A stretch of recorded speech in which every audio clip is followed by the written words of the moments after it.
Part 1. The Cookie Crumbles.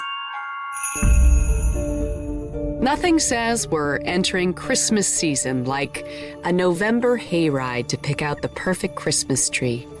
I mean, is there anything more festive or more romantic than that? Almost at the drop-off point, folks. Everyone grab yourself a ribbon and tag from the basket. Marcus, you want to pass them around? You got it, Gordon. Here you go. Hey, June, you look cold. Here, take some more blanket. Thank you. Oh, thank you. This is lovely. I'm glad you suggested it. Seemed like a good excuse to snuggle up with you. No complaints here. Although, I thought Gordon was going to drop dead of a heart attack when he saw us together. Whoa, wait. Why? I mean, there's nothing unusual about a man taking his beautiful wife out for a snuggly hayride. I think you mean beautiful former wife. All right. You say former wife, I say future bride. We did agree to give it another chance, did we not? Or did I dream that? To be honest, this all still feels like a dream. Promise me we'll never wake up from it? I do. As wonderful as this is, I still can't help but think you have an ulterior motive for bringing us here tonight. We never used to pick out our tree this early. Wow. Okay. You got me. I do have something I need to take care of, but I can't say anything else. It's a secret. Okay. Secrets broke up our marriage the first time. If we're serious about making another go of it... Okay, secret is the wrong word. This is more of a gift. But you'd have to wait a little longer before I can tell you what it is. Okay? All right. It's just that... Wait, what? I don't understand what she's doing here. Who? Oh, Lizzie? I don't know. It's just a coincidence. That's a pretty big coincidence, don't you think? I'm trying here, Marcus. I really am. But having your ex-girlfriend along for our romantic hayride is kind of killing the mood. Only if you let it. You trust me? Of course. Good. Because if there's one thing I learned during our separation, it's that I don't want to be with anyone else. You better mean that. Whoa, Chestnut. Good girl. Good girl. Okay, folks. Here we are. When you find your tree, you mark it with your ribbons, and we'll have it cut and ready for pickup next week. Wagon leaves in 30 minutes. Don't wander off too far now. It's a cold one out there. I hate to leave you here. Then don't. I'll be quick. 20 minutes, tops. Oh, wait. I packed a snack. Something sweet to remember me by. I don't need help remembering you. But I'm definitely taking these cookies. They look delicious. Hurry back, okay? You know I will. Thanks, Gordon. My pleasure. And thank you too, Chestnut. Remember, 30 minutes or I'll leave without you. I think June might have something to say about that. 39-year-old Marcus DeLuca walked alone into the perfectly parallel rows of balsam firs at the Sanderson Christmas Tree Farm in the charming postcard of a town called Fletcher's Grove.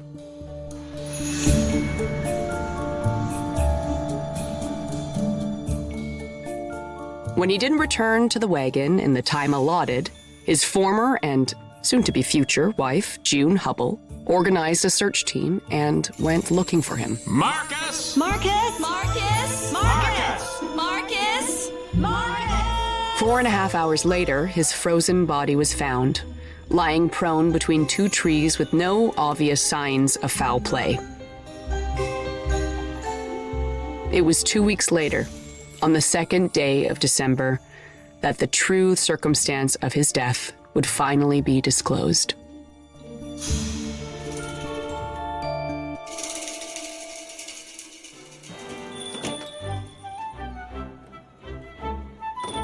Welcome to Under the Mistletoe. That's me, Emily Lane. Just your average 34-year-old run-of-the-mill small-town shop owner who keeps largely to herself and spends her evenings at home snuggled up with her 2 cats, Mosley and Doyle, reading mystery novels, listening to true crime podcasts, anything to keep the mind stimulated while living my perfectly ordinary and completely unassuming life. This place is adorable. Oh, your tree is beautiful. Is it real? I wish. Having a real 12-foot Christmas tree in the middle of the shop year-round would be a little too hard to manage. You keep it decorated all year? Of course. You've heard of the 12 days of Christmas, right? Well, we like to celebrate the 12 months of Christmas. I love that idea. Do you happen to carry any outdoor twinkle lights? Only in about 20 styles and colors. I'd be happy to show you. Emily. Hi, Sam. I hate that bubbly voice I use whenever I bump into Sam Wilner. Where does it come from? It doesn't even sound like me. I mean, he's as tall, dark, and handsome as they come, and he looks great in his police uniform, but I am not that easily swept off my feet. And the last time I fell for a man in uniform, well, let's not go there. Can we talk for a minute? Yeah, of course. Violet? Yeah, boss? Can you please show our guest here to the outdoor display section? Of course. Right this way. Thank you. So, what can I do for you, Sam? I'm actually here in official police capacity. I see. Then I guess I should call you Detective Constable Wilner. Or Officer Handsome, if you prefer. Oh, I think we can stick with Sam. I love how awkward Sam gets with me. It's pretty obvious he has a little crush. But even though we're both currently single, I am not about to go there. Dating a cop is the worst mistake I could possibly make right now. Did I mention I have a complicated past? Of course I didn't, because that's not who I am anymore. So what's this about? Well, this isn't public knowledge yet, so keep it to yourself until we make a statement later today, but the autopsy report came back on Marcus DeLuca. He was poisoned. Poisoned? I thought he died of exposure. That's what it looked like, but the poison is what incapacitated him, leading to his death. Okay, now I'm intrigued. But I need to play it cool, not seem too interested. Gotta resist asking what kind of poison it was. That is so horrible. What kind of poison was it? Damn it. Well, we're not sure yet. We're still waiting on the toxicology report, but based on the contents of his stomach and residue found in his mouth, we think he ingested a poison-laced cookie. A cookie? Really? And you're telling me this because... We talked to June Hubble, and she said the cookies she gave to him that night came from your shop. That's not good. It means I'm likely to be a material witness to a crime, and getting dragged into court is problematic for me. Huh. I remember her buying them, but you can't think that I have anything to... No, Emily, of course not. But it's possible the cookies were tampered with in the package. Do you have any more in stock? Yeah, I think I have a few boxes. They were imported from England. There we go. That's all of them. This is a few boxes? They're very popular. You know, in England, they're called biscuits. Okay, well, I'll need to take these biscuits for testing. Just to be clear, you're not going to bring me up at the press conference, are you? Because if the press finds out the murder cookies came from my shop... Murder cookies? If Marcus was poisoned, this is now upgraded to a murder investigation, is it not? I'm not really at liberty to... Who was murdered? Violet. Hey, Dad. Oh, that's something I probably should have mentioned. My one employee is Sam's 15-year-old daughter, Violet, who works for me at the shop part-time. At least when she's here in town with her dad, not in the city with her mom. Violet is a smart, observant kid with a morbid sense of humor, which isn't surprising when you consider she's the daughter of a cop. Spill. Who got taken out? That's none of your business. Fine. I'll just ask Emily after you leave. I have to go. I'll pick you up later, okay? Sure. Whatever. Need some help? Nope. I'm good. Maybe you could get the door. I got it.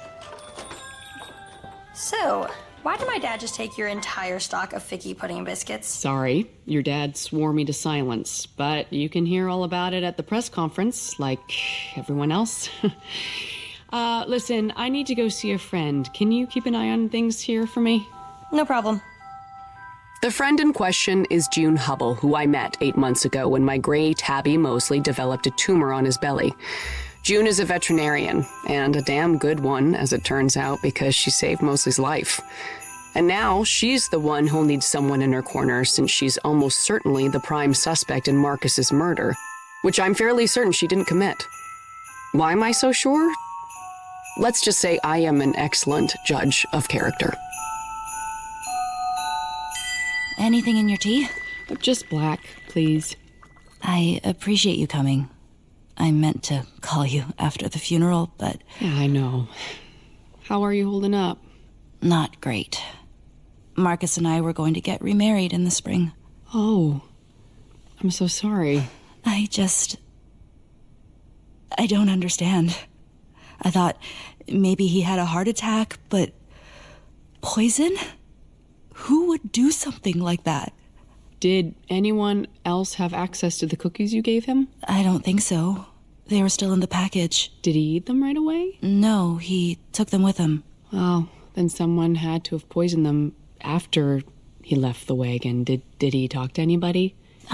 Just Gordon Sanderson. The owner of the tree farm. That's right. Gordon does all the wagon rides himself. He runs the farm with his daughter Anna, but she's away at university. And there was nobody else you talked to? No. Unless... Well, Marcus's ex-girlfriend was on the wagon ride as well. Lizzie Klein. His ex-girlfriend was there? Yeah. She works at the daycare just around the corner from my clinic. Well, that's the funny thing about small towns. Everything is always just around the corner from everything else. Makes it easy to know everyone else's business, but on the flip side, it means privacy is in short supply. Makes it extra tricky to keep a low profile. Were they together for long? Just over a year. They broke up shortly before Marcus and I started seeing each other again. I thought it was strange that she was there that night, but Marcus assured me it was a coincidence. Did they talk at all? Not that I saw, but Lizzie left the wagon for a while. With Marcus? No, they went down separate rows, but you don't think... Let's not jump to conclusions. Maybe it really was a coincidence. For the record, I don't believe in coincidences. I also don't believe that June had anything to do with Marcus's death. But the police are going to do what they're trained to do, which is focus on the spouse. So, the best way I can help June is to find somebody else for the police to investigate. And right now, all roads lead to Lizzie Klein.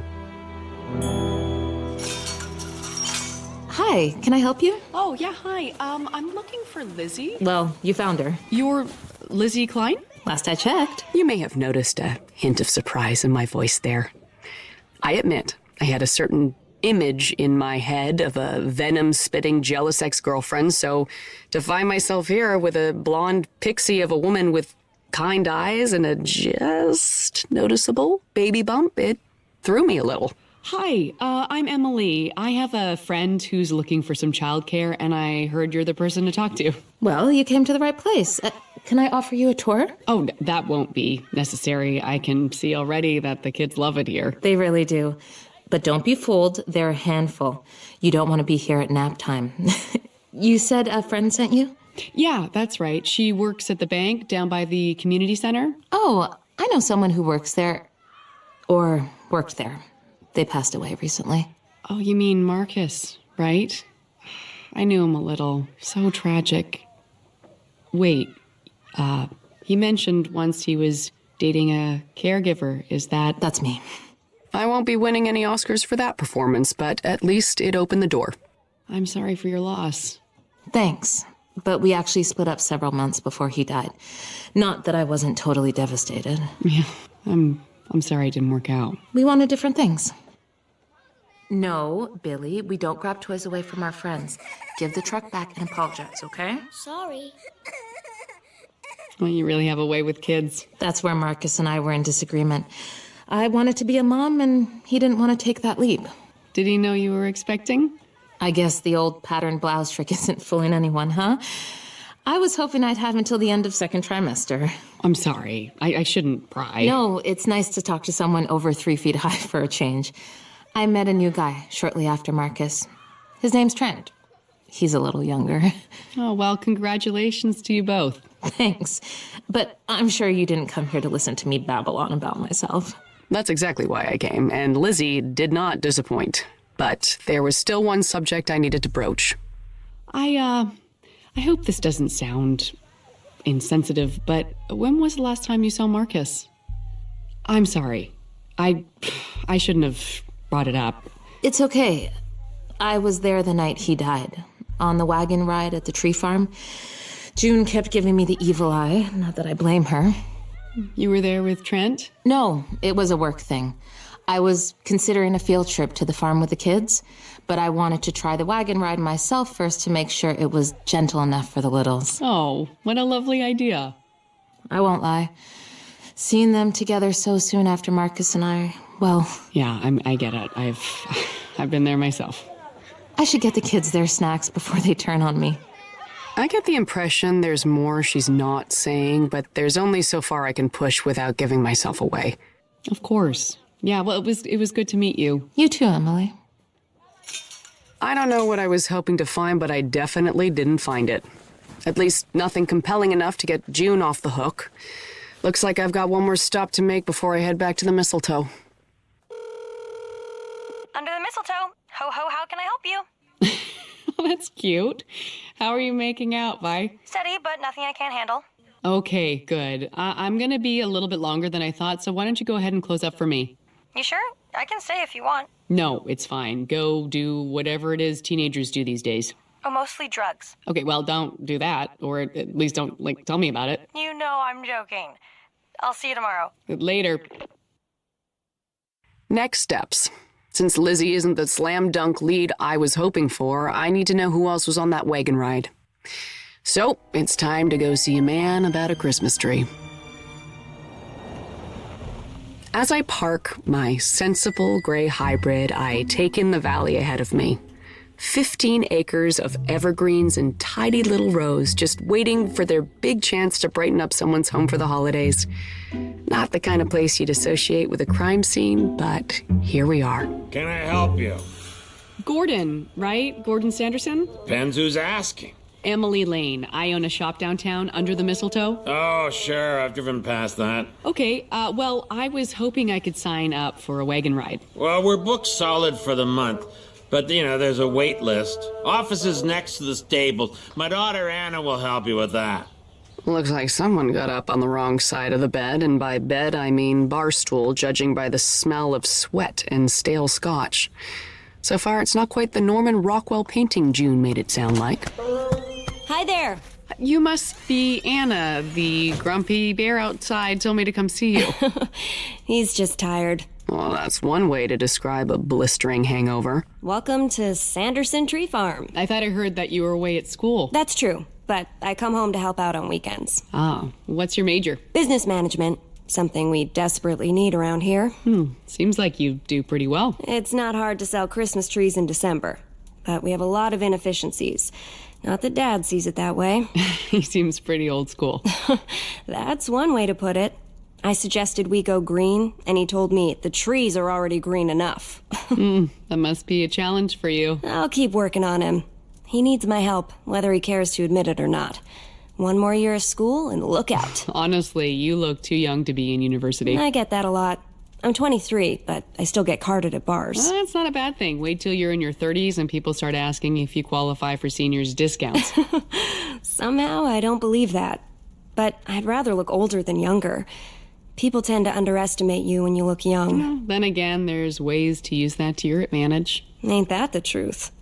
So, what can I do for you today? I was hoping to book a hayride. Did the Grumpy Bear let you know it's waitlist only? This is a hot ticket right through the holidays. I heard there was a death here recently. Didn't hurt business? No, but Dad took it pretty hard. He knew the guy a little. What day were you thinking? I'm flexible. Maybe next week. I tried to book online but couldn't find it on the website. Yeah, we're a little behind the times on that.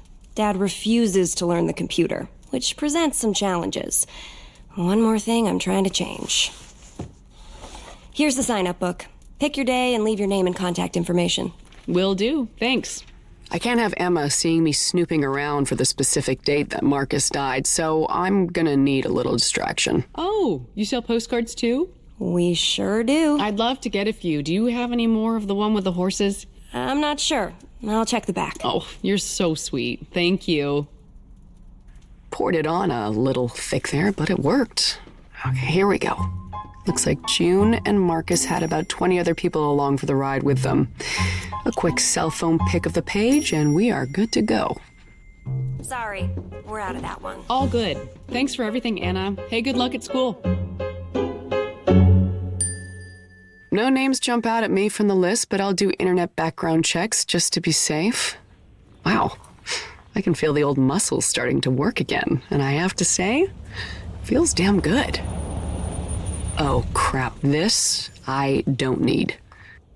Emily? Hi, Sam. Funny running into you here. I was just gonna say the same thing. Violet told me you were out running errands? Yeah, busy day, but, I do need to start thinking about a tree. The 12-foot tall one in your shop isn't enough? I was thinking maybe I'd go a little smaller for the apartment, low ceiling and all that. What about you? Following up on a lead. Cool. Any suspects yet? I mean, besides my friend June, of course. I never said she was a suspect. Please. I've watched like 4 billion seasons of Law & Order. I know the drill when it comes to the spouse. Then you also know I can't confirm that. Don't take this the wrong way, Em, but it doesn't involve you.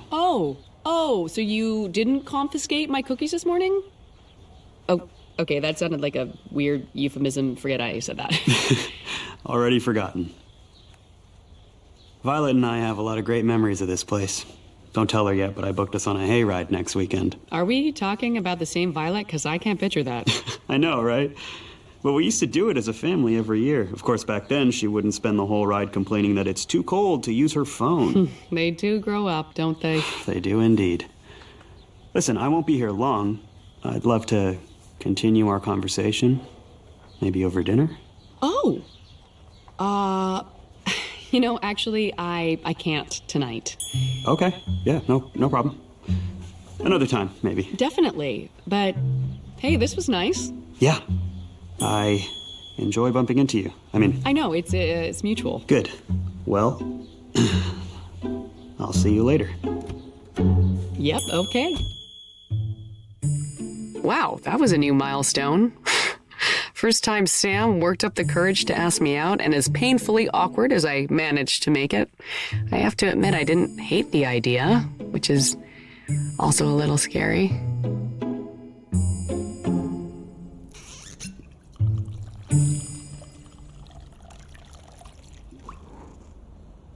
I have to admit, when I first arrived in town 18 months ago, the idea of living in an apartment right above my shop felt like torture. Like, you're never really leaving your job. But now I love the short commute. And I love that my 2 babies can visit me during the day. Not that my snowy white ragdoll Doyle spends much time in the shop. I don't think he likes the constant stream of holiday classics. He prefers his pillow by the window and a nighttime cuddle over a glass of wine. And just to be clear, I drink the wine and he gets the cuddles. Okay? A phone call at wine o'clock? Normally, I'd let it go to voicemail and then ignore it forever, but I see June's name on the call display, so I make an exception. Hi, June. I'm not disturbing you, am I? No, not at all. Is everything okay? You sound upset. The police are searching my home and my clinic. I don't want to be here right now. Damn it, Sam. I'm sorry, sweetie. Do you want to get a coffee at the diner? I'd love that. Thank you. Okay, I'll see you soon. Sorry, love. Cuddles will have to wait. Only in a small town can you tell someone to meet you for coffee and they know exactly where to go. Here in the Grove, that would be Sue's Diner. A hole in the wall where the spoons aren't quite as greasy as you'd expect, and the coffee is terrific as long as you like it basic. If you're looking for a cappuccino, you want to hit the chocolate shop 2 blocks over. Emily, long time no see. Yeah, that's Sue's little joke. She says it every time I come in to get caffeinated, which is roughly 6 times a day. The usual? I'll wait on that, Sue. I'm meeting someone. And don't quote me on this, but word on the street is that Trent broke it off. Can you believe that? And with a baby on the way? Hearing the name Trent catches my attention. I'm not eavesdropping so much as I'm naturally attuned to my surroundings. At least, that's what I say when I find myself eavesdropping. Sorry to interrupt, ladies. Emily, so good to see you. Here, grab some booth and join us. Scooch over, Kathy. Make some room. That's Brooke Carmichael, local busybody and queen of the backhanded compliment. I promise you, the last thing she wants is for me to join her little gossip circle. Brooke owns one of the larger knick-knack stores on the Strip, and she was none too thrilled when I opened up a rival shop in her territory. I'm not a big fan of hers either, but then again, nobody knows the local gossip like Brooke. And a little forced civility is a small price to pay for solid intel. I couldn't help but overhear you mention Trent. He's with Lizzie Klein, right? Oh, you mean was. Really? Well, don't say anything, but... Well, there's some rumblings that Trent ain't even the baby daddy. But you didn't hear that from me, okay? My lips are sealed. Perfect. Are you losing weight? You look fantastic. Like I said, queen of the backhanded compliment. Have a good night. June, over here. Sue, we'll take those coffees now. You got it. Thanks for coming. I didn't want to be alone. I am so sorry this is happening to you. I wish I could help. You are. Just you being here means so much. Everyone knows I'm a person of interest. I can already feel people silently judging me. No. It's true. I had 4 cancellations at the clinic today. I know you'd never hurt anyone. You and Marcus were just starting to rebuild your life together. He was like a different person. We split the first time because he was so driven professionally. It was all about moving up the ladder at the bank. I was an afterthought. See, that's why I have cats instead of a husband. But something changed. When we started seeing each other again, he just wanted to be with me all the time. Nothing else mattered. Sounds perfect. He was planning a surprise for me. He said it was a good secret, but maybe I'm being naive. There must be a reason Marcus was killed. There's 3 patrol cars outside. This can't be good. Sam, what's going on? June Hubble, you're under arrest. It's my duty to inform you that you have the right to retain and instruct counsel in private without delay. You're making a mistake. Not now, Emily. Let me do my job. It's okay. I'll go. As June was escorted out of the diner, I felt a switch flip inside me. I know the smart move is to let the police do their job and trust they'll get it right in the end, but trust doesn't come easy to me. Never has. Never will. And June is right. If the people of this town decide she's guilty, then it won't matter the outcome. Her reputation will be forever damaged. If I'm going to make a difference, I need to make it fast. Watch your head, June. You better have some rock-solid evidence to support an arrest. You know I don't have to explain myself to you, right? I want to know why this is happening. The toxicology report came back. The poison in Marcus's system is called pentobarbital, and we found a supply of it at June's clinic. That's it? Seriously? Pentobarbital is primarily used by veterinarians to euthanize animals. Are you rounding up all the neighborhood vets or just This June? isn't personal. I tried to keep it as low-key as possible. You arrested her in front of Brooke Carmichael. You might as well have put up a billboard on the highway. Enough, Emily. Go home. We'll talk about this tomorrow. No, I want to talk about it now before my friend's life is completely turned inside out. She's still grieving for her husband. You're upset. I get it. Oh, I am more than upset. I am pissed off. You want to do something for June? Find her a good lawyer. Other than that, you're wasting your breath.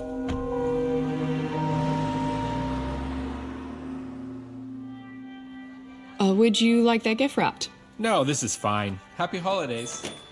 Are you okay, Emily? You seem a little off this morning. I'm fine. I am not fine. I barely slept. I just kept running my conversation with Sam in my head, thinking of all the things I should have said. You're mad at my dad, aren't you? Oh, of course not, no. I'm usually an excellent liar. I'm so good at it, I sometimes believe my own lies. But not today. I don't blame you. He once arrested a friend of mine for shoplifting, even though I begged him not to. I knew that friend was never going to talk to me again, and I was right. When my dad is in full cop mode, he can be a real asshole. I don't know if that's fair. He's just doing his job. Ah, I see what you did there. Caught in a trap by a 15-year-old. I really am rusty. Even with the uniform, he's still a really good guy. But I wish you could get to know him without it, too. Why? I like Sam, I do, but it's... I know. you're too busy with your store and your cats and your puzzles to have a social life. But that's not the whole story, is it? What do you mean? I've worked for you for over a year, and not once have you mentioned your life before you moved here. You don't like to talk about yourself. Uh-oh. I don't like where this is going. You have social anxiety, right? And breathe. I get it. You don't like to put yourself out there. But I know your heart, and I know you're a good person. And so is my dad. I hear you. I do. And you're right. I am annoyed with him for something that is totally beyond his control. But it's not beyond mine. I don't have to follow procedure. I'm not beholden to any chain of command, at least not anymore. Of course, if I do what I am thinking of doing, I'm crossing a line that could threaten to burn down the life I have built here. And again, I have skills and talents that can make a real difference. And what kind of life is it if I can't even... Oh, blah, blah, blah. Enough torture inner monologue. Let's get to work. I need to go for a walk to clear my head. I hate to ask, I've got this. Go. Do your thing. I shouldn't be long. Something June said last night stuck with me. There must be a reason Marcus was killed. Motive. That's the most elusive piece of this puzzle. Which brings me to Marcus's bungalow, which is thankfully on a private lot with a lot of tree cover, because it wouldn't be great if anyone saw me poking around his residence. Knocking is just a formality, considering the only inhabitant has moved to a much smaller apartment at the morgue, but it still pays to be careful. Breaking the police tape is a bad idea, so if I'm getting in, it will be through the back window. Glad I wore sensible shoes. Locked, of course, but it's an older style house and the window latches are easily breached with a small flat plane, for example, a credit card. I know it is a cliche from another time, but that other time is still the present in Fletcher's Grove. And we're in. The point of no return. A random search is pointless. The place has already been picked over by both the police and a forensics team, but I'm looking for something in particular. The first things the cops go for are the laptops and cell phones. Both are treasure troves of information, but there is one thing they tend to overlook: the office printer. Yes, gotcha.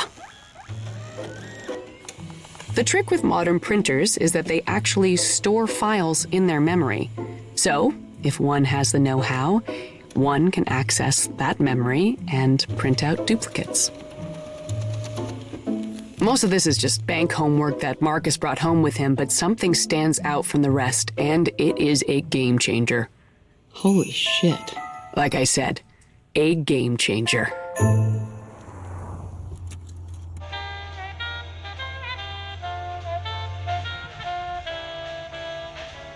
What? You didn't think I only listened to Christmas music, did you? I'm not totally insane. This is my driving jam. The documents I found saved in Marcus's printer have brought me back to the Sanderson tree farm, and as I approach, another car blows past me coming from the other direction. And I can tell you, the seedy-looking men in that car were not here to buy a tree. Gordon? Yeah, I'm here. Oh, you okay? That's a nasty-looking split lip you got there. Oh, yeah. I got a little too close to Chestnut's hindquarters and startled her. She gets spooked by loud noises. You were here yesterday, right? I was. Oh, I'm sorry if I was short with you. I was under the weather. Well, if that's the case, he's taking a bit of a downturn, because he's in even worse shape today. The men who just left, they friends of yours? I wouldn't call them friends exactly, just some guys I play cards with on occasion. So, what can I do for you? You look busy. Maybe I should talk to Anna. No, she has classes today. She left early this morning. All right. Maybe you could help me understand this paperwork. Where did you get this? That's not important. According to this contract, Marcus was in the process of buying your tree farm. Were you aware of this? Yeah, Well, we got into some financial trouble this year, and I went to the bank to see if I could get a loan. Instead, Marcus offered to buy the place. That took me by surprise. But, truth is I'm not getting any younger. I figured it was time. Was it a done deal? No. I didn't have a chance to sign the papers before. Well... So, what now? I don't know. I was hoping maybe his wife June would complete the sale herself. She was here yesterday asking about Marcus, but she didn't bring it up. Yeah, that's interesting. June didn't mention she talked to Gordon. Well, I appreciate you taking the time to... As Gordon turns to go back to brushing Chestnut, I notice the silver flask in his pocket, and Gordon notices me noticing. Oh, no, this is not what you think. I lost this a while back, and it just turned up again this morning, sitting right here in the stable, probably right where I left it. I'd lose my head, too, if it wasn't attached to my neck. Who wants a treat? That's it. There you go. Is there anything I can do, Gordon? Anything you need? What I need is a new buyer. I still love this place, but I'm not getting any younger. As I head back to the car, I have more questions than I arrived with. But before I have a chance to work through what I've learned, I notice that Chestnut has come out of the barn unattended. Gordon wouldn't be that careless on purpose, would he? Gordon! Gordon was on the ground, gasping and convulsing, his flask now lying next to him open, the amber liquid soaking into the sawdust on the floor of the stall bed. Oh, no. It's okay, I'm here. You're gonna be okay. Stay with me, Gordon. 911. Yeah, I need an ambulance right away at the Sanderson Tree Farm. It's Gordon Sanderson. I think he's been poisoned.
Part 2. The cookie crumbles. It's been 2 hours and 3 cups of bad vending machine coffee since I found Gordon poisoned in the stables at the Christmas Tree Farm. The paramedics who brought him here to White Rock General Hospital said it was lucky that I found him so quickly, but it's still no guarantee that he'll survive. He has age and a pretty spotty medical history working against him. Emily? Anna. I was in class, but I came as soon as I got your message. Is my dad okay? He's in ICU. It's touch and go. Oh, God. He's tough. If anybody can pull through this, it's him. You're sure he was poisoned? He has a history of heart issues. Been confirmed. It was in his flask. I don't mention it was the same poison used to kill Marcus DeLuca, or that June Hubble, Marcus's ex-wife/current fiancée, was arrested last night in connection with that crime. Dad told me he lost his flask weeks ago. He said he found it this morning in the stable. I'm sorry. Why were you there? Yeah, great question. I probably shouldn't mention that I was trying to prove June's innocence, especially in light of these latest developments. I wanted to talk to him about the offer Marcus made him. What offer? I don't know if you knew this or not, but your dad was planning to sell the farm. I don't understand. Why would he do that? The farm is my future. Why wouldn't he tell me? I don't know. Maybe he had no choice. This is my fault. I never should have left him alone. Well, you can't blame yourself for pursuing an education. But I should have done more to get him help. He's so damn stubborn. Can you think of anyone who would want to hurt him? No. People love him, and they love the service he provides. Yeah, but he does have his vices. I noticed the hangovers, and it was well before lunch when he took his first drink this morning. Hey, it's okay. Look, I am not here to judge. We all have our addictions. Mine, for example, is desperately needing to get to the bottom of things that shouldn't concern me. I can't tell you how different my life would be right now if I was able to kick that particular habit. Dad's always enjoyed a few drinks in the evening, but never until he's done his wagon rides for the night. He likes to keep his flask and chestnut saddlebag, so it's on hand once the work is done. So a morning nip isn't typical. Not unless he's nursing a headache. A little hair of the dog, you know? He also mentioned something about playing cards with the boys. He's got a weekly poker game at one of the ski resorts in White Rock. High rollers? He doesn't talk about it. But based on the accounts, I'm guessing he's losing more than he's winning. None of that matters, though. I just need him to be okay. Yeah. I'm sure they'll have some news for you soon. Do you want me to stay? No, I'll be okay. Thank you. You've already done so much. All right. Well, you have my number. Just let me know if you need anything. I can't tell you how much I appreciate it.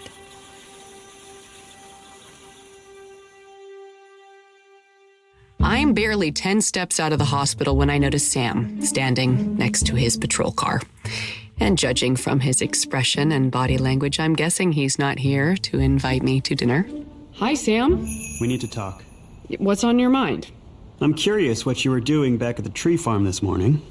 You keeping tabs on me now? Of course not. But for some strange reason, you keep showing up at places that happen to align with an ongoing murder investigation. What's going on, Emily? Sam's a smart cop. Lying is only going to make him more suspicious. And if I'm being honest, I respect him too much for that anyway.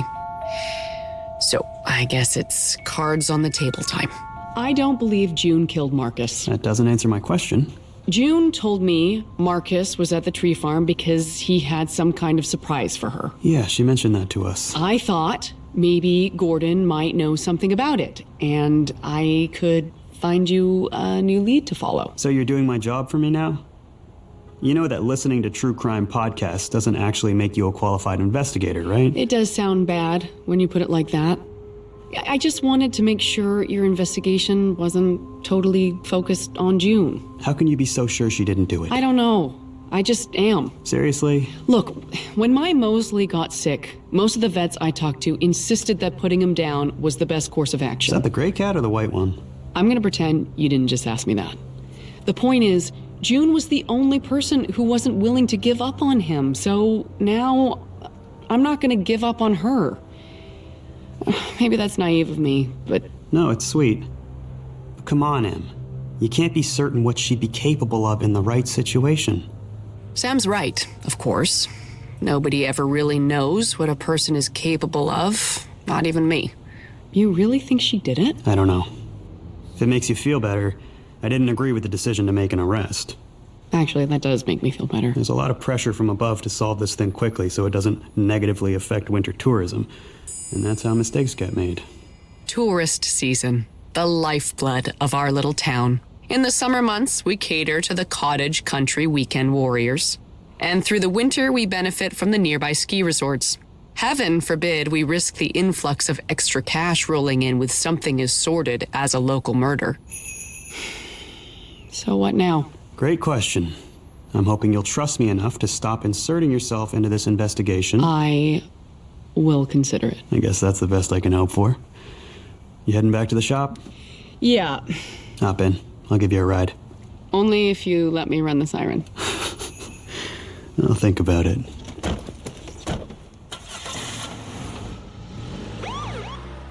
Oh, Christmas tree, your leaves are... I spend the rest of the afternoon immersed in the smooth jazz of bustling retail, the investigation blissfully out of my mind, at least until the afternoon rush is over. And do we have any more of the gold garland? Yeah, we should have some in the back. I'll go grab some. It's okay. I've got it. Whoa. I think hell froze over. Look who just walked in. While no stranger to sardonic exaggeration, in this case, Violet was right on the money. I never thought I'd see the day when notorious frost peddler Brooke Carmichael willingly walked through the door of the mistletoe. Naturally, I was suspicious. Brooke, it's so nice to see you. Fake much?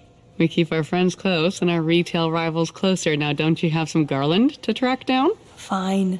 Oh, I love that Violet is working here with you. It's becoming quite the little family business. What does that mean? Oh, you know, with you and Sam getting so close. Oh, let me stop you right there, Brooke. Sam and I are not a thing, okay? Really? Well, I heard somewhere that you two were dating. She didn't hear anything of the sort. She's operating on a hunch, and she's throwing it out there herself to gauge my reaction. It's a fishing expedition, but I won't be baited. Hate to break it to you, but Sam is firmly in the friend zone.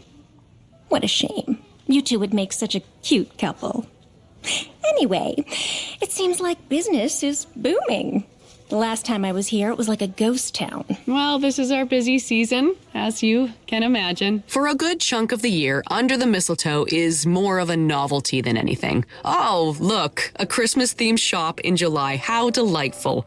But for the 4 to 6 glorious weeks in the run-up till Christmas, this is probably the busiest shop on the main strip, and Brooke can't stand it. I've always wondered what possessed you to open a shop like this. It must be quite a story. Oh, yeah, it is. I love Christmas. End of story. I mean, of course, there's more to it than that. Christmas represents some of my best childhood memories. From before my parents were killed in a car accident and I spent the next several years shuttling between foster homes. But I am certainly not going to share that with a woman who could freeze a snow globe solid with her icy gaze. Huh. So maybe Violet isn't the only one prone to sardonic exaggeration. So, what can I do for you, Brooke? Oh, don't mind me. I'm just browsing. I call bullshit. She's here for a reason. But, while I have you here, I was wondering, you're close with June Hubble, right? There it is.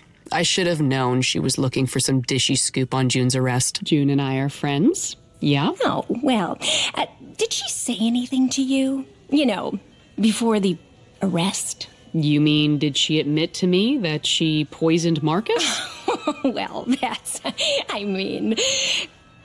did she? Of course not. God, it's like everyone wants it to be true. Well, it would just be nice to have a little peace of mind, is all. Peace of mind? The alternative is that we still have a killer living amongst us. And obviously, nobody wants that. Clearly, news of Gordon Sanderson hasn't reached the grapevine yet. But Brooke's visit has driven something home for me.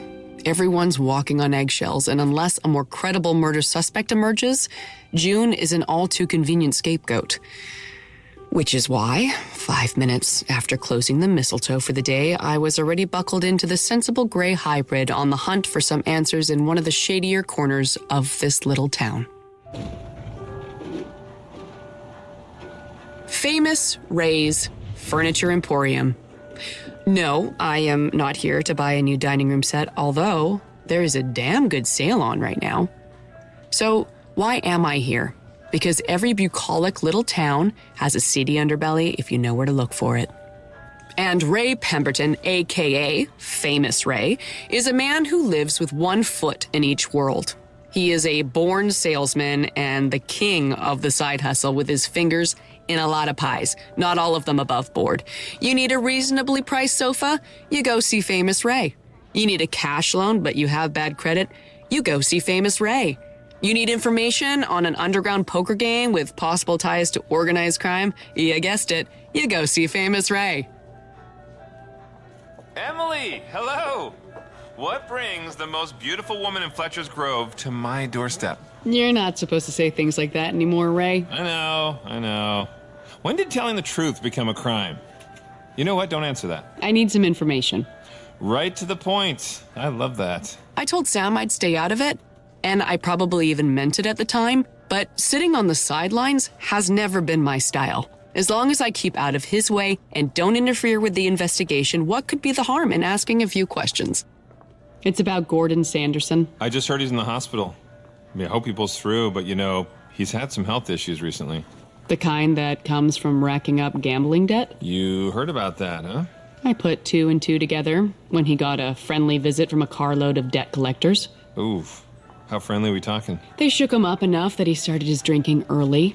Do you know who runs the game he was in? I do. You want to tell me? No, but I will tell you that they're the type of person who appreciates prompt payment of debts. How deep was Gordon in? Deep enough. But I heard he paid off the bulk of what he owed. Good thing the Christmas tree market's currently booming. The goons who were sent to collect, any chance they'd add poison to their repertoire? No, poison's too unpredictable. You can't squeeze cash from a corpse. Hey, one of these days you need to tell me your story. I don't have a story, Ray. Of course you don't. You're just a sweet-natured small-town store owner out asking loaded questions about things that have nothing to do with her. Exactly. See, you get me. And speaking of loaded questions, any idea if Marcus DeLuca was sitting at the same poker table? Marcus was a banker, too smart to throw money away on cards. Guy had impeccable taste in luxury furniture, though. Guess he didn't shop here, then. Ooh, I walked into that one. Hey, you made a decision about that special order item you were thinking about? I'll get back to you, okay? Yeah, I may have inquired a while back about the possibility of procuring an unregistered firearm. I know that sounds shady, but it's only precautionary. A girl on her own can't be too careful.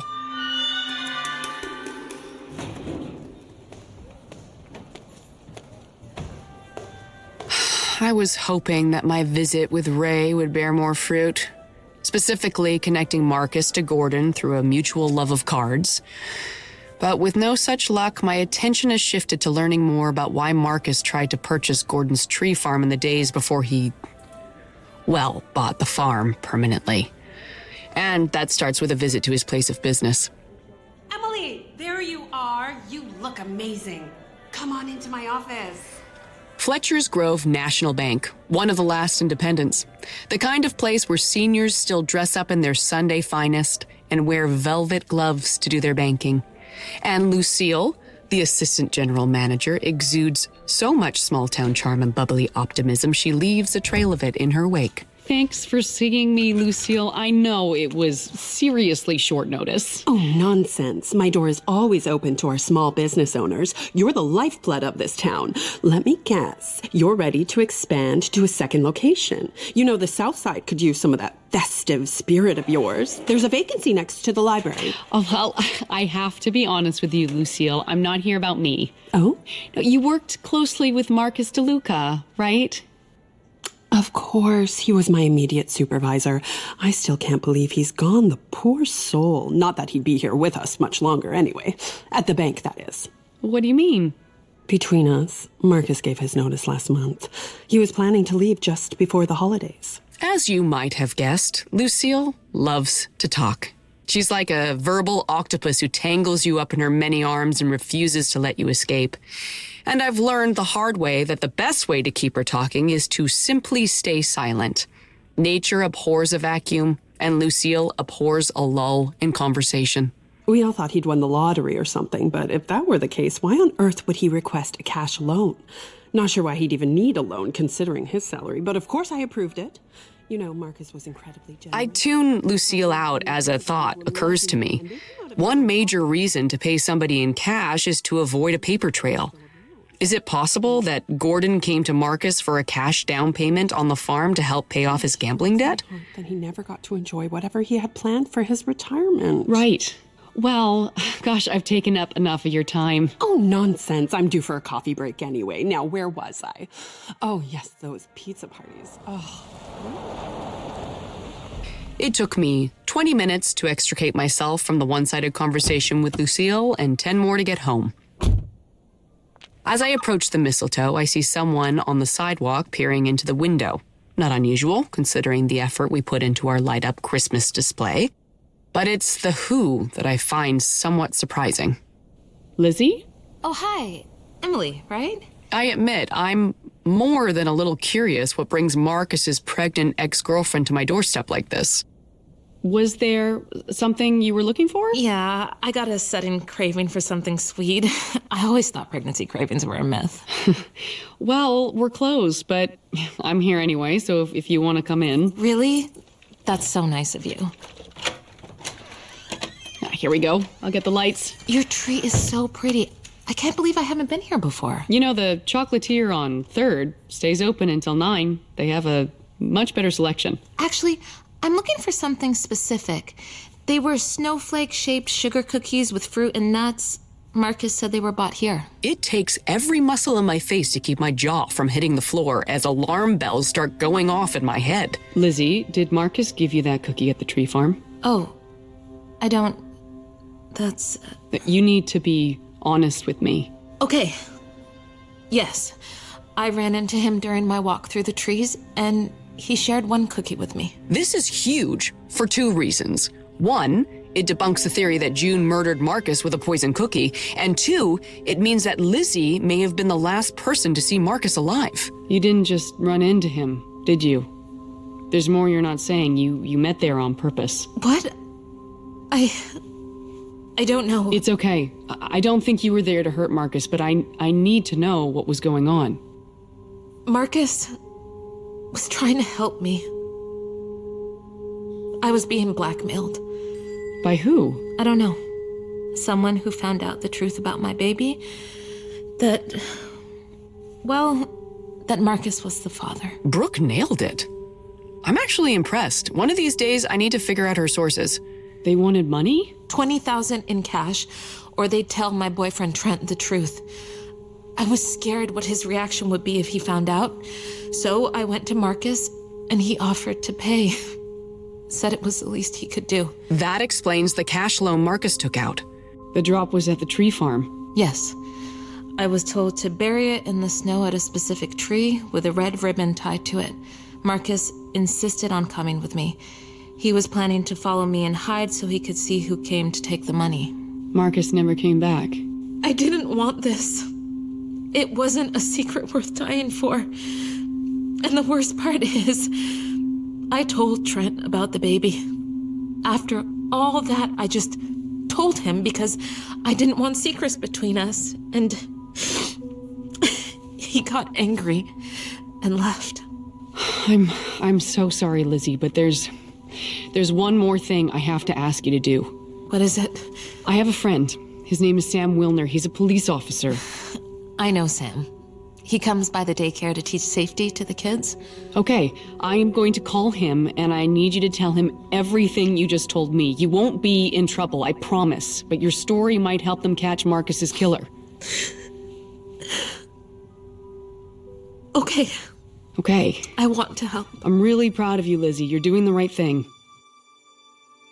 I make the call to Sam, and Lizzie is as good as her word. She tells Sam everything. And the next morning, I get the best news I've heard since the whole tragic ordeal was first dumped on my doorstep. June was being released. Thanks for the coffee. No problem. Sue says hello. You know, you don't have to wait here with me. I'm a big girl. Who says I'm here for you? I'm looking forward to seeing June walk out of that station a free woman as much as you are. Really? I told you, I wasn't convinced arresting her was the right play. And with Lizzie's statement, there was no way we could hold her. Her lawyer said Christmas came early. I'm starting to think you're one of the good ones, Sam Wilner. You know, poison cookie or not, she remains a person of interest. Yeah, I get that. At least now you'll look at some other people, too. Lizzie provided us with the blackmail email, so we definitely have a new line of investigation, and there's also the attack on Gordon in the mix. Yeah, I've been thinking about that. Oh, have you now? I mean, in a speculative way that in no way involves me interfering with the official investigation. You said you were in this for June's sake. Well, June is free now, so mission accomplished. I hear you. It's for your own safety, Em. If June really is innocent, it means there's a killer still at large. And if anything ever happened to you... That is incredibly sweet of you. Thank you for caring. I can take care of myself. Of course. I promise I'll be cautious, okay? But there's something I need from you, too. What's that? I'm gonna need my cookies back. I'm sure that can be arranged. Emily? June! Oh my God, I am so happy to see you. I hear I have you and Sam to thank. No, it was Lizzie Klein who saved your ass. Come on, I'll buy you breakfast and catch you up.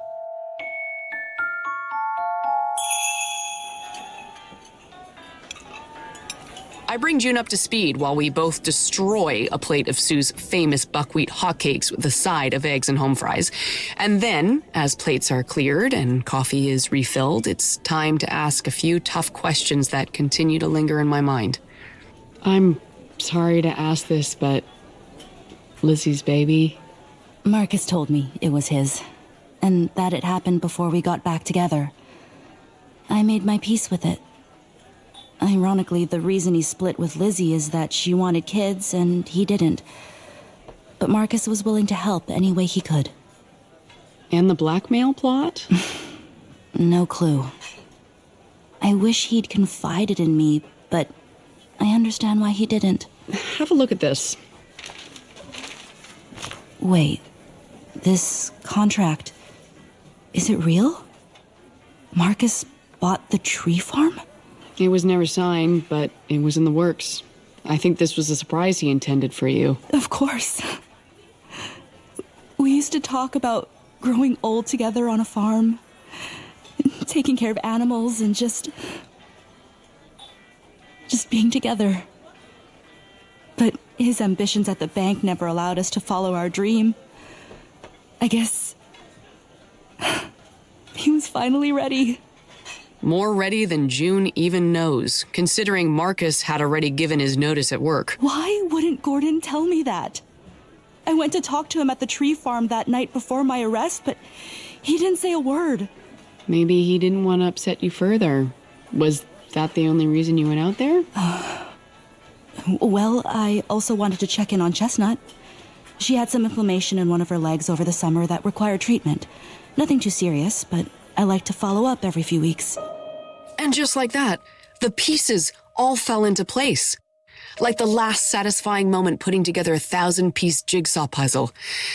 I know I should take this directly to Sam, but he'll need to find a judge willing to sign a search warrant based on a hunch, which would waste a lot of time we don't have. So I decide the best course of action is to handle it myself. I already broke into Marcus's house, so surely one more little B&E won't hurt anybody.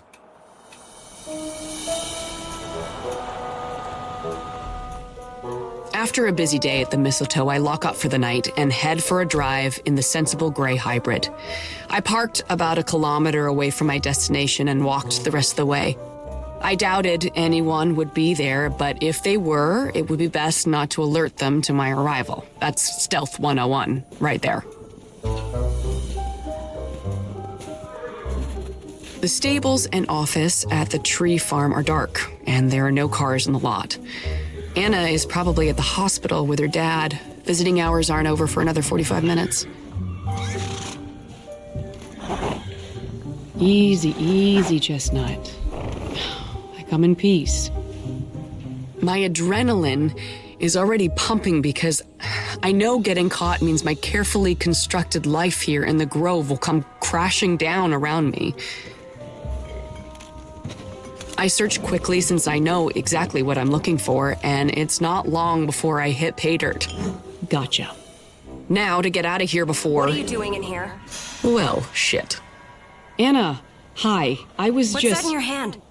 Are you stealing from me? No. I mean, technically, yes, but... Give that to me. What is this? Medicine? Not exactly. It's pentobarbital, the poison that killed Marcus and nearly killed your father. I don't understand. What's it doing here? I think it was taken out of June Hubble's kit bag when she was here taking care of Chestnut. I'm calling the police. I think that's a good idea. In fact, that was going to be my next stop, because I believe this proves my theory of how and why Marcus DeLuca was murdered. Your theory? Are you a cop? I thought you worked at a Christmas store or something. Look, if you don't want to hear it... My dad's on a ventilator fighting for his life. Tell me what you know. Okay, I believe your dad needed quick money to pay off his gambling debt because the person he owed it to was not above taking payment in blood.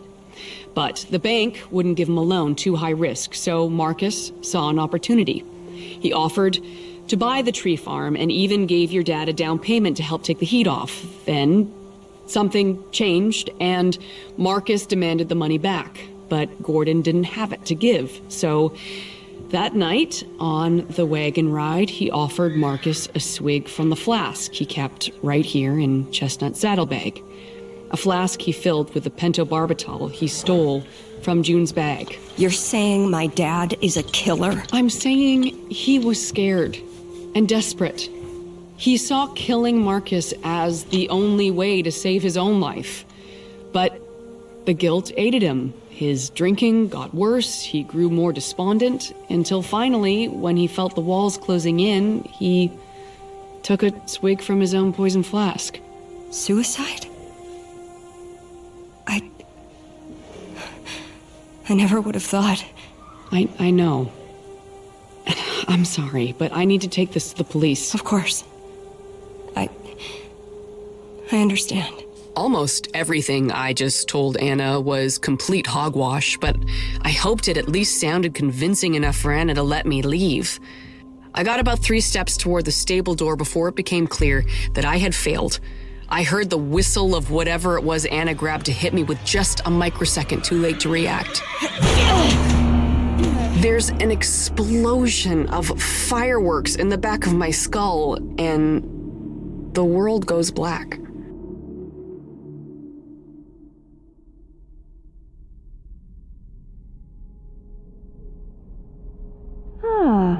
There you are. Welcome back. I fight back a wave of nausea as I open my eyes and wait for everything to slowly come back into focus.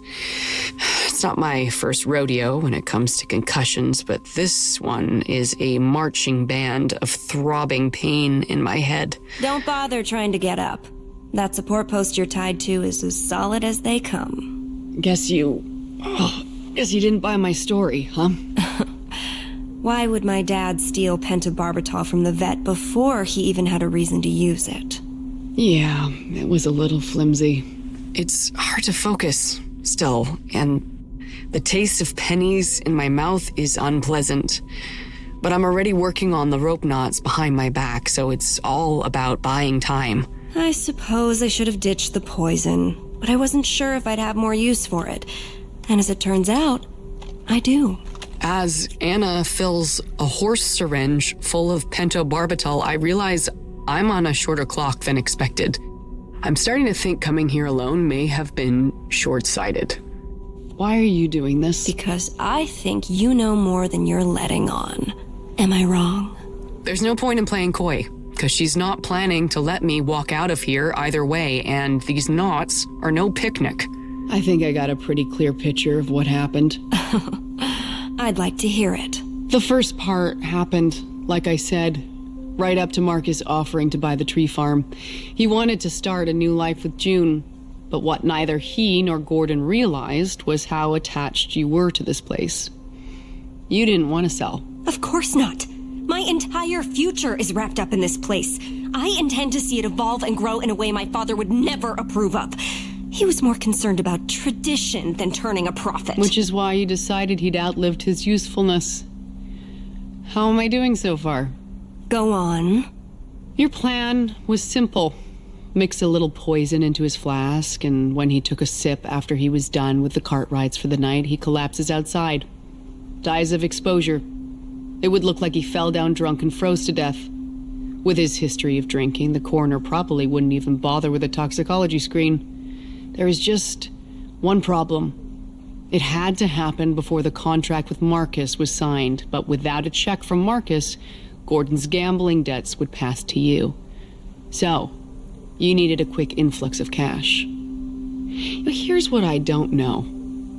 How did you find out that Marcus was Lizzie's baby daddy? I heard it from Steve Jarvis, the night custodian at the daycare where Lizzie works. He overheard her crying on the phone to her parents. Steve and I were in a band together in high school. Huh, any good?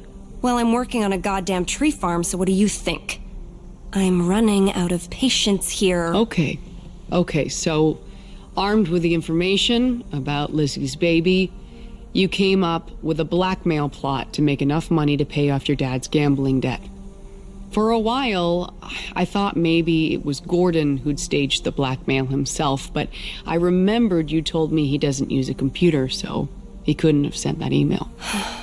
Yeah, that's on me. I should have been more careful. It wasn't your only mistake. You also decided to implement both plans, blackmail Lizzie and kill Gordon, on the same night when you were supposed to be away at school. It would have provided the perfect alibi, but you weren't back at school. You were still here to pick up the money that Lizzie left for you and hide your dad's flask with the poison in it after he took his fatal sip. And to your credit, it almost worked. But you didn't account for Marcus. Who could have anticipated that? I still don't understand what he was doing here. Marcus came to spy on whoever picked up the money, so you actually caught a break with what happened next.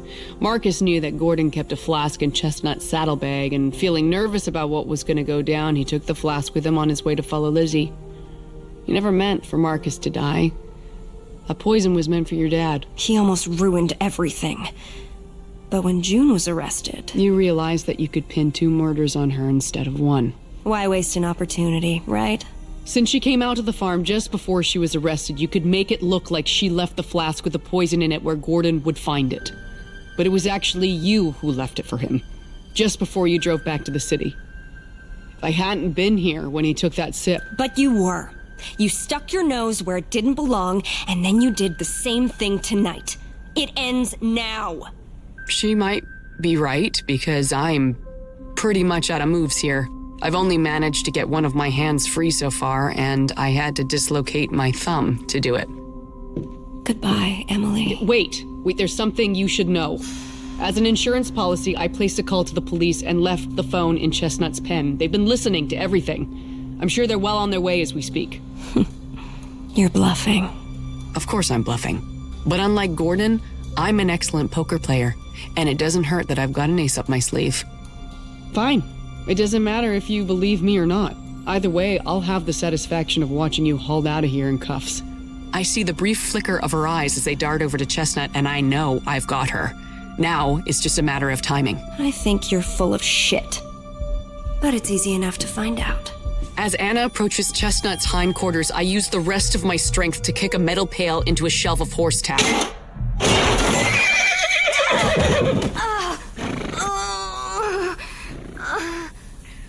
I am relieved that Gordon wasn't kidding when he told me Chestnut got spooked by loud noises. Hopefully, Anna still leaves here in cuffs, but I don't think she'll be walking in her condition. Ow. Once my hands are free and I manage to pop my thumb back into its socket, an old trick that has served me well over the years, I grab my phone from my coat pocket where it's been the whole time. My first call is for an ambulance, and my second is to Sam. You think she'll be okay? She tried to kill you and you're worried about her well-being? EMTs thinks she's got a few busted ribs, but nothing that won't heal. Well, I guess she got off lighter than Marcus. And her dad. You didn't hear? He turned a corner.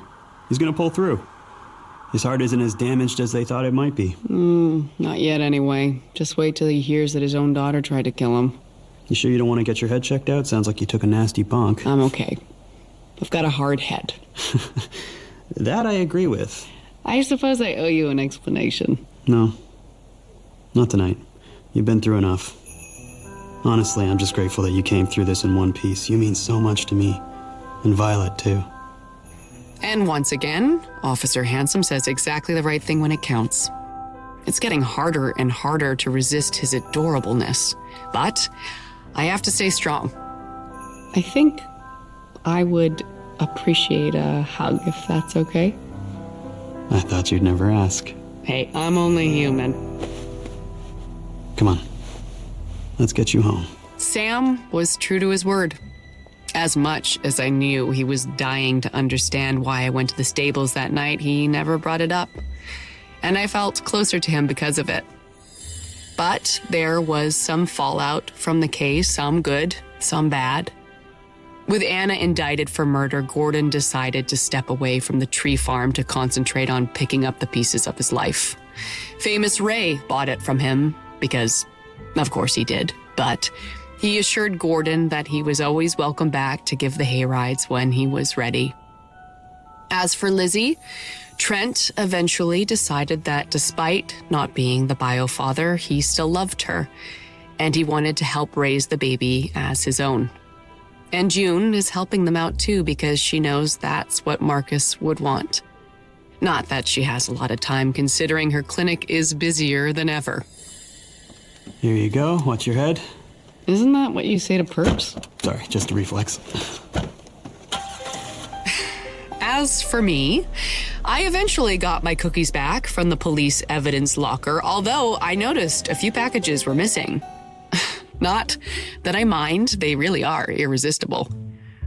You might think that my close brush with death would scare me straight when it comes to sticking my nose where it doesn't belong, but to be honest, getting a brief taste of a life I thought long dead only awakened something inside of me. And you know what? Oh, it felt damn good. Where that goes from here, I can't be certain, but as much as I love running my little Christmas shop, mysteries are in my blood. And let's face it, I've always been a magnet for trouble, so I am confident you haven't heard the last of Emily Lane.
Mistletoe Murders Part 3, Hearts of Ice. Okay, you're all set. Merry Christmas. Merry Christmas. And that's it. Last Slowpoke customer of the day. Ready to go? Yeah, one sec, Violet. I'm just gonna finish sorting these receipts and then that better be a power outage and not you flicking the lights off on me in my own shop. Your receipts can wait, Emily, but the annual town skate night waits for no woman. Okay, fine. Just let me get my skates. I've already got them. And the trash is emptied, and your kitties have been fed, so now let's go. There is nothing in the world quite as single-minded as a teenage girl who's given herself a mission. And apparently getting me to the Fletcher's Grove Holiday on Ice Night was my determined young employee's assignment for the day. I didn't know why yet, but I figured that wouldn't take me too long to ascertain. Do you need help getting up? I can skate. I'm just out of practice. I know how to... Whoa! Maybe I'll hold your arm for a minute, just in case. Just in case. Now, what else is on our agenda tonight, Christy Yamaguchi? Well, at 8 o'clock, you have to be by the concession booth because that's when the hot donuts come out. Ooh, delicious. And at 8:30, the DJ always starts the snowball skate. What's a snow... Dad! Dad! I didn't know Sam would be here. Hey, Vi. And Emily? Nice surprise. I didn't know you were going to be here. Emily wants to know what a snowball skate is. Oh, well, a snowball is I see my friends. Gotta go. Here, hold Emily's arm. The mystery of Violet's mission had been solved. If it looks like a setup, smells like a setup, and skates like a setup. Thanks for the arm, Sam. I promise this city girl can skate. I'm a bit rusty. Did you really want to know what a snowball skate is? I was just being polite. Which is more than I can say for my daughter. Violet's usually a very sweet girl. Not if you try to get in front of her in the hot donut line. Duly noted. Still, it's beautiful night for a skate. It's a tradition. The Kiwanis have been making this natural rink since the 1940s, or so every member of the Kiwanis will gladly tell you. The whole town must be here. But somehow it still manages to feel so peaceful out here on the lake.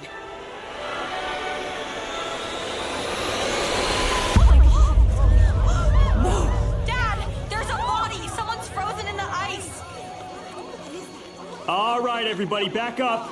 Clear the area. Coming through. Quietly, I follow Sam because I have to see it for myself. A man's body suspended in the ice. Horrible details blurred by the thick surface of this unnatural grave. But I can still make out his eyes, staring up at the stars, staring up at me. The poor man. Emily, can you do me a favor and take Violet home? Yeah, of course. Thanks, I'm gonna be here a while. The police cordoned off the pond, and skate night never recovered. Violet's efforts to play Cupid thoroughly destroyed. Then I returned to my own apartment right above my Christmas-themed store under the mistletoe. That's clever, right? There, I ended the evening under a blanket with a glass of Chardonnay, 2 beautiful, spoiled cats, and the last few chapters of the new Patterson thriller. I was up at first light, which sounds impressive until you realize it stays dark until 8 a.m. this time of year. A toasted everything bagel and a coffee later, I headed to the shop to get the stock ordered before the rush. Yeah, well, if you can get me 3 more boxes of the twinkly ones before Christmas, I can move them. Yeah, this town it's crazy for festive lights. Okay, all right, thanks, Scott. Violet, I didn't have you scheduled for today. Come on, it's a week till Christmas. You need me here. You're right, I do, but after last night with the body and all... Did you hear they had to cut a giant block of ice out of the lake? Like twice the size of the man. That would help preserve evidence on and around the body. My dad said the same thing. Did you hear who it was? No. Unlike you, apparently, I didn't spend the night poring over the local death blogs. What's a blog? Never mind. I'll tell you who it was. Brett Slater. Oh, I know that name. The mechanic. The cute one. Violet. What? I thought you just weren't supposed to say bad things about dead people. No, you're right. He was good looking. Just facts here. Apparently, nobody saw him after Labor Day. He drove his motorcycle out of town and everybody just assumed he wasn't coming back. But he was planning to come back. I know he was. How do you know? Wait, did you get with him? I hear you played the field a lot. Okay. Please don't say get with, and he's a decade too young for me, but he came in and placed a special order before he left. It's still waiting for him in the back room. Listen, since you're here anyway, do you think you could hold the fort for an hour or so? Of course.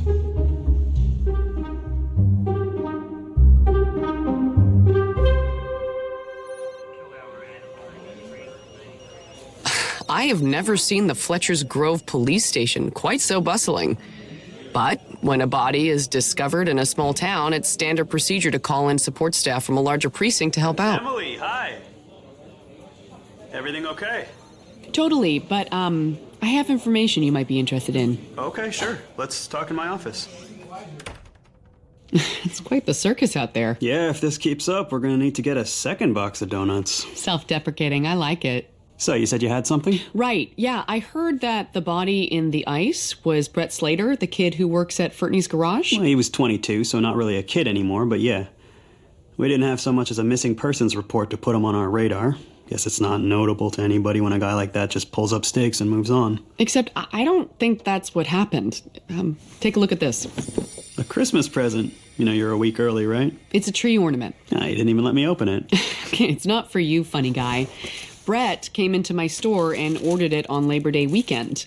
He mentioned he was on his way out of town for a while. He paid in full. A crystal toboggan. Pretty. Yeah, and it's not inexpensive. Austrian crystal. Special order. Like how expensive? Out of line with a mechanic's salary? It's definitely something he'd have to save up for. He said he wanted it for somebody special, and he wanted to be certain it would arrive before Christmas. Okay. Well, I made it clear I don't ship purchases, which means he wasn't leaving permanently. He was planning to come back for it. I don't see how this is relevant to his death, Em. It looks like he had a motorcycle accident on his way out of town. Your story supports that theory. Yeah, but nobody reporting him missing? I mean, that's not unusual. Young guy, no dependents, mom's in a home. Works in a cash business. You're saying you don't care what happened to him? I'm just giving you the police perspective. We know he drowned because the coroner found water in his lungs. We're dredging the lake down by that pin turn on Side Road 26. We suspect he skidded out and went off the embankment. That area is a hazard, always has been. I'd wager we'll soon find his motorcycle with about 4 months of algae on it. Okay. Well, it sounds like you have this under control. We do. But I appreciate you coming in. So, what are you going to do about this crystal toboggan? I'm going to find the rightful owner, the person Brett wanted to give it to. That sounds like a lot of work. I think it'll be fun. And it deserves to be on the tree that Brett intended it for. You really do love Christmas, don't you? As much as I love a good mystery. And you've got the best of both worlds in the palm of your hand. I guess I do. Good luck. From anyone else, I'd have probably found that sarcastic, but I know Sam means it. Besides, it's not like I'll be interfering in a criminal investigation because, as Sam made clear, they're looking at Brett's death as a tragic accident. Before I head back to the shop, I decide to swing by Sue's diner to pick up lunch for Violet and me. Give me 2 clubs and run them through the flames. Thanks, Sue. The Toasted Club sandwich here is to die for. And it doesn't hurt that it comes with seasoned curly fries and a side order of Sue's special sauce, also known as all the freshest town gossip. I heard they had to bring an ice auger down from Sudbury to drill Brett out of the lake. Then they slid the whole giant ice cube onto a refrigerated truck. Can you believe it? Ugh, it's such a shame. Brett seemed nice the few times I met him. He did a great job on my breaks, too. Nice? I don't like to speak ill of the dead, but Brett was trouble. Back when he was in high school, he nearly burned the place down. Twice. Lots of us go through phases. Yeah, did your phases involve 3 stints in juvie for petty theft? Not exactly. But that's kids stuff, Sue. How can that kind of thing leave a young man with nobody in his life to care about him? People here have a long memory. And who said he had nobody in his life? Sweetie, he had at least 2 girls on the go for years. I did hear he was somewhat of a player. That's putting it mildly. 2 of his conquests are here right now. Wait, seriously? See the weepy mess in booth 4? That's Amber Corella. I know, baby. How could this happen? News is saying it was an accident. I know, but still, Brett.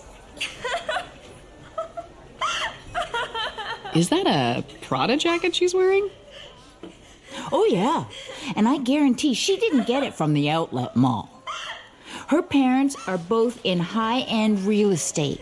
Who's the guy with her? Zach Perlis. Summer kid turned instructor up at the ski resort. Typical, spoiled, rich kid. But never had a chance with Amber until Brett was out of the picture. So how long were Brett and Amber a thing? Hard to say. He was back and forth between her and Terry Lynn Palmer since as far back as high school. That's Terry Lynn there, at the back table by the washrooms. Oh, the one with the pretty auburn hair? It's from a bottle, but yes. Her mom owns the hair place just off Oaks Court, the Pink Lady Salon. Terry Lynn works there with her. Order up. Say hi to Violet for me. I put extra pickles on the side, like she likes. Thanks, Sue, for the lunch and the conversation. If I was going to figure out who the crystal toboggan was meant for, I'd need to get a better sense of the people in Brett's life. And where better to do that than his memorial? And honestly, maybe it's an outsider's perspective, but I felt that Brett deserved more respect than most of the people in this town seem to give him. I also wondered who else might feel the same way, or who might reveal themselves to feel another way altogether.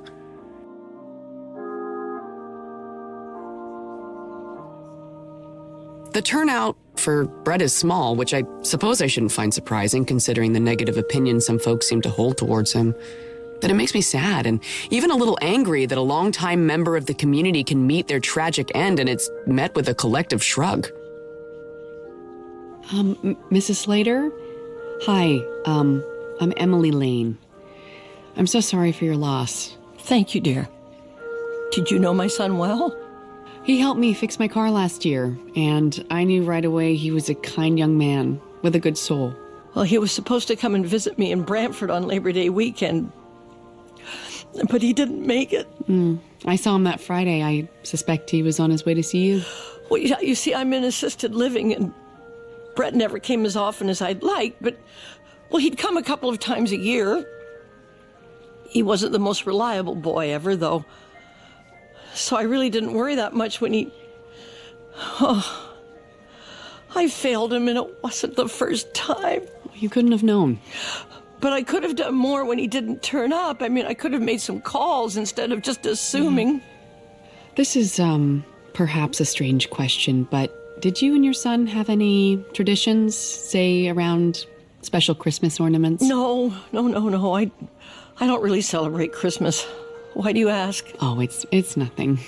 Well, it reminded me of something my son asked me during our last call. He wanted to know if I'd held on to my good jewelry. Now, why do you suppose you would ask that? I really don't know. As everyone starts to take their seats, a man who'd look more at home in a UFC cage makes his way to the podium. He's built like a boxcar, with exposed arms covered in sleeves of ink and a bushy beard that doesn't quite cover up the nasty scar running up along his cheekbone. If I didn't already know who he was, I'd think maybe he took a wrong turn on his way to a biker rally. Hey everyone, I'm AJ Fergny. I know a lot of you. I own the garage where Brett was working. I'd like to say a few words about him, if you'll indulge me. I think he was about 14 when I first met Brett. I caught him stealing a tire pump off my lot. And, I look like a scary dude, I know that. Look at me. Hell, I am a scary dude, especially when I'm pissed off. But when I confronted that kid, did he run? No. He stood his ground, he admitted what he'd done, and he asked how he could repay me. I told him to sweep the garage, and when he was done, I told him if he came back next week to sweep it again, I'd give him $10. Well, he showed up, he earned that money, and just kept showing up every week. Eventually, he put down the broom and picked up a toolkit and started helping me on the cars. You know, he was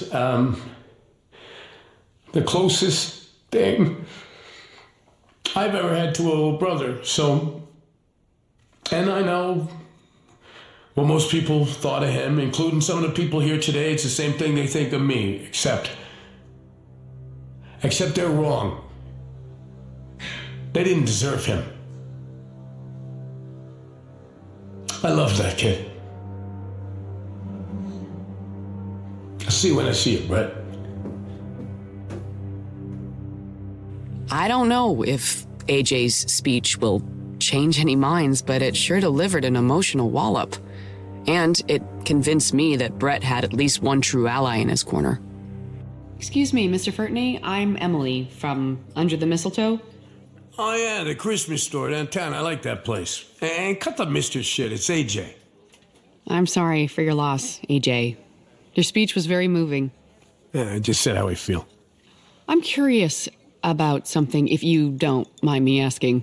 Look, if you got something to say, just spit it out. I'm wondering why you didn't report Brett missing to the police. You accusing me of something? No, not at all. Not at all. I just mean, you were obviously close. You probably knew him better than anyone. That's right, I did. And I respect his right to disappear if he wants to. And that's what you thought, that he made the choice to leave for good. Look, even if I did think it was unusual, who am I going to tell? The cops?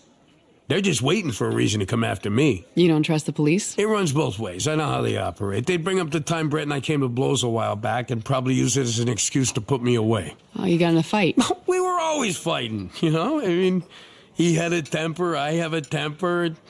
This guy stuff, it didn't mean anything.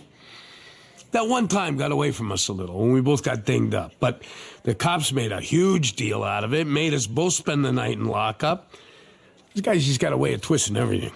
Well, you have nothing to worry about. Brett's death is being ruled an accident. Yeah, I heard they're dragging the lake off 26. That's bullshit. What do you mean by that? Nobody was as good on a bike as that kid. The idea that he skidded out on a turn, that's laughable. I hear that stretch gets slick during rainstorms. Maybe so, but do you remember any rainstorm on Labor Day? Now that you mention it, I don't. That's because it was dry as a nun's cooch that whole long weekend. As colorful a simile as it was more notable for the insinuation that Brett's accidental death might not have been an accident at all. I was about to follow up, but was distracted by a sudden commotion. Mouth, Terry Lynn. Why are you even here? I'm paying my respects. What about you? You have no respect for anyone. Just stay away from me. The door's right there, Amber. Feel free to use it. That's enough, Amber. She started it, Mom. And I'm gonna end it, too. Girls, stop. This isn't the time or the place. Kate, can you please control your daughter? Who is that? One of their moms. Stuck-up bitch 1 or stuck-up bitch 2. I can never tell which is which. Yeah, she shouldn't be here, Mom. Brett hated her. How the hell would you know that? He was my boyfriend, and you were just a side piece when he was bored. And you've got it backward as usual, bitch. It's time to go, Amber. I wish I never came. Oh, that makes 2 of us, bitch. Amber, now. Anybody for more tea? Or maybe a whiskey? And that was pretty well it for the funeral. People tried to put their proper mourning faces back on before tumbling out into the snowy evening, though some of them still vibrated like they'd witnessed a good bar brawl. When my own drive home took me past the police station, something about Sam's car looked so lonely out front in the lot. I felt compelled to stop. Enter. Emily. Hi. Hi. Hope you don't mind me popping in. Not at all. It's a really nice surprise. 2 days in a row. If you're not careful, I'm going to start expecting it. I don't suppose there's anything to eat in this place. Do I dare make a joke about donuts? Please. We can do so much better than that. I've got Pizza Palace on speed dial. I mean, if that's not being too presumptuous. How fast can I get here? And that's how 23 minutes later, I find myself sharing a couple of slices of pepperoni and black olive stuffed crust pizza across Sam's desk. Oh, this is so good. How have I never tried this place? Right? I'm really glad you came. I probably would have forgotten to eat if you hadn't. That busy, huh? Yeah, but it's been productive. I probably shouldn't tell you this because it's not public yet, but we hauled Brett's bike out of the water a couple hours ago. You're kidding? Right where we thought we'd find it, out by Harris Point. Thank you in advance for not saying I told you so. My gift to you. Merry Christmas. I hope there's a gift receipt. So, what plans do you and Violet have for the holiday this year? Actually, she leaves for her mother's in 2 days. We take turns every year. Wait, you're saying you'll be alone for Christmas? That doesn't sound very festive. Do you want to borrow a cat? No, thanks. I prefer my furniture unshredded. And it's fine. I want Violet and her mom to have that time together. It's just, after Violet was born, I assumed every December would bring Santa duty. Children jumping on my face at 4 a.m., demanding to open everything. No, there's something to be said for sleeping in, too. What about you? Any big plans?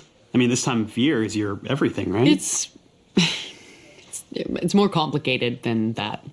You know, you never really told me what brought you out here to Fletcher's Grove. Not that I'm complaining, but I get a bit of a city girl vibe off of you. To be honest, even I'm not sure how this happened. That's not true. Of course, I remember exactly why I'm here and all the events that led to it. But as much as I've come to trust Sam, there's only so much I can tell him without putting myself and others in danger. Where was it you said you lived before moving here? Nice try, Sam. He just can't help being a cop.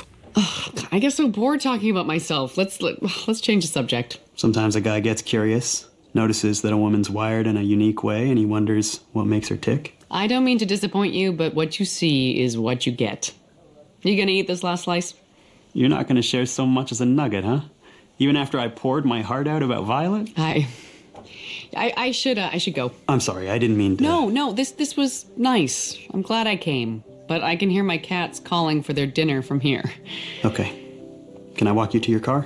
Ooh, won't the other officers talk? Let them. I'll stay here. I've kept you from your work long enough. Good night, Sam. Good night, Emily. I feel bad about shutting Sam down like that, but he has a way of slipping under my defenses that it scares me a little. In a good way, in a comfortable way that makes me feel safe when I'm with him, which is exactly what I am most afraid of, because that road only leads to lies and secrets and pain.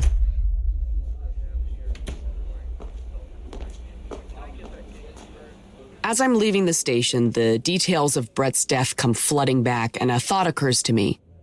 What I'm considering doing next could land me in some major hot water. But fortune favors the bold, as they say. I take a sudden hard right down a black hallway towards a restricted area, hoping the desk sergeant isn't paying attention, because what I'm looking for is in the compound lot out back. And while being friends with Sam allows me some leeway, I definitely do not have permission to be there. The vehicle compound is surrounded by high chain link fencing, and there are cameras pointing at the street entrance, so coming in through the station is the only way to keep from being spotted. It's still risky, but worth it to get an unrestricted all-access pass to Brett's motorcycle, still slimy and smelling of the bottom of the lake. This is interesting. The vehicle identification number's been filed off. Why would Brett risk heading out of town on an unregistered bike? And there's something else. I got a good look at Brett's motorcycle from the front window of the mistletoe on the day he stopped by, and seeing it now, something is giving me pause. I take a quick phone pic and head back through the station before anyone starts wondering where I am. Nobody even looks up as I head out the door. Our tax dollars at work.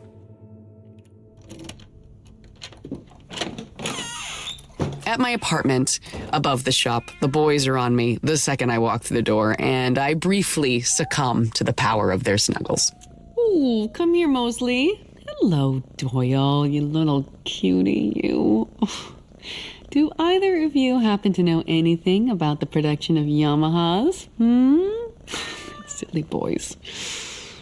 The cats have known me long enough now that they weren't surprised at spending our evening on the computer. They take turns draping themselves over the keyboard as I learned more than I ever wanted to know about that motorcycle. Our joint discoveries left me with even more questions, but I have a hunch you might be able to shed a little light on things. Famous Ray's Furniture Emporium. Most come for the great deals on high-end furnishings, but I happen to know Ray is a much more complex man than he appears in his cheesy local TV ads. And he also peddles in quality intel. Hello, Ray. Emily, you're back for the antique credenza, aren't you? I knew you couldn't resist. Not just yet. I thought I'd wait till you're after holiday sales. Don't wait too long now. Credenzas are going faster than Sue's hotcakes these days. So, what can I do you for today? I may not see you again before Christmas, so I thought I'd pop by with a little something. Aw, a gift basket. How thoughtful. You really are angling for a discount, aren't you? Speaking of angling, Ray, everything in the basket is fishing themed. I know you enjoy the hobby. All right, what do you need? Why do you think that... Come on. I know when I'm being softened up for something.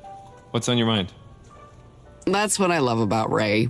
He knows when the pleasantries are over and it's time to get down to business. Still, he requires a gentle touch, because while he likes to give the impression that he's everyone's favorite uncle, he'll happily pick your pocket while he's giving you the shirt off his back. You still get out on the lake for some ice fishing? Every Sunday. And here I thought an altar boy like you would be at church. Hey, fishing is religion around these parts. You know, I saw a documentary once that said ice fishing requires deep currents, ones that keep running all winter so the fish keep moving. The documentary, huh? Yeah, whereabouts in the lake here would you find currents like that? Best spots are a ways out of town. Maybe up at Lake Emerald. I'm not familiar. 30 clicks south of town on the 26, and then a dirt access road. It'll be paved eventually. Local real estate folks have a model cabin out there for some summer cottage development going on next year. Huh. What about closer to home, say Harris Lake? The only thing you're going to catch there is a cold. Currents are way too flat. Let's say I threw something big in the water out at Harris, a couple 100 pounds, say. Do you think it could make its way down toward the town dock over the course of a few months, over by the rink? Is this about the Slater kid? Who? No, we're talking about fishing. Right. Whatever you say. The answer is no. It's not very likely. Probably just sink like a rock and that's it. But if something went in up at Amaral. Did it get stuck in the deep weeds at the bottom for a while before the current finally lifted it and carried it off? Hope that helps. Now, let's talk about this credenza. Ray had confirmed a thought that was slowly gnawing at me. Brett's death may not have been the tragic accident Sam thought it was. But I don't think Sam would be ready to buy into this theory without solid evidence, so I'll need to do a little more digging on my own. Lake Amaral seems like a nice, remote spot for a leisurely hike. And hey, I've been meaning to take my new snowshoes out for a trial run anyway. The snow was falling, sparkling over Lake Amaral. It seemed to me that this place was too beautiful for anything terrible to have happened out here. The model summer home at the head of the lake was massive, the kind of cottagecore chic that makes the covers of magazines. Several real estate lockboxes hung on the railing, and although I was nosy enough to try them, I had no luck. So I content myself with peeking in the windows, dreaming of being the kind of person who could have a massive natural leather couch without it becoming a scratching post. Off to the right of the house, I see a set of recent car tracks and decide to follow them and see where they go. I can't imagine that wealthy downtowners are out looking at summer homes a few days before Christmas. There are a few outbuildings in this direction, boathouse, bunkie, tool shed, and as I get close to the boathouse, a vehicle suddenly comes around the corner and drives right towards me.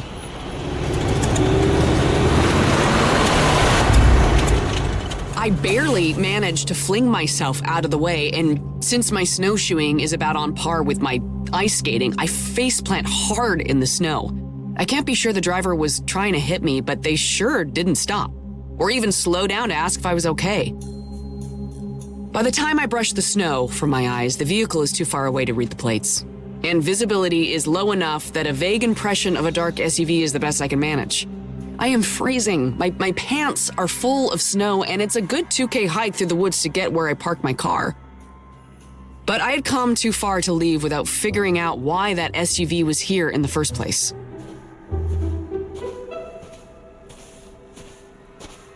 The tracks end at a shed right at the corner of the woods, and it looks like a tarp covering piles of firewood has been disturbed.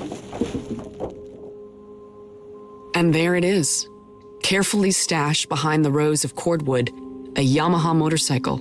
And not just any motorcycle, it's Brett's bike. Exactly as I remembered it the day he came to the shop, and suddenly, I don't feel so cold anymore.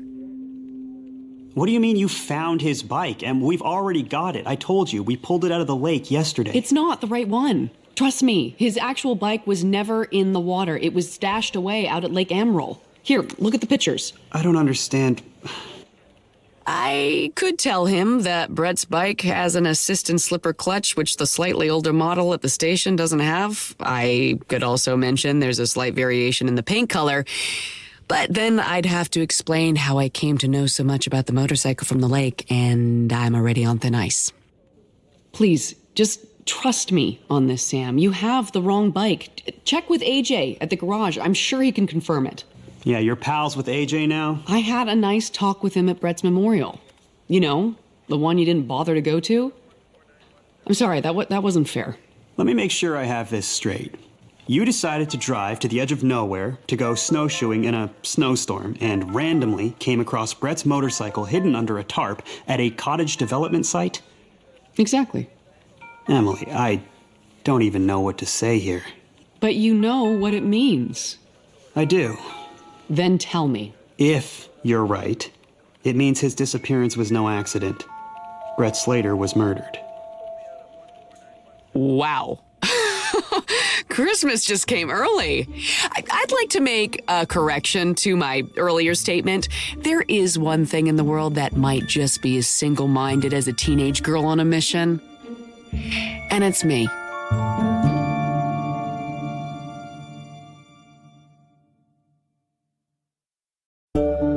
Part 4, Hearts of Ice.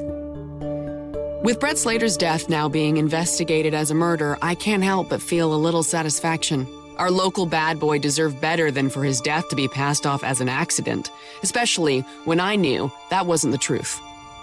But I still can't figure out who Brett had ordered his last Christmas gift for. I need to find the right tree for the crystal toboggan to hang from.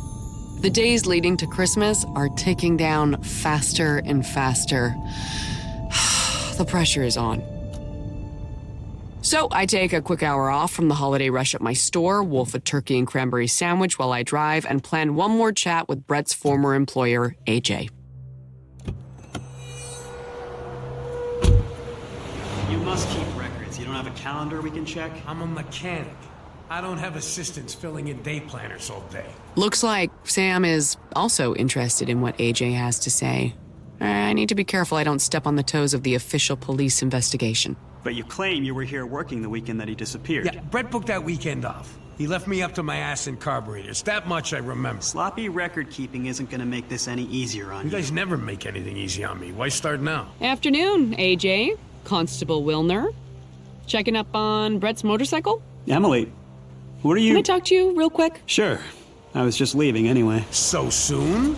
What a shame. Feel free to never come back, cop. What's up? You do know that AJ is the one who pointed out that the bike you pulled from the river wasn't Brett's, right? Doesn't mean he's not involved. If AJ killed him, why would he help to prove Brett was murdered? He'd be trying to push your accident theory. Emily, you don't know AJ like I do. Trust me. Where there's smoke, there's AJ. And even if he isn't involved, I have to do my due diligence. There's something different in Sam's tone. Not the typical hope and optimism that separates him from the rest of the department. It's a message, and I receive it. I get it. Didn't mean to interfere. Don't worry about it. But I'm still curious what you're doing here.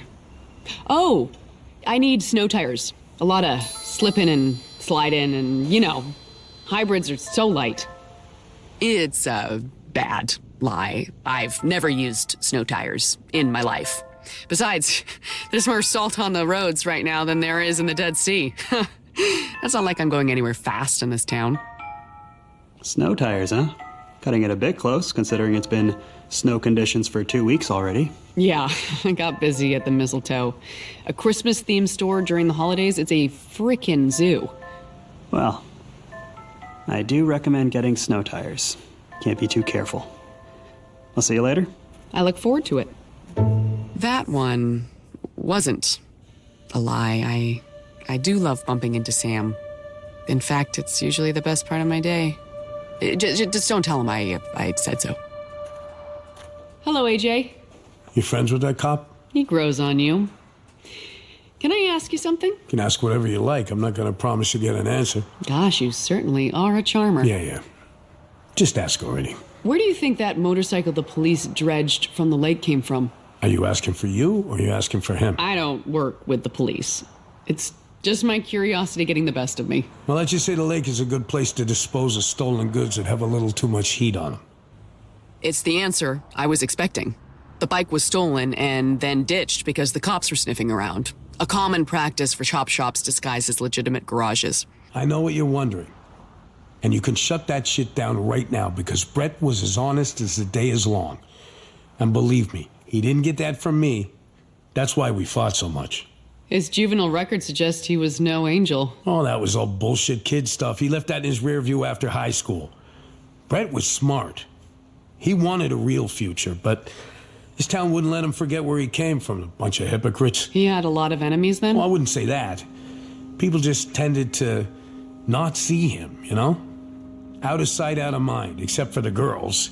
I mean, that's one department where a bad boy image is usually a plus. Terry Lynn and Amber were the main ones, right? You saw how they acted at a funeral home, at the holidays in front of their mothers. Those girls fought like cats and cats over him for years. So Brett was a player that way? More like Brett couldn't figure out how to cut one of them loose. They'd cry and carry on, and he'd take them back in turns. I warned him it'd end badly someday. Said it right to their face, too. They came here, to the garage? Well, you know he lived in the back, right? See that trailer up there? And there it is.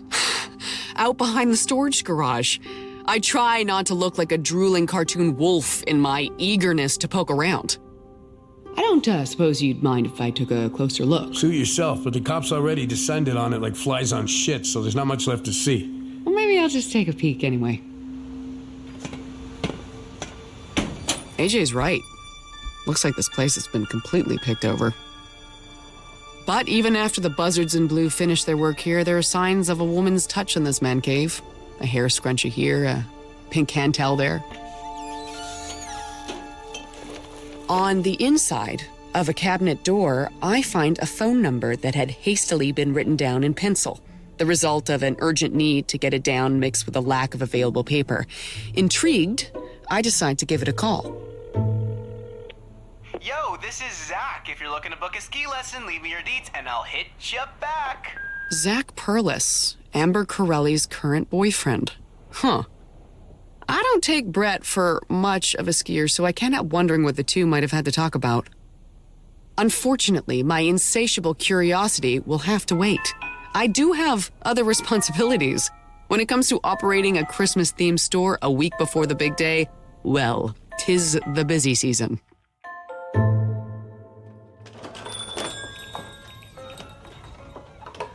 Violet, hey, sorry. I was gone longer than expected. I had to have snow tires put on the car. Don't ask. It's okay. It's been steady, but not crazy. Mostly just looky-loos and last-minute stocking stuffers. How about you? Any closer to finding Brett's killer? Sorry, what? That's your dad's job. I just want to find the rightful owner of Brett's gift. Well, that's a fat load of tinsel, and you know it. You don't fool me. You read all those mystery novels, listen to true crime podcasts. You're trying to solve this thing. She's good. Clearly, I don't give Violet enough credit for having her dad's ability to sniff out the truth. Maybe I can use that. Do you happen to know Amber Corelli or Terry Lynn Palmer? Not really. I know Terry Lynn's mom, Kate, because I get my hair cut at Pink Lady sometimes. Terry Lynn works there, too. Huh. And when was the last time you had a haircut? Back to school, I guess. If you're gonna see your mom for Christmas, don't you think you could maybe use a trim? Wait, are you... Is this something to do with Brett's murder? No, never mind. Bad idea. No, good idea. Very good idea. I want to help. Okay, just remember I am trying to figure out who the crystal toboggan belongs to. Nothing more. You could say it's my rosebud. I don't know what that means. You know, Citizen Kane. Is that... Like, are they a friend of yours or something? Wow. Forget I brought it up. So here's what I need you to do. A little heart-to-heart chat with Terry Lynn won't do Violet any harm. Maybe she'll find something out. Maybe she'll just be happy to feel included. Either way, her hair will end up looking great for the holidays. As for me, once we close up for the day, I've got a ski lesson booked with the most popular instructor on the mountain, Amber's current boyfriend, Zach.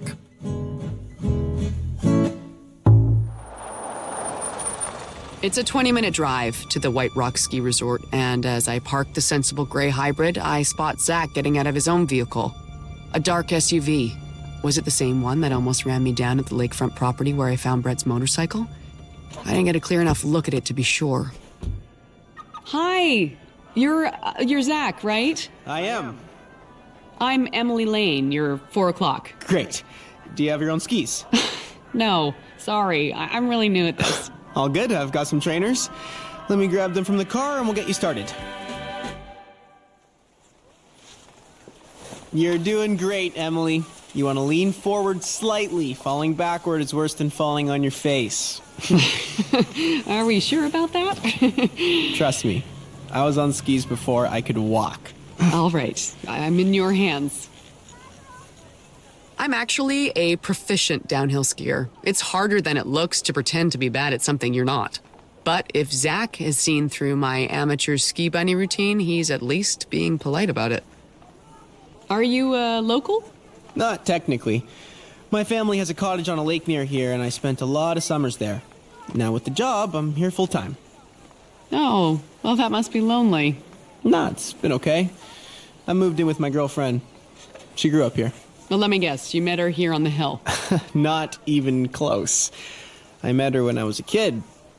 I've had a crush on her since I was like 10. Of course, she didn't give me the time of day back then. Nah, sorry for the life story.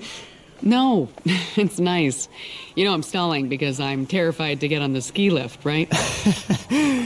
It is a bit intimidating. So how did you finally get her to notice you? Who? Amber? I don't know, really. I guess persistence. Wait, you don't mean Amber Corella? Yeah, you know her? A little. She used to go with Brett Slater, right? Sorry, I don't mean to... It's cool. Brett cut her loose a while back. His loss was my gain, I guess. Well, that's a surprise. I assume, by the way, Amber was carrying on at the memorial that she was still Brett's girl of choice at the time of his disappearance. So was the grieving girlfriend routine just an act? And if so, for what purpose? You heard what happened to Brett, right? Yeah, it's so sad. Did you know him at all? To be honest, I wasn't his biggest fan. I mean, on Amber's side, he was kind of a dick. He called me out of the blue one day to tell me that Amber wouldn't stop calling him and that I needed to do something about it. Why was Amber calling him? She told me she wasn't. That he was lying to try to break us up because he was jealous. Wow. She wanted me to kick his ass, but it never came to that. Brett left town. Or we thought he did. All right, no more stalling. Let's hit the slope. Oh, just be gentle, okay? No promises. Falling down is how you learn to stand. Oh my god, I need that on a poster. Immediately. Preferably one with, like, kittens all over it. As I head to the lift with Zach, my thoughts turn to Violet. I hope I didn't make a bad judgment call sending her alone into the wolf's den.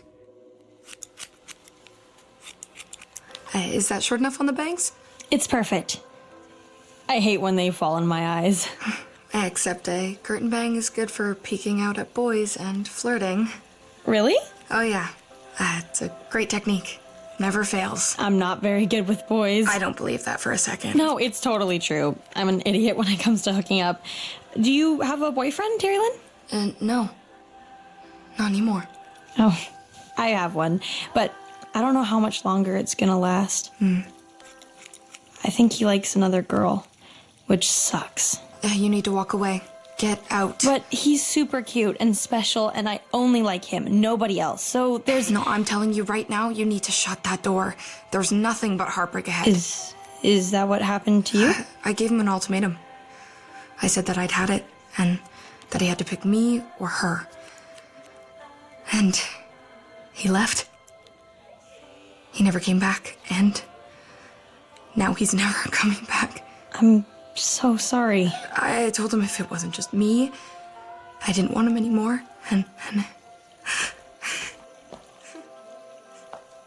What's wrong with my daughter? I'm not sure, Mrs. Palmer.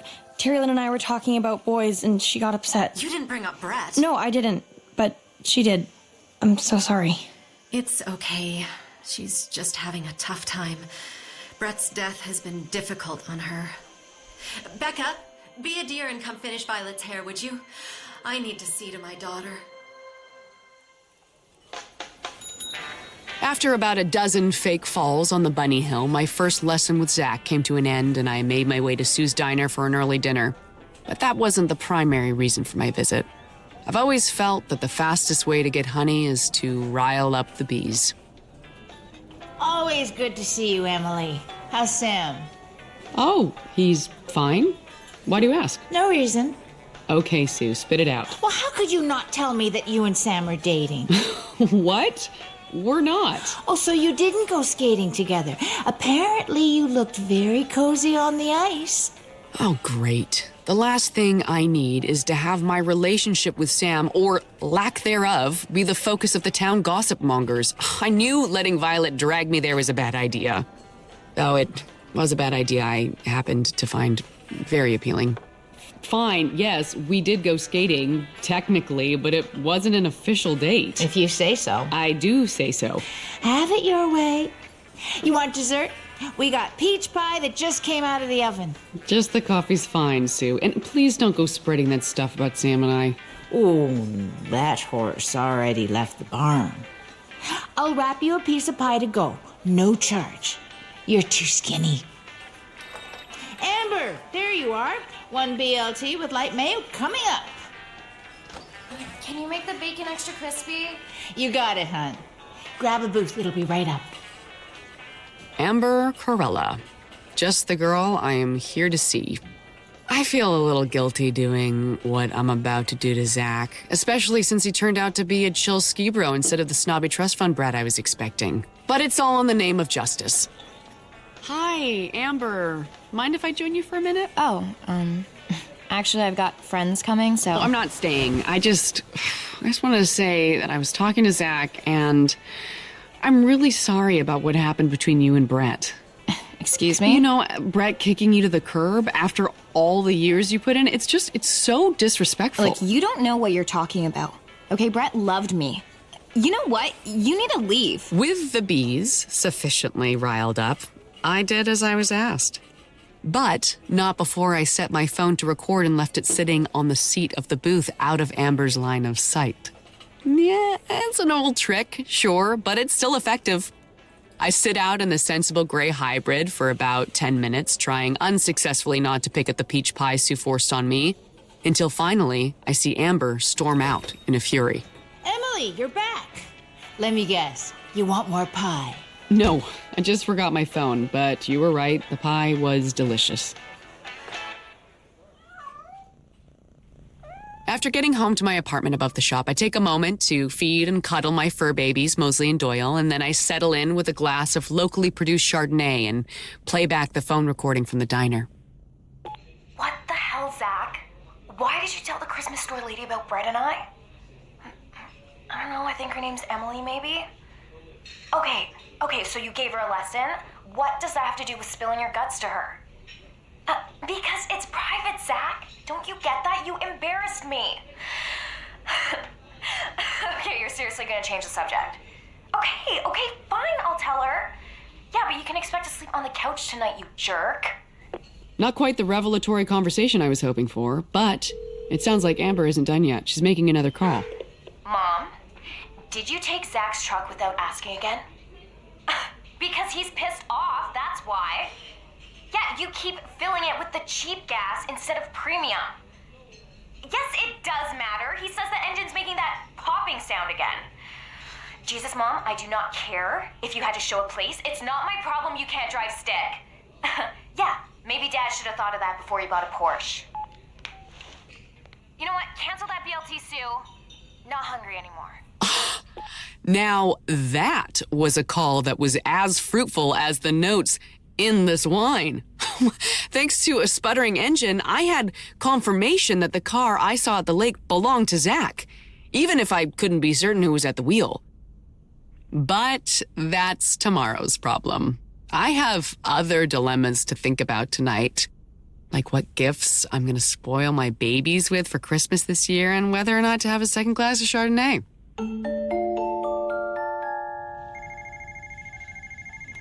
Under the mistletoe, how can I help you? We close at 6 today. Okay, Merry Christmas. Good morning. Violet, your hair looks fantastic. Hi, Sam. Good to see you. Hey, Em. Careful, he's a real bear today. I'm not a bear, I'm just in a bad mood. You poor thing. How bad? Not as bad as it was before I got here. Gross. Be right back. Just gonna throw my coat in the back room. You managed to track down your crystal toboggan owner yet? Sadly, no. Well, I guess that makes 2 stalled investigations. What do you mean? The current theory at the department is that Brett hit the motorcycle himself because he was casing out the show cottage for a possible break-in. What? They think he was planning to squat there, but he took a swim, got tangled in the reeds, and drowned. That's ridiculous. I agree, but it's not my case anymore. Since the body went in out of our jurisdiction, they're passing it off to the proper county, and nobody there wants it. Oh, Sam. You are right. Brett deserves better. But it's out of my hands. Dad, you're still here? What are you lovebirds talking about? Violet! I'm kidding. Relax. Have a good day, okay? See you later. All right, take care. You too, Em. So, you want to hear about my trip to the hairdressers? You got something? I mean, besides the most adorable cut ever. I know. I love it, right? So, Terry Lynn was under the impression that Brett skipped town on her because he was afraid of commitment. She actually said that? Well, words to that effect. Apparently, she told him she wasn't going to compete with Amber anymore. It was her or the highway. And when he disappeared suddenly, she thought he chose the highway. Exactly. Didn't even let her know he was leaving. She was really upset about it. But you know what's nice? Terry Lynn's mom was super concerned about her. They're really cute together. More like best friends than mom and daughter. That's interesting. And best friends don't like it when others threaten to come between them. Very true. So, did any of this help you? I'm not sure yet. There's a lot to think about. That's not entirely accurate, but I don't think Sam would appreciate me dragging Violet into this thing any further. Especially when I was about to rile up the bees to a fever pitch, which means getting right up into that hive. What are you doing? Just writing some Christmas cards to some friends. A little last minute, isn't it? They won't arrive in the mail in time. Oh, I plan to deliver these myself. And that's how, 24 hours later, on an unseasonably warm December Sunday, I find myself lying in wait at the cottage development site where I'd found Brett's motorcycle hidden away. Kate, Natalie, what are you doing here?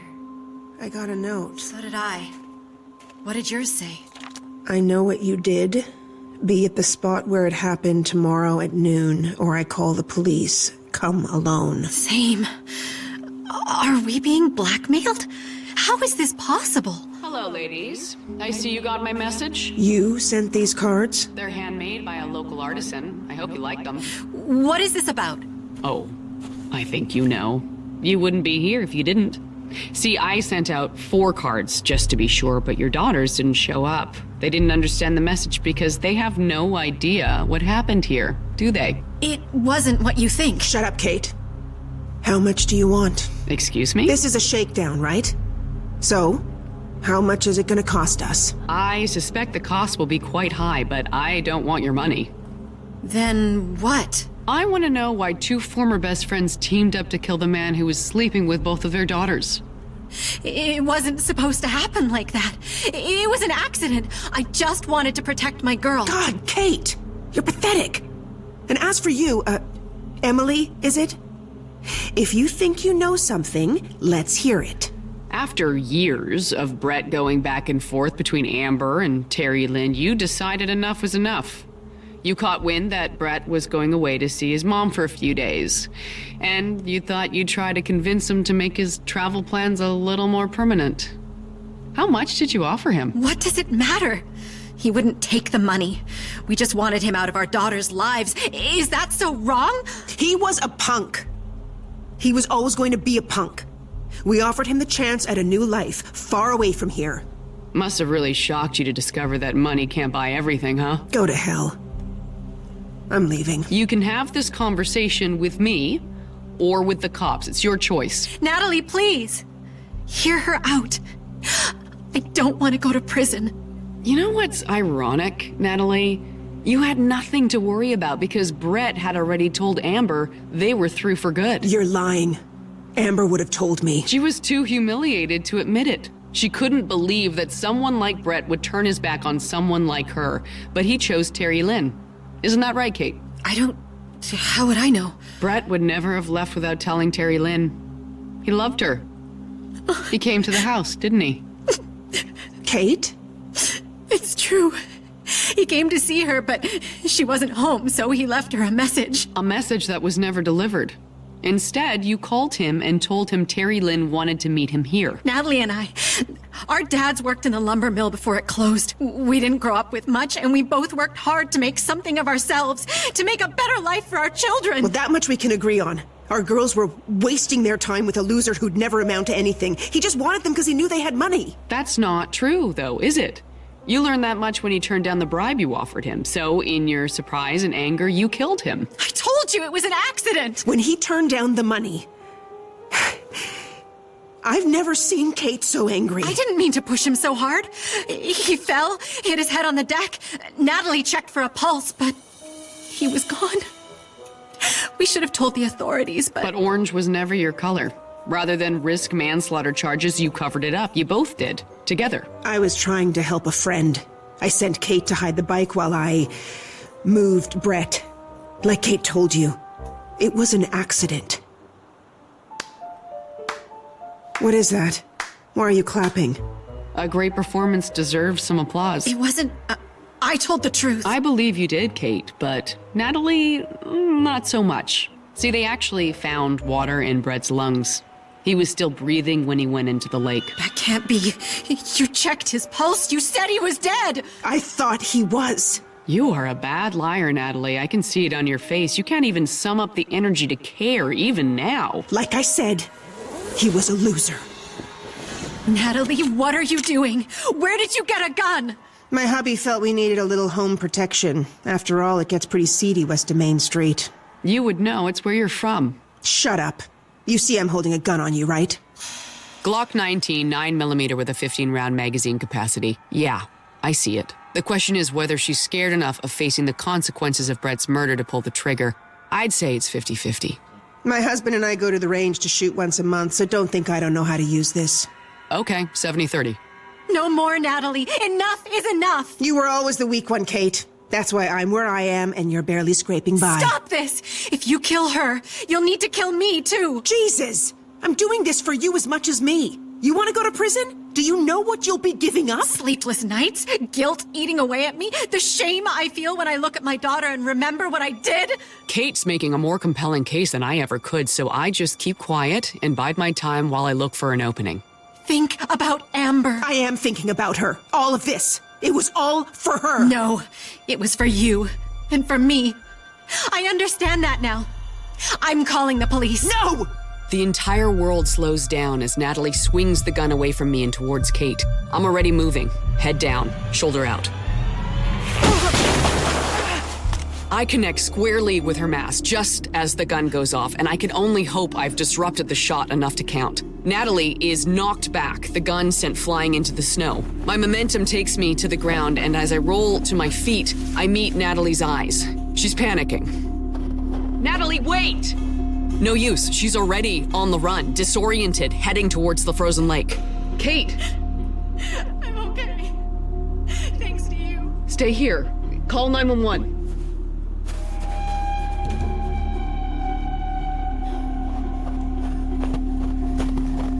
Natalie, stop! There's nowhere to run! What's happening? Don't move. The currents are stronger here, so the ice cover is much thinner. It doesn't matter. I can't go to jail. Kate! She's okay. You didn't hurt her. Oh, thank God. But Brett! Look, you can't change what happened, but you can take responsibility. What about Amber? She'll hate me.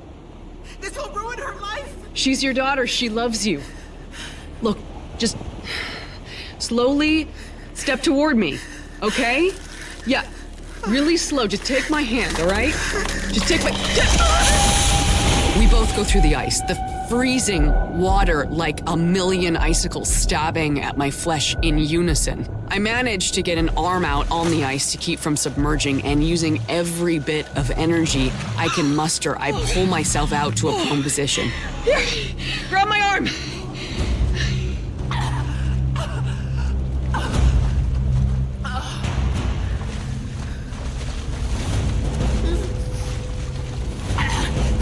I can't! You can! Come here! She grabs my arm, and with the last of my strength, I pull her from the water. Freezing, disoriented, we crawl back toward the shore. You saved me. Why? Because nobody deserves to die like Brett did. Not even you.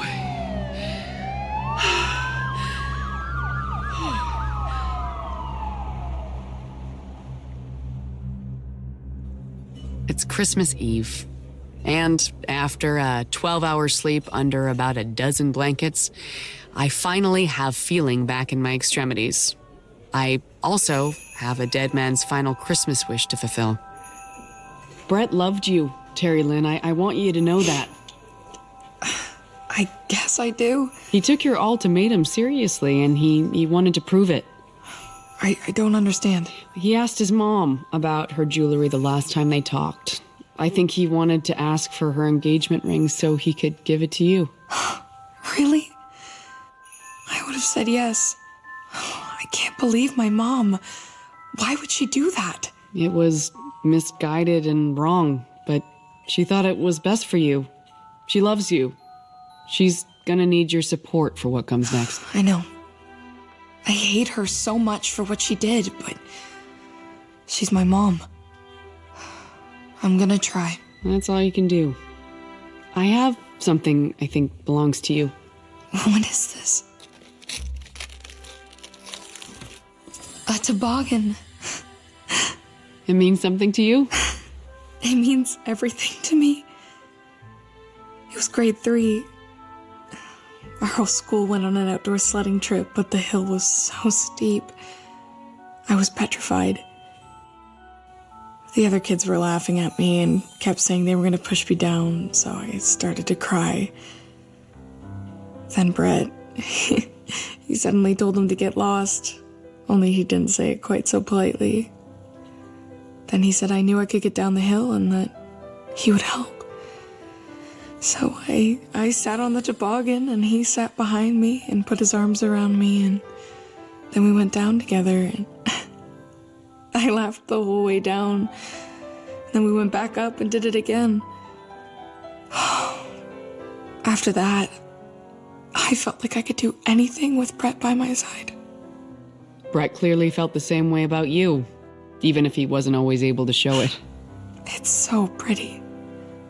Thank you for keeping it safe for me. Yeah. Merry Christmas.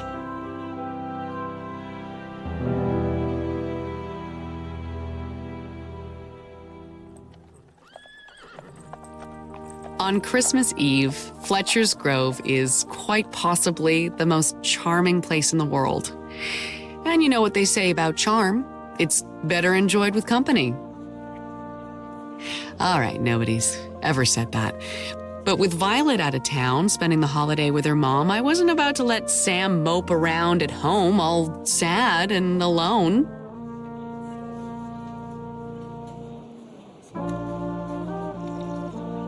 This is good. I've never had mulled wine before. Secret family recipe. If I share it with you, my grandma might rise from the grave. You knew your grandmother. Nice try, detective. I just want to get to know you. I know, and I'm trying to let you in, at least a little. I'm very private. And I'm very patient. Take all the time you need. Appreciate that. I'm glad you're okay. You're lucky you didn't catch pneumonia falling through the ice like that. Yeah, I definitely prefer ice skating to swimming as far as winter sports go. I still don't understand why... You promised. Not to bring it up. Okay, fine, you win. And all in the name of a crystal toboggan. We should call it Rosebud. Oh, thank God someone else in this town knows who Orson Welles is. Who? Hey, you mentioned ice skating. Don't even think about it. You know, when you've had a bad experience, it's always best to get right back on the horse. No way. I'm done with ice for a while, even in my water glass. Then how about a stroll through the park to see the holiday light show? Now you're talking. You know the town bought all the lights from my shop, right? You're kidding. Yeah, of course I am. It's literally thousands of lights. You know, for a cop, you're very gullible. Oh, thanks. Cute, but gullible.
Mistletoe Murders Part 5, Walking with Ghosts.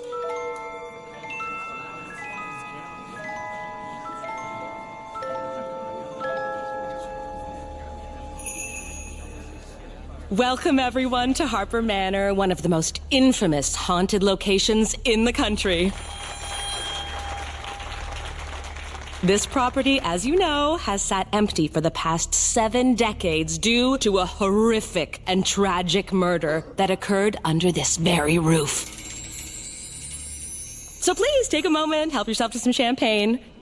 You're probably wondering what brings me, Emily Lane, proud owner of a Christmas-themed store called Under the Mistletoe, out on a chilly New Year's Eve to some allegedly haunted mansion on the edge of town.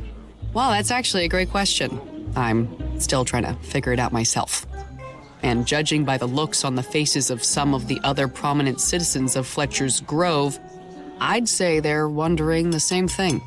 Before we begin, I just want to thank you all for joining me tonight for the grand opening of my latest, and I dare say greatest, immersive spectral experience. That's Jessica Park, our host for the evening. She has what you might call a flair for the dramatic. And from what I can tell, an immersive spectral experience is basically an upscale haunted house theme park attraction, minus the theme park. Thank you, truly. When I first arrived here from New York 7 months ago, I knew instantly that I had found the perfect location for my newest creation. After all, the ghosts were already here. All I had to do was wake them up. Oh, yes, of course. Allow me to introduce my partner, Rafe Steiner. I couldn't have achieved any of this without him. Thank you, Jessica. Enjoy the party, my friends. A toast to the impending New Year. I hear it's bad luck to toast with an empty glass. Sounds like an excellent excuse for a refill. Oh, did I mention that Detective Constable Sam Wilner is my date for the evening? Okay, settle down, shippers. It's not a date, more of a, if we're both going anyway, it makes sense to go together kind of thing. Can I try some champagne, Dad? If you do, this house will have 2 ghosts instead of 1. Party pooper. That's Sam's 15-year-old daughter, Violet, who works for me at the store part-time. She's also determined to set me up with Sam, which is both annoying and a little flattering. Mayor Tom Harper, beloved scion of Fletcher's Grove, was found dead tonight in his mayoral mansion, stabbed in the back by what has been described as a pearl-handled dagger, known to belong to the mayor's longtime valet, August Payne. However, the weapon itself was nowhere to be found at the grisly scene of the crime. As many of you know, that radio news report you just heard is based on the real events that took place in this very house.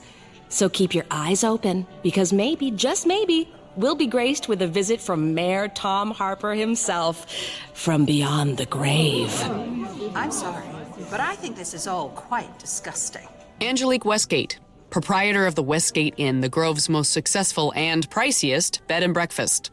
She also has the demeanor of someone who just swallowed a live bee, or as I call it, resting bee face. Angelique, please. It's bad enough. This glorious house was left to languish for so long.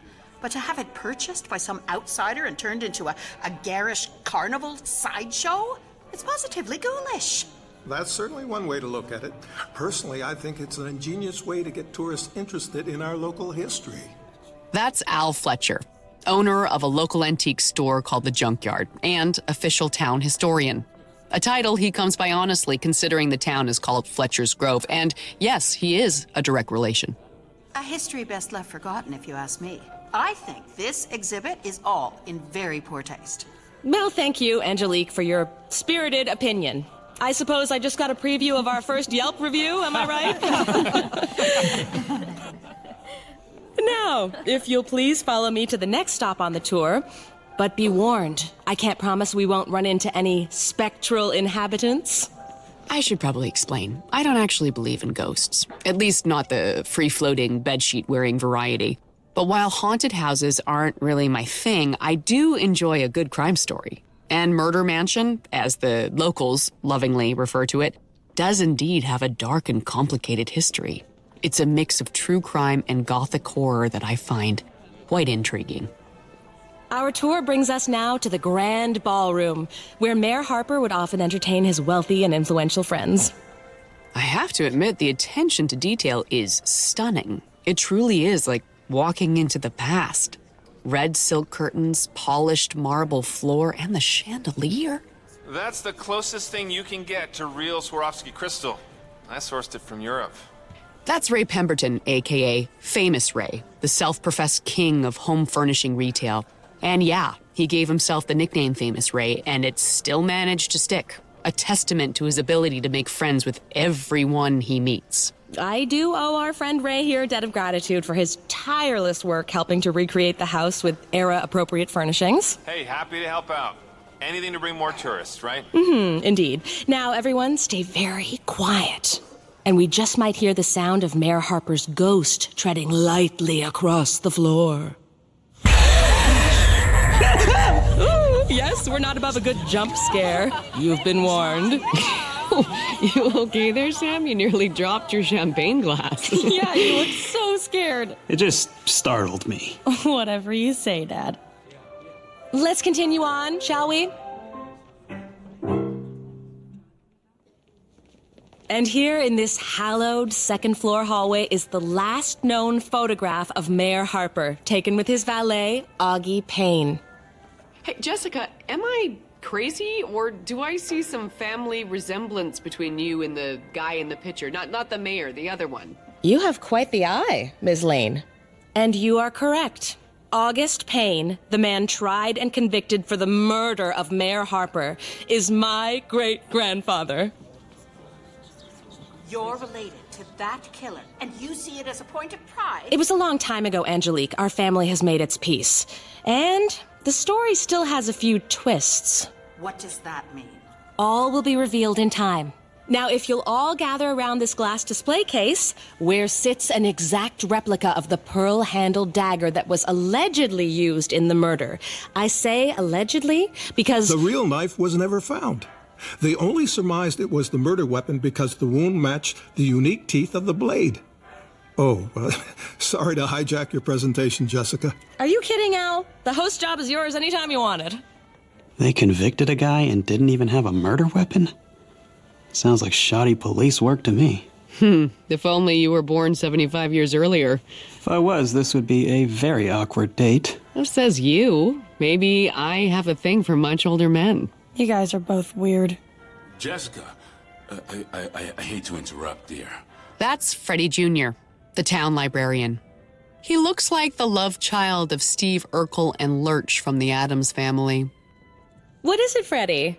This has been wonderful, but it's late, and I need to head home to give my dog his diabetes shot. Aw, but Freddie, it's so close to the witching hour. You won't stay to ring in the new year? Well, if I'm being honest, as impressive as all of this is, I have a low threshold for things that go bump in the night. I understand. I'm just sorry you'll miss the surprise I have planned. Truly my loss. I look forward to hearing about it tomorrow. Good night, all. All right, everyone. It's almost midnight. Let's head back to the grand foyer for the countdown, after which I have something very special to reveal.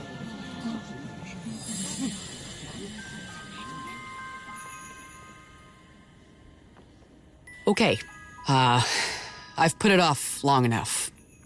It's only fair to mention that as big a fan as I am of Christmas, I feel the exact opposite about New Year's Eve. Due to the fact that it's the anniversary of my parents' death. I was only 8 when I lost them, and I spent more December 31st than I care to remember crying myself to sleep on some lumpy pillow in one of the many foster homes that I lived in. So, when Violet suggested this date but not a date with Sam, my first impulse was a hard pass. If it wasn't for her persistence, I'd be at home, cuddled up with my cats, doing a crossword puzzle right now. The jury's still out on if I made the right decision. Not that I don't find Sam attractive, it's just that, well, my past is complicated and not terribly conducive to a new relationship. Especially one with a cop. It's almost midnight, So I'm going to leave you two alone. Wink, wink. Not subtle, is she? No, she's not. Sorry. Don't be. You clean up pretty good. Thanks. And if I may say, you don't look so bad yourself. Hey, you guys are not going to believe this.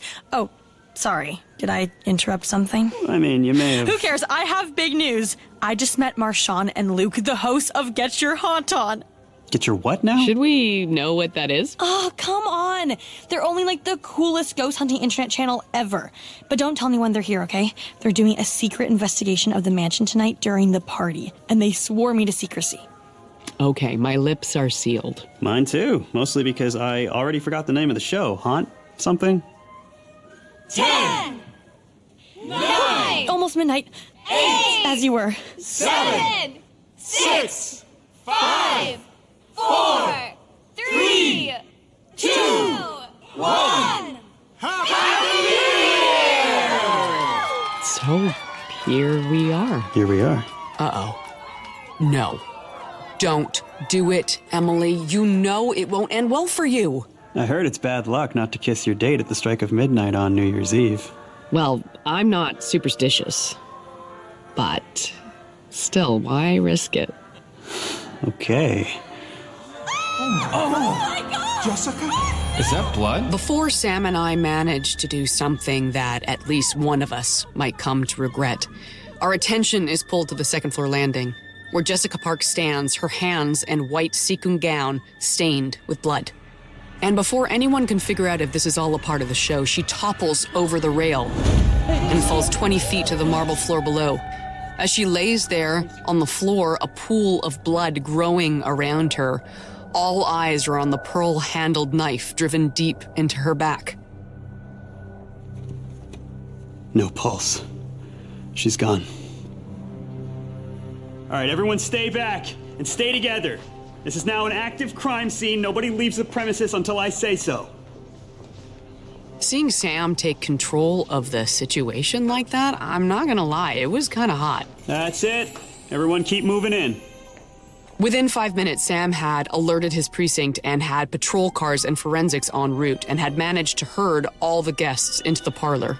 Everyone would need to be interviewed before they could be released. Nobody had quite put it together yet, but the truth is, they were all possible suspects, which meant there was likely a murderer in the room with us at this very minute. Hey, Sam, can I help? Maybe keep an eye on Violet for me? I'm worried. What she just saw... Yeah, I know. What about you? Oh, I'm still processing, but I think I'm okay. I probably shouldn't tell him I've seen more than my share of bodies. He'd have too many questions. Did you notice the knife? Yeah. It's the same one supposedly used to kill the mayor back in the day.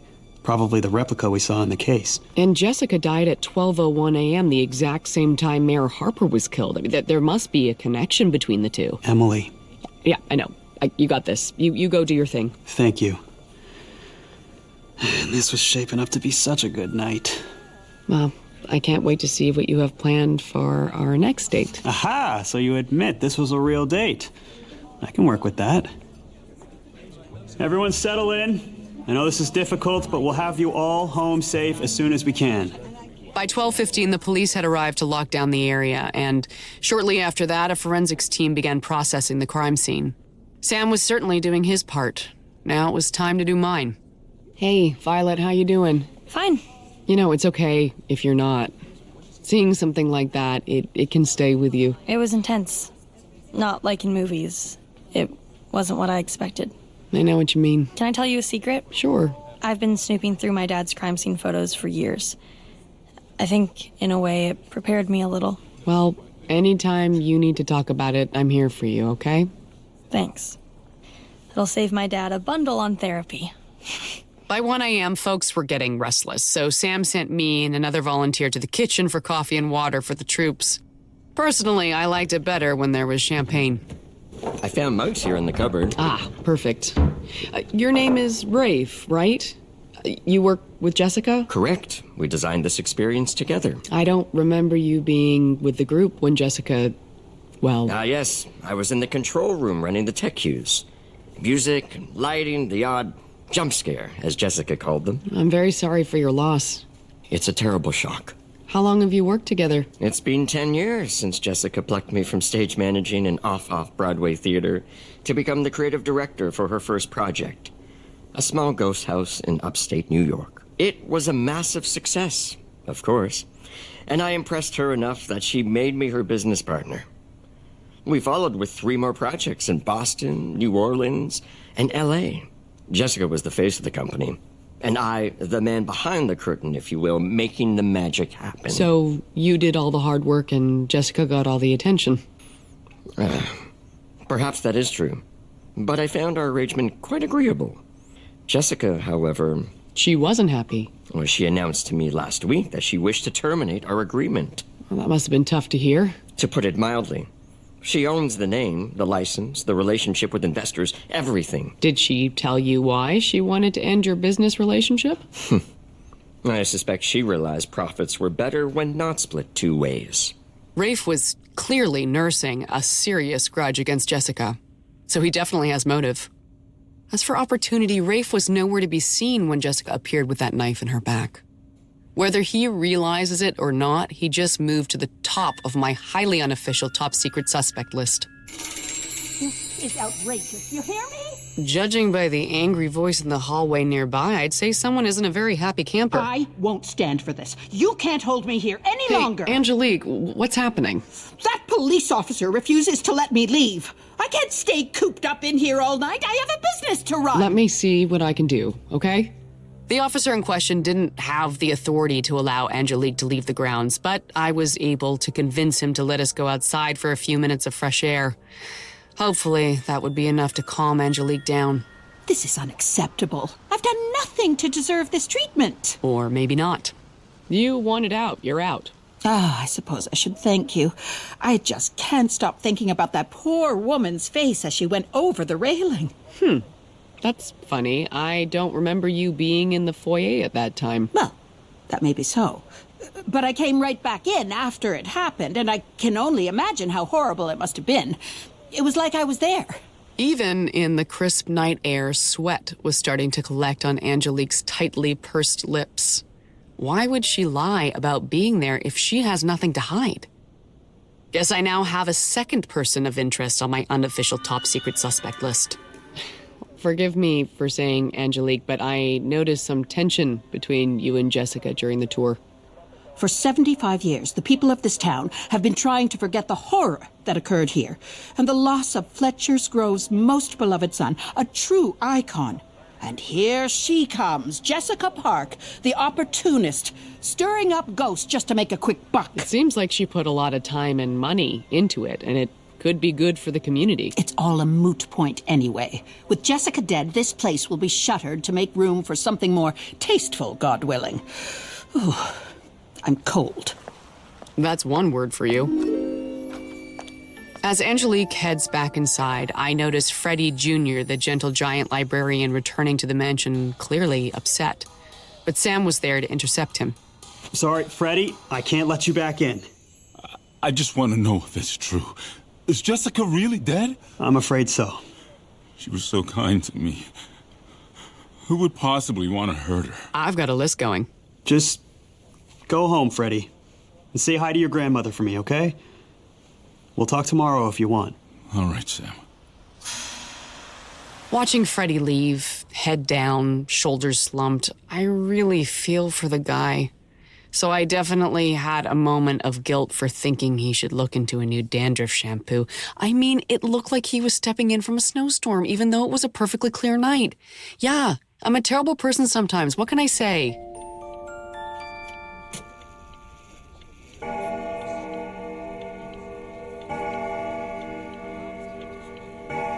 By 3 a.m., Sam and his team had interviewed and released about half of the guests. The rest of us were moved to the dining room where food had been brought in from Sue's diner to placate the remaining revelers. Famous Ray was holding court as usual, and Violet was looking better, engaged in conversation with the 2 internet ghost hunters, while Al Fletcher seemed more interested in the room's decor than the food. I tell you, nobody puts out a spread like Sue. Nobody. These green onion pancakes are to die for. Seriously, Ray? Oh, bad choice of words. Sorry. They really did go all out on the design, didn't they? Why do I get the feeling that Ray wasn't the only one to help with period-appropriate stage dressing? Guilty as charged. I let Jessica and her partner raid my shop. How do you think I scored an invite tonight? Did she tell you she was related to August Payne? No, and I didn't make the connection either. That was impressive that you spotted the resemblance. Ah, I'm good with faces, I guess. Hey, you know the history of this place, right? How much is known about the mayor's killer? Well, let's see. Augie Payne was the mayor's right-hand man. They were close friends. Augie even lived in the staff wing of the mansion. A lot of people found it inconceivable that he would have murdered Tom, but he had no alibi, and it was determined that it was his knife used in the crime. Augie died in prison about 10 years later, and his remaining family moved out of town shortly thereafter. And now history repeats itself. Only it's the descendant of August Payne who met her fate. It almost sounds like vengeance. Makes you wonder. What? Well, they say the house is haunted, right? That's why we're here, after all. Are you suggesting it was the ghost of Mayor Harper who killed Jessica? I'm just talking. Who's to say what happens to us once we leave this mortal coil? As I mentioned earlier, I'm not a believer in flying bedsheets and rattling chains. But the ghosts that do keep me up at night are the ghosts of the past. Mistakes that can't be fixed, betrayals that can't be forgiven, lives that can't be unruined. Those are the ghosts that haunt you forever. I'm feeling a little claustrophobic in here. Will you cover for me, Al? I'm gonna sneak out and get some air. You got it. I managed to find an area of the house outside the investigation zone where I could be alone with my thoughts for a few minutes. I hope I don't get Sam in trouble. But I was feeling like a long-tailed cat in a rocking chair factory in there. Okay, now this is more like it. Looks like I've stumbled on the games room, complete with what I would consider a real work of art. A 1920 Monarch. Ash burl body, rosewood rails, ivory sights, emerald green velvet top pool table. Oh, this was my game growing up, and I still play from time to time, but never on an exquisite... Someone else is here. It's not the cops, or they'd identify themselves. Hello? The old instincts kick in, and I grab a pool cue to use as a weapon. Won't do me much good against a ghost, but I suspect I'm dealing with someone a little more solid. The hallway is too dark to see down, so I use the flashlight on my phone for added light. There was something at the end of the hall, but it was gone around the corner in a flash. I ran full tilt, hoping to catch up, but it led to a dead end. The only thing standing there was an ornate grandfather clock right out of some Victorian ghost story. But I'm sure someone was there, and they must have gone somewhere. I take a closer look at the clock and realize it wasn't working, and there was no glass protecting the face. I couldn't resist the temptation to move the hands to the 12 o'clock position, and with a little click, I felt the whole clock shift slightly. As I suspected, there was an opening behind it, a secret door. It's way too early in the morning for this shit, but here we are. It was dark, and I didn't want to announce my presence without knowing the score, so I moved slowly and kept one hand on the wall as I moved down the hidden corridor. My first thought was, who puts carpeting in a secret passage? And my second was, why do I smell fresh paint? I noticed a ribbon of light that cut through the darkness, and I knew I was close to reaching the end of the passage. I raised up the pool cue, ready to strike, and peeked out from the 2-inch gap of whatever secret door led into the room beyond. It was a bedroom, with a large mid-century 4-poster canopy bed as the centerpiece. Come on, where's the good stuff? The voice turned out not to belong to a ghost, but rather a short, stocky man with a beard that even a hipster might deem a little much. He was in the process of grabbing items from the dresser and stuffing them into a backpack. I pushed my way further into the room, noticing now that the secret door was a full-length body mirror with a heavy iron frame. That's... Oh, shit. Yeah, wait, don't... He took off towards the door, but I managed to kick a nearby velvet footstool in his path. Oh, Jesus! Ow! You could have killed me!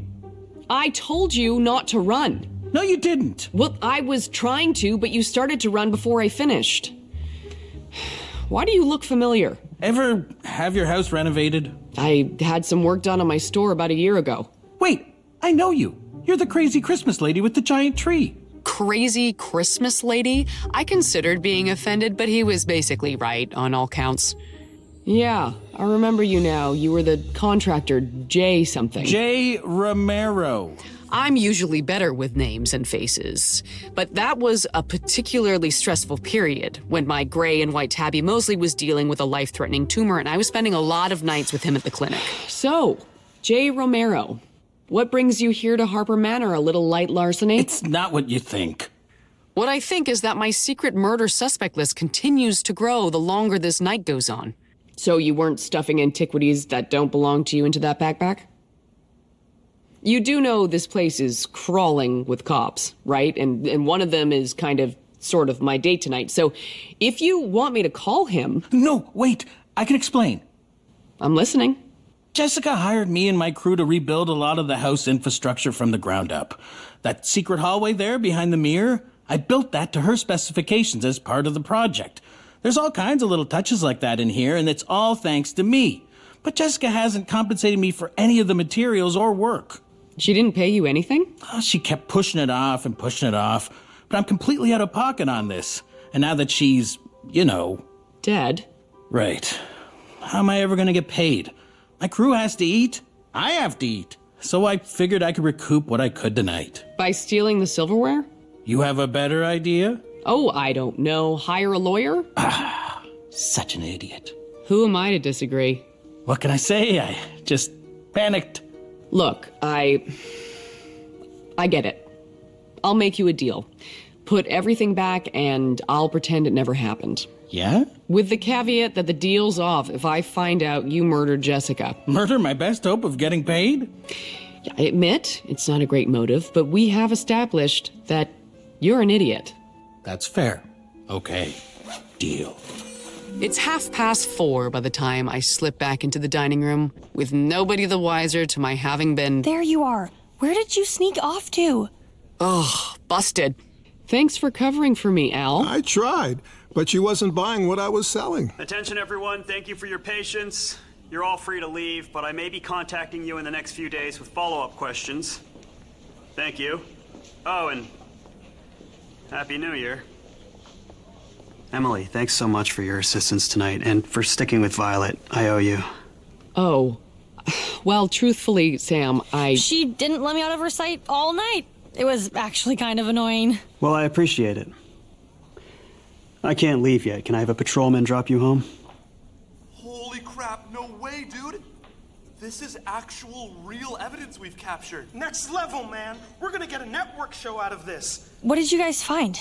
Did I hear you say evidence? Yeah, of legit spectral activity. Ugh, never mind. Luke and Marshawn know their stuff. Wait, this footage, is this from tonight? Yeah. We set up cameras and a few recorded hotspots to try to capture video proof. We didn't find any cameras. We kind of gathered them up before all the cops got here. So you have hidden camera footage of a crime scene and didn't think to let the police know? Yeah, sorry. You do understand a woman was murdered here tonight. I know, that's why we're so stoked about this evidence. What if it was her spirit we captured? You don't think you're being a little insensitive? Hey, everybody dies. But won't you feel better having proof that there's an afterlife? We don't have time for this. I'm confiscating all your equipment and your footage. You're lucky I don't arrest you. Dad, be cool. At least take a look at what they found. Fine, show me. Okay, no problem. Check this shit, check this out. The footage was from a camera perched high on the landing near the grand staircase where our gracious host had made her final swan dive. And Jessica herself suddenly appears in frame, stumbling through the shot, pearl-handled knife already lodged firmly in her back. Can you zoom out to show more? No, it's a static lens. But watch, the good part is coming up. Keep your eye on the open door behind her. Keep watching. All eyes were on the screen, waiting for something to happen. And then the door closed by itself, not forcefully, like someone just gave it a little push. But in this case, there was no someone to be seen, just a completely empty hall. Oh, come on. It was pushed from behind. You'd think so, but look at this corresponding footage from inside the room. And note the matching time code. The footage reveals that the room is empty, proving the door wasn't manipulated by human hands. There's no question it closed on its own. Okay, so a door closed on its own. So what? Don't you get it? An apparition stabbed the lady, then fled into the room, shutting the door behind it. And not just a room, that's the mayor's personal study. So it had to be the ghost of Tom Harper who killed her. This is proof. You can't honestly expect me to believe that Jessica Park was stabbed to death by a ghost. You saw the footage, Dad. What other explanation is there? Whether one believes in ghosts or not, there's one thing I think we can all agree on. This year is off to a very interesting start.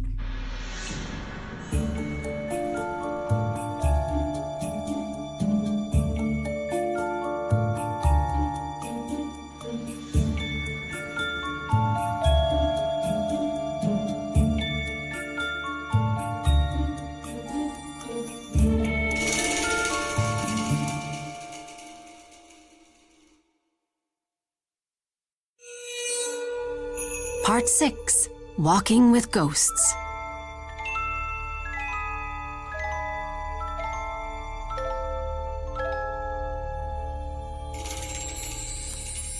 Thanks for coming in to help with the window display, Violet. I don't mind. It's not like there's anything else to do. Everything is closed for the holiday. It's January 1st, the beginning of a brand new 365. What better day to refresh the decor to make my Christmas theme shop slightly less Christmassy for the off-season? There's only so much good cheer people can handle, especially under the strange and extraordinary circumstances we currently find ourselves. I had lunch with Dad at the diner and everyone is talking about the ghost murder. Sam must love that. He thinks it's silly. He'll spend the rest of the day going over the footage he confiscated from the Get Your Haunt On guys just to prove everyone wrong. Well, to be fair, he's right. Ghosts don't murder people in cold blood. You saw the footage. There was nobody in the room when the door closed. How else do you explain that? I can't. Yet. To be honest, my curiosity is more than a little piqued by the events that unfolded at last night's New Year's Eve party. Ever since my dad read me A Christmas Carol as a little girl, I've been entranced by a good holiday ghost story. And now the town of Fletcher's Grove finds itself wrapped up in one. The tale of Tom Harper, a popular mayor found murdered in his family manor 75 years ago to the day. And now, with the house reopened for public tours, a descendant of the mayor's murder has met her own fate in shockingly similar circumstances. Do I think it was a non-corporeal being who plunged a blade deep into the back of Jessica Park? Of course not. But the ghosts of the past take many forms, and Jessica's appear to have caught up with her. Well, the guys at Get Your Haunt On don't fake anything like a lot of ghost hunters do. They use actual scientific method. For finding things that aren't real? You're such a skeptic. But Luke and Marshawn know their stuff. They don't miss anything. Do you know if they're still in town? They were just going into the diner when Dad and I left. They might still be there. Grab your coat. It's time for a coffee run. I don't drink coffee. Well, maybe it's time you started. There they are, at the back. Sue's Diner is packed to the rafters. It usually is for all-you-can-eat pancake brunch, but it also doesn't hurt that it's one of the few places open on the holiday. Hey, guys. Oh, hey, Violet, right? Yeah, and this is Emily. Can we join you? I don't know. It's okay. She's cool. It's true. I'm very cool. Everyone says so. You are not helping. Sure, whatever. Grab a seat. You were with that cop that took all of our cameras. He had good reason to. You secretly recorded the scene of a crime. The murder hadn't happened yet, and they should be thanking us for solving the case for them. Yeah, I wouldn't hold your breath, but I was hoping you'd let me take another look at the footage. We turned it all over to the police, remember? Then what were you just poring over so studiously on your laptop when we came in? It was just... it's... Oh, come on, you guys are smart. There's no way you didn't make multiple backups. I thought you said she was cool. She is. She just has a funny way of showing it sometimes. But, to be fair, you did an episode recently where spectral magnetic energy fried your system, and you mentioned that it was okay because you always have backups for everything? You saw that one, huh? I told you. I've seen all of them. I'll make you boys a deal, okay? You give me a copy of that footage, which I promise not to share with anyone, and I won't call the police and tell them you withheld evidence. Seems fair. We accept your terms. Getting my hands on the footage was a bit of a win, but you can file it under careful what you wish for because there's a mountain of it. After poring over clips with Violet for hours, I was going stir crazy. How many different angles of empty rooms can there be? I told you, these guys are thorough. Yet there's no camera on the display case where the killer grabbed the replica knife. You mean where the ghost killer grabbed the replica knife? You need to have an open mind, Em. So you keep telling me. Eventually, we got to the footage that convinced Luke and Marchand that the killer was the ghost of Mayor Harper. Jessica passes briefly through the frame, already bloody from the stabbing that had to have occurred only moments before. The door does appear to close on its own, there's no disputing that. And it's shot from multiple angles, proving no tricks were involved.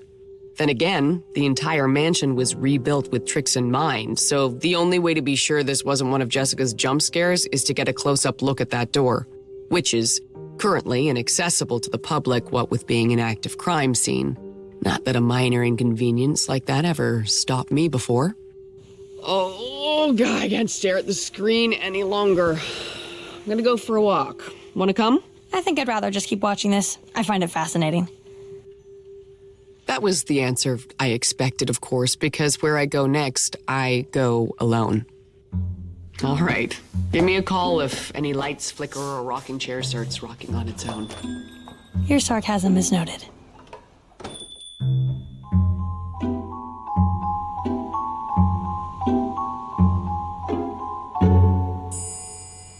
I arrive at the Harper Mansion 20 minutes later. The cops are gone, but the entrance is sealed with yellow police tape. I thought the house would look more harmless during the day, but somehow it's worse. Practically screams at me to go away. But it falls on deaf ears. Like 4 middle-aged men in jumpsuits once said, I ain't afraid of no ghosts. Yep, I've seen movies. There's an unlocked basement window. A tight squeeze, sure, but nothing I can't handle. Oof, my morning 5K jogs are paying dividends. Okay, I'm in. I really hope nobody is here, because these stairs don't exactly lend themselves to a stealth approach. Jesus! Like I said, Jessica rigged the place with illusions designed to scare the crap out of her guests, and judging by the fact my heart is currently lodged in my throat, I'd say they're highly effective. As I step into the foyer to see the still bloody area of the floor where Jessica fell from the second-floor landing, I suddenly get a chill up my back. My senses are telling me I'm not alone.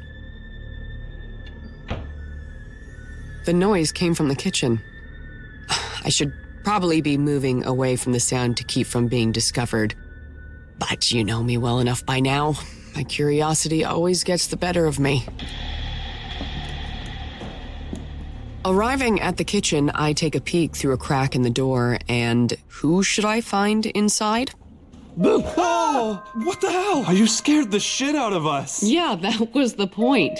What are you two doing here? And where did you get those video cameras? I thought the police confiscated them. The footage isn't the only thing we have backups of. We're professionals. We come prepared. What are those other devices? This? EMF scanner. Paranormal activity is known to trigger spikes in electromagnetic frequencies. With a recent death here, we think there's an increased chance for spirit activity. Well, there's gonna be 3 more spirits if my friend Sam catches us, so how about we agree to keep this between us? Cool. So we've told you why we're here? I got my reasons, and they have nothing to do with ghosts. At least, I hope they don't. Hey, watch where you're pointing the camera. Relax, we can't use footage of you unless you sign a release. Otherwise, we have to blur you out. Oh, that's a relief. I'd hate to have my entire world implode on me because the wrong person happened to be watching Get Your Haunt On. Okay, I'll leave you two to your ghost hunting. If you see Jessica, remember to ask who killed her. That would really make things a lot easier. Will do. That was a joke. We take this very seriously. Okay, then. Looks like the door is just a door. No signs of rigging or electronics, so what caused it to slam? I know Violet said I have to keep an open mind, but seriously, why would a ghost shut the door? Can't he just float through it? Like, there had to be a rational explanation. And then, it hit me. Hey, Luke, Marshawn, you still here? Yeah? What's up? Can you come up here and bring your toys with you?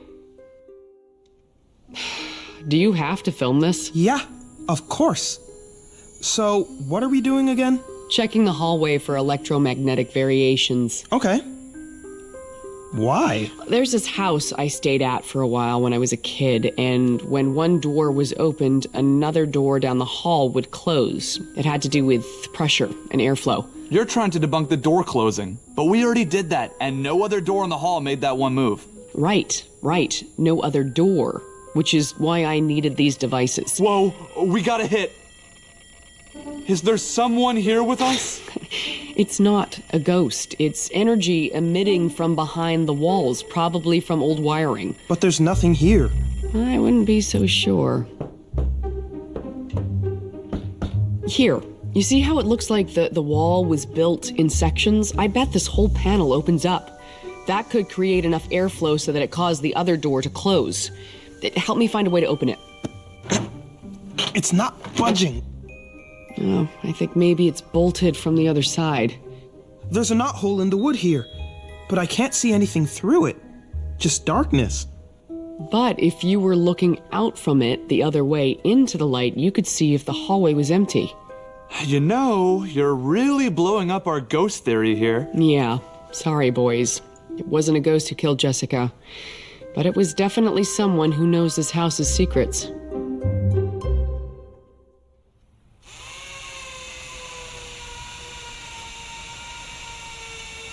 Jay! Hey, Jay! Emily, hey! I didn't see you there. That's Jay Romero, local handyman, home renovator, and former contractor for Harper Manor.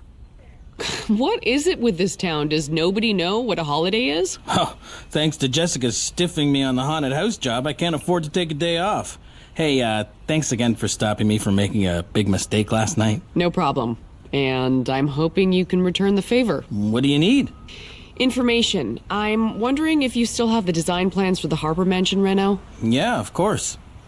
I think there's a secret room behind the wall in the second floor hallway that runs east from the landing. You know which one I mean? I know the hallway, but if there's a room behind that wall, it wasn't put there by me. You're sure? Yeah, most of the work I did was in the west wing. The east wing was structurally in better shape, so it was mostly surface reno, fresh paint, new carpets. That's it. Maybe you could have a look at the original blueprints from when the house was built in the 30s. You have those? No, but I remember Jessica having them. They were copies of the originals. Getting the plans from Jessica would be challenging considering her current state of not-aliveness. But I suspect there was one other person who might be able to help. Rafe Steiner? Emily Lane, we met last night? Yes, I remember. Hello again. How did you... The hotel clerk told me you were headed out this way. Not a lot of places to go here, so I guessed you were a walk-in-the-park type. I am indeed. Do you have some time to talk? Time is something I have in abundance at the moment. I plan to leave straight away, but Detective Wilner asked me to stay for a few days while the investigation is being conducted. Interesting. If Sam was looking at Rafe as a person of interest, he might not be too happy with me right now. I wanted to ask you about your designs for the mansion. Don't worry. I'm not trying to steal your secret sauce for what makes a great haunted house exhibit. I'm more curious about what the house looked like before you worked your magic. For instance, did you come across any secret rooms? I made no such discoveries, nor were there any indications of such on the blueprints. But it wouldn't be so unusual. Really? Well, many houses constructed at that time held secrets. And Jessica mentioned on more than one occasion that the Harpers were a strange brood. She had a deeper connection to the property. It became quite personal for her. Not too surprising, given she was the granddaughter of August Payne. A detail she neglected to share with me until very recently. Nor did she share what her big surprise was that she planned for the stroke of midnight at her New Year's Eve party. It appears I was often left in the dark when it came to her affairs. I felt bad for Rafe. I know what it's like to think you know someone only for that person to betray you. It's one of the reasons I've been so closed off since I moved here. But as far as Jessica's big announcement goes, was she simply killed before she had a chance to share it, or was her murder carried out with the intention of keeping her quiet? Violet, I'm back. That was a long walk. Yeah, sorry, I lost track of time. Right. I'm sure it has nothing to do with the murder last night. Violet is smart beyond her years. I should be more careful around her. But at the same time, I do trust her. She's like a mini version of Sam, all the brains and instincts of a cop, but with the empathy and trust of an unjaded teenager.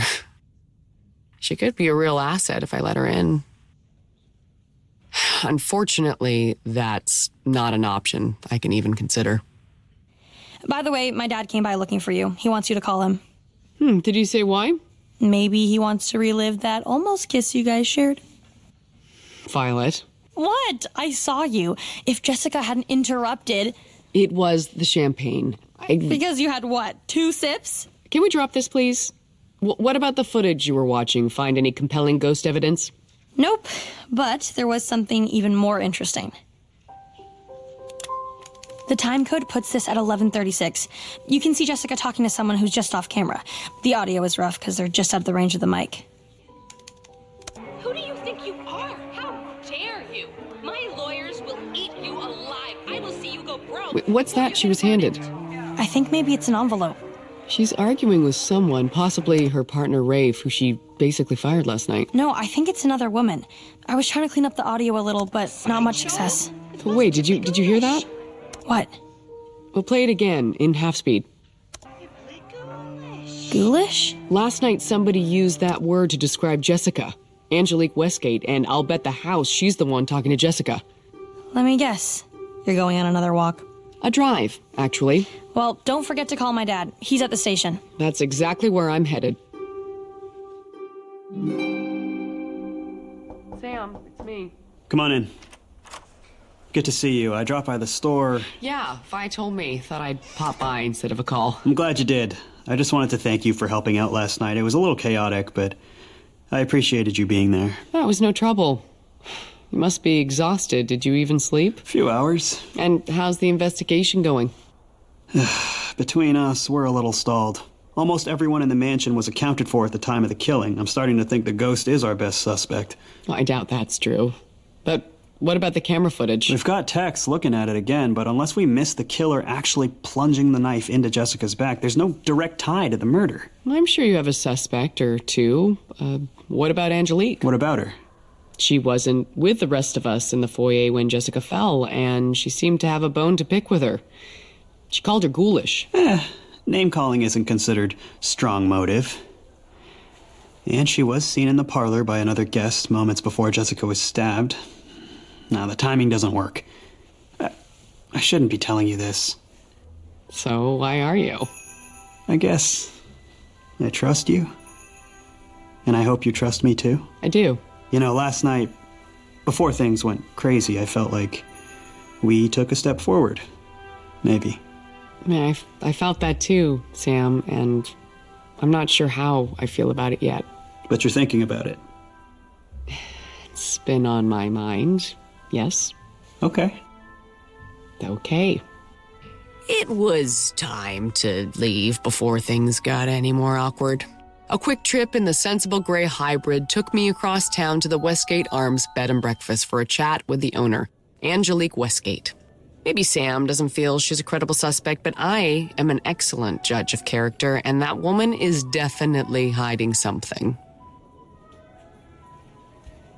The Westgate Arms is the priciest B&B in all of Fletcher's Grove, catering mostly to the wealthy, gray-haired set with its elegant, if not extravagant, turn-of-the-century trappings. Aside from the 12 lavish guest rooms, it also has a few apartments, occupied by the town's elderly elite. Come in, Emily. Please, make yourself at home. Is this a bad time? Looks like you're in the middle of something. It's just a little New Year's high tea I'm throwing for the residents. You know Freddie Jr., of course. Yes. Hi, Freddie. Happy New Year, Emily. I was just about to say goodbye to Grandmother and head back to the library. Have you two met?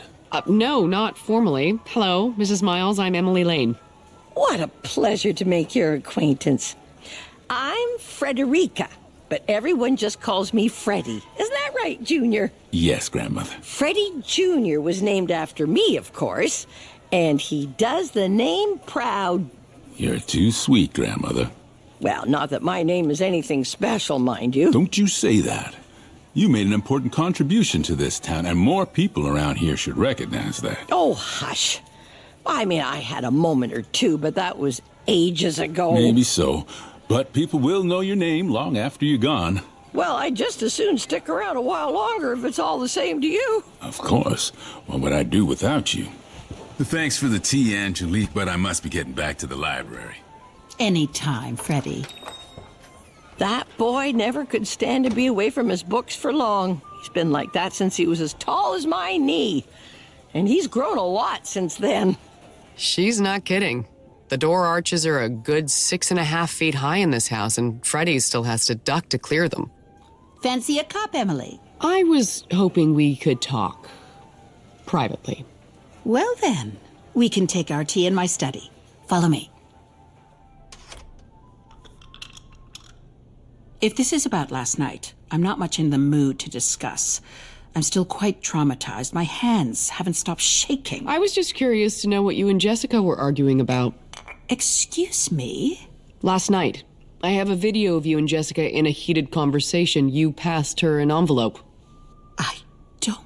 It's simply outrageous that you would come into my house. You're right. This is a matter for the police. I'll just call Sam and... Wait! I never took you for such a ruthless young lady. I'll take that as a compliment. So, what was the argument about? A few months ago, I was going through the attic when I uncovered a trove of letters hidden in an old steamer trunk. The letters were between my grandmother and Thomas Samuel Harper. You mean Mayor Harper? Yes, but not at that time.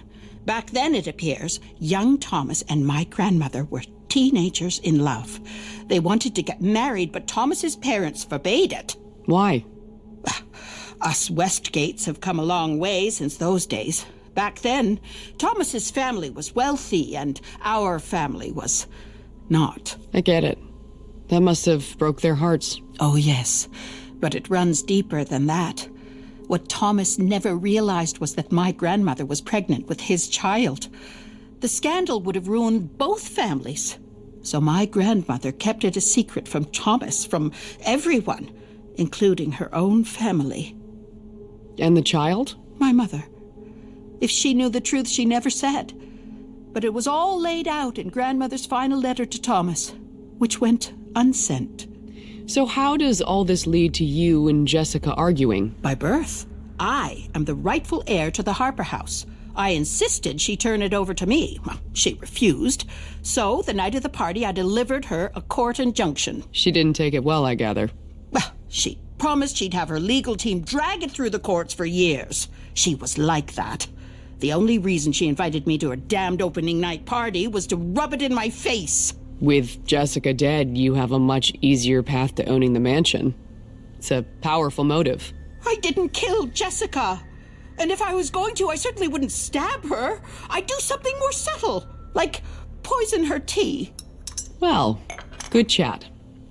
You should know the police have the video. Sooner or later, they'll come knocking. And when they do, I'll tell them the same thing I told you. I have nothing to hide. I'm not a killer. More tea? I think I'll pass. Later that afternoon at the shop, after Violet had left and I was just gathering up my gray and white fur baby Mosley to head up to my apartment, I was paid a visit by a good friend. Coming. Hello, Al.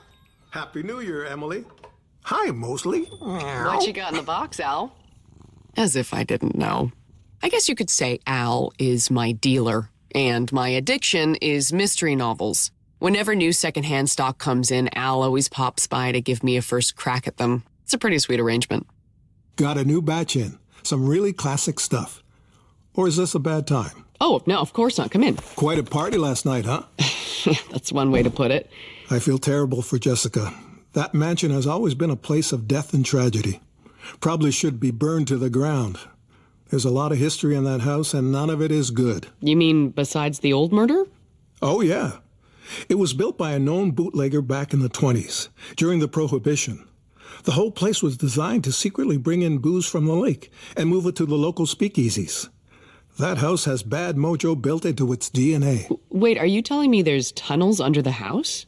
That's the legend. But with all the construction in the area over the years, any tunnels would have surely collapsed by now. Where were the speakeasies located? The main one was in the basement of the Imperial Hotel. Now it's called the Grove Inn. Yeah, I know that one. It's 3 blocks away from the mansion. Right, but it wasn't always. When it burned down in a fire in '63, they moved it. So what's there now? A parking lot. What else? It's next door to the library. Yeah, this is fascinating. I'd love to research this more. Do you have any old records associated with that era in your shop? No, but you can find a lot of that stuff at the library. Freddie Jr. prides himself on his historical archives. As for these books... I'll take the lot. I lock up the sensible gray hybrid mostly out of habit. There's nobody on the street tonight, especially out in the residential quarter where the library's located. Probably should have waited until tomorrow to pay Freddie Jr. a visit. I'm hoping he's still here doing whatever librarians do when they're alone at night. After a minute or two, I see Freddie making his way to the door. I thought it might take some arm twisting to get inside, but judging from the welcoming smile on his face, I'd say he's thrilled to have some company. Oh, I have no plans this evening. You're welcome to stay as long as you need. But I do apologize for the dust and cobwebs. The basement archive rarely gets visitors anymore. To be honest, most of the people come in just want to use the free Wi-Fi. What was the focus of your research again? Town history, circa 1920s to the 30s. Interesting. You're the second person in the last few months with that specific request. Oh, who was the other person? That would be Jessica Park. The poor dear, such a tragedy. Yeah, it was. Well, I'll leave you to it. Just holler if you need me. Yeah, thanks, Freddie. I find everything I was looking for with ease. Al was right. Freddie keeps a meticulous record of past events. And knowing that Jessica was researching the same time period has piqued my curiosity even further.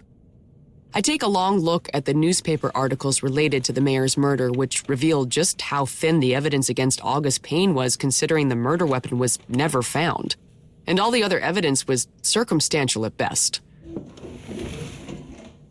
An hour disappears in a blink, and I'm just getting up to stretch my legs before diving into the history of the bootleggers who built the mansion. As I walk around the room bordered with thick ancient wooden shelves filled with binders and banker boxes, something on the floor catches my attention. A crescent-shaped scuff mark coming out from one of the shelves. It takes me a minute for my brain to register what this suggests.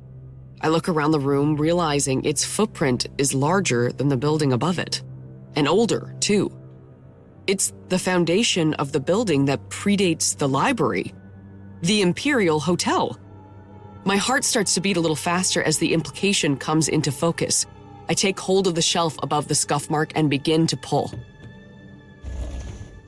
Come on! Come on! Oh, come on!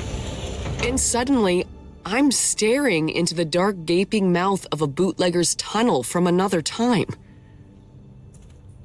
My nostrils are filled with a dank, earthy smell as I make my way into the tunnel, using my cell phone flashlight to see. There's a line of ancient-looking electrical bulbs attached to an exposed wire line running across the ceiling, but I don't risk turning them on. I can practically taste the asbestos. After a few minutes that feel like hours, I reach a section of tunnel that's mostly collapsed, but there's room to squeeze through. Probably foolish, considering the rotted wooden support beams look like they'll give away at any moment. I reach the far wall, where a newer metal frame ladder stretches up past the splintered broken rungs of the original wooden ladder before it. Someone's been here recently. At the top of the ladder is a ledge, where a pinprick of light punctures the dark. I know instantly it's the knothole on the wall I discovered from the other side. A metal bar thrust across the bracers holds the sliding section of wall in place, and by removing it, I'm able to swing it open. Open sesame. And just like that, I'm standing in the second-floor hallway of Harper Mansion. I've seen enough. It's time to bring in the cavalry. Hello? Sam, you need to come to Harper Manor right away. I'll meet you here. You're there now? What's going on? Look, I'll explain everything when you get here, all right? Just hurry, okay? I'm on my way. At the end of the call, I catch a glance in the ornate mirror on the opposite wall and barely recognize the person staring back at me. Face and clothes smudged with dirt, shoulders spotted with dust like I have a bad case of... dandruff? I have to get back to the library and seal the tunnel before Freddy Jr. realizes I found it. I make it back to the partial cave-in and start to squeeze my way through the gap. I'm not usually the claustrophobic type, but I swear the tunnel is somehow narrower on my way back. Yeah, I'm getting close now. I can see the light of the library ahead. But just as quickly, the light is blotted out and a towering silhouette takes its place. I flash my light ahead to find Freddy Jr. approaching with a smile that no longer looks very welcoming. Freddy? Find what you're looking for, Miss Lane? How long have you known this tunnel was here? Since I was a boy. I used to play in here when it was still a hotel. What better way to give yourself an airtight alibi than to make a big show of leaving the mansion, and then sneak back in through a secret tunnel? Oh, and using the replica version of the original murder weapon? That was a nice touch. My grandmother used to work at the hotel. Did you know that? I didn't. It was a long time ago. During Prohibition. She transformed this place into one of the top private clubs in town. Drinking, gambling, live entertainment. It was the place to be. Not strictly legal, of course, but popular all the same. I'm less interested in the story as I am in the hand Freddy's keeping hidden behind his back. Tunnel's too narrow to get around him, so the only place I have to go is back toward the mansion. I take a few tentative steps backwards. However, our beloved mayor didn't much care for it, especially since grandmother refused to give him a cut. He threatened to have the police shut the place down and ruin our family's reputation. But I'm guessing he never got the chance. Grandmother went to the mansion to try to convince him to be more reasonable. When that didn't work, well, she did what she had to do. She murdered him with August Payne's pearl-handled knife. He left her no choice. You must see that. And framing an innocent man for the murder? Destroying his family name? It wasn't her intention. Just bad luck for August, really. And how does Jessica factor into this? I liked her. I really did. We could have been great friends. But she figured out the truth, didn't she? She found proof of August Payne's innocence in the archives. That's what she was going to announce at her party. A simple photograph in the town paper of a train leaving the Grove station hours before the Harper murder took place. A photograph I've looked at dozens of times and didn't make the connection. Wouldn't you know it? August Payne himself could be seen in the window of one of the cars. If he had an alibi, why didn't he tell anyone? Oh, he tried, but he couldn't prove it. He was traveling alone and he discarded his ticket stub. He never knew about the photograph any more than I did. But Jessica discovered it completely by chance. And if August was proven innocent... The dots would eventually connect back to my grandmother, and I will not allow her good name, my name, to be dragged through the mud. The shame of it. More than shame, there's no statute of limitations for murder, Freddy. I'm quite aware of that. Which is why the secret stays with me.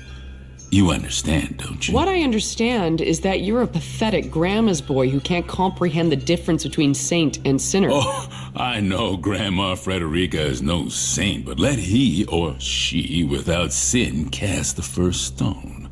Okay, he's got me there. You know the fun thing about exploring these tunnels as a child? I found so many interesting things hidden away. Like this, for instance. A pearl-handled dagger. Why do I get a feeling that's not a replica? Oh, it's the real deal, all right. I've kept it perfectly preserved. Well, it's been fun reminiscing, but I should really... There's nowhere to go, Emily. I know every inch of this tunnel. You can't get away from me. He's right. Even with his height, he's lean, and he knows the terrain, but I know a few tricks, too. What are you doing? That's a support beam. Oh, is it? My bad. Stop that! You bring the whole tunnel down on both of us. I said stop, you crazy bitch! He lunges at me with a knife, and I barely manage to turn my body to avoid a direct hit.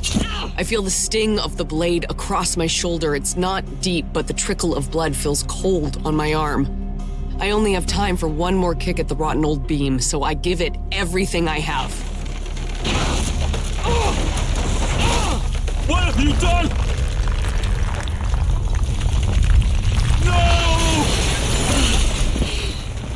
As the roof comes down on top of him, the blade comes out of his hand.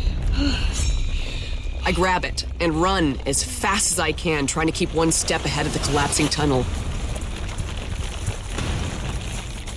But I trip on a root, and as I start to fall, I think, what a stupid way to go out. Definite Darwin Award candidate right here. But before I hit the ground, I feel two arms wrapping around me, holding me upright. Emily! Sam! I've got you. Keep moving. Come on. I get my second wind, and Sam and I manage to stumble our way to the ladder that leads to safety. That was close. You okay? Your arm is bleeding. It's just a scratch. Hey, great timing, by the way. You probably saved my life, so thank you. Not that I don't appreciate the gratitude, but that knife in your hand is making me nervous. You'll need to get it to forensics. I think you'll find 75-year-old fingerprints belonging to Frederica Miles. Really? Yeah, and Freddie Jr. confessed to murdering Jessica Park. Is he still alive? I don't know. I hope so. Dying seems too good for him. He needs to pay for what he did. Frederica, too. This is Constable Wilner. We've got a collapsed tunnel at Harper Manor. One person trapped in the rubble, status unknown. I need an ambulance and an excavation crew on site ASAP. Emily, I know you've been through a lot tonight, but I need to know exactly what happened here. Yeah. Yeah, of course. After which I intend to take a very long, very hot shower. Hey, you okay? You seem a little... not yourself. Why? What is it? I don't want to do this here. It's okay. Tell me. As a routine part of the murder investigation, our team ran background on everyone at the party. Including you, Emily. Oh, shit. Let me guess you finally discovered the truth. That I'm a boring, old, Christmas-loving cat lady. Actually, we ran into a brick wall. I don't know what you mean. I couldn't find any trace of you. No family, friends, previous employment, credit history, dental records, nothing. It's like Emily Lane didn't exist before you showed up here a year and a half ago. Okay, that does sound ominous, but come on, it's me. I'm sure there's some mistake. That's what I thought at first. But when I tried to look deeper, I received a call from RCMP Special Intelligence ordering me to stop digging. Sam. So I'm left with one question. Who are you? I mean, who are you, really? And with that, the ghost of my past catches up with me. Nothing between Sam and I will ever be the same.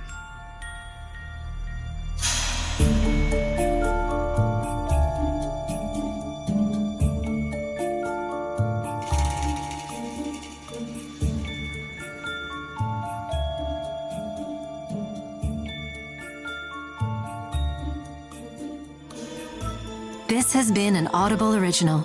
Mistletoe Murders, written by Ken Kupris, James Hurst, and Shelley Scarrow. Mistletoe Murders was directed by Ken Kupris. In the cast we heard Colby Smulders as Emily Lane, Raymond Ablack as Sam Wilner, and Anna Cathcart as Violet Wilner. Also featured in the cast is Marty Adams, Mari Babb, Conrad Coates, Parker Kupris, Zarin Darnell Martin, Nigel Downer, Nikki Duvall, and Jane Eastwood. We also heard Kylie Evans, Ken Hall, Kate Hewlett, Maya J., Josette Jorge, Linda Cash, Maddie Langdon, Tony Napo, and Tamara Podemski. They were joined by Dante Prince, Dan Redican, Drew Scott, Anthony Sherwood, Emily Tennant, and Jean Yoon in a variety of roles. Casting by Larissa Mayer and Associates. Production sound design by James Robinson and Mark Duffield. The editor and music supervisor was Gregory J. Sinclair. The mixdown engineer was Brian Gallant. The executive producers were Ken Kupris and Michelle Melanson for Headspinner Productions, and Gregory J. Sinclair, Gabrielle Sieber, and Jolise Beaton for Audible Originals. Acquisition and development, Jolise Beaton. Copyright 2022 Headspinner Productions. Recording copyright 2022 by Audible Originals, LLC.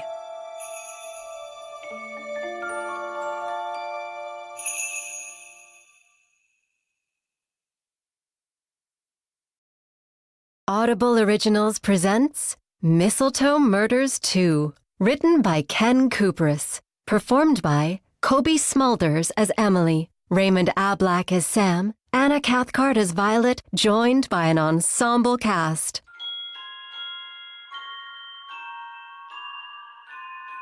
Mistletoe Murders Part 1, Sparks. Another blissfully average day in the store under the mistletoe dedicated to all things Christmas year-round, followed by another quiet evening at home with a glass of wine and a good mystery book. That's been my routine for the past 10 months and 14 days since, well, to use a less than eloquent turn of phrase, shit went down. Hello, boys. Yeah. Come get some love. Come here. Come here.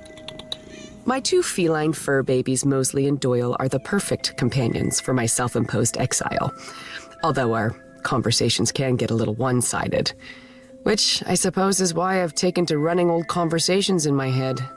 One in particular, really, the last meaningful one I had with Detective Constable Sam Wilner in quite some time. It was 2 days after he discovered that I, the woman he knew as Emily Lane, didn't actually exist prior to my arrival in Fletcher's Grove a few years ago. And Sam, well, let's just say he didn't take it so well. You're really not gonna tell me your name? It's Emily. Emily Lane. I mean your real name. It's real to me. Why is this so important to you, Sam? Because I thought I knew you. You do. This is me, regardless of who or what I used to be. The person I am now, standing here in front of you, is me. Emily. That's not good enough. Look, I understand you are upset, but that doesn't mean you get to walk into my store and tell me what is and isn't good enough for you. Oh, you'd prefer to do this at the station? I'd prefer not to do it at all. At least not until you're ready to approach this with an open mind. An open mind? You lied to me. What I told you is that I didn't like to talk about my past, and that was true. No, the truth is that Emily Lane has no past, because Emily Lane is an invention, a construct, a lie. You don't understand. Then explain it to me. It is complicated. Give me a little credit. I'm a police investigator. I know the RCMP is aware of your situation, which means the government provided you with a new identity. What I'd like to know is why. And what I'd like is for you to understand I'm not in a position to share that information. I let myself get close to you, closer than I've been to anyone since my wife left. My daughter works at your store. She adores you. And for all I know, you're a criminal who cut a sweetheart deal to save yourself from prosecution. I'm not a criminal, okay? I can give you that much. Oh, how reassuring. This is exactly why I was worried about getting too close to you. Oh, I'm sorry. Am I stepping over a line, wondering if the woman I care about a lot poses a danger to my daughter? I'm not a danger to Violet. And if whoever you're hiding from finds you here, is she safe then? Who says I'm hiding from anyone? Answer the question. Can you guarantee that Violet is safe around you? Almost certainly. Almost doesn't cut it. Sam, if I could let you in, I would. I know it's unfair and it hurts me to keep secrets from you, but who I was before I came here, that person is dead and buried, and nothing good will come from digging up the past. I need you to trust me on this. Trust has to flow both ways, or it doesn't flow at all. And that's where we left it all those months ago. We're still cordial when we bump into each other on the street, but Sam's feelings for me, that connection, that spark, has been diminished in the absence of trust. And that wasn't the only fallout. Sam felt that under the circumstances, he wasn't comfortable with his daughter Violet continuing to work part-time at the Mistletoe. I don't blame him for that. He's fiercely protective of her. It's a trait I admire about him. Shh, it's okay, Doyle. Mama's got you. The approaching fire truck sirens are making my boys nervous and making me curious. From the front window of my upper floor apartment located above my store, I can see a dark smoke cloud billowing up from the main square in town. Leave it be, Emily. Drink your wine, cuddle your babies. Even as I'm saying the words, I'm grabbing my coat and moving towards the door. Like I said, it's been a very quiet year, and as much as I'd like to deny it, I'm itching for a little excitement.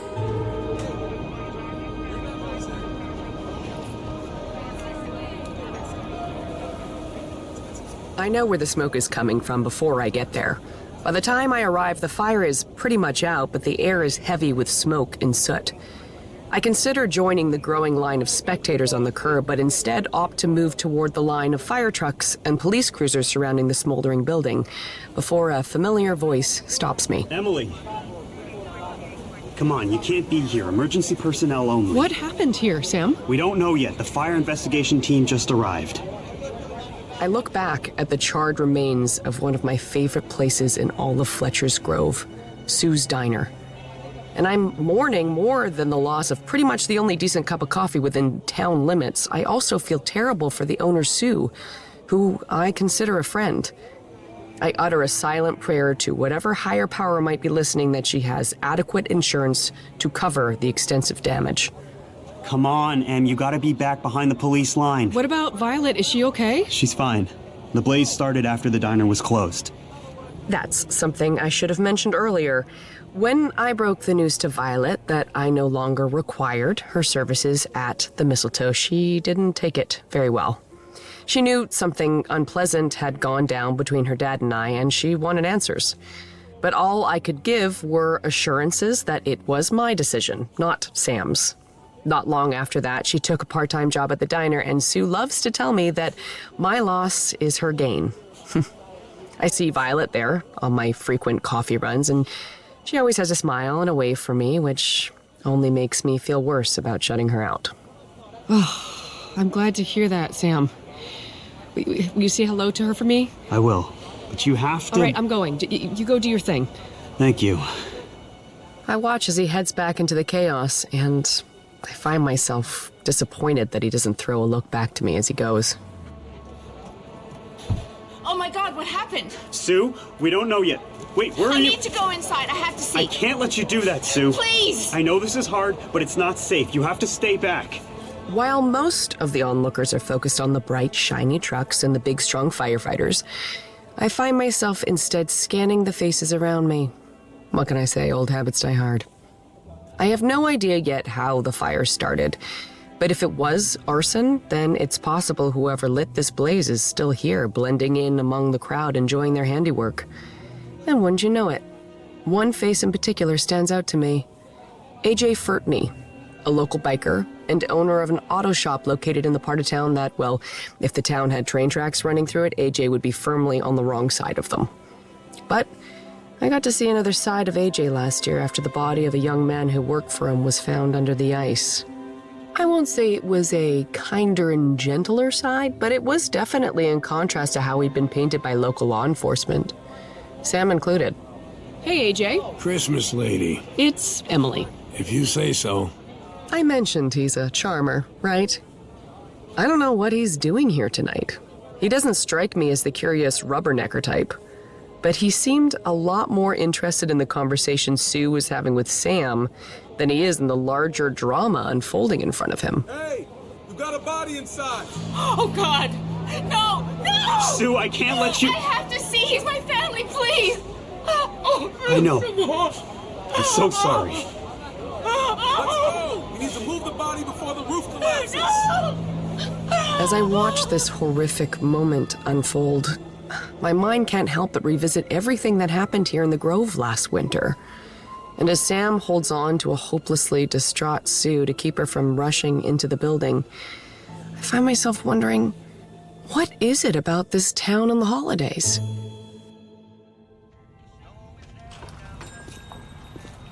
Welcome to Under the Mistletoe. Anything I can help you find? Just browsing, thanks. Oh, take your time. Snow globes are 30% off this week. Snow globes have been 30% off this week since mid-April.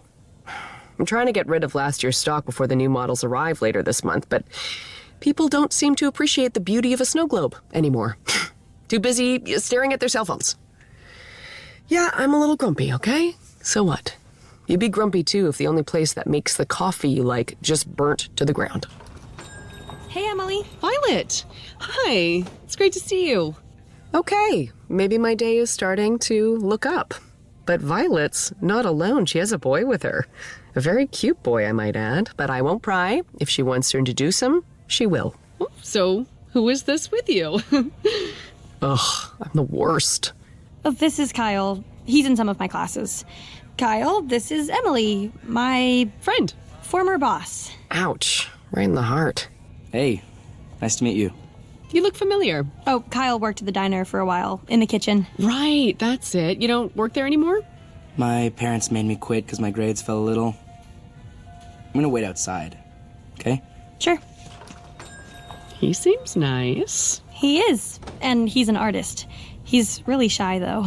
How long have you two... Oh, we're not. It's kind of new, you know. Mostly just friends. Don't worry. I won't tell your dad you have a boyfriend. Thank you. When it comes to boys, he can be a lot. Dad told me he saw you last night at the fire. Yeah, I saw the smoke. Curiosity got the better of me. I was relieved to hear you were okay. I guess you heard they found a body inside? I did. Spent a good hour trying to find whatever information I could on the internet this morning, which was surprisingly little. But judging by the way Violet is fighting back tears, I'm gonna deduce she knows more than I do. I don't know much, other than he was male, in his early 20s. They aren't releasing his name yet. His name was Ryung. He moved here from Korea about 6 months ago. I worked a few shifts with him. He started as a dishwasher, but now he's a line cook. Or he was a line cook. He was really nice. I liked him. I'm so sorry, Vi. I don't suppose you know why he would have been at the diner after closing hours. No idea. But he's Sue's nephew, so he probably has a key.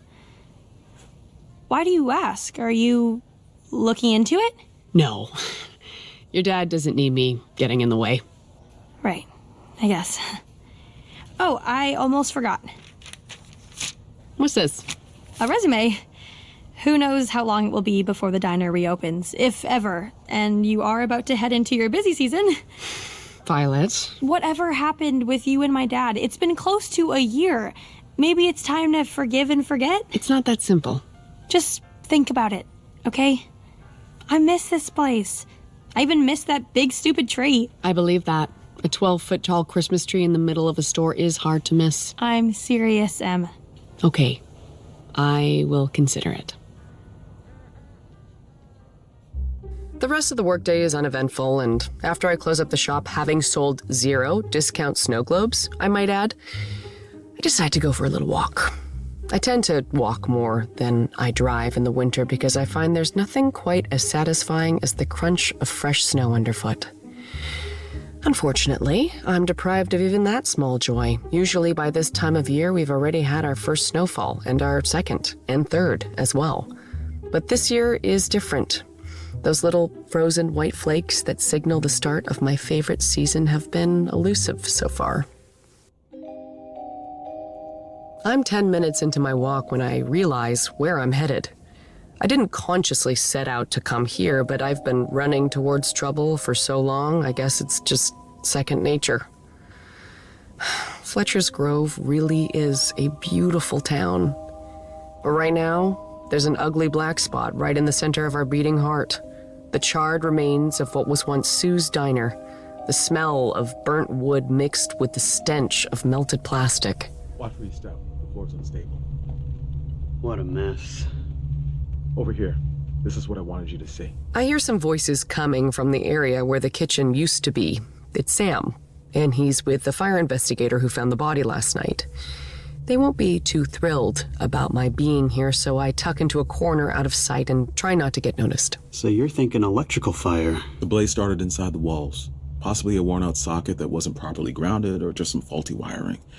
These old buildings are powder kegs. All it takes is a few sparks. Are you ruling out arson? Not at all. The opposite, actually. I think this was staged to look like an accident. You see this burn pattern here on the floor and wall by the outlet? Yeah.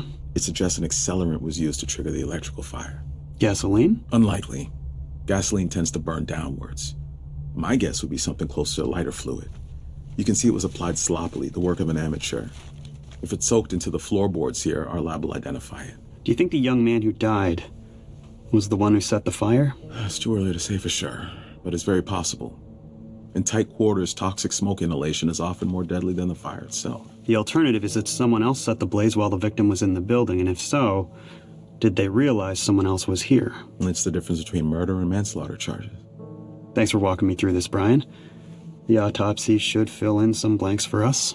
I'll keep you posted on any updates from my department. I stick around another minute or two, but when the conversation switches over to hockey scores and which local bakery makes the best butter tarts, I decide it's time to make myself scarce. Now that arson is firmly on the table, it would be a bad look to get caught skulking around a crime scene. Not that I'm above skulking. It's a valuable skill, right up there with slinking and creeping about.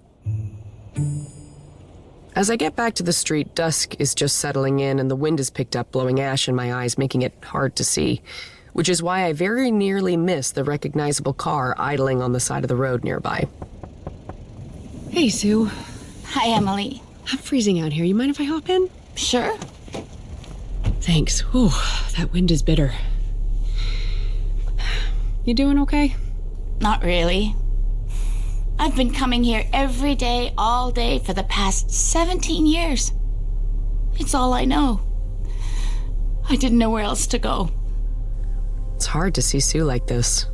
She's always been such a force of nature, especially when she's in her element, but now the energy and light is gone, leaving only a bleak shadow of her former self. If there's any way I can help... The diner can be rebuilt. But I've lost someone who can't be replaced. Your nephew, Ryung. You know? Oh, Violet told me. She said she was very fond of him. My sister died of cancer when Ryung was still a young teenager, and it set him on a bad path. Drugs, alcohol, theft, you name it. I wanted to help him, but at the time he was still living in Korea, and he didn't want to be helped. It's a familiar story that hits close to home for me. I lost my parents when I was very young, and I punished myself for it for a long time. In some ways, I still am.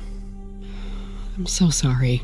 How could this happen? I probably shouldn't tell you this, so you didn't hear it from me, but I overheard the fire investigator telling Sam that he suspects arson.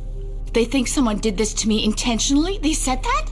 That news seemed to light a little fire in Sue's belly, but it's not just anger. I also detect something else in her reaction. Fear. Did they speculate who it could have been? Ryung's name came up. No, absolutely not. I'm his family. What reason would he have had to be there so late? I don't know. But I'm certain he didn't set the fire. I hope Sue is right about her nephew, because if it is proven he did set the fire, it would almost certainly void her insurance claim. But if not Ryung, then who? A name springs quickly to mind, and I feel a little guilty for that, but he was there last night, and he does have a lengthy criminal record to go with his unsavory reputation. I head home, but only long enough to feed the babies and give a few tummy rubs before hopping in the sensible gray hybrid and driving over those hypothetical tracks I talked about earlier. Lights are still on at AJ's garage. Not surprising, since, like me, he lives and works on the same property. And also, like me, he has trouble separating the two. We're closed. Come back tomorrow. AJ, it's me, Emily Lane. The Christmas lady. Oh, yeah, right. What do you want? To talk. Face to face. Come in. But don't get comfortable. The Leafs are playing tonight. Puck drops in 10 minutes, you get 9. I was surprised to see you last night. At the fire. Yeah, I saw smoke. I wanted to see what was going on. So you were out and about? I didn't say that. It was overcast, wind was blowing the other way, and this area's lower elevation than town center. If you were here, there's little chance you'd have seen smoke. Okay, Columbo, then I guess I went out. You got a problem with that? How well do you know Sue? Which Sue do you mean? The one whose name is in lights right in front of the word diner? Oh, you mean the Chinese lady? She's Korean. Korean, huh? I didn't know that. I spent some time in Korea when I was younger. It's a nice place. So, why are you asking about Sue? You seemed very interested in the conversation she was having with Detective Constable Wilner. Your cop buddy? We're not buddies. We used to be, but not so much at the moment. Yeah, not interested in your drama. Clock is ticking, so quit beating around the bush and ask me what it is you really want to know. It's easy to forget how sharp he is behind the biker beard and the beer belly. I need to tread lightly. You have anything to do with that fire, AJ? Subtlety. Thy name is Emily. Christ, you don't mince words, do you? Won't lie. I kind of like that about you, and that's why I'm going to invite you ever so nicely to get the hell off my property, rather than kick your ass to the curb. You threaten all your female guests with violence? I believe in equality.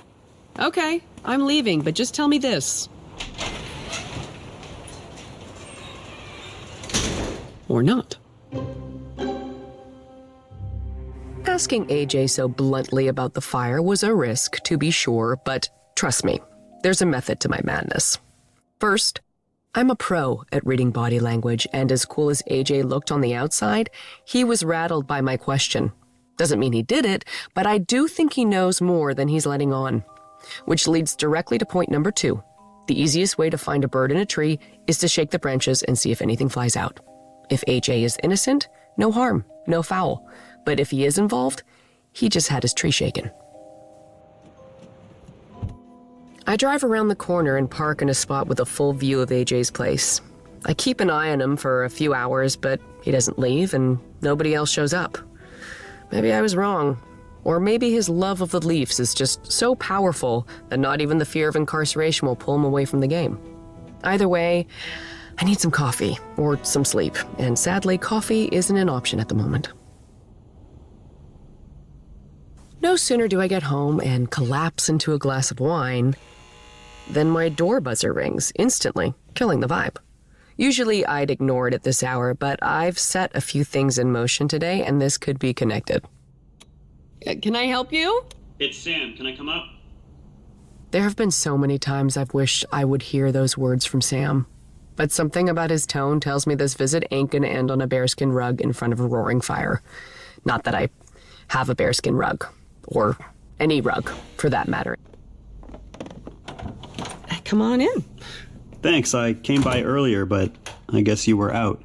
Hi, Doyle. That's Mosley. Doyle's the white ragdoll. Right, sorry. Been a while.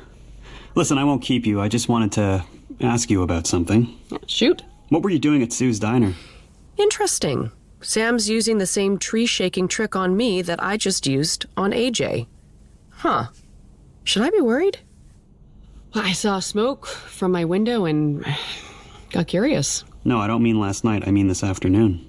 Yeah, I should definitely be worried. You noticed me skulking, huh? I don't know about skulking, but you were definitely trying to keep a low profile. What did you tell the fire investigator? Nothing.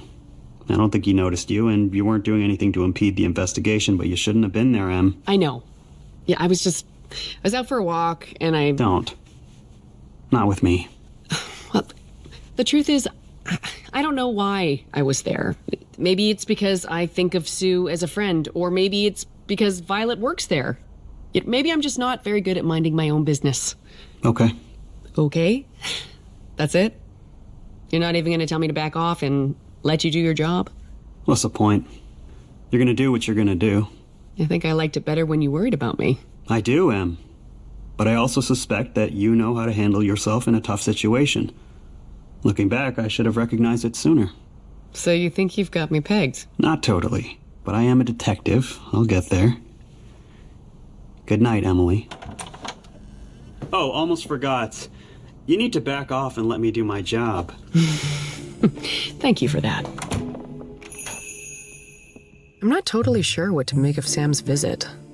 A part of me thinks he was extending an olive branch, hoping that it leads to a fresh start, but another part of me, the part that operates the alarm bells, wonders if this was a warning, letting me know I'm not as clever as I think I am and that he sees through my act.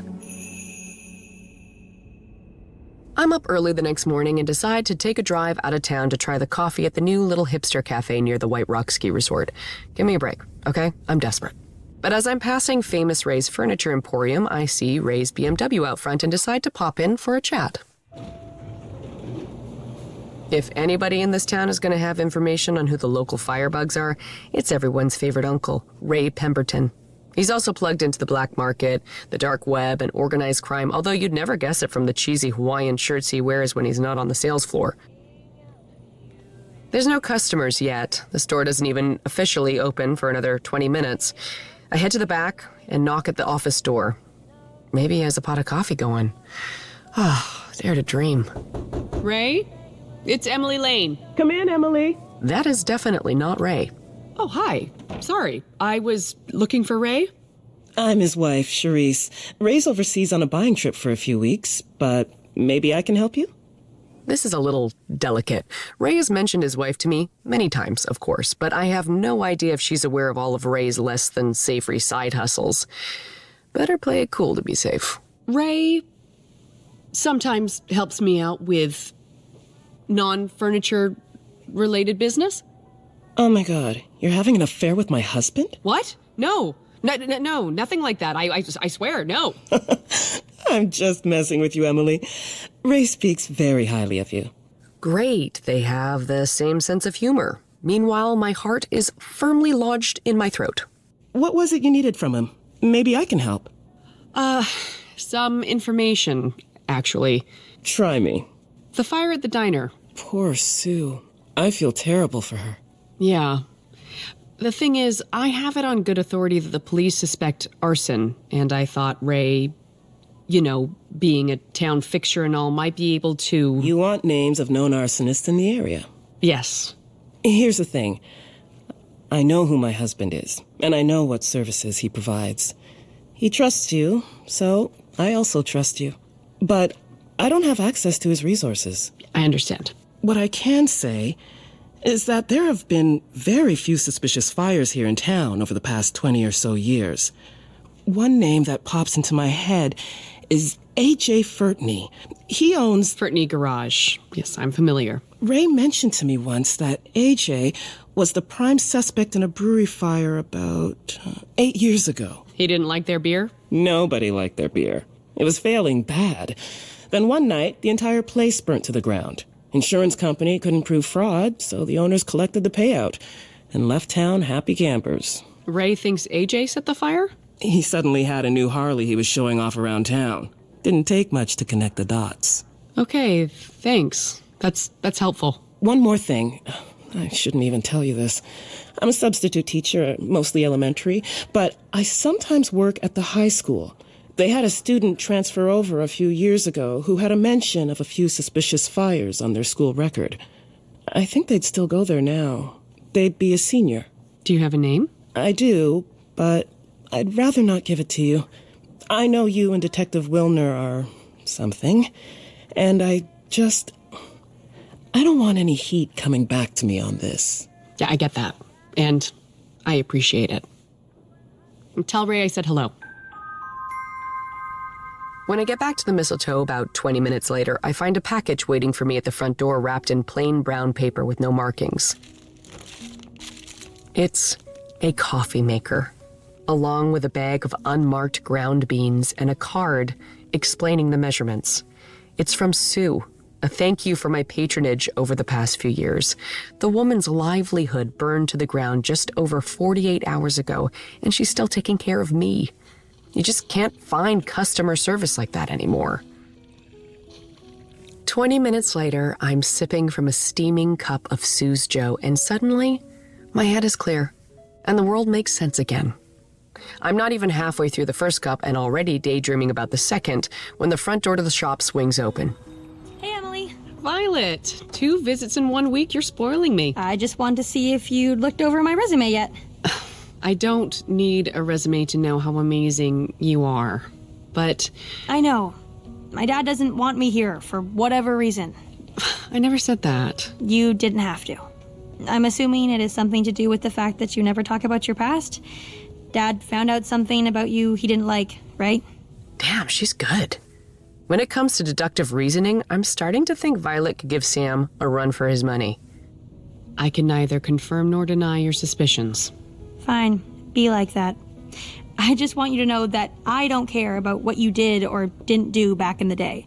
When somebody needs help, you're always there for them, and you never ask for anything in return. You're a good person, Emily. So whatever pickle Dad has up his butt... Violet. Sorry. Whatever problem Dad has with you, he misses spending time with you. I can tell. That is so sweet of you, and I miss him too. I really do. Then what is the problem? I'll tell you what. I'll talk to him, see if he'd be okay with you helping out for a few weeks, just for the holidays, okay? Yes! Thank you! Don't thank me yet. I doubt Sam is gonna go for it. Maybe he'll surprise you. Is that turpentine I smell? Oh, it's my backpack. I went on a picnic with Kyle last weekend and he brought his painting stuff. He uses solvent to clean his brushes, and now all my stuff reeks of it. Artists, right? He's lucky. He's so adorable. I gotta get back to school, but thanks again, Emily. Anytime. The chemical smell made me think back to my conversation with famous Ray's wife, Charisse, about the mystery student who was known for starting a few fires before transferring here. What was it she said about Sam? That she didn't want heat coming back to her? I assumed what she meant was that Sam was a cop and that she could get in trouble for divulging information from a student's record. But now I'm certain the connection to Sam has to do with the fact that his daughter is dating the student in question.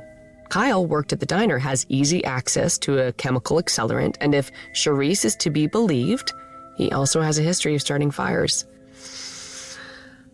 I know what I have to do next. I only hope that Violet will be able to forgive me. I followed up with the school and you were right. Kyle's records do indicate he's had some fire-related issues in the past. I hoped I was wrong. Who did you say gave you this information? I didn't? I don't know what to do with this. I mean, as a detective, I do, but as a dad... That one day I'd be investigating my daughter's first real boyfriend for arson and possible manslaughter just never occurred to me. You know they're dating. Of course. She thinks she's keeping it secret, but come on, I see how she looks at him. It's the same way I look at... Well, the dad just knows. It's the pathologist. Oh, I can go. No, stay. It's okay. This'll just take a minute. Wilner here. Hi, Christine. You have the autopsy results? Yeah? Okay. I'm sorry, what? Sam tenses up and turns away from me as he listens. It means the news he's getting isn't good. All right, thanks. Send me the full report as soon as you're able. I know it's none of my business. Ryung didn't have smoke in his lungs. Wait, that means... It wasn't smoke inhalation or the fire that killed him. He was already dead when it started. So, what now? Now? I figure out how to tell Violet that I'm bringing her boyfriend in for questioning. If he's involved in Ryung's death, what is it gonna do to her? I let the question hang there even though I know the answer intimately. It will destroy her and make it difficult for her to ever love and trust again.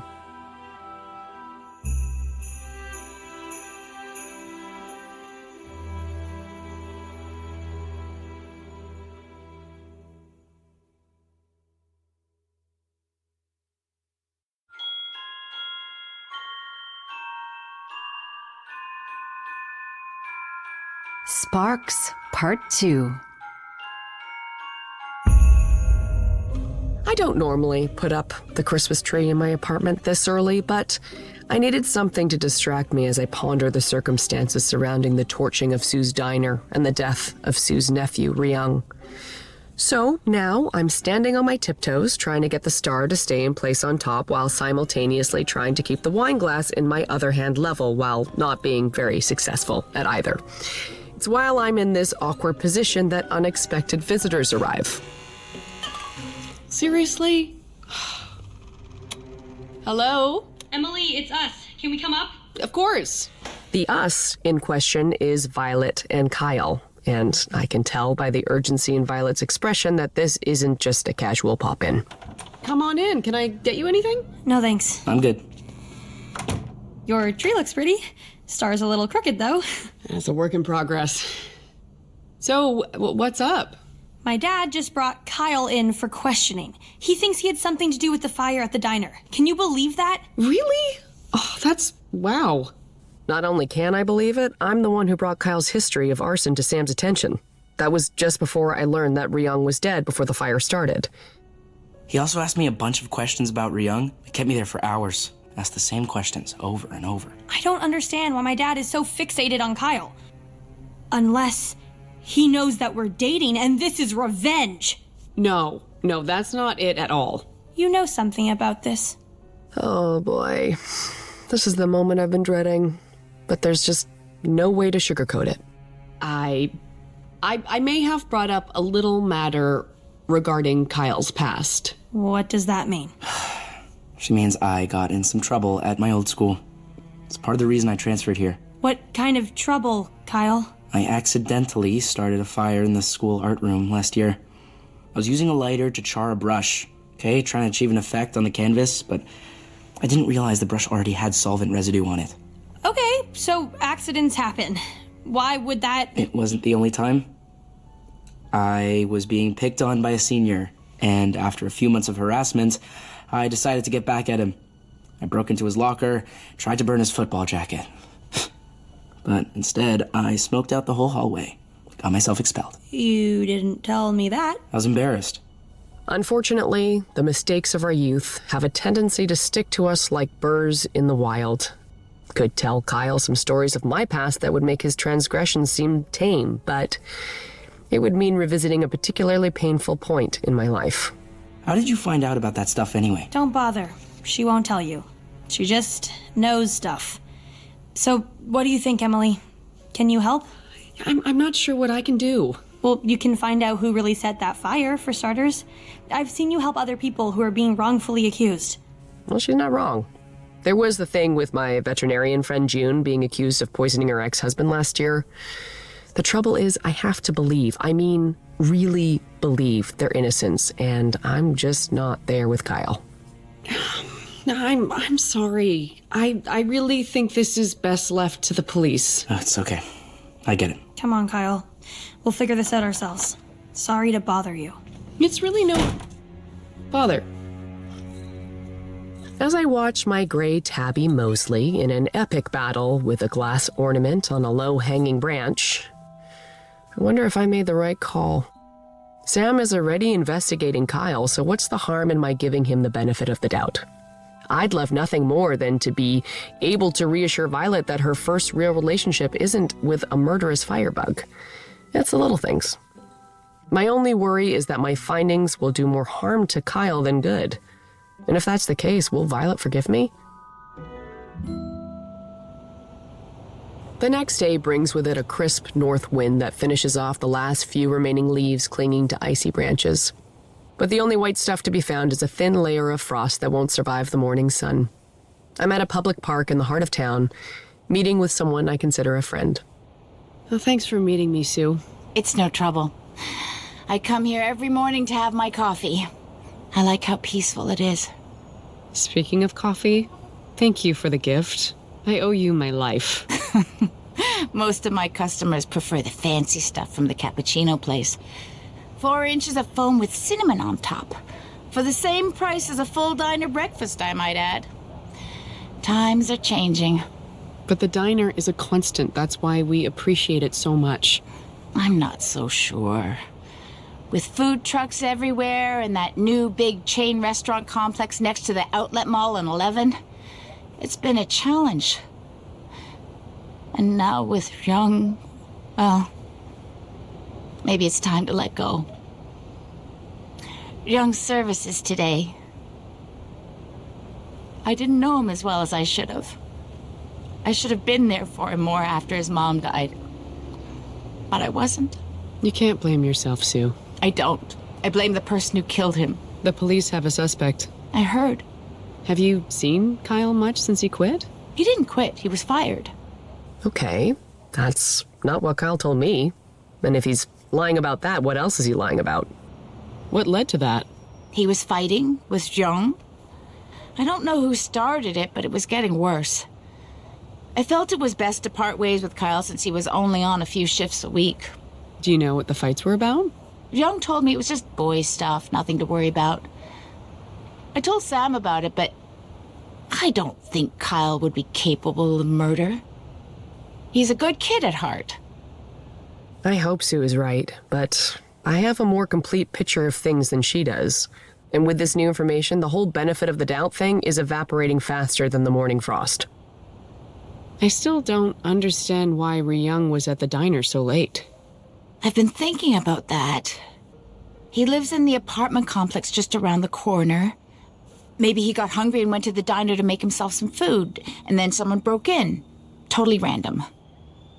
Yeah, I don't really buy that it was random. It's too methodical, too organized. Luckily, I'm saved from having to explain that to Sue by a timely phone call from Sam. Hey, Sam. I know it's early. Did I wake you? No, I'm at the park. Can you come see me at the station? When? Now, if you're free. I need your advice on something. All right. I'll be there shortly. Despite my agreeable nature, I am mildly annoyed at being so formally summoned, like a student called to the principal's office. Then again, he's a really cute principal who I wouldn't mind. Nope, not going there. Moving on. When I arrive at the station, I find Brian, the fire investigator, just leaving Sam's office, and I decide to use my undeniable charm to pick his brain a little. Excuse me, Brian? That's right. Have we met? I'm a friend of Sue's, the woman who owns the diner that burned down. Any update on when you'll finish your investigation so she can claim the insurance she's owed? Okay, I may have skimped on the charm a little, but it takes a sharp edge to cut through red tape. I can't talk about that. Of course. Yeah, as long as you're not the one losing sleep, right? Look, I understand how hard this process can be. But I promise you, I grew up in this area. I know the people here. Most mornings I wake up to a stunning view overlooking this town. And a small part of why it's so stunning is because my department does its best to ensure that what happened to that diner is an isolated incident. That takes time and patience. But I will make a determination as quickly as I can. I assure you. Emily, come on in. I have to go. The cute principal is calling me. So what's on your mind? I'm worried about Violet. She's given me the silent treatment. It's not like her. Because she hasn't been in love before. Do you think it's that simple? The fact that you're investigating the recipient of that love for murder might also be a factor. Well, what choice do I have? It's my job. She understands that. You've talked to her? She came to my apartment last night asking me to help look for other suspects. And? What did you tell her? Oh, not what she wanted to hear. Would you be open to it? I'm sorry. Are you suggesting I involve myself? Truthfully, I'm under some pressure to go all in on Kyle, so I'm open to your input. I am aghast. Aghast and agape. Stop. I know enough to understand that you weren't always a retailer. In fact, I'm pretty sure you used to be in law enforcement. RCMP, maybe? You don't give up, do you? Not on most things. Okay, but if you want my help, I'll need to know the official cause of Ryung's death. I can't. You know I can't. I'll make you a deal. You give me something, I'll give you something. About my past. Really? One-time offer. Okay, but it's nothing that won't be in the press release later today. The fire damage to the body was extensive, no obvious signs of trauma. But under these conditions, traumatic fractures can be missed. Cause of death is inconclusive? That's the best you can do? Fine, I'll sweeten the pot. But this didn't come from me. The accelerant used to start the fire was acetone. Acetone, not turpentine. That might actually be a point in Kyle's favor. A minor point, considering acetone is also a common solvent, but I'll take what I can get. Oh. Thanks, Sam. Uh-huh. Your turn. Fine. I was not RCMP. Please. Those uniforms. Really? Process of elimination? That's how we're doing this? This isn't a game for me, Sam. I'm trying to build a life here. I know. It's just my nature to solve a mystery. Well, we have that much in common. By the time I get back to the mistletoe, I'm 20 minutes late opening shop, but late is a relative term when there are no customers waiting at the door. Still too early in the season for the early bird rush. In fact, it's another 10 minutes after that I get my first door crusher. Hi, Emily. You were late opening, but that's okay. I walked around the block to pass the time. Brooke Carmichael, owner and operator of a trinket shop nearby with a name so pun-heavy, I refuse to share it. But she's also a great source of town gossip. I mean, she has got the goods. So I've always tried to keep our retail rivalry as cordial as possible. What can I do for you, Brooke? Oh, just delivering this month's book club selection. You're gonna like this one. It's a holiday theme. Cruel December. This book is about a family torn apart by war. I know, but it's got December in the title, so it's Christmassy. You're probably wondering why I've joined a book club. Or any club that would have Brooke for a member. Well, part of trying to live incognito is making sure not to stand out. It's why I opened the store. It's why I drive a boring but sensible gray hybrid when, really, I'm more of a Jeep with the roof down kind of girl. But another instant way to get the wrong kind of attention is to be too much of a loner. People talk, and suddenly, you're the Unabomber with a big old spotlight shining on your sad existence. I hear you were talking to Sue at the park this morning. Okay, that is scary fast, even for Brooke. I feel terrible for her. Oh, totally. I'm starting a GoFundMe. I mean, losing the diner like that. Especially after changing her mind about selling. What do you mean? You didn't know? Well, 2 years ago, she put the diner up for private sale. I considered buying it. It's a prime location for a second store. But I got outbid by an out-of-towner. Trina something? Why didn't the sale go through? Apparently, Sue backed out last minute. Guess she had a change of heart. That must be it. Well, I should get back. Enjoy the book! The rest of the day is uneventful, although I did finally sell a snow globe. One down. Too many to go. Oh, and I read the first 3 chapters of Cruel December and somehow resisted the urge to kill myself. As I lock up for the night, my mind drifts back to the case, and I realize there's someone I haven't had a proper conversation with, at least not without his girlfriend present. Without Violet there to hear him, I wonder how much more Kyle might have to say. It's an uneventful 20-minute drive to Kyle's home on the outskirts of town, in an upper middle-class area where the distinction between a house and a cottage is nearly indiscernible. It's a 2-story wood panel design with a big porch and a tree line thick enough that you might forget you had neighbors. Looks like nobody's home. Maybe I should have called first. I'm about to leave when I notice a small coach house in the back with the door wide open. Hello? Anyone here? Inside. I step into a world of canvas and brushes and drop cloth speckled with every paint color imaginable. And in the center is Kyle, dabbing a brush to his canvas with the confidence of a skilled artist. Judging by what's on display, his preferred style is abstract impressionism, and if he's as innocent as Violet insists, this kid has a real future at this. Emily, right? Yeah. I rang the bell. Nobody answered. My mom's a paralegal. Her hours are crazy. If you're looking for Violet, she's at Ryung's memorial. You didn't go with her? It would be disingenuous. I didn't really get along with Ryung. So I hear. Everybody seems to think Ryung was a great guy who could do no wrong. But you saw a different side? He had a thing for Violet. He was always really polite to her face, but when she wasn't there, he'd tell me how he was gonna steal her away from me. Like she's my property or something. He said women prefer chefs to artists because chefs make huge bank and artists die penniless. What did Violet think about that? I didn't tell her. Ryung wasn't threatening or anything. He just liked to push my buttons. It never got physical? I grabbed him once, gave him a shove. But he didn't fight back. I think he was a little scared of me after that. I'm curious, do you ever use acetone to clean your brushes? Funny, the cops asked me the same thing. I prefer turpentine. Find it does a better job. After your issues with fire in the past, you weren't worried about having all these chemicals in here? I learned from my mistake. I've always got this dry chemical extinguisher within arm's reach. Do you believe I'm innocent? I'm not sure yet. And I'm not the one who needs convincing. You mean the cops? Please. I've already decided I'm guilty.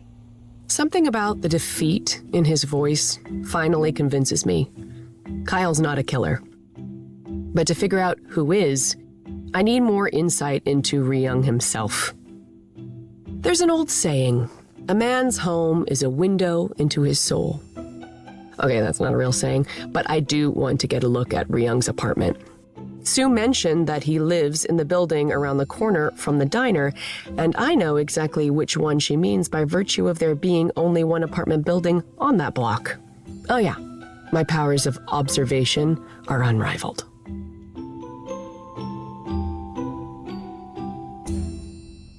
I arrive at the building and check the tenant board for Ryung's buzzer code, which also conveniently lists his apartment number.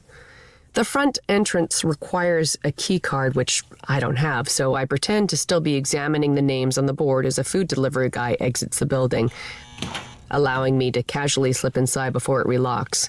It's not exactly a James Bond level move, but I'm pretty pleased with myself just the same. I take the stairs up to the third floor and stop at Ryung's door. It's been a few years since I've needed to pick a lock, and I'm worried I'm rusty, but before I have a chance to find out, the apartment door opens to reveal a surprised, yet familiar face. Oh, Emily? Jay? Jay Romero runs a construction and renovation business here in town. He's done some work for me in the past, and I've also investigated him for a murder in a supposedly haunted house. Long story short, he didn't do it. What are you doing here, Jay? I'm just on my way to meet with the theater director at the Grove Playhouse. They asked me for a quote to build some sets for them. No, I mean, what are you doing here? In Ryung's apartment? You heard he passed away, right? So you moved right in? What? No, I was already here. I'm subletting his place for a few months while I repair some damage to my house. We had a water main break. It's a big mess. Then where was Ryung living? I don't know. I didn't ask. Where did you send your rent? I paid the whole amount in advance. Look, I'm really late now. Am I free to go? I'm not a cop. Right. How could I have made that mistake? Well, with the million questions. Man, I'm starting to regret taking this apartment. I mean, I don't even get to use the parking spot with that big van there. What big van? Oh, even more questions. Lucky me. Can you just tell me? Ryung bought a used van. Said he was going to use my rent money to refurbish it as a food truck. He keeps it in the underground lot. It's still there? I don't know. Some cops came by and they seemed interested in it too. Okay. Thanks for your help. As Jay leaves, I head down to the underground parking area, but there's no van in sight. Already towed to the station impound lot, no doubt. It doesn't matter. It already answers a burning question. If Ryung was living out of the van in order to save up money, he would need a place to wash up and get food and water, which is why he was at the diner the night he died. And knowing that, I'm starting to think we had the rest of it backwards. I think the arsonist was already there when Ryung showed up. Wrong place, wrong time. Which means we're back to arson as the primary crime, and I'm overdue to check in on my favorite firebug. As I approach AJ's garage, I pull my coat a little tighter. The sun's gone down and the wind chill has picked up, and I'm definitely not dressed for this weather. I'm almost looking forward to the warmth of the garage when something gives me pause. Voices inside raised in argument. I told you not to come back here. I need to know what happened. Then go to the cops, Sue. It's got nothing to do with me. You were the only one I came to. You must have told someone. Okay, that's it. Time for you to leave. I hear footsteps heading towards me and barely have time to duck into the shadows before... This isn't over! You could have fooled me. Whatever prompted this visit, it looks like Sue came directly from Ryung's funeral because she's still dressed head to toe in black. You can come out now. Emily? Shoot, probably shouldn't have parked the hybrid across from the garage. If I'm not careful, they're going to revoke my license to sneak. Sorry, I didn't mean to eavesdrop. Well, she's talking crazy. Not that I blame her. She just lost her nephew. I know how that feels, losing someone young like that. No, you old softy. You probably didn't even threaten to beat her up. Real funny. You need something, or you just stalking me now? I'd like to know if that argument had anything to do with her asking you to burn the diner down for the insurance money. How'd you know about... Shit. I walked into that one. In your defense, I'm outrageously clever. For the record, I said no. Even when she tried to double her rate. I don't do that crap anymore. When was it she approached you? A few weeks ago. When I saw the place burning, I assumed she found some other schmuck to torch it. Guess I was wrong. Because she believes you did it. Exactly. It doesn't even make sense that it would be me. But what would I gain, besides a prison stretch? She's just looking for answers. No, she's looking for someone to blame. I'm a useful villain. Maybe I know differently. Sure, until the next time something nasty happens and you need someone to point a finger at. I want to argue with him, but I think back to the night of the fire. A few dozen people gathered to see what was going on, and who did I first zero in on? It's a wake-up call. Do better, Emily. It wasn't that long ago that I was the first door the authorities knocked on when something bad happened. Sure, I was usually the guilty party, but when I wasn't, it didn't feel so great. I head for home and straight to bed, where my 2 fur babies are waiting to snuggle like a couple of gently vibrating heating pads. Oh, my babies. Mama loves you. She loves you. Yes. I'm exhausted, but I'm in no hurry to fall asleep because I know what needs to be done tomorrow, and it brings me no joy. I get to the park early enough that it's still a little dark, which is later than you might think this time of year. But Sue has already arrived, as good as her word that she starts every day here. Emily, this is a nice surprise. I need to talk to you, Sue. Did you know that Ryung had subletted his apartment and was living out of his van? What? I'm sorry, what van? Her surprise is real. She's telling the truth about this part. Ryung bought a vehicle with the intention to open a food truck. He did? It makes sense. Why do you say that? Ryung was a quick study. He wasn't content to wash dishes. He'd been learning from the other cooks, and he once told me that he had a plan to pay me back for everything. I thought it was just pride, but guess he did have a plan after all. I know you went to see AJ about burning down the diner for the insurance money. How? It doesn't matter how, I know, but I know. And Sam knows too. He's on his way. He'll want to talk. I imagine he would. I didn't go through with it. The timing of the fire, Sue, how can it be a coincidence? I don't know. But I had nothing to do with the fire or Young's death. If I did, my God, I wouldn't be able to live with myself. What made you go to AJ? I was in a bad place. The diner lost 1/4 of its business this year, and when I raised prices to compensate, it lost even more. I didn't see a way through, and I got desperate. But AJ turned me down, and I'm glad he did. It was a dumb mistake, and I regret it. So what now? I got an offer on the property, and I'm gonna take it. But you're selling? To who? Same buyer I almost sold to a few years back. Should have pulled the trigger then, because they offered a fraction of the original price. Can you give me a name? I've been asked to keep it private until the sale is complete. Emily? Sue? Hi, Sam. I'm gonna have to ask you to come down to the station with me. You understand why?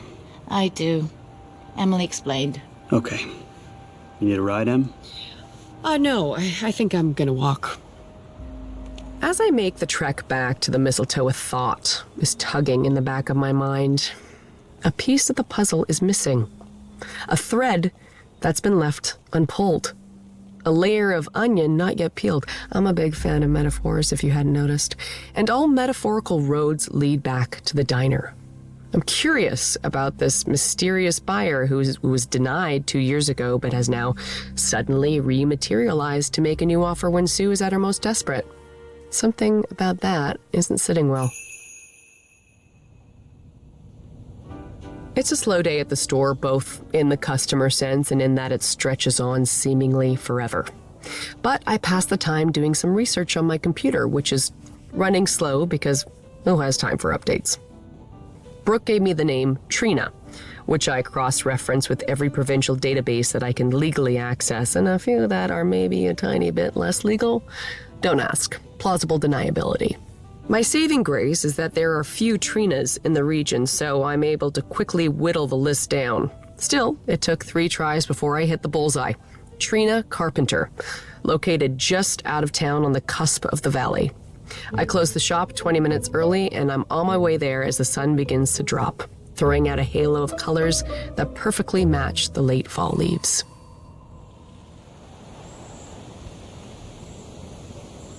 The view, my God. The house overlooks the entirety of Fletcher's Grove, and as darkness falls and lights begin to flick on in a speckled pattern, it gives the illusion of a sky full of twinkling stars. Can I help you? Oh, hi. Sorry, you caught me admiring the view. Trina Carpenter? Did we have an appointment? I don't have you in my book. No, nothing like that. I was just curious about your offer to buy Sue's diner. Are you Sue's lawyer? Just a friend. I was hoping we could talk. Sure, come in. Oh, this is a beautiful home. I love the water feature. It's very zen. Thank you. It's not just my home. I run my business from here, too. At least till I move to the new place. Oh, you mean the diner? That's right. I've had my eye on that location for a while. Right downtown in the heart of the tourist trade. Oh, what business is it you're in? I run my own nail studio. Manicures, extensions, nail art, stickers, stenciling, the works. Oh, impressive. Thanks. I also have my own line of nail care products that I make and package here on site. Maybe I can interest you in a nail package. Would you like to see my brochure? It's very pretty. Everything suddenly fades away as I'm hit with a revelation. Acetone. The accelerant used to start the fire in the diner is commonly used in the making of nail products. Yeah, I should be going. Oh, okay. Do you want to take some samples or? No, that's not necessary. Thank you. I can't get out of the house and into the car fast enough. I immediately call Sam and explain my suspicions. I only hope I didn't tip her off that I made the connection. You're certain about this? It all fits, Sam. Okay, great work, Em. I'm heading there now. You need to go. I don't want you there when I arrive. I need to keep you clear of this. You don't have to ask me twice. A few minutes later, I'm about to make the turn off the highway that leads to the Grove when I realize I'm not that far from Kyle's place. I decide to swing by and share the news that things are looking up for his future, but as I'm pulling onto the private road that leads to his house, a sudden thought spears through my brain with enough intensity that I need to pull over. What was it that Brian the fire investigator told me when I bumped into him at the station? I grew up in this area. Most mornings I wake up to a stunning view overlooking this town. Before I even realize I'm doing it, I'm back on the phone with Sam. We've got her in custody now. She's not talking. Ask for a lawyer. Sam, listen, I don't think she was working alone on this. The fire investigator, Brian, I believe he's also involved. What? Why would... I know how it sounds, but just trust me on this. Okay, I'll pick him up. But if you're wrong... Then I will owe you big time. I get back on the road and pull up the long private driveway lined with solar lights like a miniature airstrip. As I do, I notice a car parked along the shoulder and I wonder if Kyle's mom is home, except why is it so far from the house? Wait, I know that car. I saw it the day I was at the diner hiding from Sam and... A shockwave of hot wind and flying debris slams into the hybrid, peppering the windshield.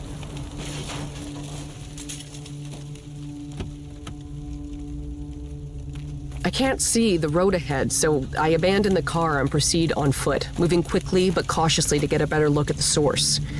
Kyle's home. I can see the flames throughout, the fire spreading quickly. I push against a wall of suffocating heat, trying to get to the door. I don't dare open it. The fresh oxygen would only feed the flames. I try to see through the bubbling glass, looking for any sign of life inside, and what I do see sends a jolt of fear through my veins. Violet's backpack in the foyer. A rush of adrenaline takes over, and I race for the coach house where I know Kyle keeps the extinguisher. It won't do much to stop the fire's fury, but it might allow me to clear a path inside. I only pray I'm not already too late. Stepping inside Kyle's workshop is what I imagine it feels like to be inside the eye of a storm. But there's no time to catch my breath and enjoy the feel of clean air in my lungs, not when lives are on the line. Without a moment's hesitation, I grab the tank from the wall and rush back outside, back into the howling storm of fire and ash. But as I move towards the house, I see that I'm not alone. Brian is there, blocking my path. I notice a large open jug of acetone in his hands, and I realize instantly what's happening. Brian started the fire and is now about to plant the acetone among Kyle's painting materials. He's framing Kyle for the diner fire and for Young's murder. And if I can't get to the kids in the burning house, Kyle won't be around to defend himself, which is exactly as Brian intended. What are you doing here? Stopping you from murdering 2 more people, for starters. I didn't want to hurt that kid in the diner. He wasn't supposed to be there. Once he saw my face... It was all for nothing. The police figured out it was you. They're arresting Trina as we speak. No, that's not... You said too much when you described the view of the town from your window. It connected you to Trina. All of this is just so your girlfriend can have a choice downtown location for her nail studio? You're both sick. My taunts have the desired effect. He charges at me, but I'm ready for it. I use his much larger size and momentum against him, sidestepping as I trip him up. He lands hard on the stone path, the wind knocked out of him. The jug of acetone has burst, dousing his clothes and skin. But he's not done yet. He's already pushing to his feet, unsteady like a boxer after a few tough rounds. I won't let you save them! I don't think it's up to you anymore. His eyes widen in terror as he realizes what's about to happen. He turns to run, but he's too late. A gust of hot wind blows through, the air dotted red with tiny burning embers, and with his clothes drenched in chemical solvent, all it takes to stop him is a single spark. He's engulfed instantly, and all the stop, drop, and rolling in the universe isn't going to smother those chemically enhanced flames. I curse myself for being soft-hearted as I pull the pin on the extinguisher and spray him down with a dry powder designed to combat chemical flames. I don't wait to see if he's alive. I don't really care. I'm already racing to the house looking for a way to get inside. It sounds like the fire has reached the gas line. It's now or never. As I find myself back at the front of the house, I see that the garage door is at half-mast. I take one last deep breath of clean air and duck underneath, emerging into what I assume hell feels like. I stay low to the ground as I grab an old towel on a workbench. I wrap it around my hand to prevent burning it on the metal doorknob as I push open the door that leads to the house. Fresh oxygen ignites the air in front of me. But I clear a narrow path with the extinguisher and I move deeper into the house. I can already feel the heat blistering my cheeks and shoulders. Violet! Kyle! Violet! I follow the direction of her voice, my eyes burning with smoke. I see her, struggling to get to me, her breathing labored. Kyle's hurt. I can't carry him. You need to get out. I'll get Kyle. I can't carry both of you. Go! Now, through the garage! I don't wait to see if she's followed my instructions. There's no time. I head deeper into the inferno until I see Kyle on the ground near the landing that leads to the second floor. I kneel down, throw his arm around my neck, and lift. Oh, come on, Kyle. I need your help here.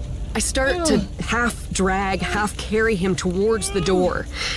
He's heavier than he looks, and between the heat on my face and the smoke in my lungs, my strength is draining fast. And I'm not sure I'm gonna make it.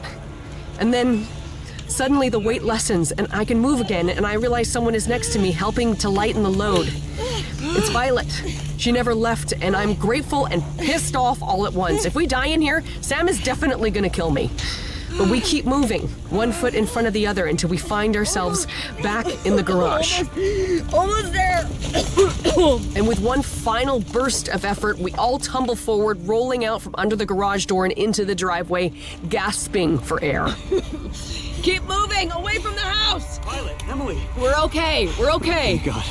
I've got you, Vi. Emily saved us. Well, it's more like we saved each other. What about Kyle? He's concussed. He needs an ambulance. So does Brian. He's in the backyard. This is his work. You were right. Trina confessed. I guess you owe me one, huh? You have no idea. Then let Violet come back to work at the mistletoe. Yes. Please, Dad? I will consider it. Right now, I'm just glad you're all safe. Sam did consider it. And 2 days later, once Violet was given a clean bill of health and Kyle was discharged from the hospital, Sam finally gave his blessing. Violet starts back at the mistletoe on Saturday, just in time for the start of the busy season. Both Kyle and Sue have been cleared of all wrongdoing, and Brian and Trina have both been charged with Ryung's murder.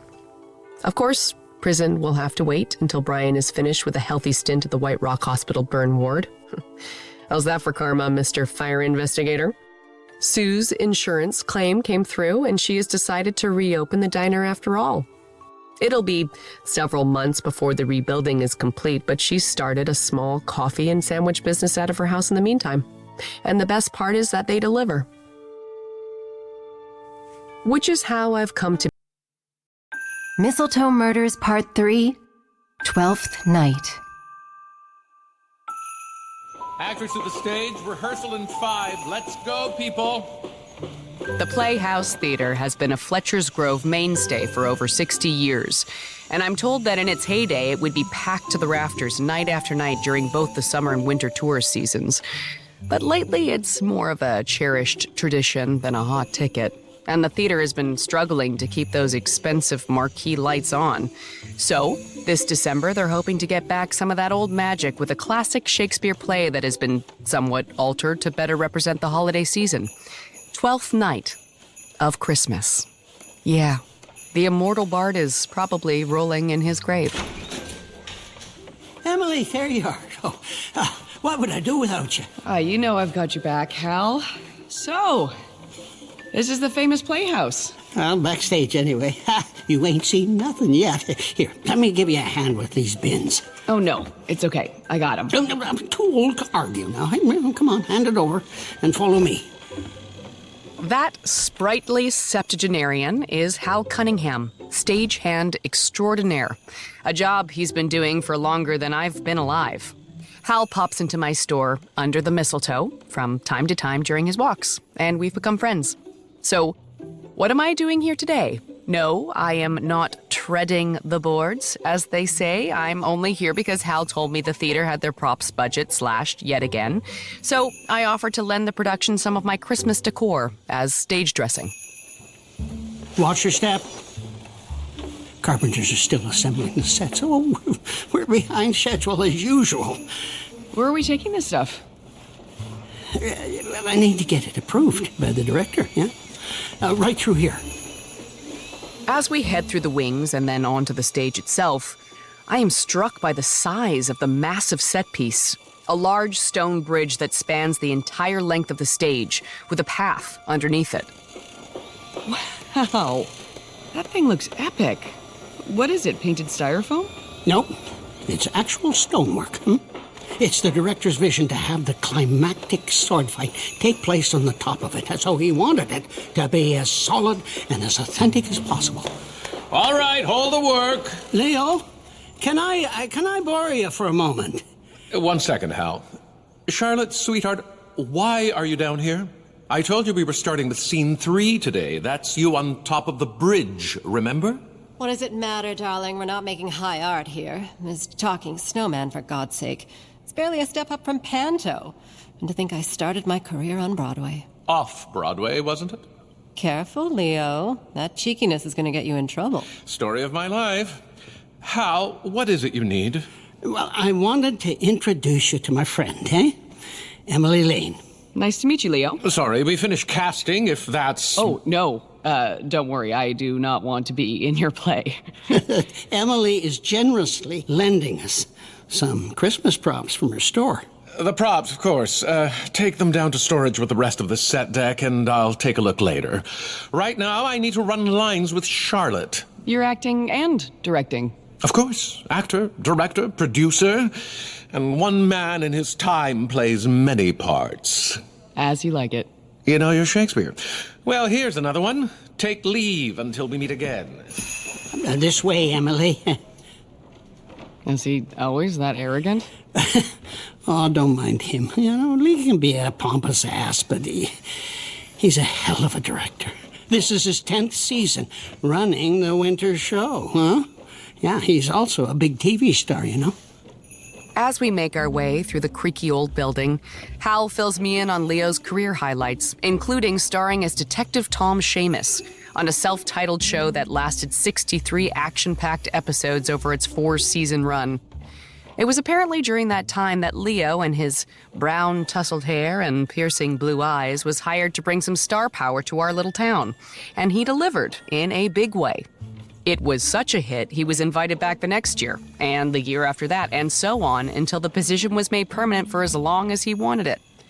And stay on he did, despite diminishing returns, as his star power gently receded along with his hairline. But Hal is convinced that the theater would have been shuttered long ago without the cachet Leo's name still provides. Emily! Brooke, what are you doing here? Running lines in my dressing room. You didn't hear? I'm in the play! I don't know how I would have heard that, since the person most likely to tell me would be Brooke herself. Brooke Carmichael is by far the biggest gossip in town. I'm not that surprised to find she's in the play, considering she's a master at changing emotions on a dime. Leo called for cast, Brooke. You're needed on stage. No problem. I'm ready for my close-up. Good to see you, Emily. Knock 'em dead, girl. She's not the only one who can turn on the fake pleasantries. Maybe I miss my calling as an actor. Hal, have you seen my script? I only put it down for a second. It's on the riser next to the craft table. Oh my God, thank you. Please don't tell Leo I misplaced it again. It's our secret. Oh, that's Maggie from Toronto, yeah? I mean, she's a little green, but it's so nice to have some new blood in the theater. Typical Hal. Always lifting people up, never a bad word about anyone. Careful, these stairs to the cellar are even more ancient than I am. I guess this is what you'd call the bowels of the building. Yep, nothing down here except, dust and mice. Here we are. Now, put your bin down here with the rest of the set dressing. What's that door on the ceiling? Trap door that leads to the stage. Is it safe? It seems like a long drop. There used to be a raised platform underneath, but that door's been, sealed for years. You ready to grab another load? I got this, Hal. There's only a few more tubs, and I'm sure you have better things to do. I suppose I should be getting back to help Leo with rehearsals, so the back door locks automatically when you close it, so here, take my keys. Thanks. Now go. I hate to see you get fired on my account. Oh, I'm pretty much a fixture here. They can't get rid of me that easy. It took 3 more trips to drop off all the props, and by that time I'd pretty much gotten the lay of the land. But as much as I enjoyed my peek behind the curtain, I've left my part-time helper Violet to mind my store alone, and weekends in December can get a little hectic. I'm just on my way out the door when I bump into another friendly face. Emily, hi. Jay Romero, a local contractor who did some work on my shop a while back, who keeps popping up at the most interesting of times. Hi, Jay. Don't tell me you have a part in the play, too. Get this? Leo hired me to build that bridge on stage, and he had the nerve to ask for a better rate. I said I'd consider it if he gave me a part in the play. And he went for it. Sir Toby Belch, at your service. Oh, I also play Officer Number 2. That's so great. Congrats. Can you do me a favor and take these keys back Look out! It's coming down!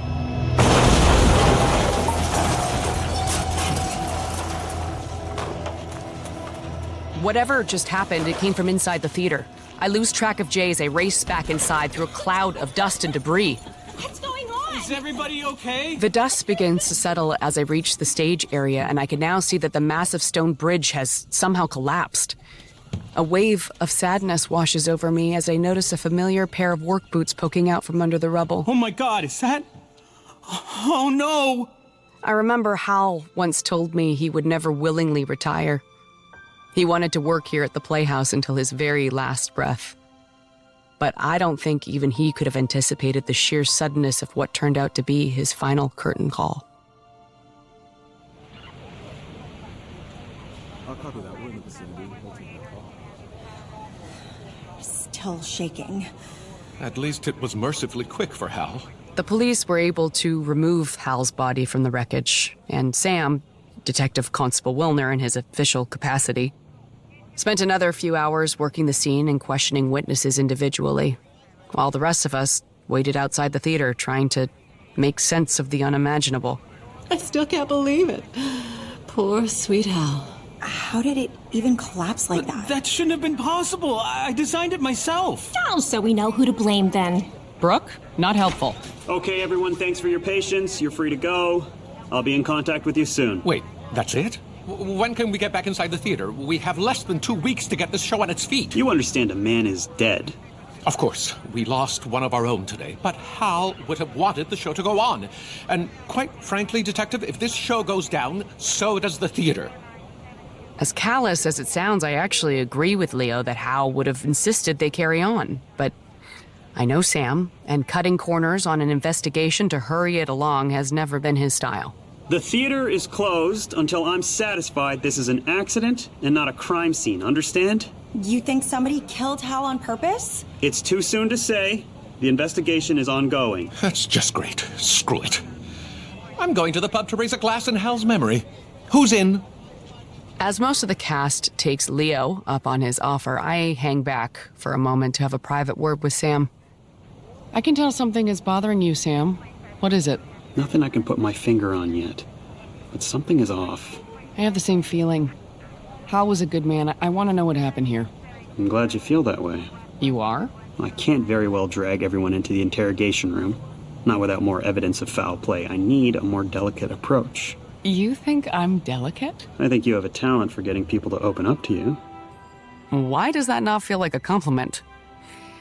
I guess I can't blame Sam for that. He clearly still feels betrayed by his discovery that I'm not who he thought I was. Then again, asking for my help to score intel on Hal's co-workers shows that at least some modicum of trust remains. The Bard's Brew Pub, located next door to the Playhouse Theater, is dark and intimate, and mostly caters to the after-show crowd. There's a few people at the bar enjoying a mid-afternoon pint, and a game of darts is in progress at the back near the restrooms. But the people I'm here to see are huddled together in a booth in the corner, solemnly staring into their drinks as if searching for answers they're convinced can be found at the bottom of their glass. Emily, come join us. Yes, please do. Oh, thanks. Let me just grab a drink. What can I get for you? Soda and cranberry, please. You got it. I take it you're in the new production at the Playhouse? Oh, no, just helping out a little. Here you go. On the house. You sure? I overheard what happened. Hal was a regular. My heart breaks for his family. He was such a sweetheart. Yeah, I will drink to that. Emily, come, join us in a toast. As I approach the table, I'm immediately struck by the fact that everyone has chosen a different poison. Leo, predictably, has a pint of stout, Charlotte, a Manhattan, Brooke, a glass of white wine, probably dry, Maggie, some type of colorful cocktail with an umbrella, I won't judge, I was young once too, and Jay is not here, which doesn't necessarily mean anything, but I file it away under intriguing just the same. Everyone, let us raise a glass to our fallen comrade.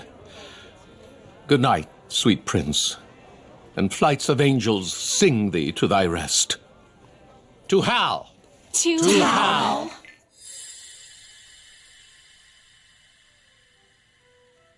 2 days pass in the blink of an eye as I stock up the mistletoe for the holiday rush that has already progressed beyond a steady trickle. It's starting early this year. It's a good sign. Hey, Em. Violet, you're early.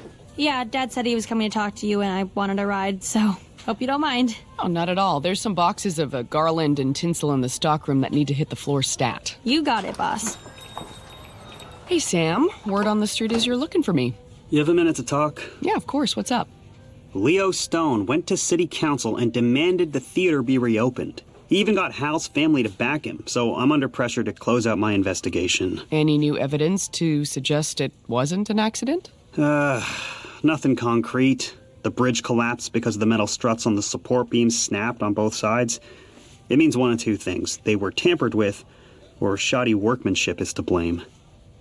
I understand now why Jay made himself scarce after the accident. This could be a bad look for him. So it could still fall either way. Your afternoon at the pub. Did you learn anything else about the cast? Only that Leo can hold his alcohol and Maggie, not so much. Well, now that you have an in, how do you feel about keeping it going a little longer? Oh. Emily undercover. I like it. Do I get a badge? Maybe this is a bad idea. God, don't be such a grump. I'd be happy to be of service. Yeah? I really appreciate that. What Sam certainly realizes is that I already intend to do exactly what he's asking. This is his way of maintaining the illusion of control, a smart play on his part. I have too many questions to let this go unchecked, starting with how did that bridge collapse at the precise moment that Hal stood beneath it? My hope is that the answer lies with the man who built it. Hello? Jay? Emily? You didn't come toast Hal with the rest of the cast. I just wanted to make sure you were okay. I didn't think I'd be welcome, not after what happened. Nobody is blaming you, Jay. Don't be so sure. Detective Wilner came by the workshop yesterday to show me pictures of the broken struts. That kind of damage shouldn't have been possible, even with the complications. What complications?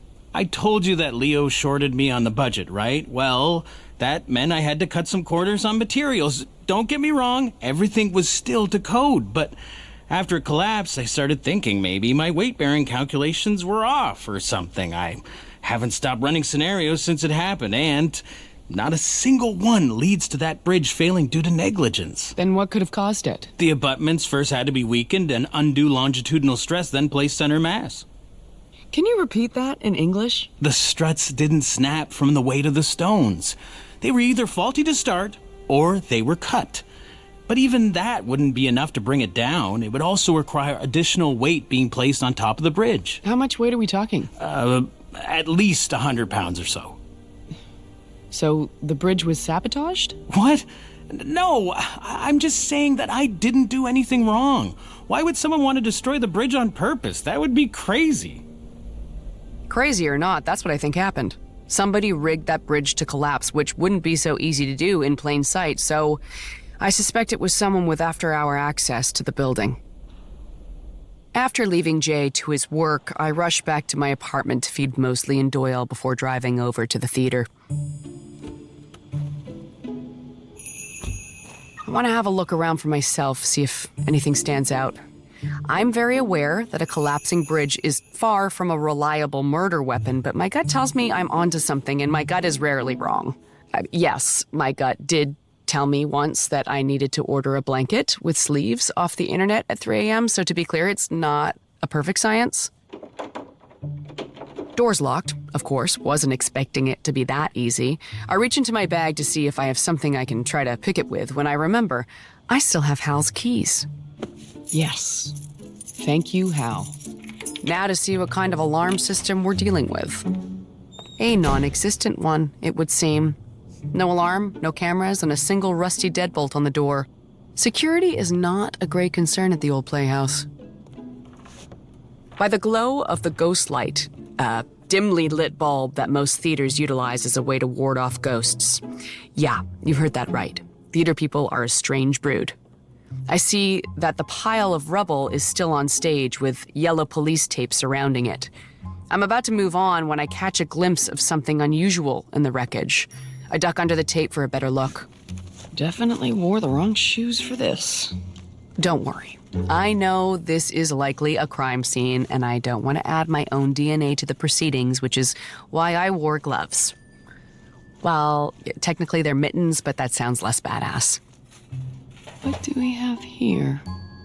It was a tiny box with a hidden lens and a USB port, aka a spy camera.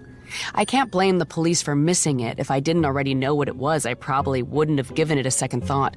But I do know, and I'm very curious what it's doing here. That came from inside the theater. I turn off my light and hold my breath, listening for a repeat performance. But all is quiet. Maybe Hal was right about the mice. Either way, I'm not supposed to be here, so I pocket the micro camera and head back the same way I came in. Emily? Oh, Sam, you gave me a heart attack. What are you doing here? Helping you with the case, like you asked? Did we have the same conversation? Because I don't remember the words break into the theater coming out of my mouth. I didn't break in. I have the keys, see? Wow. You do know I'd be within my rights to arrest you. Wouldn't be the first time a cute guy put me in handcuffs. Yeah, there's my training kicking in.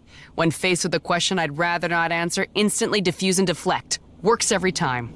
Not in the mood for jokes, Emily. Works almost every time. You know what annoys me? This isn't even the first time I've caught you creeping around a crime scene. In my defense, you haven't actually ruled it as a crime scene yet. But I take your point, and I apologize. Like you said, you had a key. You didn't technically break in. I guess it's too much to hope that you found something. Just a big pile of rubble. I know I failed to mention the spy camera. Don't give me that look. I just want a peek at what's on it before I turn it over to Sam. Okay? Once it's in his hands, I can't be sure he'll share the contents with me, and curiosity has always been my driving force. Hell, my curious nature is ultimately what landed me in Fletcher's Grove with new hair and a new name in the first place. Shame you came up empty. Truth be told, I'm here to take one last look around before the department issues a statement that Hal's death was accidental. So the Christmas play lives on? Looks that way. Leo still has a lot of pull with the council. Maybe this is a good thing. How so? If the show gets shut down, everybody goes their own way, and that's the end of it. But if rehearsals continue, I can stay involved, maybe learn something, like we talked about. Well, how close can you actually get? You're not a part of the production. Not yet, but a position has recently opened up.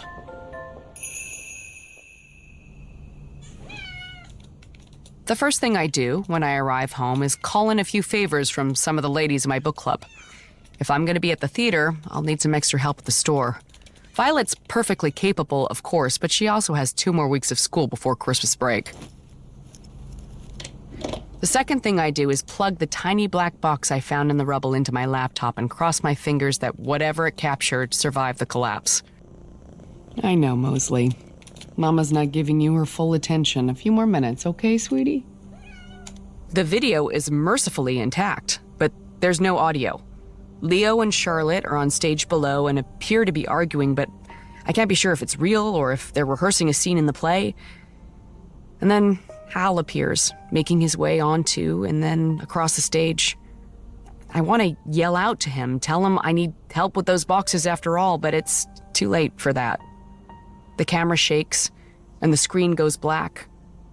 I wonder why my monitor screen looks blurry until I feel the tear on my cheek. It's okay, buddy. Mama's okay. The video only begs more questions. Who planted the camera and why? And were they on the bridge when it collapsed, or was the camera set up earlier? And then it occurs to me. Jay said 2 things had to happen for the bridge to collapse. The struts would need to be tampered with, and additional weight would need to be placed on top of the bridge. I think whoever placed the camera up there may have triggered the collapse prematurely, and Hal was simply in the wrong place at the wrong time. But if I'm right, who was the real target?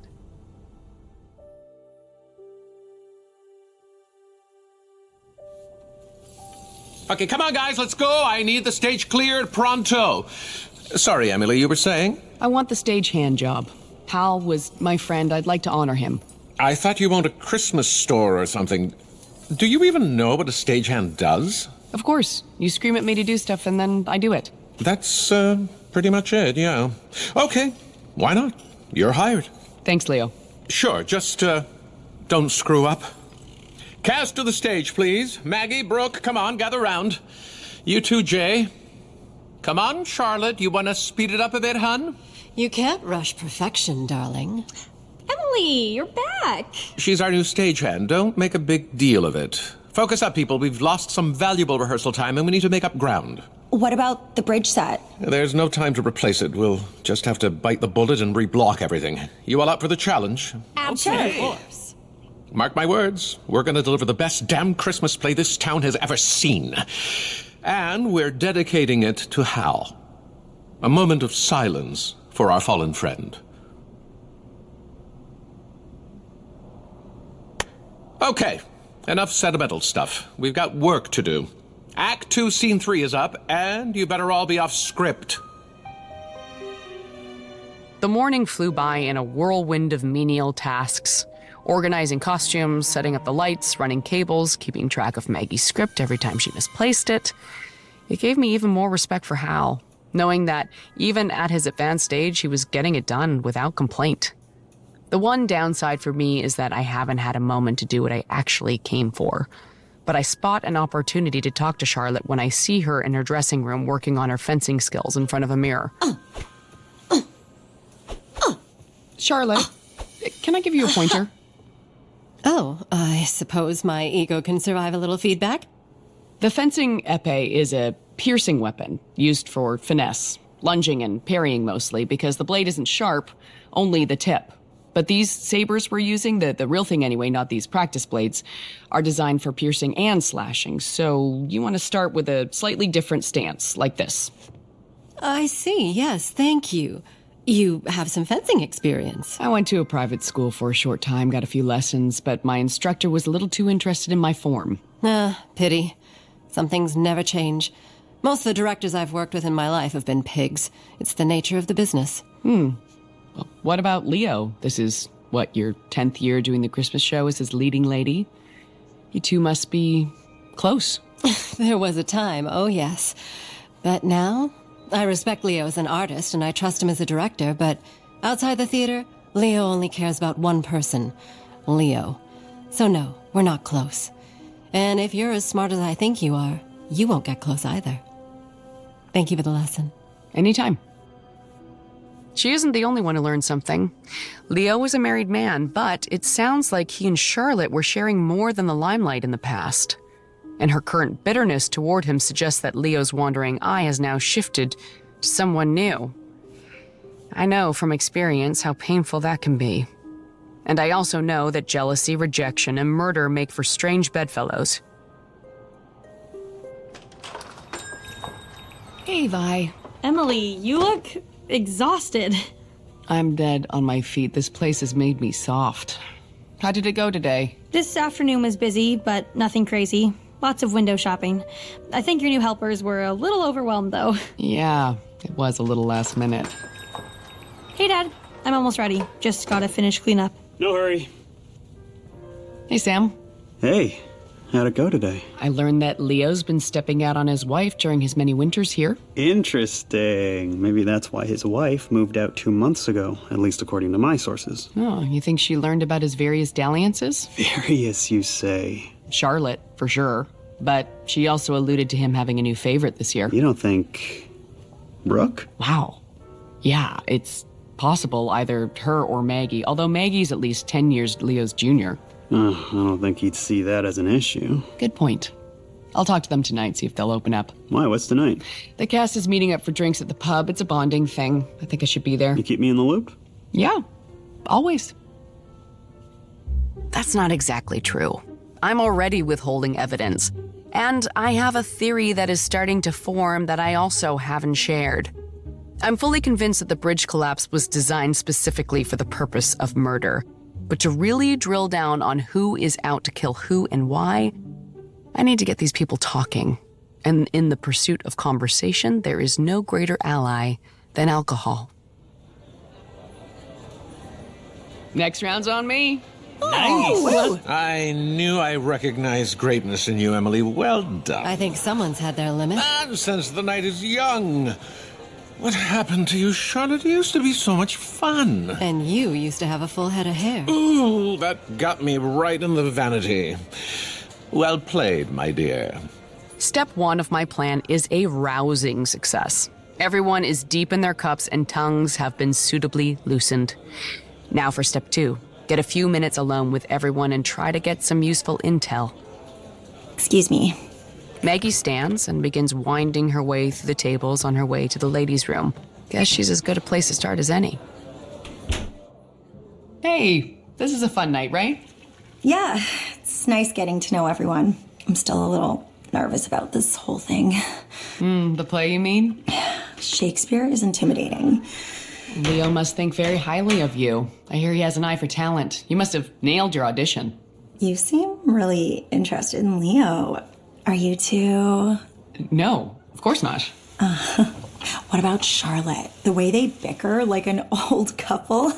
I bet there's something going on there. I wouldn't know. Right. Well, see you out there. That was interesting. I'm not sure who was questioning who. If Maggie really is the one sleeping with Leo, she might be trying to sniff out any competition. Emily? Brooke? Ow. You okay? Not really. I slipped and fell on a patch of ice outside the theater and hurt my arm. I'd sue if I didn't know the theater was on financial life support. I catch a glimpse of a nasty bruise that stretches from her elbow to her wrist, and I wonder if it was really an ice injury or if she was on top of that stone bridge when it collapsed. After all, she is the gossip queen of Fletcher's Grove, and what better way to gather gossip than with a well-placed spy camera? I mean, it would actually explain a lot. Can I ask you a question? Sure. What's the deal with Leo? Well, you know I don't like to talk about people behind their backs. 3, 2, 1. But I hear that he demanded double his fee to come back this year. Really? Even with the theater struggling? City Council is convinced that without his artistic vision and celebrity stature, the play will lose money. So they felt they had to meet his demands. I offered to direct it myself, but, well, they didn't think I had the right experience. Is that why you joined the cast? To get the right experience? Well, it can't hurt, can it? After all, it could just as easily have been Leo that was crushed by that bridge instead of Hal. Why do you say that? The scene we were about to rehearse that day was the sword fight between Leo and Maggie under the bridge, with Charlotte on top of it doing her monologue. If it had collapsed 5 minutes later, I don't even want to think about it. I do. If Brooke is correct, then it seems likely that either Leo or Maggie was the intended victim, and Charlotte would have been the one to trigger the collapse. When I emerge from the ladies' room, I notice Jay has moved to the bar, and he's looking a little, well, sloppy. Maybe I overdid step 1. Jay, you all right? Yeah, just sleepy. I was surprised to see you back at rehearsal today. I figured you'd had enough of the theater. I didn't want to let everyone down. Leo asked me to do it for Hal. Poor Hal. He was as sane as what he was. I think maybe you overdid it, huh? We should get you home. It's fine. I only had 2 drinks. I already called him a cab. Should be here soon. Oh, thanks. That's not the first time. Our friend here is a bit of a lightweight. Can I get you anything? I'm fine, but another round for our table? Ah, good. I'll take it with you. No, not you, Jay. Go back to sleep. Okay.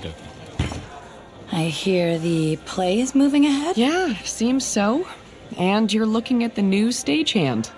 Ha! Couldn't resist the pull, huh? I know the feeling. I'm Sarah, by the way. Emily, you've worked in the theater before? Not for years, but I was in a few shows back in the day. I was a lost boy in Peter Pan and one of the merry men in Robin Hood. Uh-oh. Why'd you stop?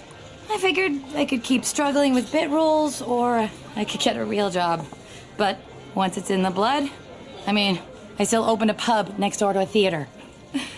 I like being close to it, without all the bullshit. And by that you mean? Oh, the egos, the fakeness, the misogyny, the endless romances. Yeah, I've noticed. Between you and me, I hear that Leo and Charlotte had a thing. Yeah, that's like an open secret around here. Probably why he keeps coming back every year. What goes on in Fletcher's Grove stays in Fletcher's Grove. Yeah, exactly. But this year's different. Leo's cooled on Charlotte. Yeah, I noticed that too. You think he's got the hots for Maggie? Yeah, if he does, it's mutual. Take a look. The kid hasn't taken her eyes off him all night. She's obsessed, the poor thing. Sarah is right. Maggie is keeping Leo close and watching him and Charlotte like a hawk. And Charlotte is staring daggers at Maggie in return. I'm starting to see a shape emerge. And that shape is a triangle.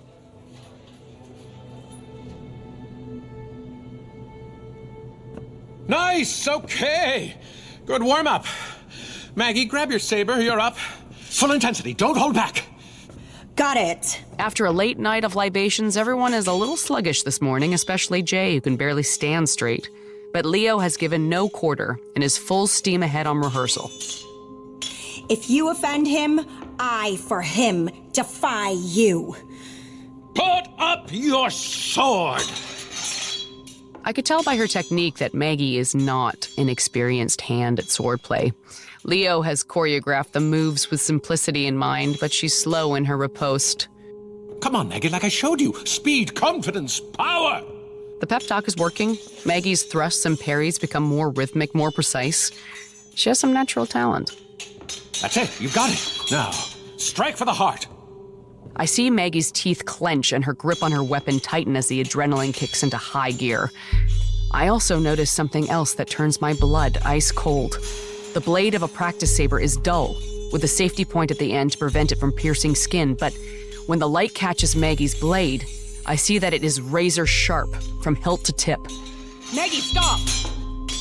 She's too deep into her performance to hear my warning. Without a moment's thought, I grab my own saber from its mount and race across the stage.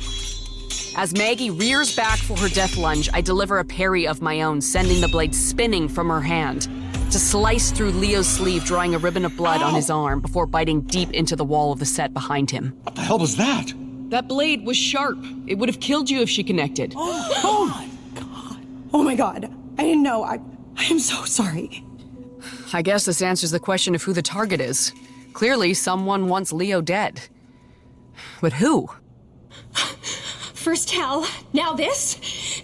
That's it. I can't work like this. I'm done. Brooke, come on. It was just an accident. You can't quit now. Oh, watch me. So what do we do now? I guess we recast. The play will go on. It has to. The smart thing to do is call Sam and have him put a stop to this madness. 2 failed attempts on Leo's life. There's no reason to believe there won't be a third. It's reckless to continue on like this, but here's my problem. If the play is shut down now, Hal's killer could very well walk free, and I can't let that happen. Even if it means having to make the greatest sacrifice of my life. I'll do it. You'll do what, exactly? Take over for Brooke. I'll be in the play. Acting is just pretending to be somebody else, right? And I've got plenty of experience at that, so how hard can it be? Of course, at the rate things are going, there's no guarantee I'll even survive until opening night.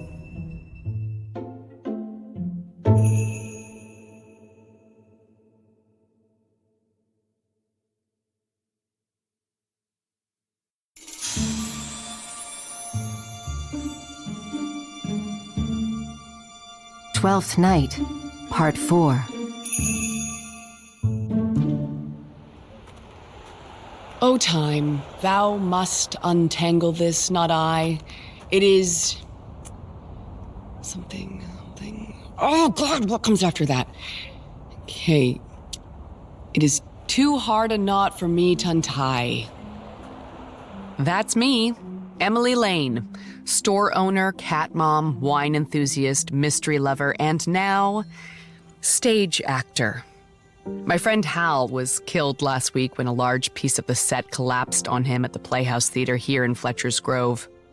I believe it was intentional, and Hal wasn't the intended target. That would be Leo Stone, actor, director, Womanizer, cheater, a man of many talents.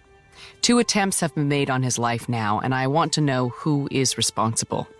So, I got myself cast in the annual Christmas show, which this year is loosely based on Shakespeare's holiday classic, Twelfth Night. The only issue with this plan is that I'm not very fluent in Elizabethan. Emily. Hey, thanks for meeting me here, Sam. That's Detective Constable Sam Wilner. He used to have a crush on me, and then he kind of despised me, and now, who knows? He's playing his cards close to his chest. Explain to me again why I'm not shutting this play down. For starters, there's no hard proof that the latest attempt on Leo's life was anything but an accident. But you're convinced otherwise. I am. All the practice swords have colored tape on the handles that corresponds to the actor who uses it. Somebody swapped out Maggie's practice sword with the real thing. And because she's a novice with the blade, she didn't notice. Or that's what she wants you to think, and she swapped it out herself. This is a dangerous game you're playing. I can handle it.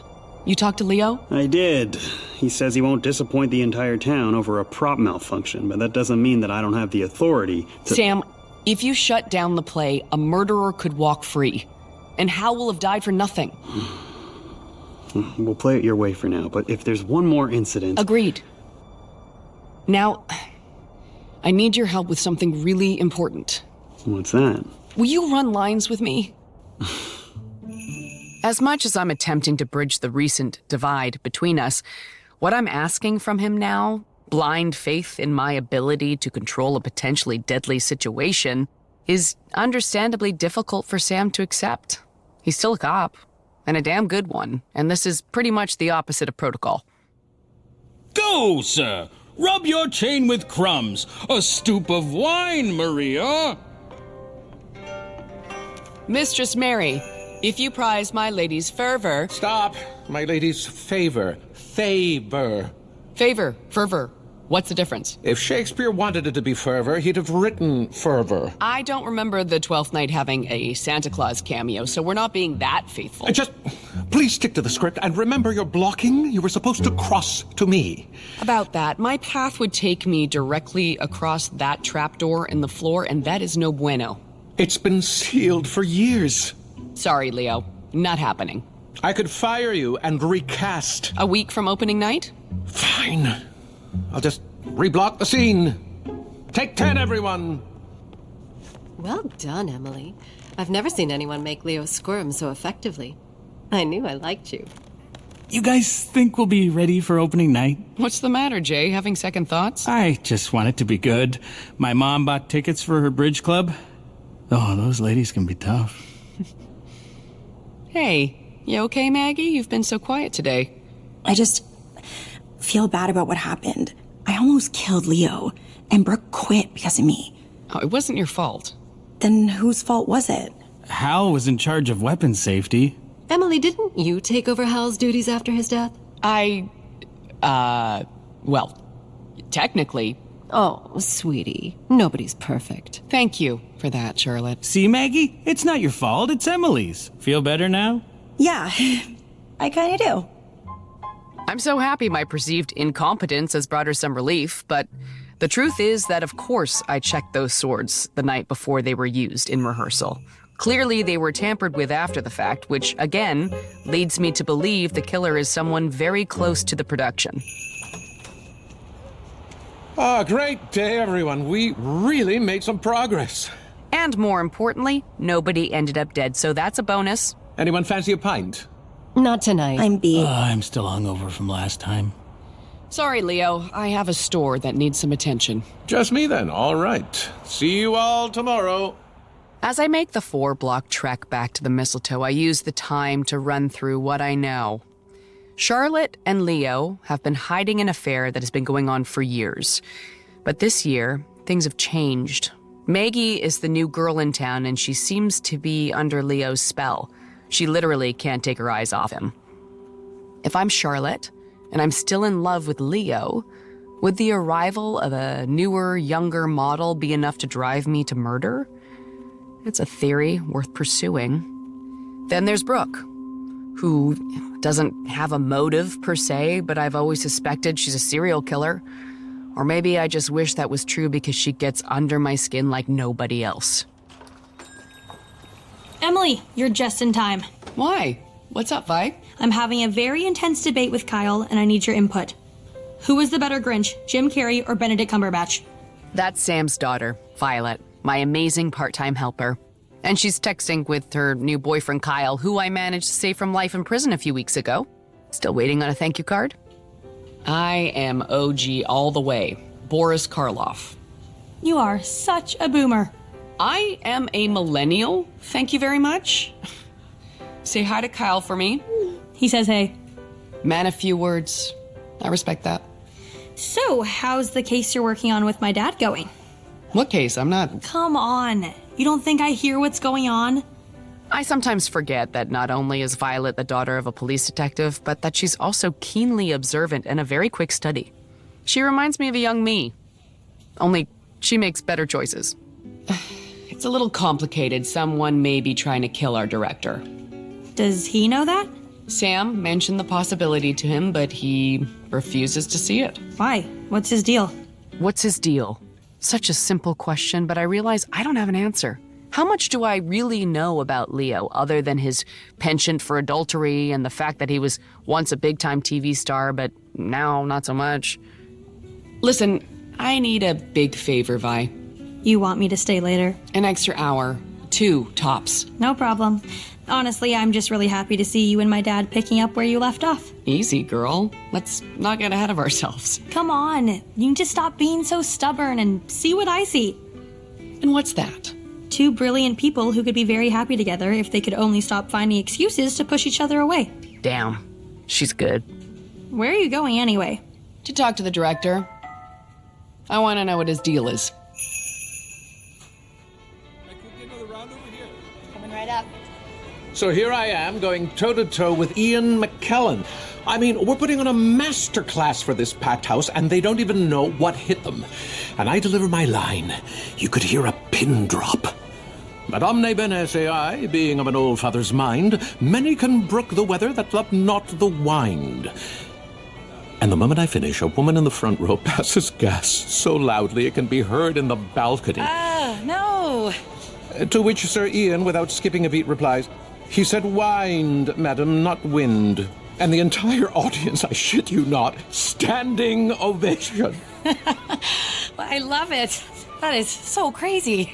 Ian and I were thick as thieves back then, inseparable and insufferable. By the time I arrive at the Bard's Brew, Leo is several pints deep, holding court at the bar for an audience of 1. Poor Sarah, the bartender, gives me a look as I walk in that says, "Help me," in 30 different languages. Sounds like I missed a good one. So good. Emily, I'm glad you came. I was hoping we could have a talk. Just the 2 of us? I'm at your service. But perhaps first a visit to the little boy's room is in order. That's the thing with beer. You don't own it, you only rent it. Thank you for the save. That is the second time I've heard that story. Likes to bend an ear, does he? Oh, the only person I know who gets a worse case of motor mouth after a few drinks is Jay, and at least he has the decency to fall asleep at the bar before he gets intolerable. What can I get you? A Chardonnay, please. Woman to woman? I know Leo when he gets like this. Be on the lookout for wandering hands. Appreciate the warning, Sarah. I'm just getting settled at a quiet booth in a dimly lit corner when Leo arrives, fresh pint in hand, to slide in across from me. Let me guess, you want some acting tips? I thought Maggie was green, but you're a whole new shade. Ouch. There's no shame. You just put yourself in my hands and I will break you down and build you back up. It sounds painful. Acting is pain, my dear. This is good stuff. I should definitely be taking notes. You mentioned that Maggie was green. What made you hire her? There must have been many other more experienced candidates. Oh, there were, but Maggie had something special, a quality, something I can't put my finger on. Oh, but I bet you'd like to. Was that hard for Charlotte, do you think? What do you mean? Well, I know Charlotte has played the lead role in the Christmas show the past several years, but this year she has equal billing to someone with far less experience. It's an ensemble, she understands. Yeah. And does she understand why Maggie has the larger dressing room? I mean, I couldn't help noticing, so I'm sure Charlotte did as well.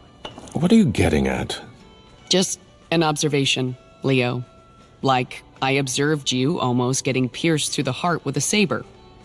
That doesn't concern you? It could have happened to anyone. If it was me, I'd be asking myself who in my immediate circle may have cause to do me harm. Please, I'm a celebrity. Half the town wants to sleep with me, the other half wants to kill me. That's the life I chose. Yeah, I don't buy it. What, pray tell, is there to buy? A big-time TV star like you risking your life for a Christmas show in a 200-seat theater? It doesn't make sense, unless... Spit it out, then. This is all you have. This is the end of the road for you, and you're terrified it could all go away. I could tell by his expression that I'd hit the nail firmly on the head. But the irony wasn't lost on me that my words could just as easily describe my own situation. I'm sorry. That was harsh. No, don't do that. Don't apologize. You've given me a gift. I will take it and I will use it. On stage. Oh man, does this pretentious bullshit actually work on women? If I don't leave now, I might just be tempted to kill him myself. When I get back to the mistletoe, Vi is just locking up, while Sam idles out front.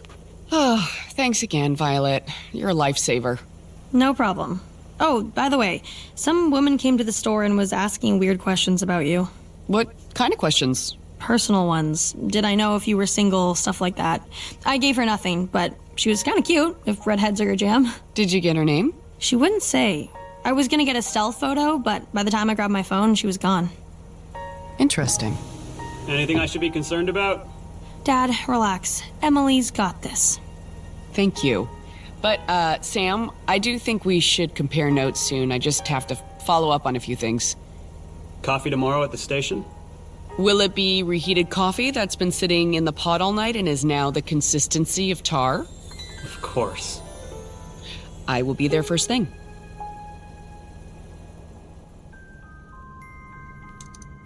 It's only minutes later that I'm curled up in my armchair, bathed in the soft glow of my Christmas tree lights with my laptop open in front of me. Normally, Mosley and Doyle are all over me while I'm working, but tonight they're too busy fighting over a dangling string of popcorn that they shook loose from a branch. As adorable as they are, I turned my attention away from my boys and back into my internet deep dive through Leo Stone's past. I won't lie, I was pretty sure I would dig up some buried reports of inappropriate conduct, but what I found instead was a career-spanning pattern of petty and destructive behavior. Oh, Leo. Why am I not surprised? It turns out he was indeed cast in a West End production of Love's Labour's Lost with Sir Ian McKellen, in a small supporting role from which he was fired after only 3 performances, so let's add inflated sense of worth and teller of tall tales to his list of transgressions, shall we? I wonder if Charlotte knows just how far from grace her December romance of years past has fallen. I suppose I could ask her tomorrow, but I've never been one for putting things off. 10 minutes later, I'm in the gray hybrid cruising towards the rented chalet just north of the White Rock ski resort that Charlotte has been using as her winter home. I'm about halfway there when I get the sneaky suspicion that I'm being followed.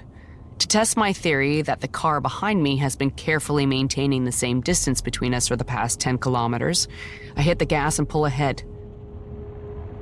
Sure enough, they adjust their speed and keep pace.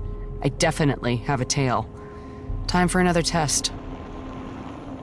I pull quickly onto the shoulder and jam the brakes. My tail has no time to adjust, so they make the predictable move of hitting the gas and speeding past me. It's too dark to ID the driver, but I can see that it's a dark sedan and it has rental plates. I mentally lock in the number. I wish Shakespeare was as easy to retain. Then ease back onto the road and continue on my way.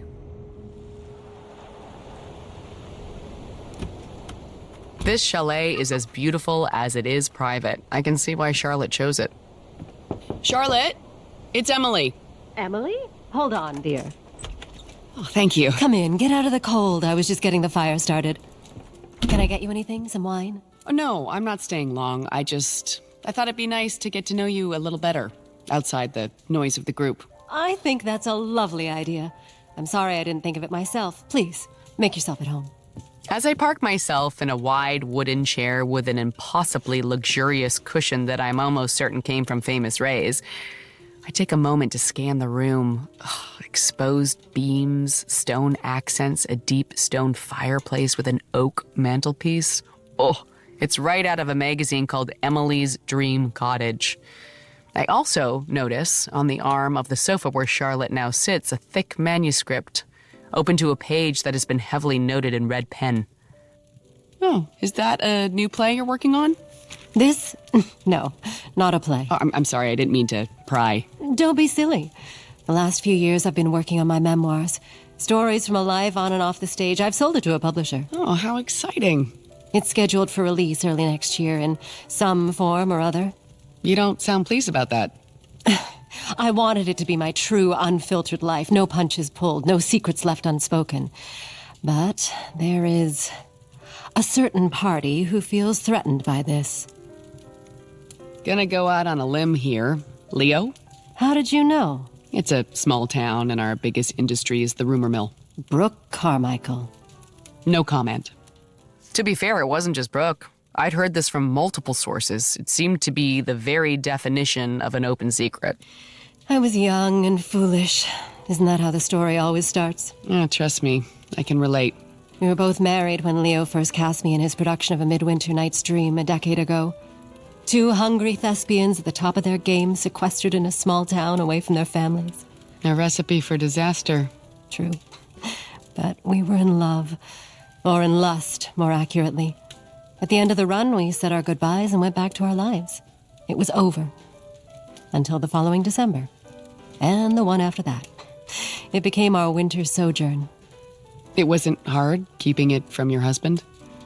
I eventually broke down and told him, and it turned out he had a side piece of his own, so we had a good cry and then a good laugh, and we parted as friends.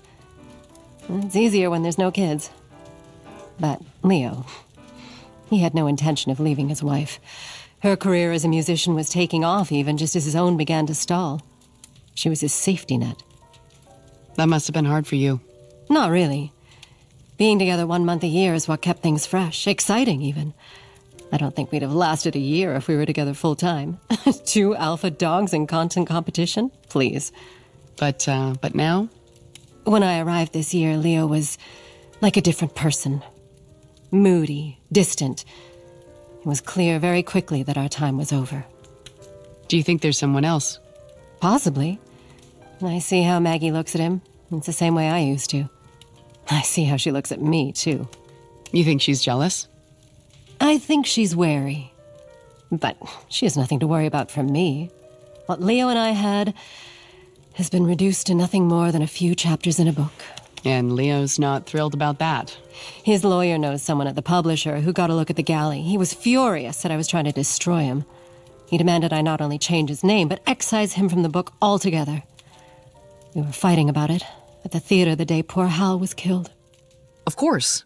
The video I found on the microcamera, someone was very interested in that conversation. Someone who was on top of the bridge shortly before it collapsed. So, what have you decided? I haven't yet. I'm still hoping I can change his mind, or that another solution presents itself. One solution comes quickly to mind. If Leo were to die in the near future, it would remove Charlotte's only obstacle on the road to the bestsellers list. It's open. Morning. Thanks for coming in. I brought coffee and Danish. Oh, you're a legend. So where are we at? There's been a few developments. As we sip our black coffee and nibble on lemon Danish from the Ukrainian bakery that recently opened across from my shop, I bring Sam up to speed on my conversations with Leo and Charlotte. I don't mention that I was being followed because I don't want to concern him before I figure out if there's anything to be concerned about. But I do present him with the mini camera I found at the crime scene a few days ago. And he receives it in a calm, mature, and orderly, just kidding, he's pissed. Withholding evidence? What the hell, Emily? I know. But I brought Danish, so... Just when I thought we were on the same page. So much for being a team. There's nothing important on it, just Leo and Charlotte arguing. What about physical evidence? Fingerprints? It's clean. I checked. Oh, you checked. Of course you did, because you were a forensic expert in your secret past life. I wasn't, but he's getting warmer. I'm sorry. I know I should have given it to you right away, but I wasn't sure you would share what you found with me. Of course I wouldn't. It's an active investigation. I can't tell you everything. Exactly. Intel only flows one way. Well, what do you expect? I'm a detective, Emily, and you're a... Seller of fine Christmas wares? You're more than that. But I don't know how much more because I don't get to know that part of your life, and that's the wall between us. The wall is there to protect me and the people I care about. Walls also keep people apart, and that's where we'll always be. On opposite sides of a wall.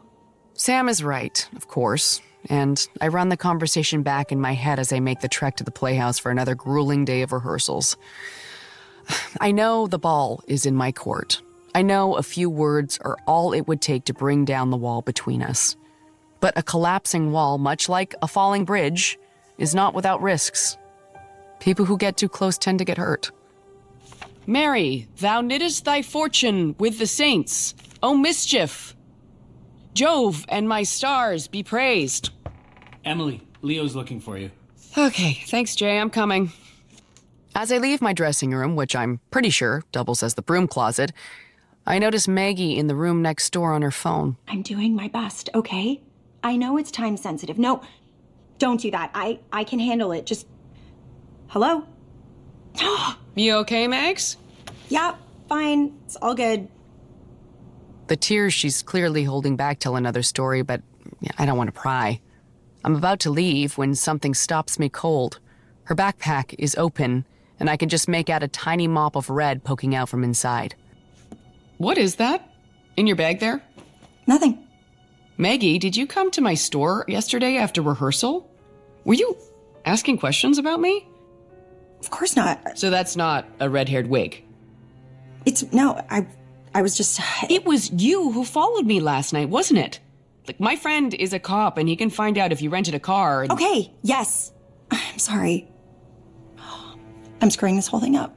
What whole thing? You can't say anything to anyone. No promises, but best effort. Okay.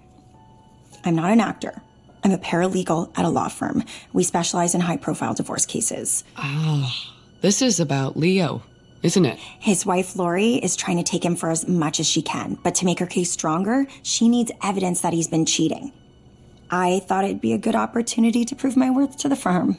So you auditioned for Leo, impressed him enough to give you a part in the play, also you could spy on him? Seemed like a pretty good strategy. That was your spy camera on the bridge. You were there when it collapsed. I only went up for a minute to set the camera in place. I felt some shaking, so I quickly got down just before it fell. Why didn't you say something? I wasn't supposed to be up there. And then... Hal. You thought his death was your fault. I get it. And I get now why you've been keeping tabs on Charlotte, but why follow me? Well, I know Leo is sleeping around. I left my script here one night and I came back to get it, and I heard Leo and a woman in his dressing room. You didn't recognize the voice? No, I only heard them laugh, but it was definitely a woman. Leo was talking about Ian McKellen, I think. That checks out.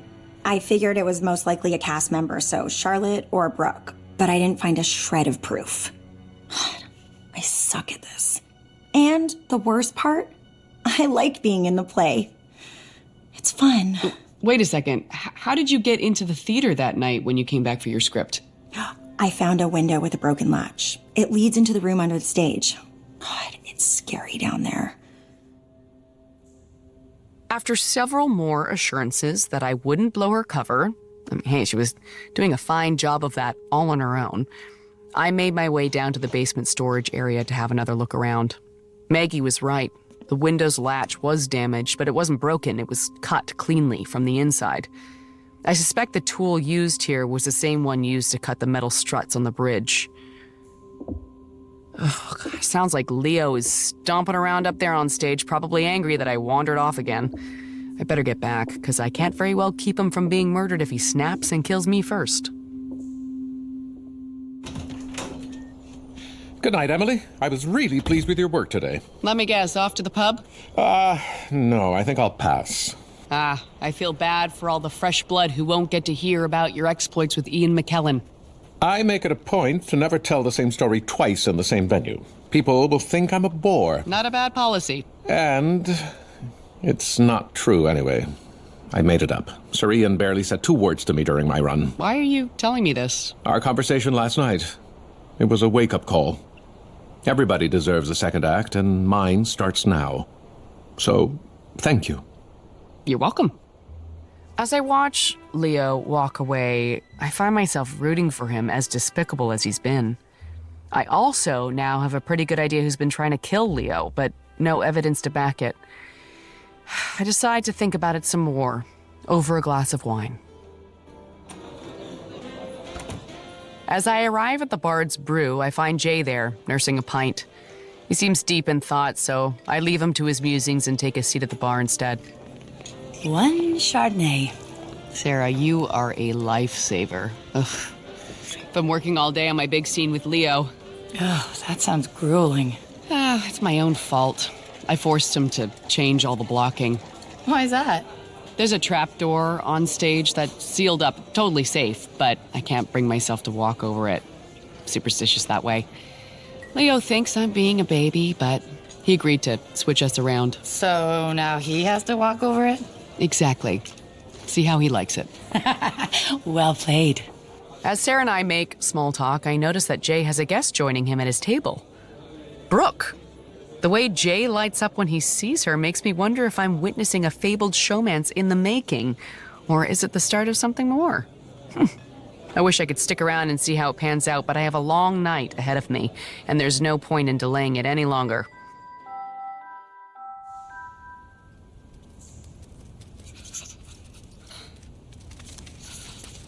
Four hours later, I'm huddled in the freezing basement of the playhouse, wondering if maybe I got it wrong because so far the only late-night creepers I've seen are the mice that Hal warned me about. I hear a sound, but it's not down here, it's coming from the stage above, which means my night visitor has likely arrived, but not from the window I expected. There must have been a secondary entrance prepared. I sneak my way back up to the main floor and move through the wings toward the stage. The sound is louder here. I'm definitely on the right track. As I move through the shadows, I can now make out a woman's form kneeling down by the trapdoor with a pair of bolt cutters. I'm just considering my next move when I take one step too many. Who's there? Hello, Sarah. Wasn't sure you were going to show.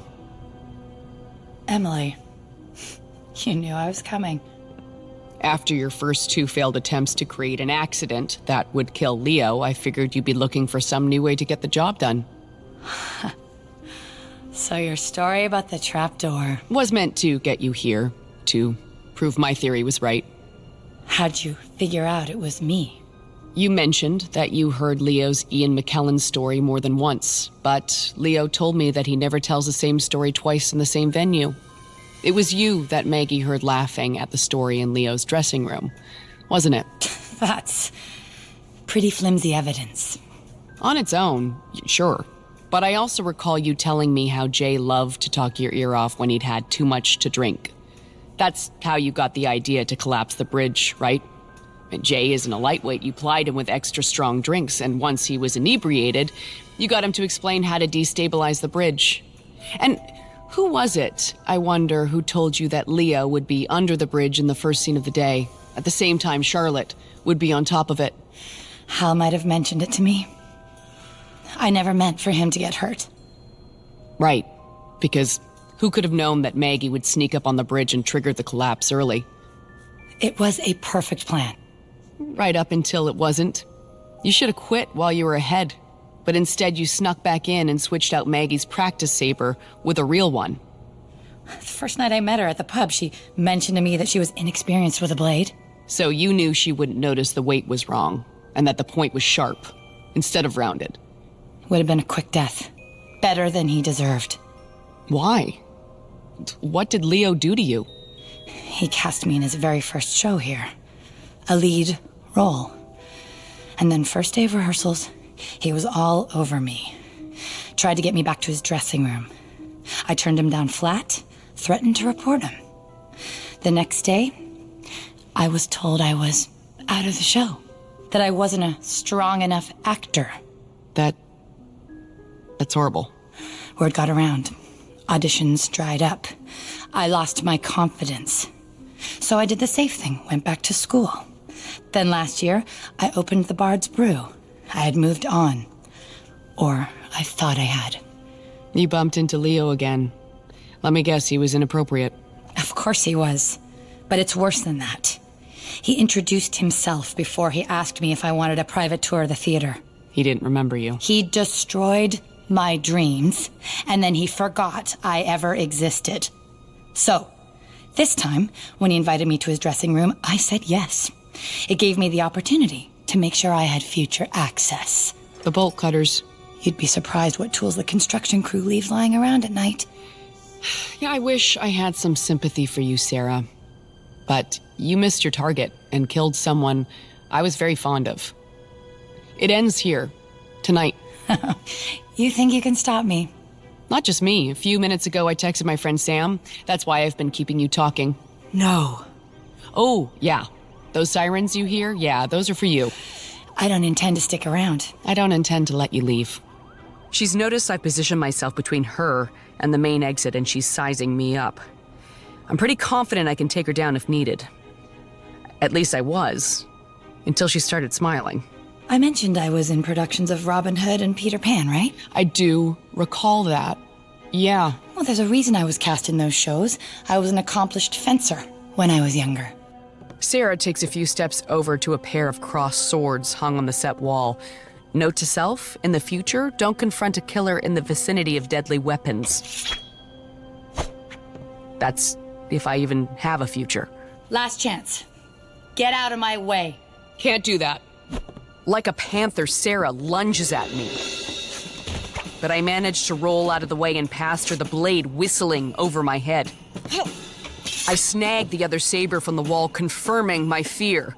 The weapons used in the set are not props, they are very real. You should know I'm no slouch with a blade myself. Let's find out.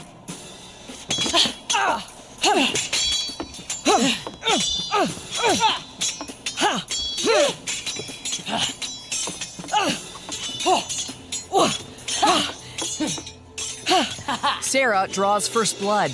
A shallow slash across my forearm that isn't deep, but it stings like hell. Come on, Sam, drive faster.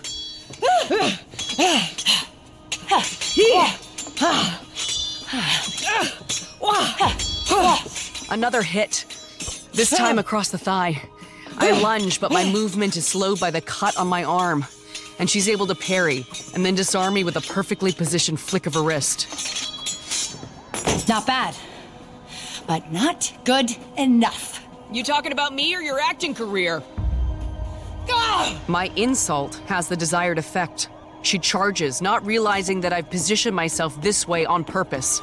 As she steps onto the trapdoor, I hear the metal hinge snap, having already been cut most of the way through. The wooden door slams open, and Sarah disappears to the floor with a look of surprise. And that right there is exactly why I would never walk over a trapdoor. Sarah? Sarah, you still with me? My ankle's broken! At least you're alive. It's more than I can say for Hal. 5 minutes to curtain. Break a leg, everyone. Emily, did you change your mind and decide to join us after all? Oh, that would be so great. The whole gang together again. No way. I was very happy that Brooke agreed to take her role back.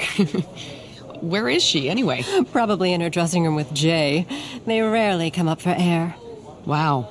It's too much information. Maggie, I'm surprised you stuck around. Well, after Charlotte's advance copy of her book came out and spilled the beans on her affair with Leo, my spying days were numbered.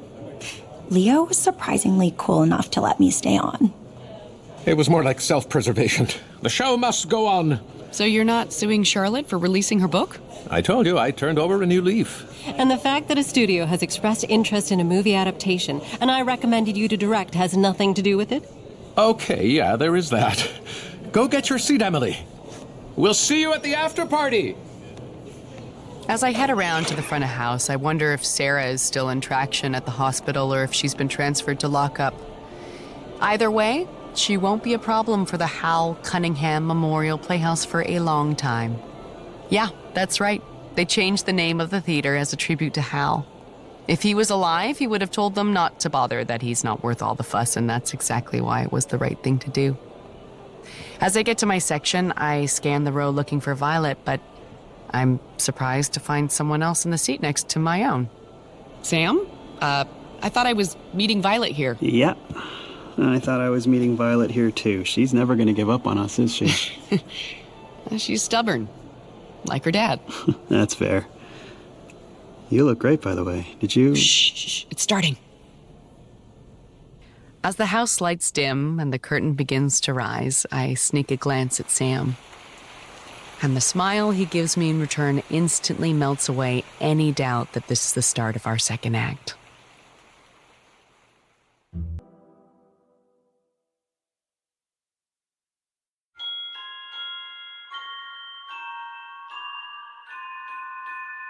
Mistletoe Murders Part 5, Hung by the Chimney.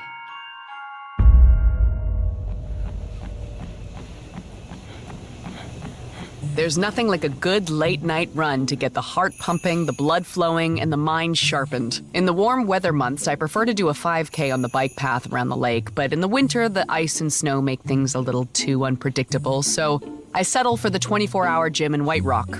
And that's where I am now, only 2 weeks from Christmas, shaking off a particularly busy day at my holiday-themed gift store under the mistletoe, located in Fletcher's Grove, the charmingly bucolic town I call home.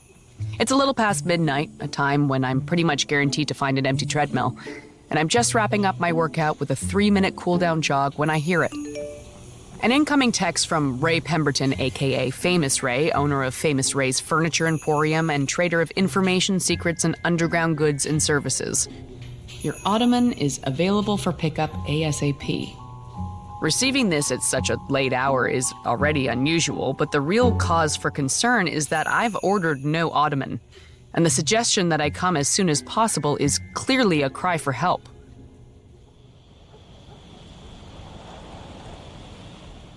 When I arrive at Famous Ray's 23 minutes later, I see that the only other car in the lot is Ray's black BMW. I head up to the front door, preparing to knock on the glass. But despite the pitch-dark showroom, the automatic doors are still set to open. Not a good sign. Using the flashlight on my phone, I navigate the aisles of high-end home furnishings on my way towards Ray's office at the back. Hello? Ray? It's eerily quiet. And I find myself actually missing the Muzak versions of jazz standards that Ray typically has blaring on the store speaker system. As I approach the middle of the store, I find myself passing through a life-size mock-up of the famous Lime Street apartment belonging to one Ebenezer Scrooge, from the classic Dickens story, A Christmas Carol. Every year, Ray assembles this display, lovingly decorated with period-appropriate trappings and populated with garden gnomes dressed as Ebenezer himself, along with Jacob Marley and the other three spirits. By day, it's a charming homage to a Christmas classic, but in the dead of night, without the lights and the music to provide it context, the whole thing takes on an incredibly eerie vibe. Ray, you here? It's me, Emily. My heart catches in my throat as the narrow beam of light lands on a new feature in the diorama. Famous Ray himself, hanging by the neck from a string of Christmas lights wrapped around a beam above the fake fireplace. For a fraction of a second, I wonder if this is all a prank. Ray does have a morbid sense of humor, but no. Sadly, it's not the case. There's an overturned stool directly below the body, and I use it to gain the height necessary to check his pulse. But it only confirms what I already know. He's gone. Oh, Ray. Ugh. I'm so sorry. The stool points toward the obvious conclusion that Ray took his own life. But why would Ray summon me with a coded message if he was just going to kill himself before I got here? It doesn't make any sense. This is a murder that's been staged to look like suicide. I'm sure of it. But I'll leave it to the expert to make the official determination. Wilner. Sam, it's Emily. Emily, it's almost 1 in the morning. You okay? I am, yeah, but I can't say the same for famous Ray. By the time forensics had worked the scene and Ray's body had been transported to the morgue, 4 more hours had passed. I knew Sam had a lot of burning questions for me, but he waited until most of the circus cleared out and it was just the 2 of us left.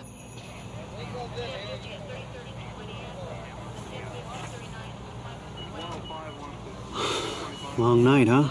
Yeah, the longest. You didn't have to stay. I could have taken your statement and released you hours ago. I wanted to be here. I felt like I owed Ray that much. I didn't realize you were so close to him. I wouldn't say we were close, but we shared some common interests. Of course you did. Listen, I have to ask, what were you doing here? I showed you the text. You did, but it doesn't begin to answer that question.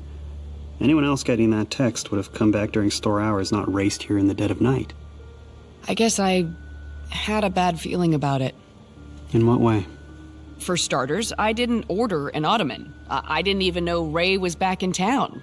Last I heard from his wife, he was overseas on business. So maybe that text was meant for someone else. Maybe it was. I don't really believe that. Ray was sending that message to me because he knew I would come. But I wasn't fast enough, and that's something I'll have to live with. Makes you wonder, after being away for weeks, why come home just to take your own life?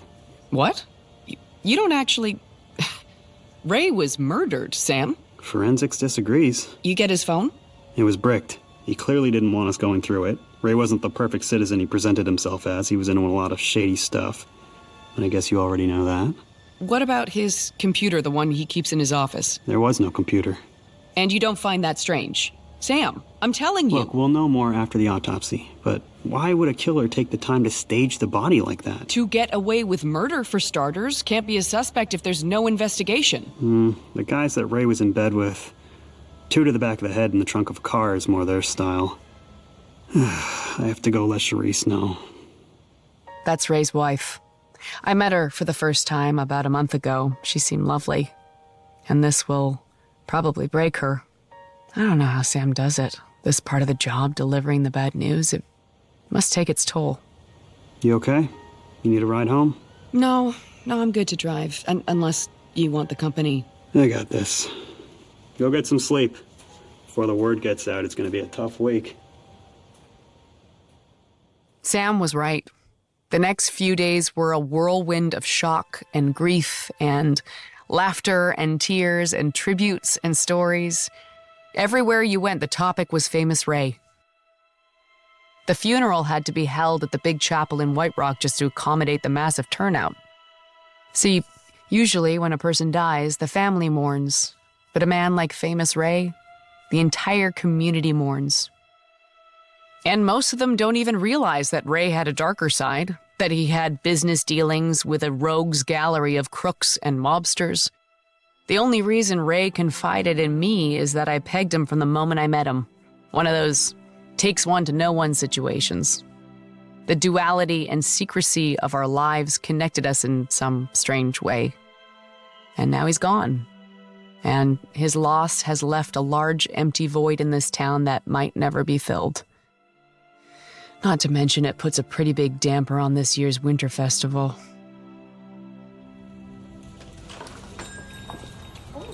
Violet, can you show this guest our selection of tree skirts? Of course. Right this way. A week has passed since Ray's funeral. And as December races towards the finish line, everyone is doing their utmost best to focus on the upcoming holiday. The mistletoe is still busy, but the energy is different. It's subtle, but there's a lingering sorrow behind the joyous smiles and the kind gestures and the gloriously ugly Christmas sweaters. Heavy hearts won't be so easily set aside. Emily, hi! Just the person I wanted to see. Brooke Carmichael, my retail rival, and notorious gossip. She never steps foot in here unless she wants something from me. I'm swamped here, Brooke. Oh, well, this will just take a moment, my friend. We are not friends. But what's the old expression? Keep your friends close and your frenemies closer? I'm paraphrasing. What is it you need? Just your vote. You're running for local office? No, God, no. Too much paperwork. So what is it? I'm sorry. I'll be right with you. Well, I don't think I've ever seen it this busy in here. It's okay, I've got it. I can ring you up, ma'am. It's less than a week till Christmas. We are a Christmas store. The math isn't that complicated. Maybe I should come back later. No, it's fine. Just, you said something about a vote? Right. With Ray being no longer with us, the Winter Festival Committee is without a chairman of the board. Chairman of the board. Cute. I'm running for the position. The ballot box is set up at the festival grounds, and only full-time residents are allowed to vote. I thought there was already someone new running the festival. Marjorie Dennison. She's acting chairman only since she was Ray's second in command. But it's only temporary until a vote is held. So, do I have your vote? All right, Brooke. I'll think about it, okay? Oh, thank you so much. I knew I could count on you. I said I'd think about it. You are the best. Merry Christmas! You're not gonna vote for her, are you? She'll be insufferable. She's already insufferable. How much worse can it get? Maybe you should run. Not a chance. Seriously, Em. Chairman of the board? It's like the position was specifically made for you. Okay. You packed up and ready? Nope, haven't even started. I don't leave for a few days. I don't even want to go, if I'm being honest. But you always spend Christmas with your mom in Toronto. Is this about Kyle? First Christmas with a new boyfriend? Don't be weird. And no. Kyle and his mom are spending Christmas in Halifax with his grandparents. Then what's the issue? Mom's got her new family. She's surrounded by loved ones. Dad, on the other hand... He'd want you to go. I know. I just wish he had someone. What she really means is that she wishes Sam and I had hooked up. We came close. I won't lie. But things changed. And while we've recently mended some fences, we're still a long way from friends with benefits territory. Hey, check out the skinny Santa over by the Yule logs. The customer Violet is referring to has a trim white beard and wears a red wool toque that indeed gives off some jolly fat man vibes, despite his lean frame. Be nice, Vi. It's fine. He can't hear me. Besides, it's a compliment. Are you going to Ray's celebration of life tonight? Yeah, of course. My dad will be there too. You guys should go together. It's a memorial. I don't mean like on a date. But if it does turn into something, that's okay too. Ray won't mind. You're impossible. Go work the wrapping station. Fine, but this isn't over. She's not wrong. I know Sam gets lonely this time of year. I told him to get a cat, but he said that would make the whole thing sadder. I obviously disagree. My little babies, Mosley and Doyle, are my entire world. And now that I've said it, yeah, I sort of see where Sam's coming from. By the time I arrive, the celebration of life is in full swing. It's a great turnout, but I wouldn't expect anything less. Charisse Pemberton's decision to hold the event in the Emporium might feel a little unusual, but the truth is this store was Ray's kingdom. His man cave, his fortress of solitude. It's where Ray was most comfortable, and it's where he took his last breath. So, despite the fact there's a live band playing inches from where I found Ray's body, it still kind of feels right. I spot Sam across the room and give him a little wave, and he waves back and starts winding his way through the crowd towards me. If I could get your attention. Thank you. As most of you know, I'm Ray's son, Ray Jr., and my mom and I would just like to share a few words. Mom? Thank you. I'm Charisse Pemberton, Ray's wife. First of all, Ray Jr. and I would like to thank you all for coming tonight. It is so lovely to see how much Ray meant to this community.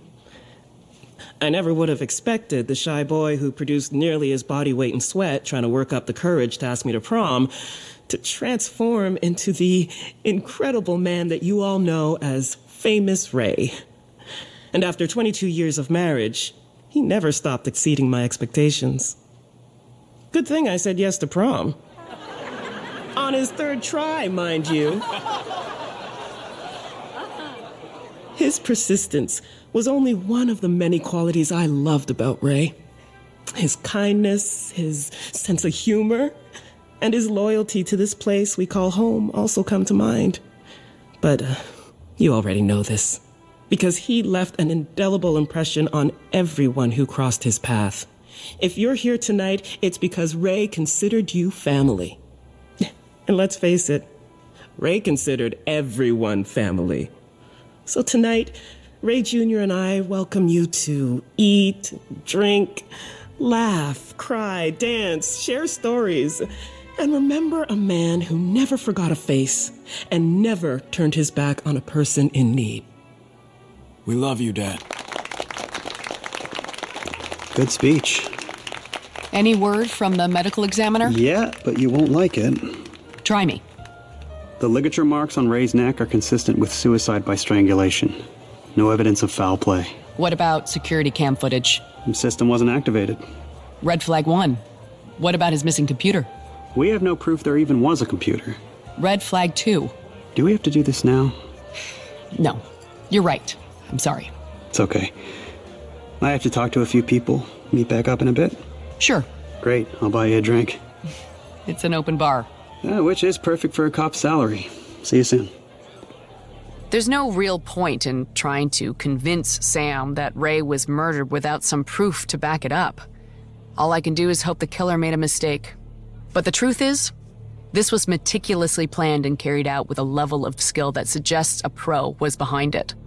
And the types of people who have access to hitmen of this caliber are typically heavy hitters themselves, so finding a trail of breadcrumbs to the killer won't be easy. Then again, I notice Charisse is at the bar having a pointed conversation with a man in a fitted Italian suit that practically screams mobbed up. They're too far from me to make out what they're saying, but I know body language, and Charisse is absolutely livid. I managed to get a quick photo with my phone while pretending it's the ice sculpture centerpiece that caught my eye. Excuse me, Emily? Emily Lane? Yes, hello. And you are? Marjorie Dennison. Of course, the chairman of the board, right? Acting chairman, but yes, that's correct. Ray left quite a legacy at the position. 15 years in the seat. It's a lot to live up to. I hear there's an election. Yes. Despite the fact that Ray handpicked me to be his eventual successor, it seems his personal endorsement wasn't enough for town council. Which is why I'm looking for support from our local business owners, such as yourself. I'm only half listening to Marjorie. I'm far more interested in Ray Jr., who is watching his mom converse with Cut-Rate Corleone with an expression somewhere between concerned and mortified. So, can I count on your support? I'm sorry, would you excuse me? I quickly make my way over to Ray Jr., arriving just as he downs the rest of his champagne and reaches for another off the tray of a passing server. Excuse me, Ray Jr.? Yeah, that's me. You look so much like your dad. I get that a lot. I'm Emily Lane. I was a friend of your dad. Everyone here was a friend of my dad. It's very true. I was just curious what your plans are for the business. Well, if my mother had her way, she'd be rid of it all. She never really appreciated Dad's connection to this place. So much more than just furniture. You have no idea. Oh, but I do. And now, I've confirmed that Junior here is at least partially aware of Ray's various side dealings. Not sure if that means anything, but I store it away with the other breadcrumbs. Ray, sweetie, can I borrow you for a minute? There's someone I want to introduce you to. Oh, Emily. Hi, Charisse. How you holding up? Taking it day by day. I'm glad I bumped into you. Do you mind dropping by the house tomorrow? I have something for you. We're on Pinewood Crescent. Yeah, I know the street. Perfect. Then I'll see you tomorrow. Come on, Ray. Nice to meet you. You as well. I'm so lost in my own thoughts, wondering what could possibly be so important that Charisse needs me to come by the house to pick up, that I don't notice Sam's approach. Hello, Earth to Emily. Sorry. I zoned out there. What do you say to that drink now? I say lead the way. 2 hours later, I'm back in my apartment above the mistletoe, thinking about how much it felt like old times with Sam tonight. But as much as I'd like to hold on to those warm, fuzzy feelings, I have other more pressing things on my mind. Such as, who was the man in the expensive suit I saw arguing with Charisse earlier tonight? I bet Sam would know, but I don't want to have to explain to him that I'm searching for Ray's killer despite the case being all but officially ruled a suicide. It will only serve to put Sam in an awkward spot. Good thing I still have access to some of the resources from my previous life, such as a comprehensive online criminal database. They've changed the password and it takes me 3 tries to crack the new one. Ugh, I'm slipping. I use a scan of the photo I took at Ray's memorial to cross-reference against known mobsters in the province. It only takes a few minutes before my hunch pays off and I get a clear match. Lonnie DeLuca. Gotcha. Apparently, DeLuca is part owner of the largest casino in White Rock, but that's the only legitimate thing about him. He's done some time for aggravated assault, but none of the other allegations against him, including fraud, racketeering, and 2 separate instances of attempted murder, have managed to stick. He sounds like a real sweetheart. The question is, did he have anything to do with Ray's death? Hey, Sam. Bye. Your dad's here. Okay, be right there. Emily, I need a big favor. Hello to you, too. Sorry, I'm a man on a mission. Why? What's wrong? So, I kind of got roped into taking part in the Winter Festival's charity dating auction. Oh, wow. Yeah, our superintendent always does a random draw of all the single officers in the department, and this year, my name was chosen. You can't say no? Well, of course I can, but it raises a lot of money for the food bank, and I don't want to be a buzzkill, but I also don't want to leave this to chance. I need you to bid on me. Oh, I don't know. Not really in the market for a man right now. Hilarious. Please just do this for me. I'll pay you back whatever you end up spending. When's the auction? Tomorrow? Seriously? I can't just close up the shop. People need their tree toppers and giant blow-up Santas. I can cover for you. I don't have you scheduled. And you have school. No, I do not. Friday was my last day. I'm officially on Christmas break. There, it's settled. Why do I get the feeling this was all premeditated? Violet? Don't look at me. This shockingly was not my idea. I'll be in the car, Dad. And what do you have to say for yourself, Detective? Like I said, I can't leave it to chance. If I do this, you owe me one. Agreed. Great, I'm calling in my favor right now. Investigate Ray's death as a murder. Come on, Em, there's limits. If I'm right, and Ray was killed by a hired hitter, then every minute we delay, the trail gets colder. You know I answer to people, right? I'm not trying to get you in trouble with your superiors. It's Ray. He deserves better. Okay. Let me go through everything we have on this one more time and see if I can justify exploring your theory. That's the best I can do.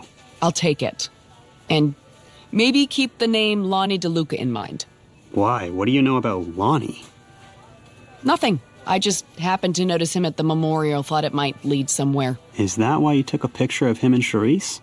Or did I get that wrong and you really are just a great appreciator of ice sculpture? Okay, hotshot. You made your point. It was a surprisingly slow day in the store, thanks to a mix of the winter festival being in full swing and the warmer than average weather keeping people outside. But I didn't mind. My thoughts were on other things.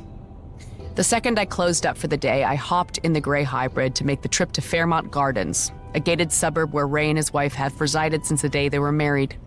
I know this because Ray mentioned it on more than one occasion. He was proud of the life he'd built for his family, despite the morally questionable compromises it took to achieve it. The house is at the end of a cul-de-sac, warm and welcoming, holding court over the other houses on the street, as if an extension of Ray himself. I was a little surprised to see a for sale sign on the lawn. Maybe Charisse felt this was too much property for one person now that Ray was gone. Emily, thanks for coming. Please, come inside. I've got coffee on. Oh, you don't have to ask me twice. Take anything in it? Just black, thanks. Woman after my own heart.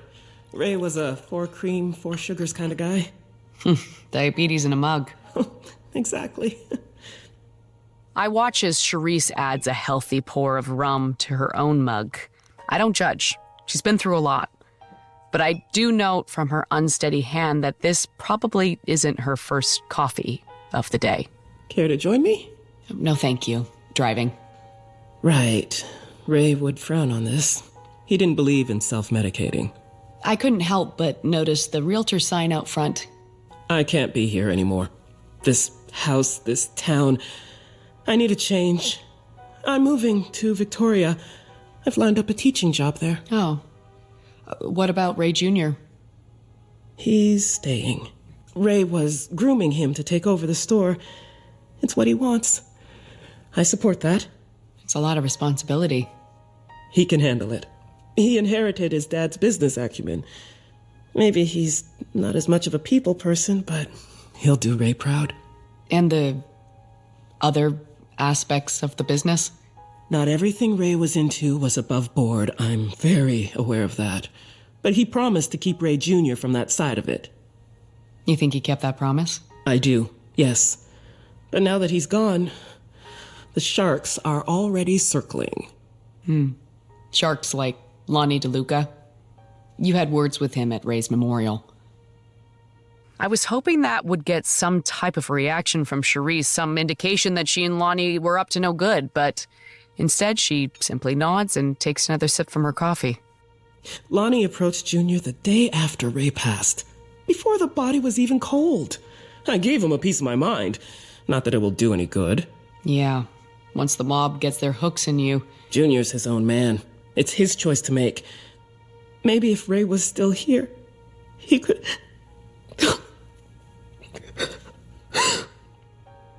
This is all my fault. No, don't put this on yourself. You don't understand. Ray had been working so much, and I was lonely, and I made a mistake. An affair. More of a one-time lapse of judgment? But it ate away at me, and I had to come clean with Ray. He didn't even get angry. He was just devastated. It's why he left. His overseas trip? I wasn't sure he was even coming back. When he did, he forgave me. He wanted to make it work, but it wasn't the same. And then... Did Ray Jr. know? No. We both agreed not to tell him. He idolized his dad. If he knew I was responsible... Charisse, you're not... I am. Maybe I didn't put the cord around his neck, but my actions led to his death. I know that. Oh, I'm sorry. I didn't mean to unburden myself on you like that. We don't even know each other that well. Sometimes that makes it easier. Very true. But it's not why I asked you here. Ray left something for you. An envelope. Oh. Do you know what's in it? No, and I don't want to know. He just said to give it to you if anything should ever happen to him. But I don't know if taking his own life qualifies, but nonetheless. I want to tell her that Ray didn't kill himself, that he was murdered, and that her affair had nothing to do with it. But there's a lot to unpack here, a lot I didn't know, and suddenly I'm not so confident that I don't have it all wrong. It's dark by the time I arrive home, which usually means a glass of wine and a good book, but not tonight. It took every ounce of willpower I could muster not to tear into this envelope in the car, but I felt it was safest to wait until I was back in my apartment. I even somehow managed to get Mosley and Doyle fed before finally giving in to temptation. All right, Ray. Let's do this. There's a folder inside, and inside of the folder is a thumb drive taped to a note which reads, "Emily, I hope you can find a use for this, Ray." Okay then, color me intrigued. Oh, wow. Ray, you shouldn't have. It's the contents of Ray's hard drive. Every contact, every job, every piece of intel Ray had gathered over the course of his career, all neatly compartmentalized into folders, with the same care Ray took in organizing his store. And he wanted me to have it.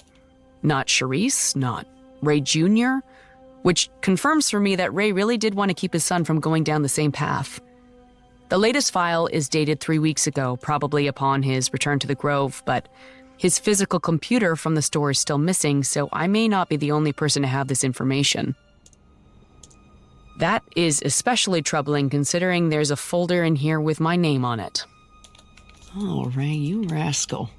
He was collecting intel on me, trying to figure out my true identity. Not surprising, really, considering intel is worth more than gold in Ray's world, but what does give me a jolt is how close Ray was to the truth. I gotta give the guy props. He was like 70% there. If he'd lived another year, he might have cracked the whole cipher. Can't have that now, can we? Once the folder was permanently deleted, I felt a little better, but only a little since I don't know who else may have had access. Okay, what else do we have here? There's folders on a who's who of criminals that every law enforcement agency in the world would be drooling to get their hands on, including a file on Lonnie DeLuca. And it was not a pleasant read. I can see why Ray was so adamant on keeping Junior from getting into bed with this creature. I've almost had enough. Even I have my limits on how much cruelty and depravity I can take in one sitting. It's seriously harshing my Christmas vibe, man. But one more folder stands out to me, the one labeled Charisse Pemberton. A file on your own wife, Ray? I almost ignored it on principle. Charisse deserves her privacy. Then again, I am an incorrigible snoop, and it's right here in front of me. A little peek won't hurt. That little peek turned into a 2-hour trip down a digital rabbit hole. It seems Ray had tracked down Charisse's one-night stand and hired a private investigator to put together a very detailed dossier. Terry Golnick, a college professor from Victoria, BC, the very place Charisse mentioned she's moving to. That can't be a coincidence. Oh, and did I mention Terry is short for Teresa? Curiouser and curiouser, cried Alice, down a rabbit hole indeed.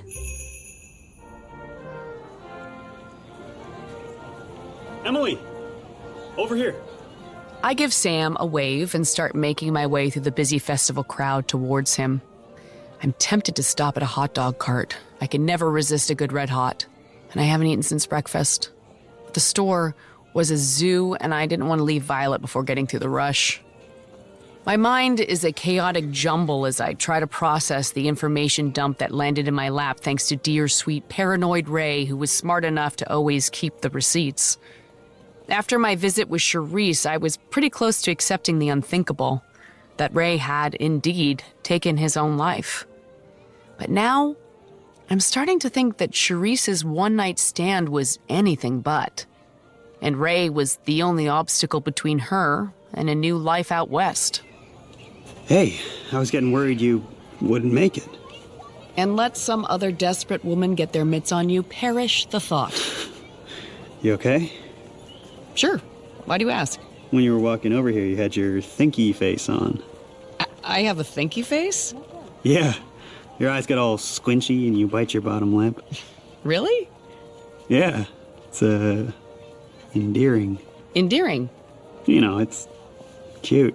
Well, as it happens, I also think that you're kind of... Emily Lane, I can't believe you. Ugh, could Marjorie's timing be worse? This was just getting good.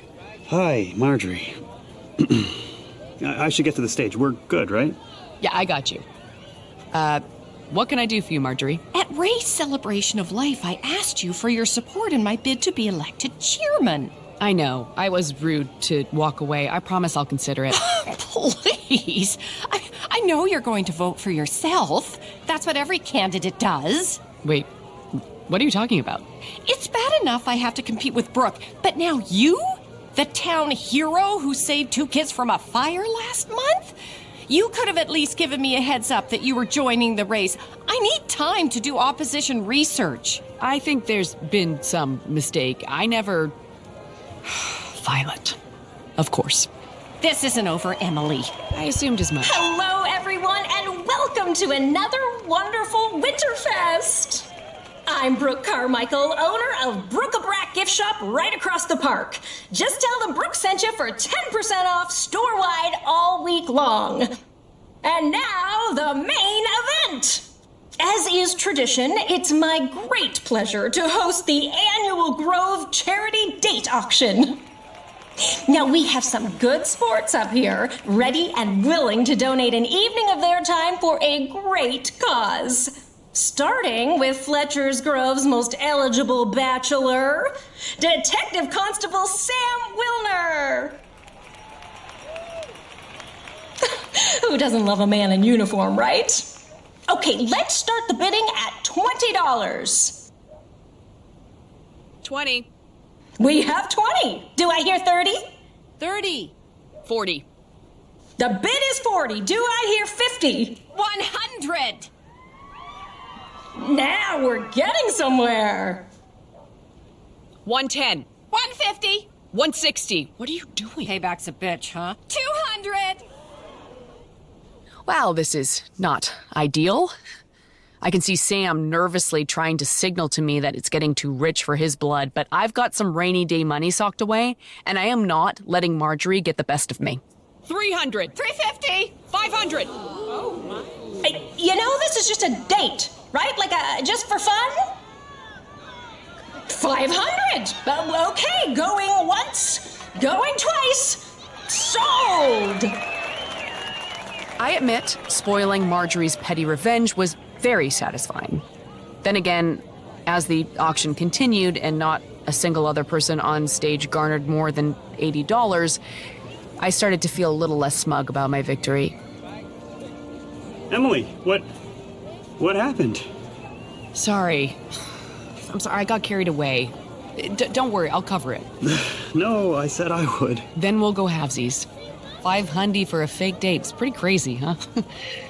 Well, what if it wasn't? Wasn't what? A fake date. Just to be clear, are you... Yeah, I'm asking you to have dinner with me. Like, an actual date. Wow, this is... I know, I'm sorry. I shouldn't spring it on you like... Yes. Yeah? Dinner sounds great. Okay. Okay.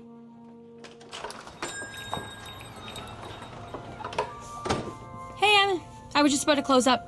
Did you win the auction? Depends how you look at it. An ambiguous answer. How unlike you. Thanks for covering for me. Oh, and also, huge thanks for throwing my hat in the ring for the chairman position. You'll note the sarcasm on that second point. Don't hate me. I just think you'd be so good for the job. I mean, you're practically the human embodiment of Christmas. I've already got a job that keeps me extra busy this time of year. Which I can help with. Besides, with the other job, you get a staff. Just keep an open mind, okay? Whatever. Go on, hit the road, go see your boyfriend. I can't. He left yesterday on his trip. Is it weird that I already miss him? Oh, almost forgot. You got a delivery while you were out. Little late for mail. It was dropped off by courier. Do you know who it's from? There was no name on the package. Maybe you've got a secret admirer? Violet hands me a present.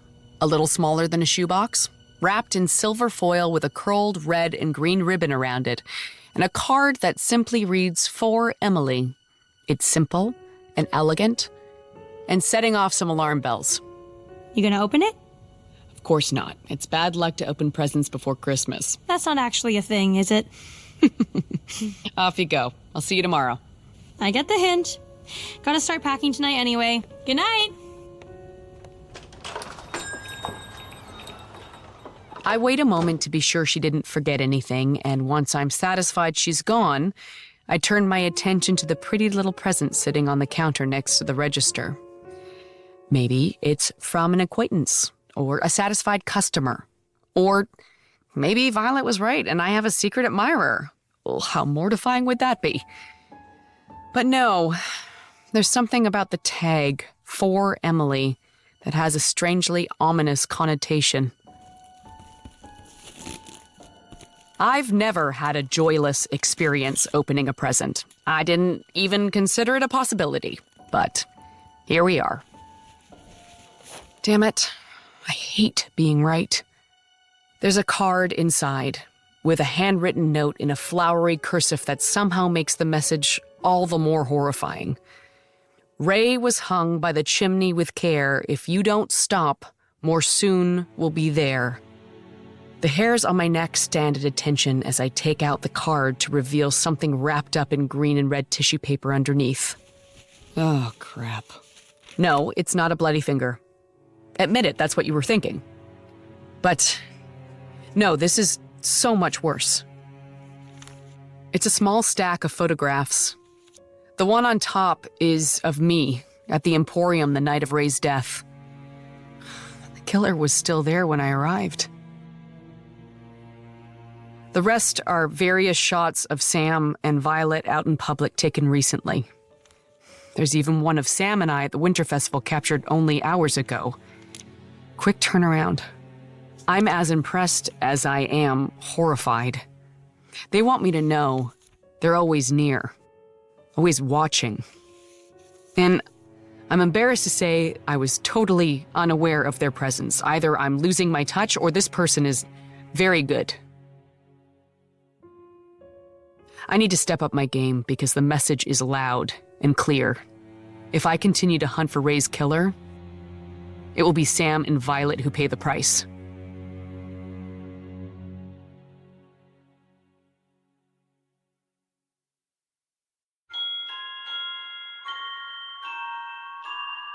Hung by the Chimney, Part 6.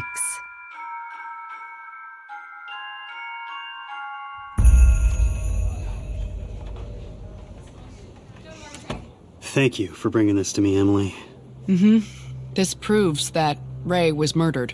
I agree, but we need to keep this to ourselves for now. We're dealing with a professional killer here, Sam. I understand if you want me to back off of this. The last thing I want is to put you and Violet in danger. No, I can't just let the killer walk free, even if it puts me and my family in the crosshairs. I had a feeling you'd say that. Violet's leaving tomorrow. She'll be at her mom's until New Year's. I'll make a call, have some extra protection looking out for her. I'm glad we're on the same page. I have to admit, Em, I'm a little surprised. About what? You brought this to me. You could have just kept it to yourself, continued to investigate alone. That's usually more your style. He's right. That's exactly what I usually do, and I admit I thought about doing it again. I have trust issues, and letting people get a glimpse behind the curtain kind of scares me, but I'm trying to work on that, with mixed results. I guess I know when I'm in over my head and need a big, strong detective man to help me. Okay. Seriously, we need to share information on this. No secrets.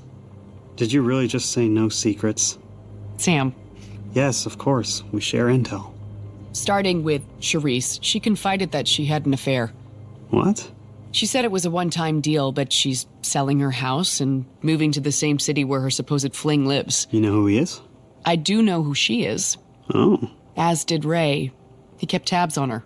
So what's the theory? Charisse didn't like her lover being put under the microscope, so she had Ray killed? That's pretty flimsy. I don't have a complete picture yet, but it's worth exploring. Hiring a pro hitter isn't cheap. I can look into her financials, see if there's any large withdrawals. While you do that, I'd like to know how much Ray Jr. knew about what was going on between Mom and Dad. What makes you think he'll open up to you? He knows I was in tight with his dad. That should get me in the door. After that, I'll wing it. Just be careful, Em. Assume you're under surveillance. Trust no one. So, just be myself. Got it. The next morning, I brushed 2 centimeters of powdery snow from the gray hybrid before heading across town to famous Ray's Furniture Emporium. It's been several days since I discovered Ray's body, hung by the neck from the store's Christmas display. Though, as much as Ray's death was a devastating blow to this town, it doesn't seem to have hurt business too badly, judging by all the cars in the parking lot. As I make my way to the entrance, a familiar figure steps out. And it takes a moment to place who it is. Mr. DeLuca. I know you? No, but I was a friend of Ray's. I know he did some business with you. Oh, is that what you know? Lonnie DeLuca is a high-ranking member of the local chapter of Wise Guys, operating out of the White Rock Casino. And it would be a big mistake on my part to piss the guy off. But I can't resist testing the waters a little to see if Lonnie had any involvement in Ray's death. I take it Ray Jr. is picking up with you where Ray left off? What's your name? Emily. Emily Lane. Well, Emily, maybe I could give you a piece of advice. Don't stick your nose where it doesn't belong. I don't think Ray killed himself. I believe he was murdered. Hell you talking about? I know that was risky, but I have some experience with reading facial expressions and body language, and I just learned firsthand that Lonnie DeLuca was genuinely surprised to hear that. I think it was a professional hit. Is that right? Okay, nice to meet you, Emily, but I'm a busy man. I don't know exactly what reaction I was hoping to get, but it wasn't that one. Lonnie gives a wave to his driver and starts to move past me. But then he stops and reaches into his suit jacket. And for a half a second, I wonder if I've misjudged the situation. I noticed the bulge of a holster the moment I approached him. I just didn't think he'd make a move in such a public place. But my breath comes back to me a moment later when I see his hand emerge not with a gun, but a business card. What's this? It's my contact information at the casino. Drop me a line if you ever find yourself looking for work. How about that? Lonnie DeLuca recognizes talent when he sees it. Not that I'd ever work for a sleazy underboss, but I'm actually kind of impressed that he noticed. Thanks. Don't mention it. You cut a nice figure, and the casino's always looking for new servers. Let's go, Bernie. Well, that went a different way. Hello? Hey, it's Sam. Everything good? Yeah, what's up?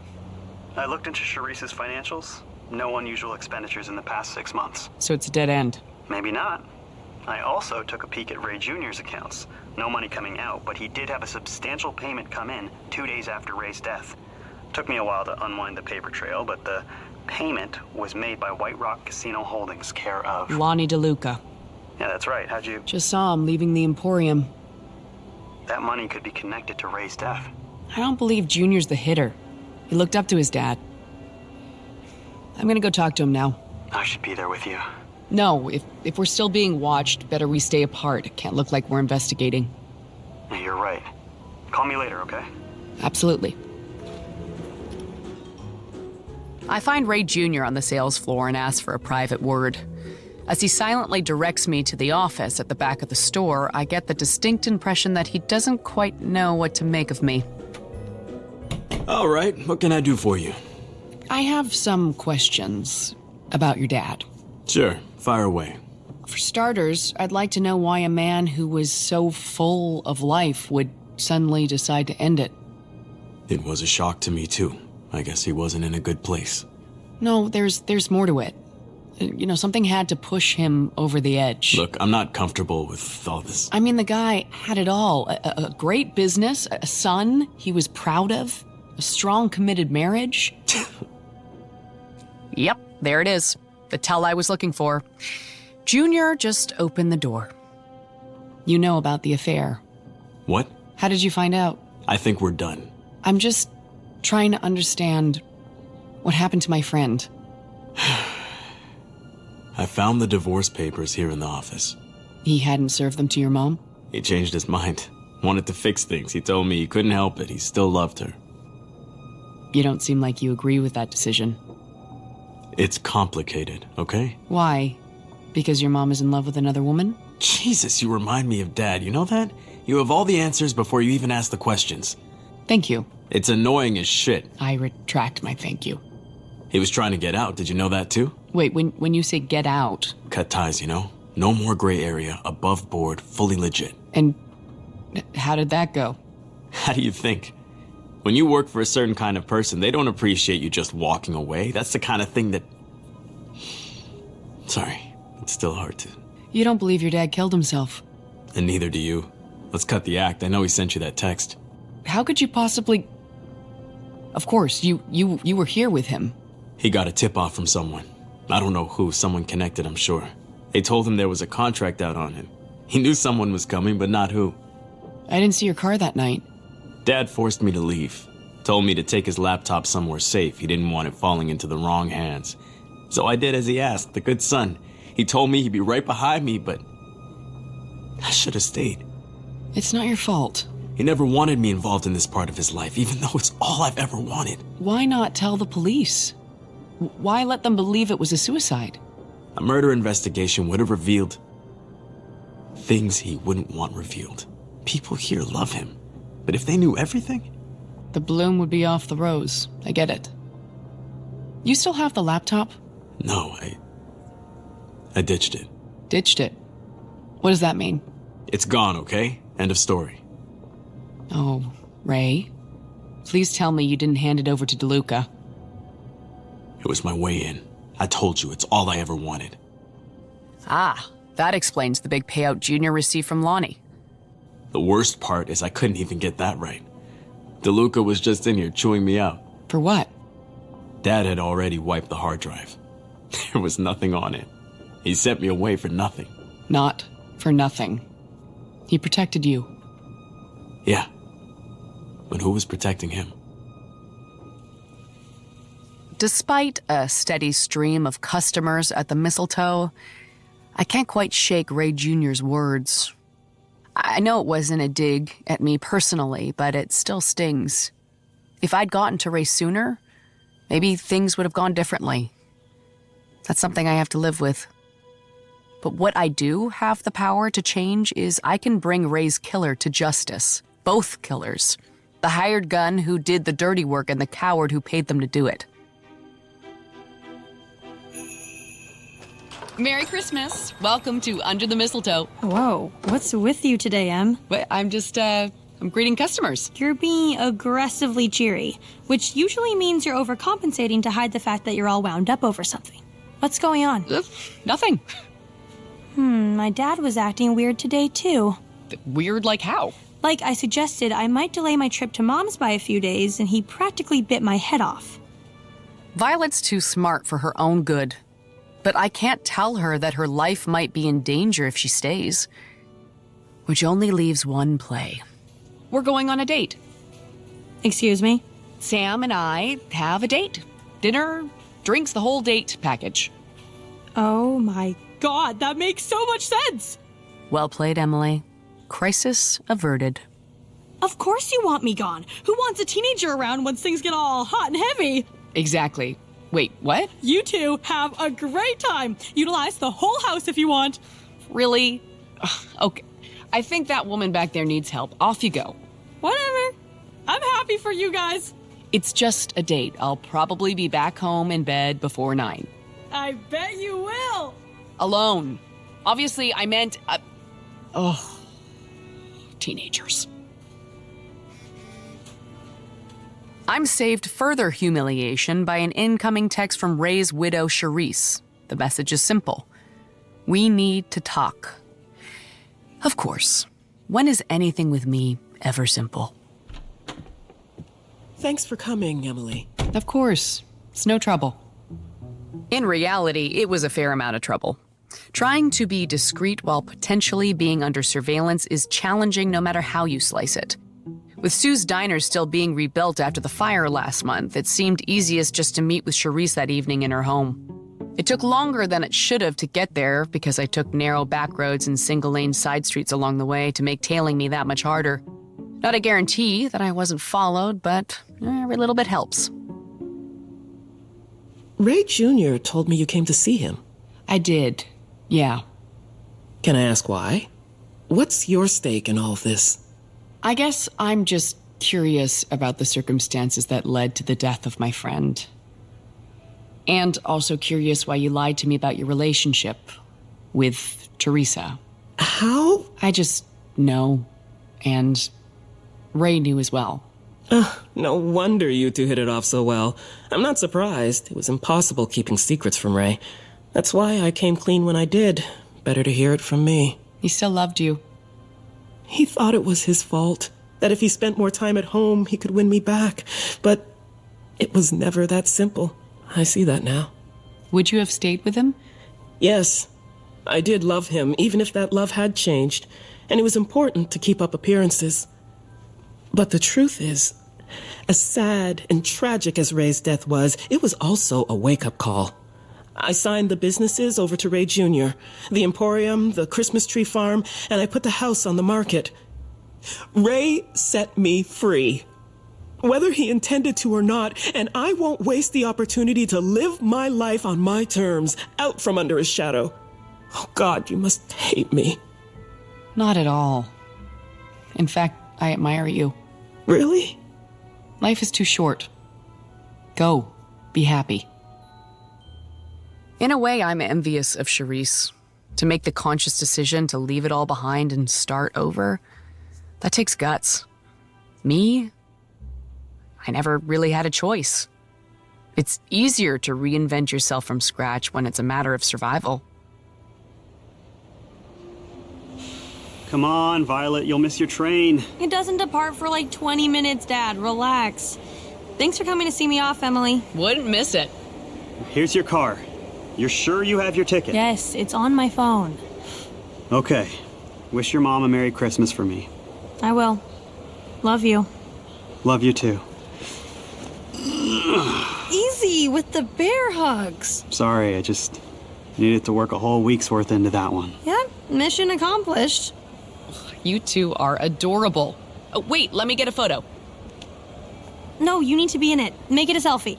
Yeah, come on, get in here. Okay, fine. Here we go. Squeeze in. Got it. Can you send it to me? Of course. All right, no more stalling. All aboard. Let's go. See you both next week. Merry Christmas. Merry Christmas, Vi. Text me when you get there. I don't like not telling her. Yeah. She'll be okay. She's safer at her mom's. I hope that's true. So, any progress on your end? I think I was wrong about Charisse being involved. I'm leaning more toward Lonnie DeLuca. Ray Jr. told me his dad was trying to step away from his more colorful clients. So Lonnie had motive, but still, why hire a pro? He's got people on his payroll to do the dirty work. Maybe he didn't want any chance of this coming back at him? Yeah, I could see that. Ray has powerful friends even higher up the food chain than Lonnie. Okay, leave this with me. I'll see what I can dig up. And, what do I do in the meantime? Don't you have a store to run?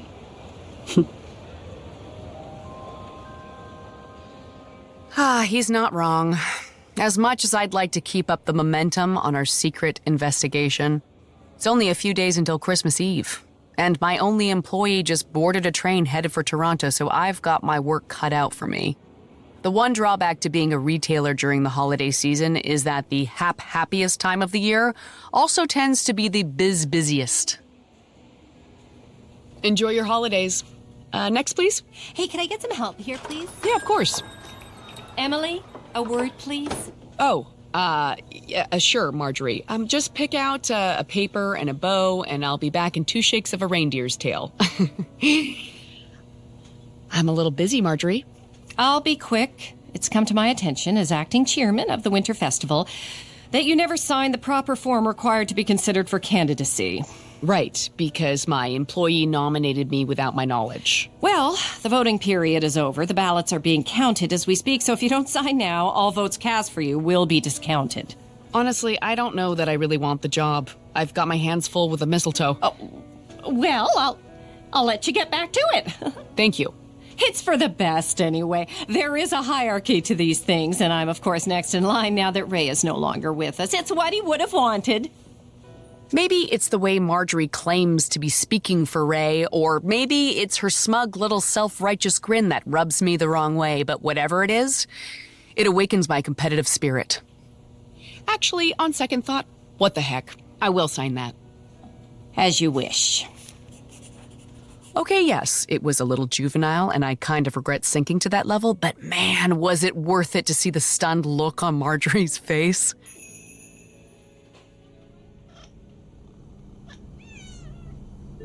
Later that evening at home, I light a gingerbread-scented candle and heat up a mug of mulled cranberry cider while I wait for Sam to call with an update. Mosley and Doyle have already been fed, and they're content to roll around at my feet as I go through my camera roll, enjoying the fruits of my recent attempts at photography. I get to the selfie I took at the train station and remember I promised to send it to Violet. But as I zoom in on the photo to make sure my eyes are open and I don't have anything in my teeth, I spot a recognizable figure in the background. It takes a moment to place him because the beard is now gone and the red toque's been replaced with a ball cap, but it's definitely the man Violet jokingly referred to as Skinny Santa. And in his hand is a digital camera. It suddenly occurs to me that Sam and I were in the mistletoe when I suggested he treat Ray's death as a murder instead of a suicide. And Violet and I were also in the store when we discussed her trip to her mom's house by train. With this in mind, I grab my store keys from the counter, blow out the candle, and race out the door.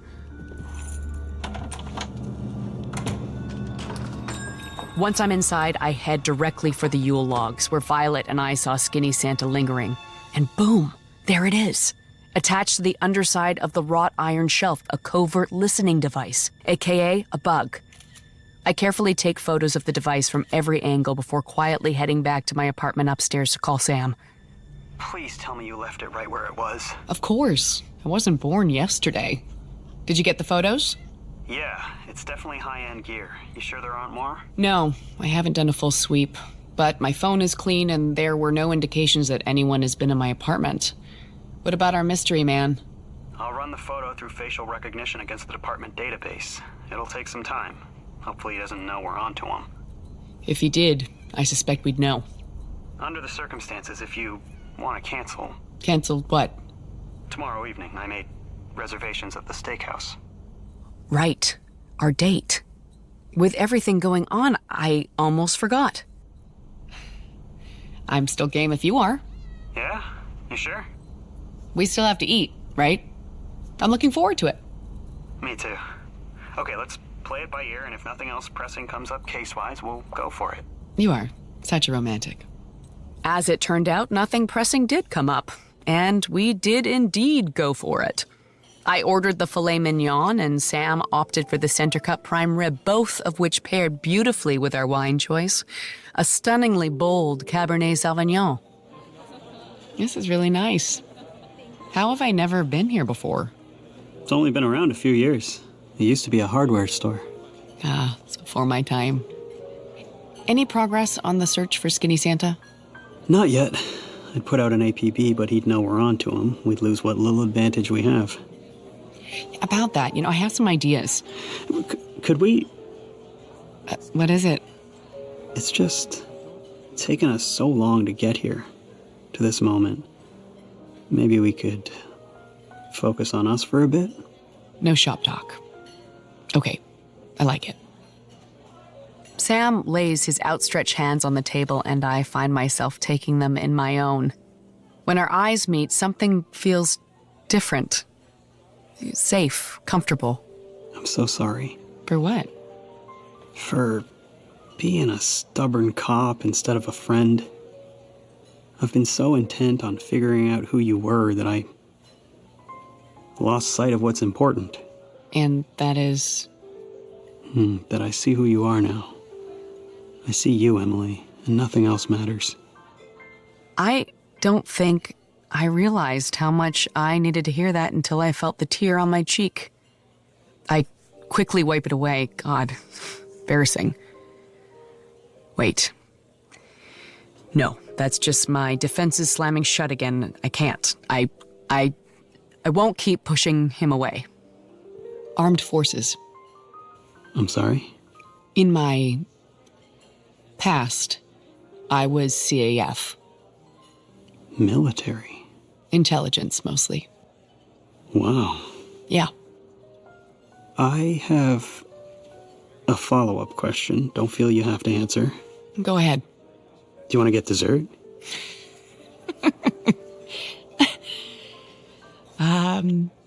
Yeah. The answer to Sam's question was, of course, a hard yes. But we also agreed it would be a good idea to go for a walk to prevent from slipping into a meat coma, which is how we now find ourselves sharing a bag of warm chocolate-dipped churros as we walk, hand in hand, through the path of lights at the Winterfest grounds. Beautiful. Yeah, they did a really great job with the lights this year. Oh, who said I was talking about the lights? Is this how our conversations are going to go from now on? Because here's the thing. I don't hate it. Oh, why'd it take so long to get here? I mean, it's mostly your fault. Of course it is. Oh, Emily! Brooke. Now, I will admit, being gracious in defeat is not my strong suit. but allow me to be the first to congratulate you. On what? Really? You didn't hear? Spit it out, Brooke. Oh, sorry. Clearly, I am interrupting something, so I will be quick. Emily, the election results have been released. You're the new chairman, well, chairwoman, I suppose, of the Winter Festival. Seriously? People voted for me? Overwhelmingly. You got 63% of the vote. Marjorie only got 27%. Oh, I'm sorry you have to settle for third. Oh, it's fine. I mostly wanted it for the prime parking spot. Besides, what chance did I have? I mean, Marjorie ran an expensive campaign. She made flyers, to-go radio ads. Not to mention her great-aunt died over the summer and left her some money. Must be nice, right? Well, not the dead aunt part, obviously. That's heartbreaking. Thanks for letting us know, Brooke. Right. I'll let you get back to each other. And don't worry, if you're keeping this low-key, I won't say a word. Translation: the entire town will have been informed before midnight. Well, here we are. Yep. Thanks for walking me home, Sam. You've been a perfect gentleman. Ouch, don't spread that around. You'll damage my bad boy image. This is an incredible night. The first of many, I hope. Oh, you have some chocolate on your chin. Should I? I tilt my head back slightly as Sam uses his thumb to swipe away the speck of chocolate. Before he can draw his hand away, I take it in my own and hold it to my cheek. He gets the message.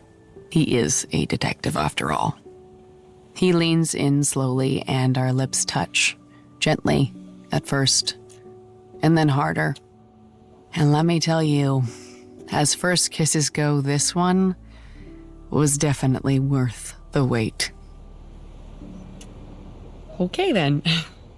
I'm about to pull Sam in for a repeat performance, but a movement from the shadows on the roof across the street catches my eye. It takes only a fraction of a second for my brain to comprehend the danger, and I grab Sam and start to pull him roughly to the ground behind a parked car. But even that tiny delay was too long. Sam! Sam, can you hear me? Stay with me, Sam. Stay with me. I'm right here with you.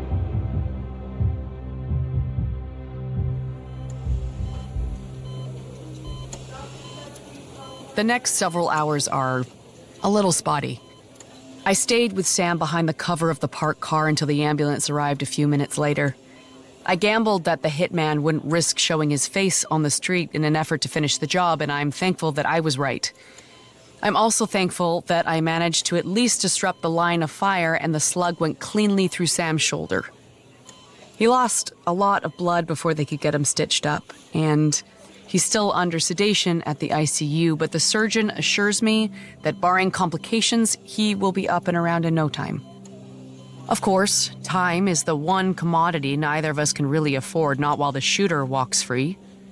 So, as I sit drinking stale coffee from an ancient machine, a very interesting solution occurs to me.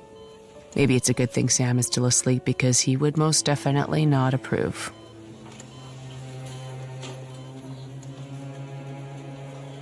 By the time I make the drive to White Rock and take a seat at the teardrop-shaped bar at the heart of the casino, it's after 2 a.m.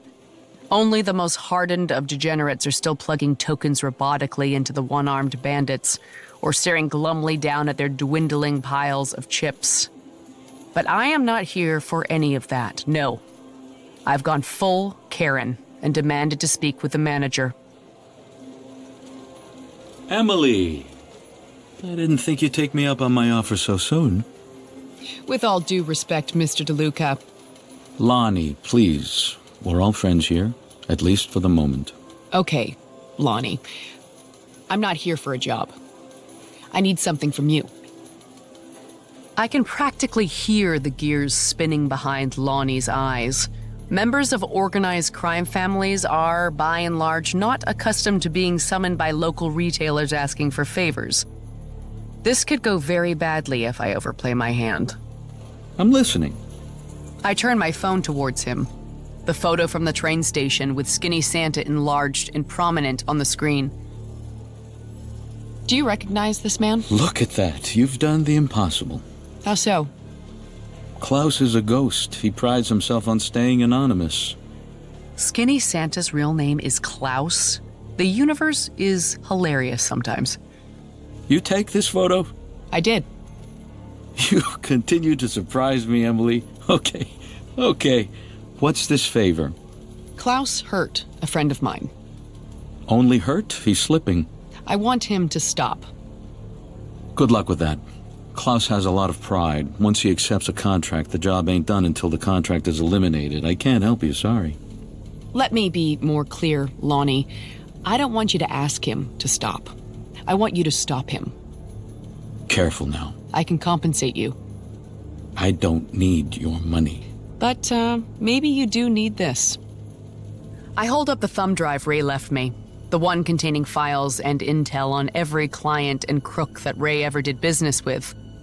Of course, I did a little editing before I got here, like deleting the file on Charisse's lover. What's on this? A gift from famous Ray.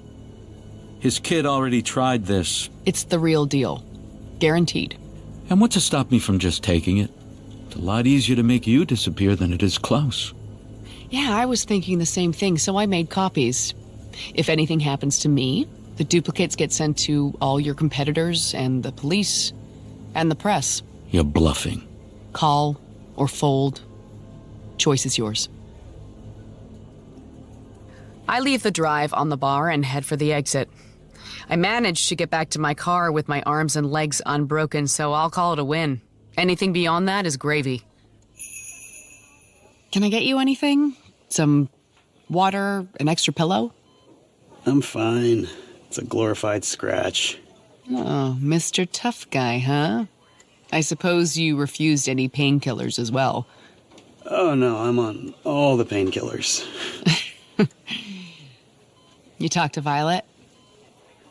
Yeah, she wanted to come back, but I talked her out of it. She and her mom are under 24-hour home protection until this is settled. How's her mom taking it? Surprisingly well. I'm sure I'll get an earful when it blows over, though, so I have that to look forward to. They tell you when you'll be discharged? Tomorrow, if all goes well. I told them there's no way I'm spending Christmas in here. Good, because I've got plans for you. Oh, you do? Yeah, I felt we left a few things unfinished when we were so rudely interrupted. Unless you already have Christmas Eve plans? I'll check my day planner. Okay, you do that. Unknown number. Huh. Normally, I wouldn't give it a second look, but I've got a feeling this isn't a call I want to ignore. I'm sorry, gotta take this. All good. Hello? The favor we discussed, it's done. That's great news. Thank you for letting me know. You want to know who hired him? That's not necessary. I've already figured it out. Merry Christmas. Yeah, same to you. Oh, and Emily. Yes? Lose my number. You're smiling. Who was that? It doesn't matter. It's over. I don't... You mean... Yeah. It's done.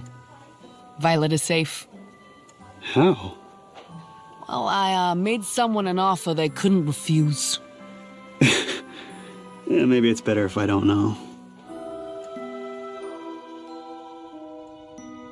I managed to get a few hours of sleep before heading to the mistletoe to do battle with the force of nature known as last-minute shoppers. But before things get crazy, I've got one last piece of business to wrap up. Marjorie, thanks for coming. I heard about Sam. How is he? In good spirits. Looks like he's going home today. Oh, I'm glad to hear it. So, what is it you wanted to see me about? Let me guess, you want to rub my face in the fact that I lost the election. Not at all. I have no intention of taking the job. I called Brooke this morning to let her know that the prime parking spot is all hers. Brooke? But I got second place. If you drop out, it goes to me. Normally, yes, but I doubt you'll be able to keep up with your official duties while you're serving a prison sentence for the murder of famous Ray. Excuse me? I mean, obviously you didn't string him up yourself, but you did hire a hitman to do the job for you. That's preposterous. I wouldn't know the first thing about... Oh, it's easier than people think. You can buy anything on the dark web if you look hard enough. I'm sure you were smart enough not to use your own computer. I'm guessing, one of the public terminals at City Hall? How dare you suggest such a... How much of your inheritance from your great-aunt's estate did it cost? Anyway, 20,000 or so? Well, that's easy enough to check. What is your angle here? Are you looking for a payoff? No, just answers. Why did you do it, Marjorie? Why Ray? Come on, cheerman to cheerman. When Ray first ran for chairman, I was on his team. I knocked on doors, I handed out flyers, I was instrumental in putting him in that position. I didn't do it out of the goodness of my heart. It was an investment in my future. I wanted that job, but I knew I couldn't beat Ray. Instead, we made a deal. I help him, and when he steps aside, he uses his clout to get me installed as his successor. And I've waited patiently all these years, waiting my turn. At some point, you must have considered moving on. Maybe I would have, but Ray kept making me promises, dangling that carrot each of the past 5 years.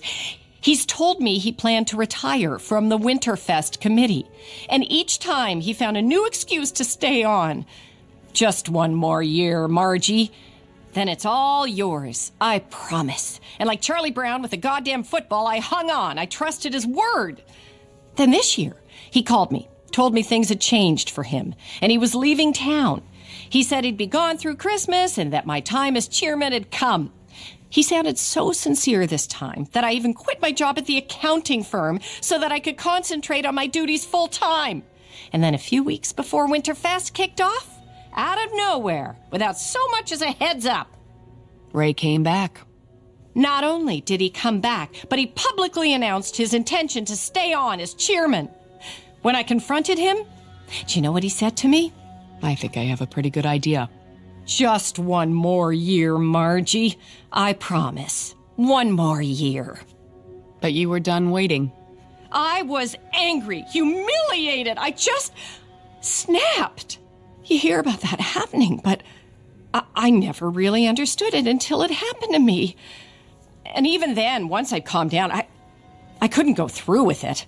I tried to call it off. Several times I tried, but there was no response. So I sent Ray an anonymous message to warn him what was coming. Too little, too late. I tried to call it off. He didn't deserve that. And what about me? Did I deserve it? Because the bullet that hit Sam, it happened outside my shop. It was meant for me. I had nothing to do with it. Maybe you just got on his bad side. You seem to have a knack for that. She has a point. Klaus had been watching me since I found Ray's body. He knew I was closing in. You know, you can't prove any of this, right? Maybe I was impulsive, but I was still careful. Oh, did I forget to mention? Your assassin put a listening device in my store, and wouldn't you know, it's still here. Only now its output is Sam's phone. He's listening in from the hospital. Hi, Sam. Go ahead. You can say hi.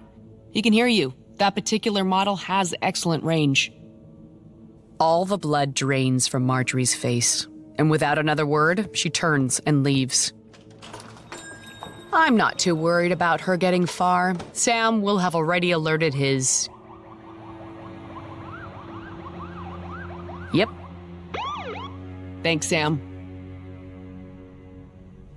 It's Christmas Eve, and Sam and I will be spending it together. Let me just say that again. Sam and I will be spending it together. Come on up. Look, I love Mosley and Doyle with all of my heart. Those little furry balls of mischief have brought me so much joy these past years. But I ain't gonna lie. Mama's looking forward to some human snuggles this Christmas. Sam may only have one good arm at the moment, but I think we can still work with that. Hey, Sam, come on. The words die on my lips, and my mouth goes dry. It's not Sam at the door. It's someone I used to know in another life, someone I hoped I'd never see again. Damien. I want to ask him how he found me, what he's doing here, but I'm terrified to hear the answer. He smiles, but there's no joy behind it, only pain and regret. Hello, Grace? It's been a minute.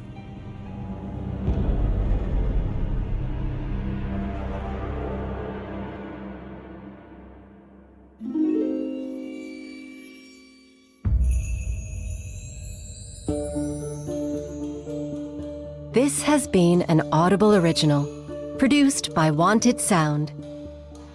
Written by Ken Kupris. Starred Kobe Smulders as Emily, Raymond Ablack as Sam, Anna Cathcart as Violet. We also heard Marty Adams as Jay Romero, Mari Babb as Charlotte and Trina, Juan Kioran as Leo, Ali Chung as Maggie, Enrico Colantoni as Lonnie DeLuca, Raven Dowda as Charisse, Alexander Elliott as Kyle, Kylie Evans as Brooke, Catherine Greenwood as Marjorie, Kevin Hanchard as Brian and Fire Investigator, Araya Mengesha as Ray Jr., Tony Napo as A.J. Furtney, Eric Peterson as Hal, Tara Samuel as Bartender, Jean Yoon as Sue. Executive producers were Ken Kupris and Michelle Melanson for Headspinner Productions. Directed by Ken Kupris. Casting by Larissa Mayer Casting and Associates. Recording engineers, Jesse Lawrence, Jeff Stiga, Thomas O'Neill, and Jeff Wright. Mixed and mastered by Brian Gallant. Sound design by Michael Granger. Music edit by Chad Cornea. Wanted Sound head of production was Augusta Brooke. For Audible, the executive producers were Jolie Speeton, Gabrielle Sieber, and Gregory J. Sinclair.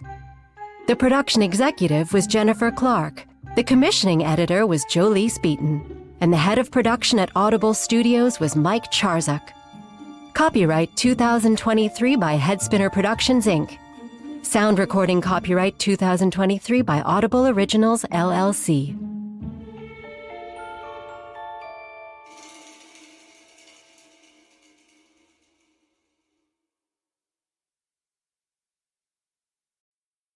Audible Originals presents Mistletoe Murders 3. Written by Ken Kupris. Performed by Kobe Smulders as Emily, Raymond Ablack as Sam, Anna Cathcart as Violet, joined by an ensemble cast.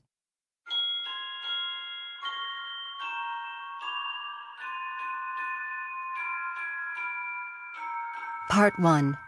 5 Golden Rings.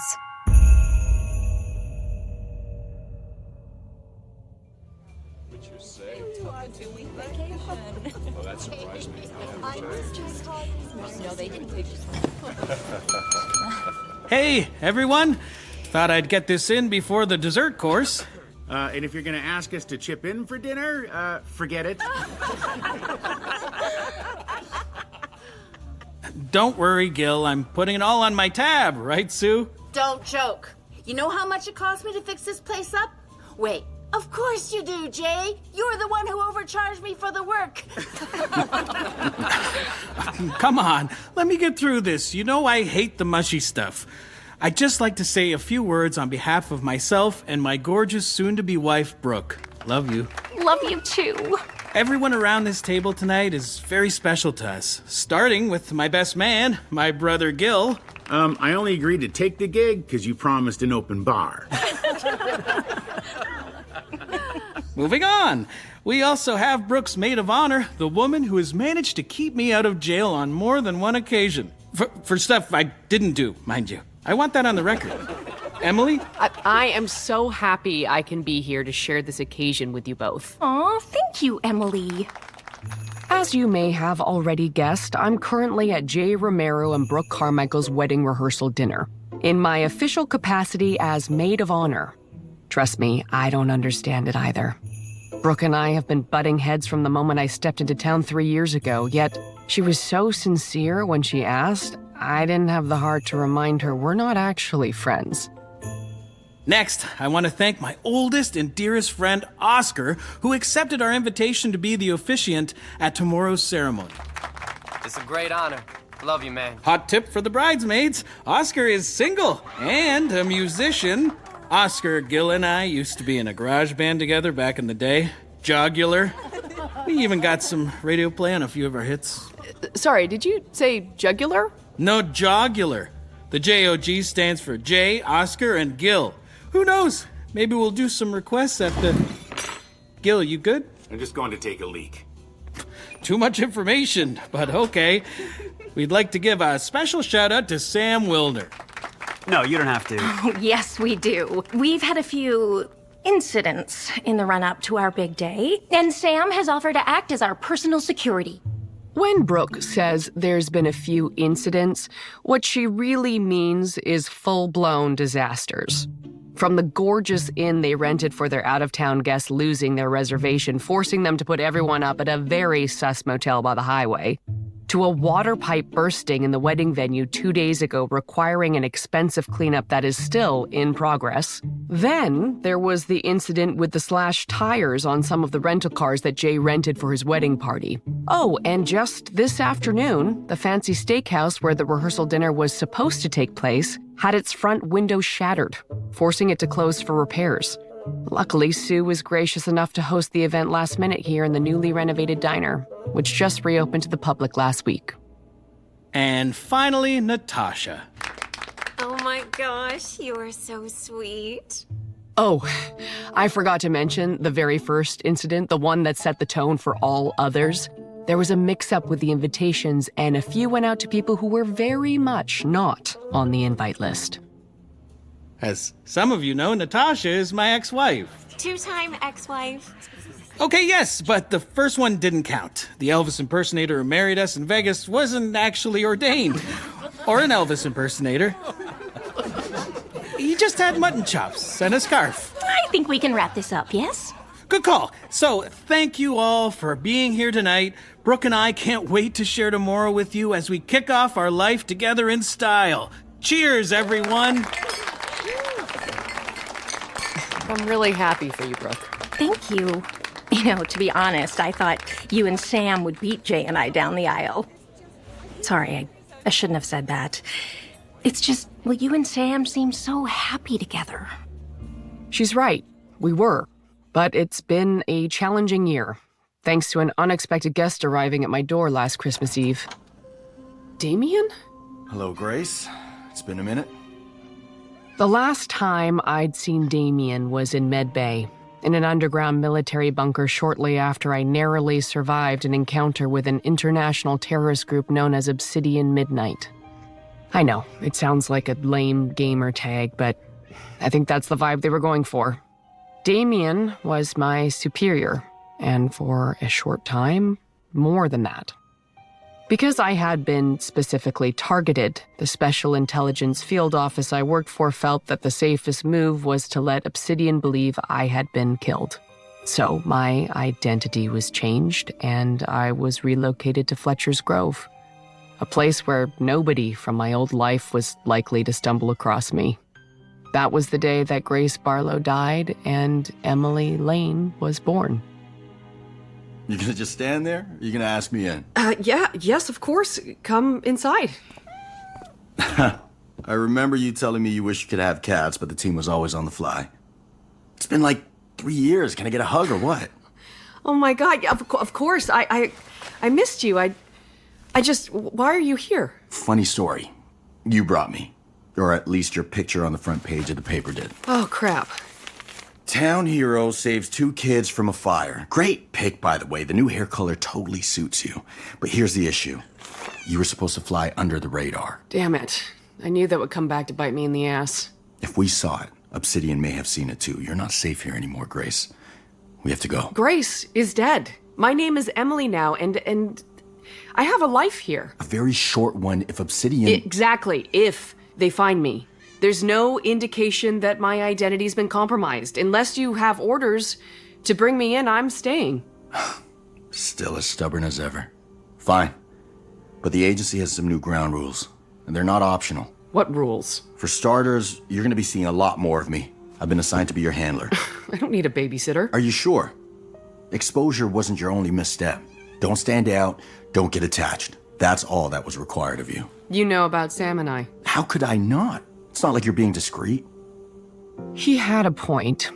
After Sam was shot, I pretty much dropped all pretense of keeping our relationship quiet. We engaged in more than one public display of affection. And for the record, I don't regret it. Are you seriously trying to dictate who I can and can't be with? He's a cop. He will find a way to learn about you even if you don't share it with him. And if that information gets out, it puts you and him and his daughter, who you work closely with, not to mention the entire town, in the crosshairs of a very dangerous organization with an axe to grind. He's got a point. I got comfortable and let myself believe I had become the normal, unassuming shop owner that I wanted to be. That's him, isn't it? How much does he know? Not much. More than you'll like. Okay. No sense putting it off. You know what to do. Hi, Sam. Come on up. For the record, I'm sorry. I thought you were out clean. Emily, sorry I'm late. I didn't realize you had a guest. Sam, this is Damien Cutter. He's someone I used to know. Used to? You mean before? Nice to meet you, Sam. How's the shoulder? It turns out being shot hurts like hell. Who knew, right? Listen, if I'm interrupting... Nope, not at all. I'm just heading out. Merry Christmas to you both. Why am I getting a bad feeling? Sam, we need to talk. Sam, to his credit, took the news better than I expected. We both understood the sacrifice required in order for me to stay, so we agreed to take a step back. And now, here we are, 11 months later, sitting across the table from each other, but feeling like we're miles apart. Okay, everyone, big day tomorrow. Let's all get a good night's sleep. That means no minibar, Gil. Yeah, have you seen my room? There's just a hole in the wall where the minibar used to be. Besides, I still need to take the amp and the rest of the gear to the venue tonight. I'll give you a hand with that. Oh, thanks, Oscar. Wait, the rings. Where are they? It's okay. I've got them. They're safe with me, I promise. What would we do without you, Oscar? Speaking of which, Oscar, can I get a ride back to the hotel with you? We got you a rental car to use. Yes, but it's red. You know I can't drive a red car. It's bad luck. Yeah, I forgot that little fun fact. All good. We'll get you back. And if you want, we can swap rentals. Is blue okay with you, Nat? If bliss was a color, it'd be blue. I think that's probably a yes. Perfect. Good night, all. Thank you so much. See you tomorrow. With Gil, Oscar, and Natasha gone, and Jay settling up the bill with Sue, it gives me a quiet moment alone with Brooke. You've been a bit quiet tonight. It's a little overwhelming. I forgot this part of it. Wait, you've done this before? I never told you? I was married in my 20s. We lasted about 4 years, but, well, Stephen wanted to travel and explore. I wanted to settle down and run my store. So between you and Jay, you have 3 previous marriages? 4. Jay briefly had another wife, Alana. Oh, this just keeps getting better. Swear to God. They were married for 1.5 years. Jay said it was doomed to failure from day one, but he tried to make it work because, well, he's Jay. You've met her? Alana? No. She did get invited to the wedding, same as Natasha and Stephen. But like Stephen, Alana had the good sense to decline. Well, between you and Jay, 5th time's the charm, right? It's getting late. If there's nothing else you need, I'm gonna get home to my boys, or I'll have my own drama. The boys in question are my 2 cats, Mosley and Doyle, who have probably already torn apart the kitchen looking for treats. As I head out, I walk directly past Sam, and he flashes me a smile that almost knocks the wind out of me, but I manage to keep it together. Good night, Emily. Good night, Sam. As I head through the parking lot, I lower my head to cut through the brisk late November wind, and in doing so, I accidentally collide with someone in my path. Oh, Jesus. Walk much? Oh, sorry. Totally my fault. It's a woman with short red hair, wearing a leather jacket and leather pants, a look I couldn't pull off on my best day. Keep your eyes open next time. With the pleasantries seemingly out of the way, she turns and heads off the way she came. Have a good night. She doesn't look back, but she does give me either a little wave or the finger. It's dark out, hard to be sure, but based on our brief encounter, I'm leaning heavily towards the finger. Wedding day has arrived, and despite being just cold enough to frost over the windshield of my gray hybrid, the sun is out and the gods of matrimony are smiling. The same, however, can't be said of me. After spending an hour and a half getting my hair done and another hour in the makeup chair, it's all I can do not to scream. Now, with a few hours to spare before the ceremony, I decide to drop by my store under the mistletoe dedicated to all things Christmas, just as the name suggests, where Sam's daughter Violet is currently holding down the fort. Emily? Oh my god, you look... Like I'm showing up for prom 2 decades too late? Stop, you look amazing. That dress totally suits you. Wait, why are you here? You're supposed to be helping Brooke get ready. Are you kidding? She was ready at 9:30 this morning, and she's got the rest of the bridesmaids to... What's really going on, Emily? I don't know, Vi. I'm nervous for some reason, and I'm not even the one getting married. It's because you're the maid of honor. I don't know how that happened, but you are. And it's a lot of responsibility, starting with being there for the bride. Okay, wow, you're right. I'll go. Right after I... Emily, go! All memory of the disasters faced by the happy couple instantly fades away, except for maybe the faint smell of mildew in the soggy carpet, as Brooke walks down the aisle, every bit the beautiful bride. As she takes her place next to Jay, I steal a glance at Sam, who looks unfrickin' believable in a tux, I might add, and I catch him staring back at me. We are gathered here today to witness the union of Brooke Carmichael and Jay Romero, to honor and celebrate the love shared between these two people as they come together to start their new life, surrounded by their closest family and friends. I notice that Gil looks distracted, his expression sour. I wonder what could be bothering him to such an extent on his brother's special day. But Jay doesn't seem to notice. He hasn't taken his eyes off Brooke since she first entered the room, and who can blame him? I also noticed that Natasha hasn't taken her eyes off of Jay, but I can't tell if she's happy for him or getting ready to object when the opportunity comes. Brooke, if you would now hold out your hand to receive the ring. With this ring, I promise to love you through all our years and in all that life may bring us. Jay, if you would hold out your hand to receive the ring.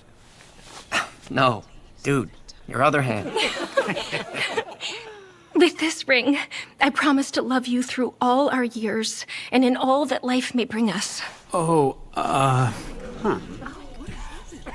As Brooke attempted to put the ring on his finger, Jay pulled away, his face a mask of uncertainty. What's wrong? All good, all good. Jay offers his hand again, and this time the ring slides on without protest as the gathered crowd unclenches in unison. Just before we get to the final I do's, the groom has a very special surprise for his bride. I wrote you a song. As Oscar takes the microphone from the stand in front of him, something off to the side of the room catches my eye. Sparks, coming from the amplifier. For half a second, I wonder if this was a planned pyrotechnic display, but that's not possible. There's no way this venue is zoned for that. I watch as Oscar hands the mic to Jay, now both making direct contact, and I realize I'm already moving towards them. At the same time, I see Sam racing to the amp to try to disconnect the power, but we're both too late.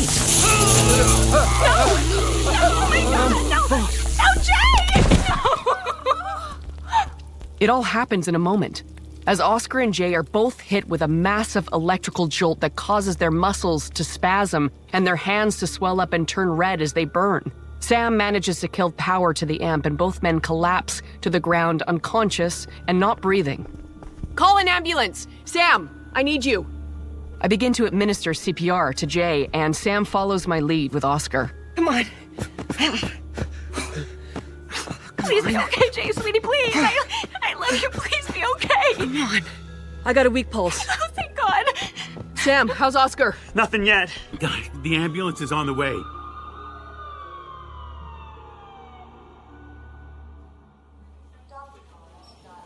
30 minutes later, I sit with Brooke in the hospital waiting room trying to keep her calm, which was made easier when a doctor gave her a mild sedative. Sam arrives to join us, and his somber expression tells me the answer to my question before I ask it.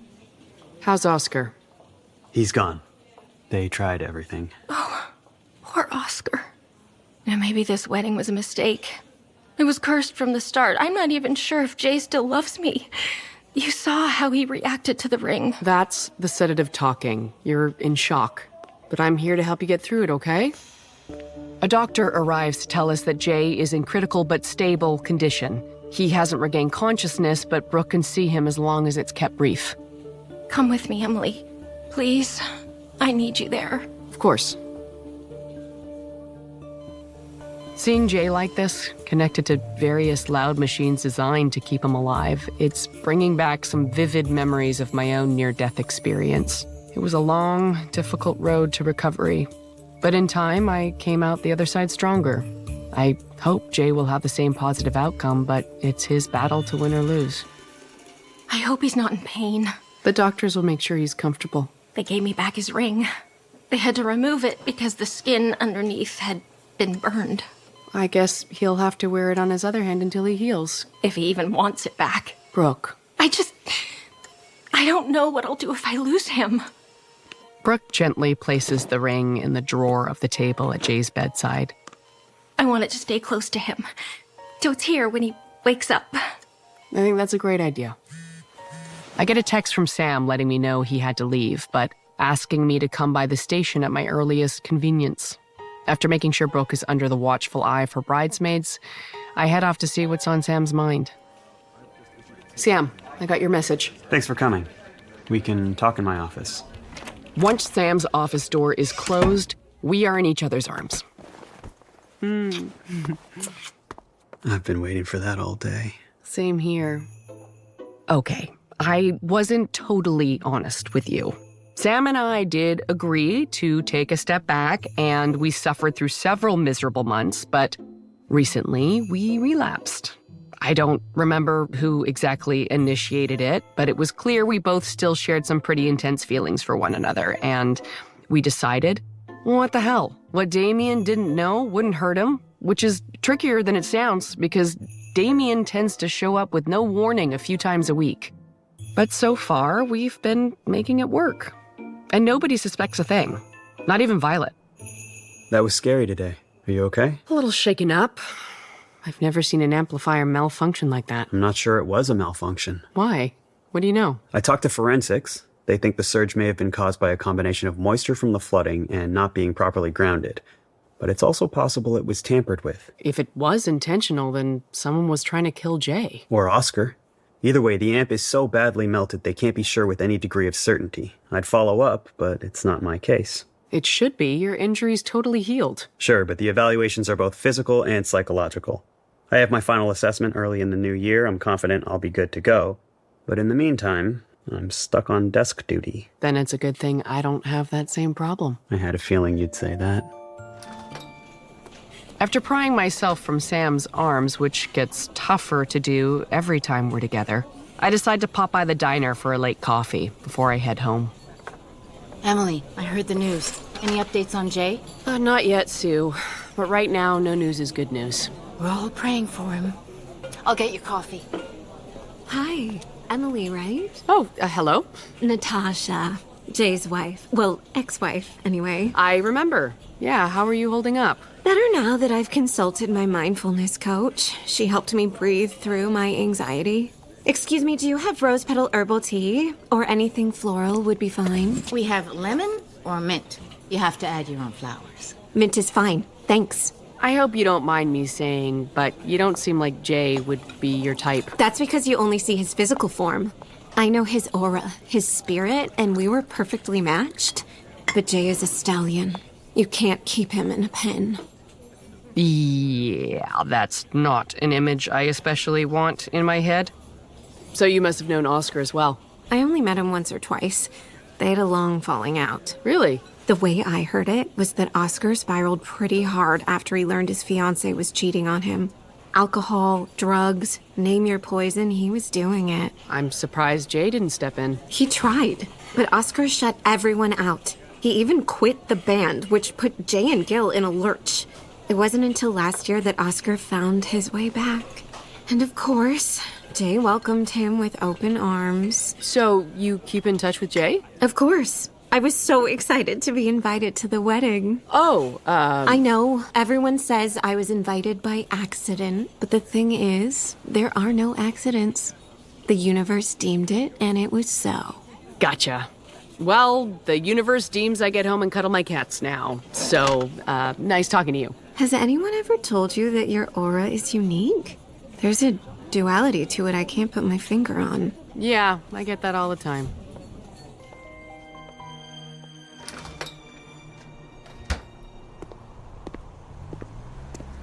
As I leave the diner, I pass through an area of darkness where I notice an almost imperceptible movement in the shadows. I continue a confident stride while listening for the sound of footfalls behind me. I don't hear any, which doesn't mean nobody is there, it only means they know what they're doing. As I arrive at my car, I sense the hand reaching for my shoulder before I feel it. And in one fluid movement, I reach back, grab the arm, pulling forward and using their own momentum to slam them against the side of the hybrid. All without spilling my coffee. Hey, it's just me.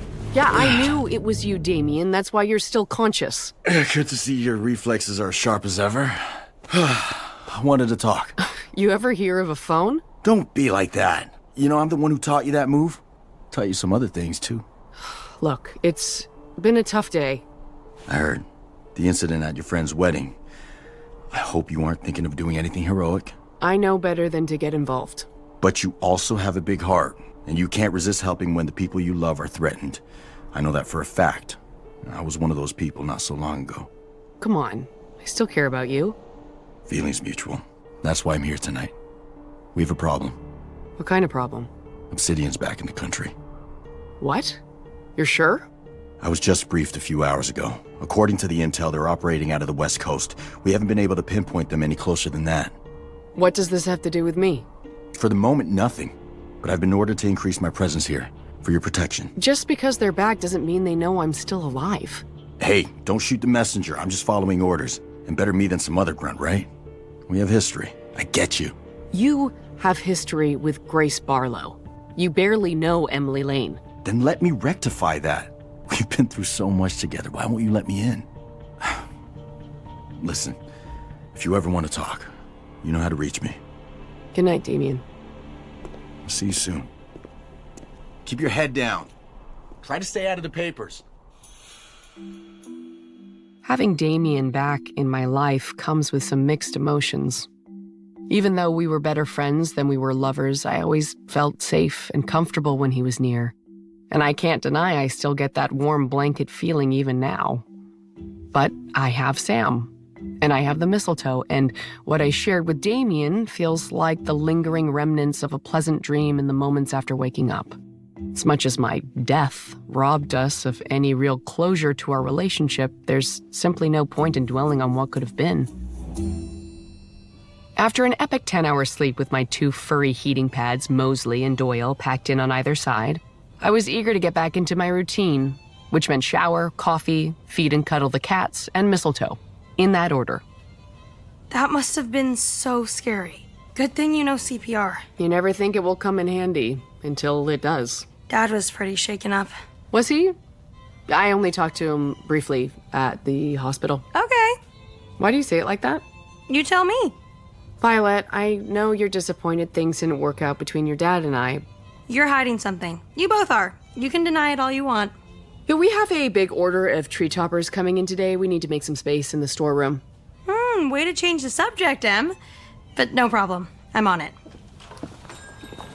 Hi, welcome to the... Oh, hi, Gil.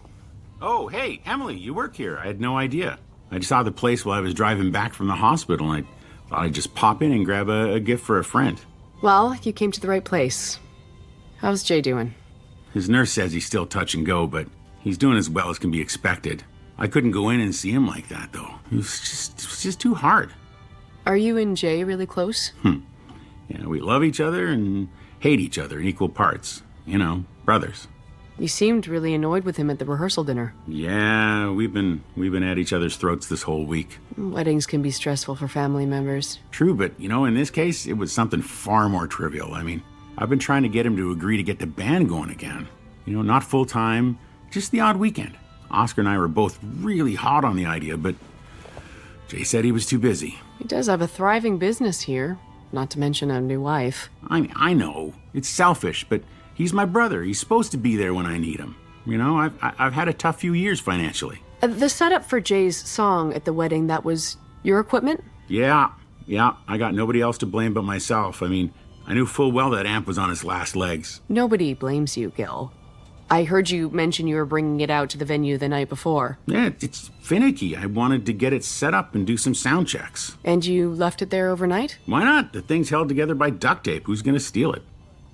It's not theft I'm concerned about. If the amp was tampered with that night, the instigator would have had to be someone who knew the equipment would be there. And that list is largely made up of the wedding party members in attendance at the rehearsal dinner. After heading home to feed the boys, I power off my phone and pop back out for what I hope appears to be a casual evening walk through the park, keeping a close eye on my six to be sure I'm not followed. I leave the path and take a shortcut through the field of lightly frosted leaves, arriving at my destination, the old bandstand near the lake, a section of the park that rarely gets visitors this time of year because of the cold wind that whips off the water. Despite being a few minutes early, I'm not the first to arrive. Hey, Em. What took you so long? My boys were needy tonight. They required extra snuggles. They're not the only ones. Any new developments on the wedding front? I haven't learned much. Fingerprints pulled off the amp have been matched to Jay, Oscar, and Jay's brother, Gil. No surprise there. They were all part of the same band. Gil admitted the equipment was in bad shape. What was their band called again? Jogular. Right. Lack of prints doesn't mean that someone other than that trio didn't tamper with the equipment. That's the thing about winter. Everyone has a pair of gloves at the ready. I told you I didn't have much. What about you? I had a chat with Natasha last night. She's clearly still pining for Jay, but she doesn't strike me as being particularly tech-savvy. I would agree with that. Oh, and Gil popped by the store today. He mentioned that Jay turned down a chance to restart the band. He was pretty upset about it. Upset enough to commit murder? I didn't get that impression. Then we still have work to do. I'm meeting Brooke for breakfast tomorrow. If she's up for it, I'd like to learn more about Jay's relationship with Oscar. Great, and I'm going to see if I can't get a peek at the autopsy report. But first, maybe we can take a few minutes for ourselves. Ah, what do you have in mind, Detective? Come here, I'll show you. Ready for a top-up, ladies? Oh, no more for me. I'm already anxious enough this morning. I'll take a half cup. You got it. Please give Jay my best, Brooke. I will. Thank you. As Sue heads off to somehow juggle 6 other tables without breaking a sweat, my conversation with Brooke turns back to Jay and Oscar. I hear they barely spoke for years. Did Jay ever mention what went down between them? Not in any detail. I only met Oscar a few times before this week. But you were okay with him officiating the wedding? When Jay first mentioned the idea, I wasn't too sure. But, well, he asks for so little, and he felt strongly that this would bring them closer. How could I say no? Well, it seemed like Oscar's issues were in the past. I never would have guessed they were estranged. I told them the same thing. Makes you wonder why they spent all those years apart in the first place. Thanks for breakfast, Emily. I needed this. But I should get back to the hospital. I don't like being gone for too long. Of course. Selfishly, part of me is dreading the moment Jay wakes up, because I know I have to be the one to tell him what happened. So many things went wrong, from the hotel fiasco to the damaged rental cars, and we still somehow stayed the course. But losing Oscar? How do we come back from that? You'll find a way. I know you will. Brooke's mention of the rental cars suddenly reminds me that Oscar volunteered to trade vehicles with Natasha, which means the police may have searched the wrong car. I think a call to Sam is in order. You're asking my permission to illegally search Oscar's rental? Not exactly. I'm gonna search it either way, to be honest. What a surprise. So how do I factor in? I need your help with something else. I can't ever be sure I don't have Damien on my tail. If he sees what I'm up to... Can you be sure he's not monitoring your calls? I've taken precautions. This is a safe line. Right. Why do I even ask? So what do you need? A distraction. Something to ensure he won't interfere. Well, I can't be in two places at once. Give me an hour, I'll handle it. But be careful, okay? Thanks, Sam. I arrive at the wedding venue where Natasha's red compact still sits, forgotten. The lot is pretty much empty otherwise, except for the classic Bentley, decorated with pink and white floral puffs with a banner across the back reading, "Just Married." A stark reminder that even the most special of days can take a tragic turn. The rental is locked, but I came prepared. I slipped the Slim Jim from my coat sleeve, a little something I borrowed from my favorite shady garage owner, AJ Furtney, who kindly asked me no questions about its intended use. Yes, thank you, AJ. As I begin my search of the vehicle, I can't help but wonder what Sam is up to. Thanks again for coming in. What's this about, Wilner? Come on into my office. All right, I'm here. First, I'd like to know how you got my cell number. I contacted Emily Lane. Told her I needed to speak with you. So you and Emily, still seeing each other? It's a small town. We're still friendly when our paths cross. That okay with you? Easy, man. I'm not in charge of who she talks to. No, just who she gets close to. Is this why you summoned me? So you can chastise me about your ex? I wanted to tell you that I've noticed you've been coming around more often recently. How do you... Military plates on your car, cops tend to notice. Word gets around the station. It makes me wonder if there's some issue with Emily I should know about. I don't answer to you, Wilner. You're military intelligence. If there's an issue that might affect this town and the people who live here, it is my concern. But if you prefer I go over your head... Oh, chill out, super cop. Emily's safety is not something we take lightly. We're just being overly cautious with our asset, all right? An asset? Is that all she is to you? Man, you really have her up on a pedestal. If you knew half the shit she was involved in before we brought her in... So tell me. We're done here. Thank you for reaching out. This has been a colossal waste of time. Asshole. I spend several minutes carefully searching through the interior of the rental, but it's clean. Only place left to look is the trunk. Ah, here we go. A travel bag. It's not much, but I've worked with less. Oh. The smell of sweat hits me first as I pull out a ball of ripe gym clothes. Looks like Oscar hit the treadmill at some point. Other than some toiletries and half a protein bar, the only other object of interest is a metal chip, similar in size to the kind found at the casino. It's a Narcotics Anonymous chip, celebrating 2 years sober. Why, there's also something in the front pocket. A wedding band. Could this be Oscar's ring from his own failed wedding? As I'm examining it closer with the flashlight on my phone, the light catches something else in the back corner by the wheel well. A crumpled piece of paper. It contains only a few words, written freehand with a black marker. Now we're even. Well, that can't be good.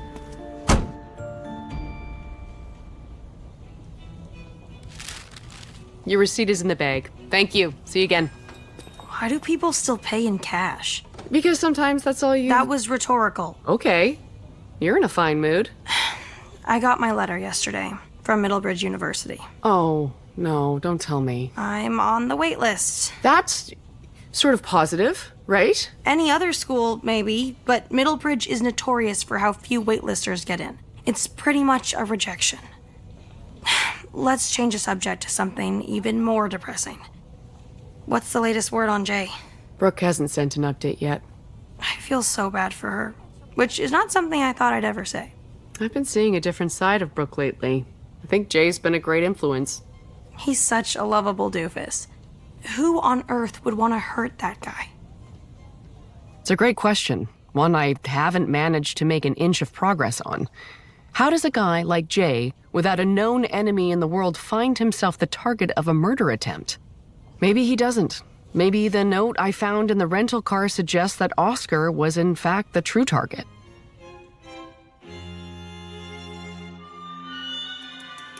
I was planning to visit Jay in the hospital the next morning in hopes that he'll suddenly wake up and give me all the answers, but after getting home and trying to settle in with my favorite Nero Wolf, I found I was too unfocused. So I decided to move up my schedule. Can I help you with something? The night nurse doesn't look too pleased to see me, and I realize this is likely a wasted trip. But I smile and turn on the charm anyway. Hi, I know it's late, but I was hoping to see Jay Romero. Are you family? Not exactly, but I was his fiance's maid of honor at their wedding, so, I mean, that should count for something. I'm sorry, family only. You can't make an exception, just 5 minutes? We're firm on that rule. I even had to turn away his ex-wife earlier. The policy is the policy. Well, what if you just opened his door and I stood in the... Before I finish my thought, the door to Jay's room opens and a female doctor emerges. She doesn't look over as she heads quickly down the hall, hands tucked in the pockets of her lab coat. I find myself drawn to her for a reason I can't put my finger on at first, but as she pushes open the door to the stairwell, it hits me. What kind of doctor wears Doc Martens for a long shift? After a few hours of rounds, the weight would be murder on the legs. Excuse me, doctor? She doesn't stop, confirming my suspicion that something is wrong. Nurse, check on Jay! Now! The night nurse reacts to the urgency in my voice and quickly makes her way towards Jay's room as I rush to follow the mysterious visitor into the stairwell. Jay's ward is right in the middle of the hospital's 18 floors, so I pause and listen to which way the footsteps are moving. She's headed down, and she's on the run. It's moments like these that I'm thankful I kept my gym membership. Even as a small stitch in my side starts to complain, I can tell I'm gaining ground. Damn it! I can't tell exactly what floor she exited at, but I'm close enough to ground level that I cross my fingers and hope she didn't continue into the sub-basement.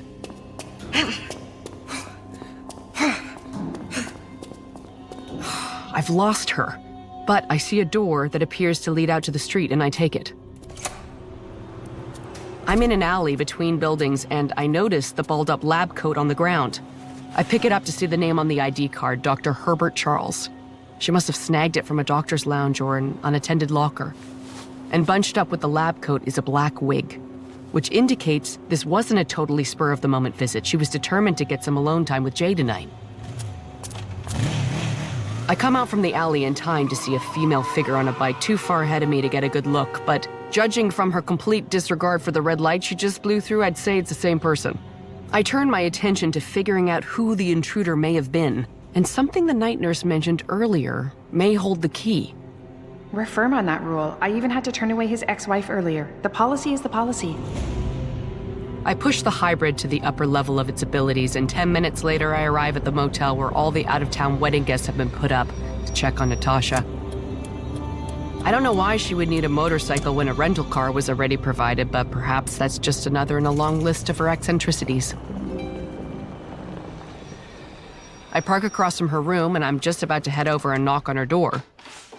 When Natasha emerges wearing a fluffy white robe, which she must have brought from home because this is not the kind of place that offers such amenities. It looks like she's destined for a lounge chair at the pool, only there is no pool here, unless you count the algae-covered duck pond in the back. I watch as Natasha makes her way up the stairs, leading to the second level, and realize that her destination is the room directly above her own. Jay's brother Gil appears at the door and steps out to scan the area for anyone who might be watching. Luckily, I'm no stranger to keeping a low profile, and I've already scooched way down in my seat to avoid being spotted. You wouldn't know it to look at me, but my scooching skills are a thing of legend. Satisfied that they're alone, Gil opens the door wider and ushers Natasha quickly inside. Interesting. Queen of the understatement, that's me. Hey, maybe I'm being a prude here, but paying a secret visit to the brother of your critically injured ex-husband in a cheap motel in the dead of night is probably not the wisest choice.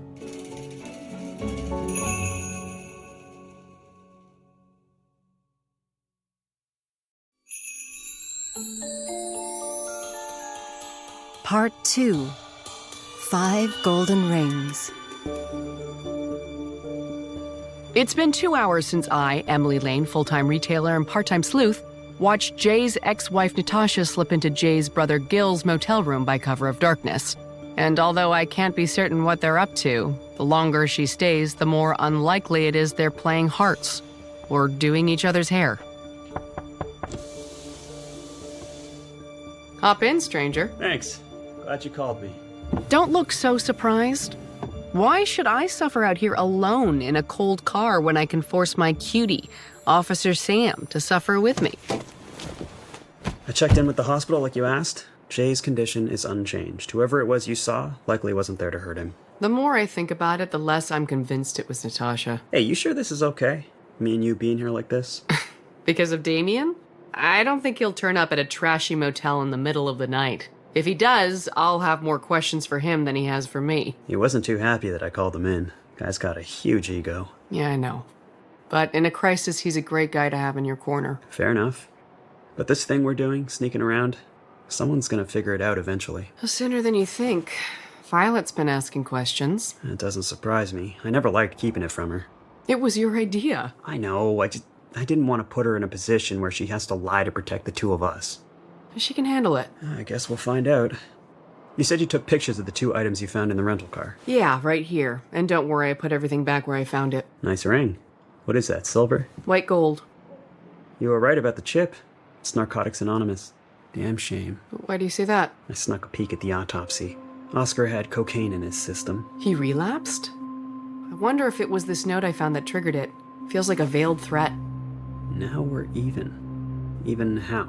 You're the detective. Not at the moment, I'm not, but I appreciate the vote of confidence. Hey, less self-pity. More snacks. Did you get what I asked for? The selection in the station vending machine was less than impressive. Probably expired, too. You want barbecue or ketchup? Ketchup, obviously. For the next several hours, Sam and I eat chips, drink cold coffee, and talk. A little about the case and even more about us. It's a conversation that's overdue, because when we do find time to be alone together, we tend to have more pressing things on our mind. I wish the night could last longer. But as darkness gives way to the dawn, we both prepare ourselves for the inevitable parting of ways. Oh, it doesn't seem like Natasha and Gil are early risers, but I think we call our suspicions confirmed at this point. I agree. I should really get home before Violet gets up for school. And I need a few hours of shut-eye before I open the store. This was fun, though. Now I get why detectives like stakeouts so much. There's usually less gazing into each other's eyes. What a shame. That's the best part. Good night. Or good morning, I guess. I'll call you later. Sounds good. Thanks for the chips. And the company. I spend a few minutes picking chip crumbs off my sweater while warming the car enough to melt the speckles of frost that have formed on the windshield. It's at this moment that the door to Gil's room opens, and Natasha rushes out, wearing a different t-shirt under her robe than she arrived in, I might add.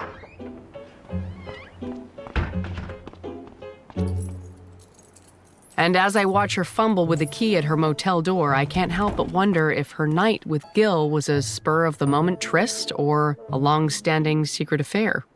Then again, why speculate when I can go directly to the source? Did I forget some? Oh, Emily, you woke me up. Really? Because I swear I just saw you come out of Gil's room a second ago. Look, I'm not here to judge, okay? I just want to talk. Woman to woman. Quickly, come inside. I hope you don't mind the music, but I find it centers me. Oh, it's all good. I have the same relationship with Christmas carols.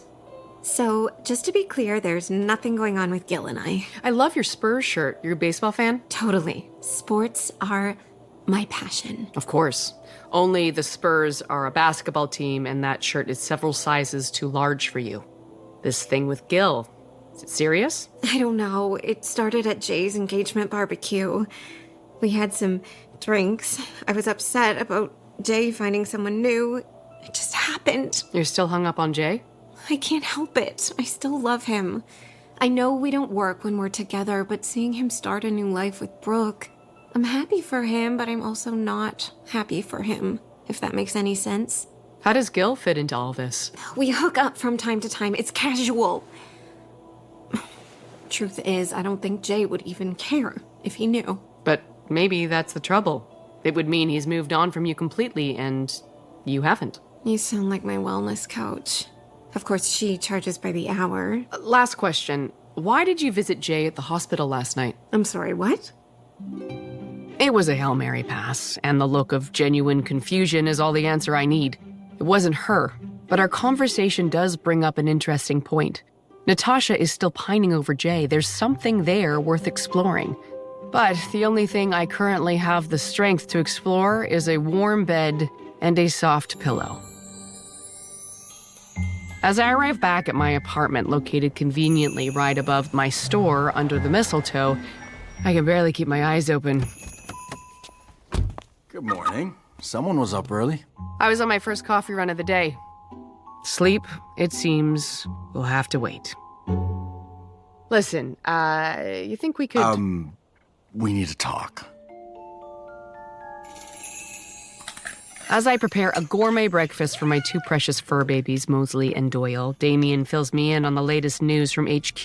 We've intercepted encrypted communications between Obsidian agents, and we think they're here as a part of a new operation. Obsidian Midnight is the name of an international terrorist cell that has caused me no end of grief in my former life, which is why it still has the power to raise the little hairs on the back of my neck.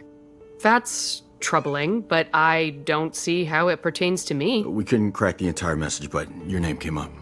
Which name? Grace Barlow. That's good, right? That means my new identity hasn't been compromised. We can't be sure of that. I strongly recommend you go off-grid at least until we have more No, I'm not going anywhere. You understand what's at stake. More than anyone. You really want to help me? Of course. You know I'm on your side here. Always. Then find a solution that allows me to live my life the way I want to live it. The agency owes me that much at least. Fine, if that's your decision. But we need to come up with a game plan we can implement quickly if push comes to shove. Understood. Thank you. I've got your back. We're a team, right? Cutter and Barlow, just like the old days. Cutter and Lane. Even better. Meet me at the diner tomorrow, 18:30. I should have more reliable intel by then.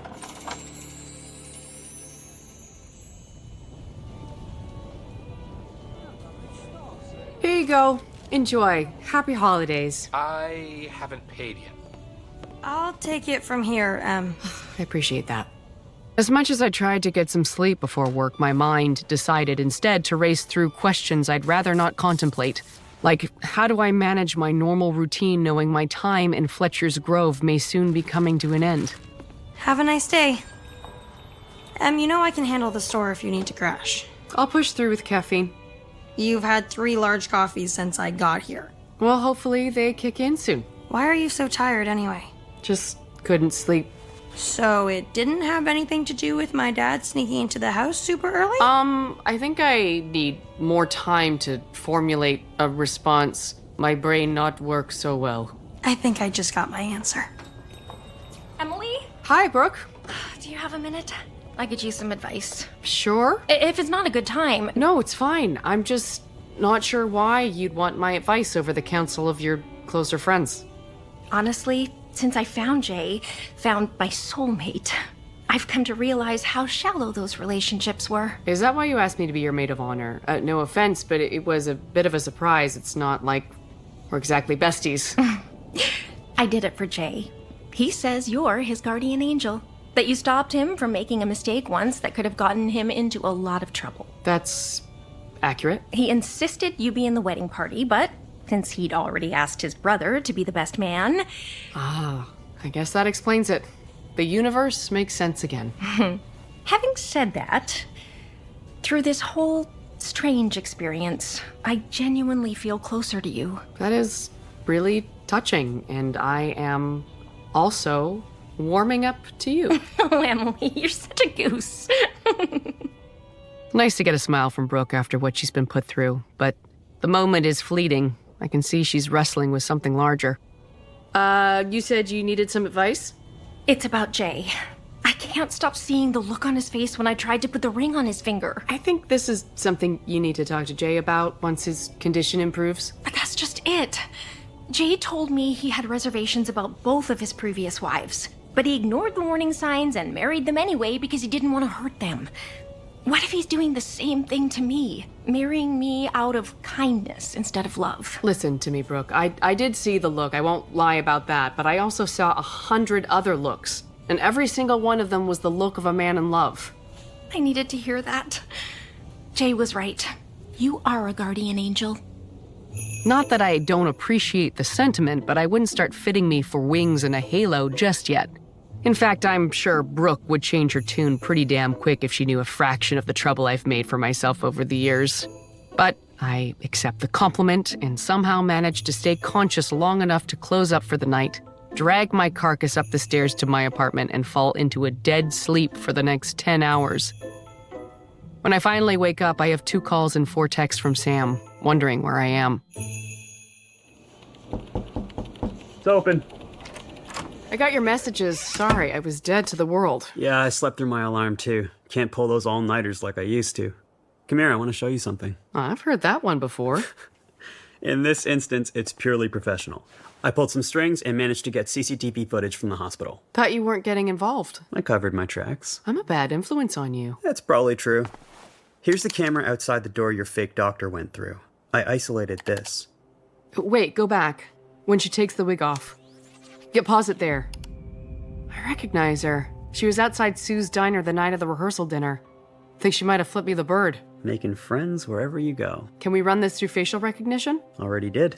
Her name's Alana Cambridge. Toronto address. Alana? Oh, wow. I think we're looking at Jay's ex-wife. I thought that was Natasha. There were 2. You're kidding. Wow, Jay knows how to pick 'em, huh? Makes me wonder what secrets Brooke is hiding. Let's not open that Pandora's box. Now that I have a name, finding a location is a breeze. Alana Cambridge is booked for a 4-night stay, recently extended for 2 extra nights, at the White Rock Casino Resort. I need to figure out what her game is. Why she's even here, considering she sent her regrets in response to the wedding invite. I've come up with a plan, but it requires the help of someone who I promise you will be less than thrilled to see me.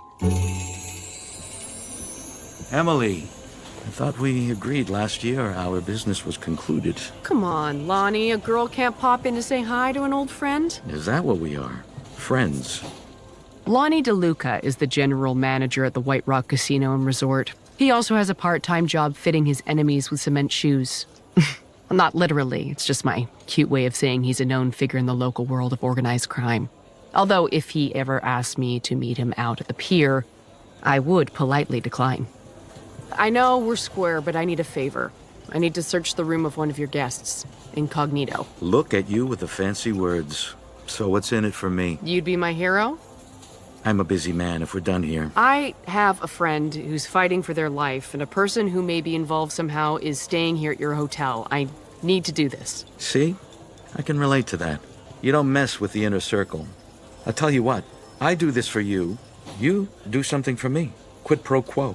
Hey, look at that. Huh? I know some fancy words, too. I won't hurt anyone for you. Relax. I'm not looking for an enforcer. Just a favor that I can call in when and if I need it.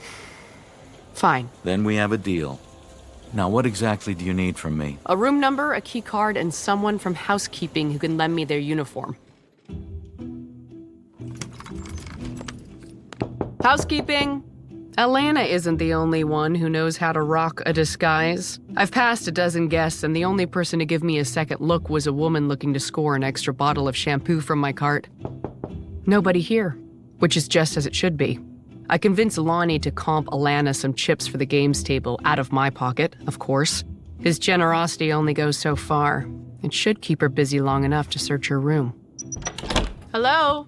Housekeeping? It's a junior suite with a breathtaking view of the mountains. So Alana is clearly not hurting financially. Looks like she's traveling light.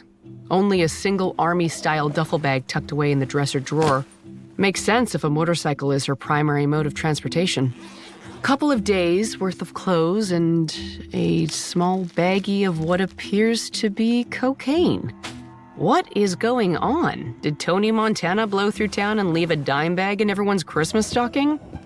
The only other thing of interest I find is the wedding invitation that sits on the night table next to the king-size bed. As I move the invitation, I notice something scrawled in pen on the envelope beneath it. It's the address of the hospital, and next to that is Jay's room number. A closer look reveals there's another number there as well, a phone number. Red pen on red envelope makes it almost invisible, but by holding it at an angle near the light, I can read the indents made by the pen. I punch the numbers directly into my phone. If you're looking for Oscar, you found him. Leave a number, I'll hit you back when I can. Interesting.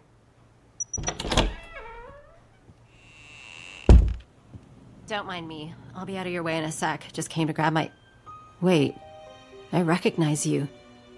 With the jig, as they say, very much up, I slip the red envelope into my uniform pocket to free up my hands in case this confrontation comes to blows. You don't work for the hotel. And you're not a doctor. I'm calling security. You really want to do that with a baggie full of nose candy, Alana? Yeah, that's right.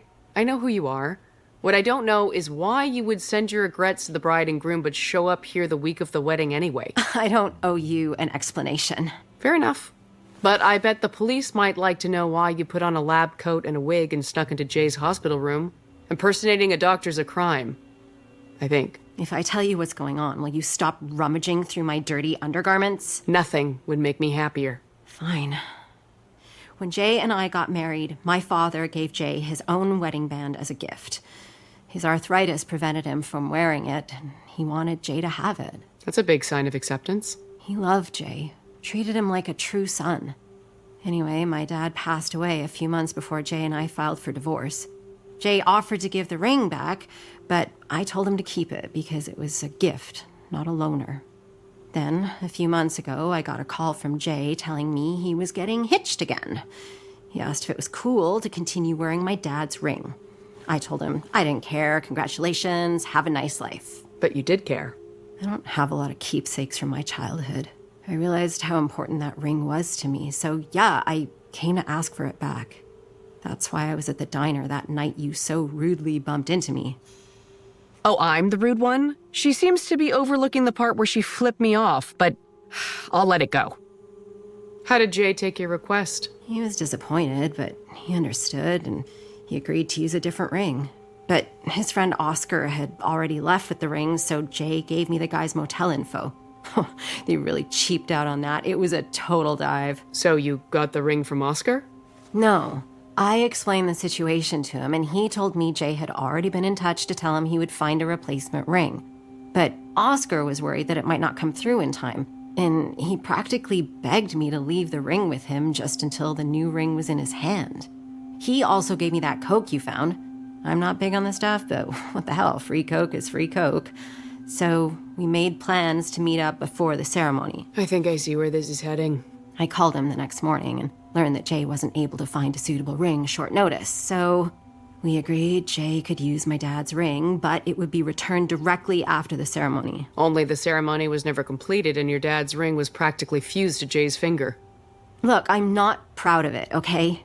But I wasn't sure if Jay was gonna make it, and I'll be damned if I was letting him be buried with my dad's ring on his finger. So yeah, when Nurse Ratched denied me entry, I found another way to get to Jay. But the ring wasn't on his finger. Brooke put it somewhere safe.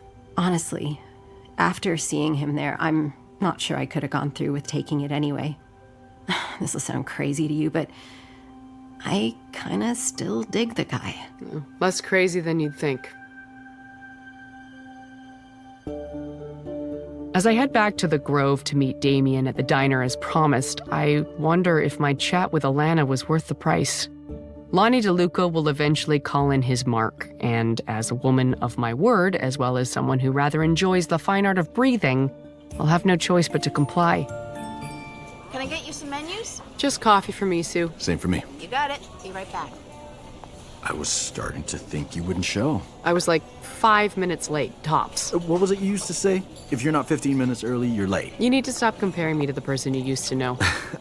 You're right. I've been so focused on our history that I haven't taken the time to get to know the new you. Hi, I'm Damien. Emily Lane. Nice to meet you. So, Emily Lane, tell me what you've been up to the past few years.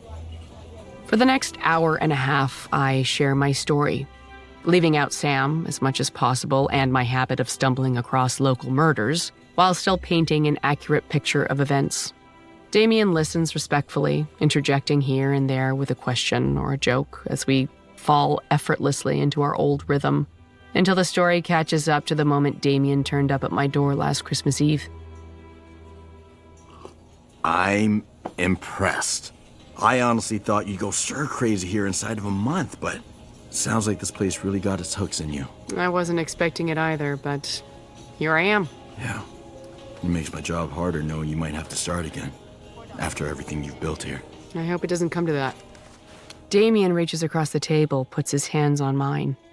For some reason, maybe because he looked so vulnerable in the moment, or maybe out of respect for what we shared in the past, I don't pull away.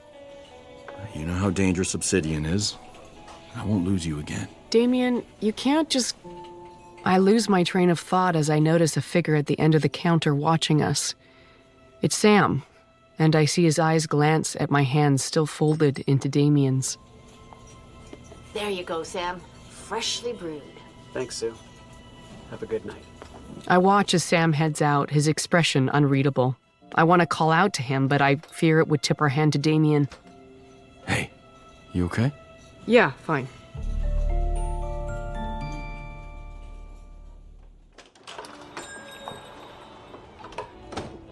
Hey, sorry I'm late. No worries. Everything okay? Yeah, just had to deal with the angry grizzly bear who broke into our house wearing my dad's clothes.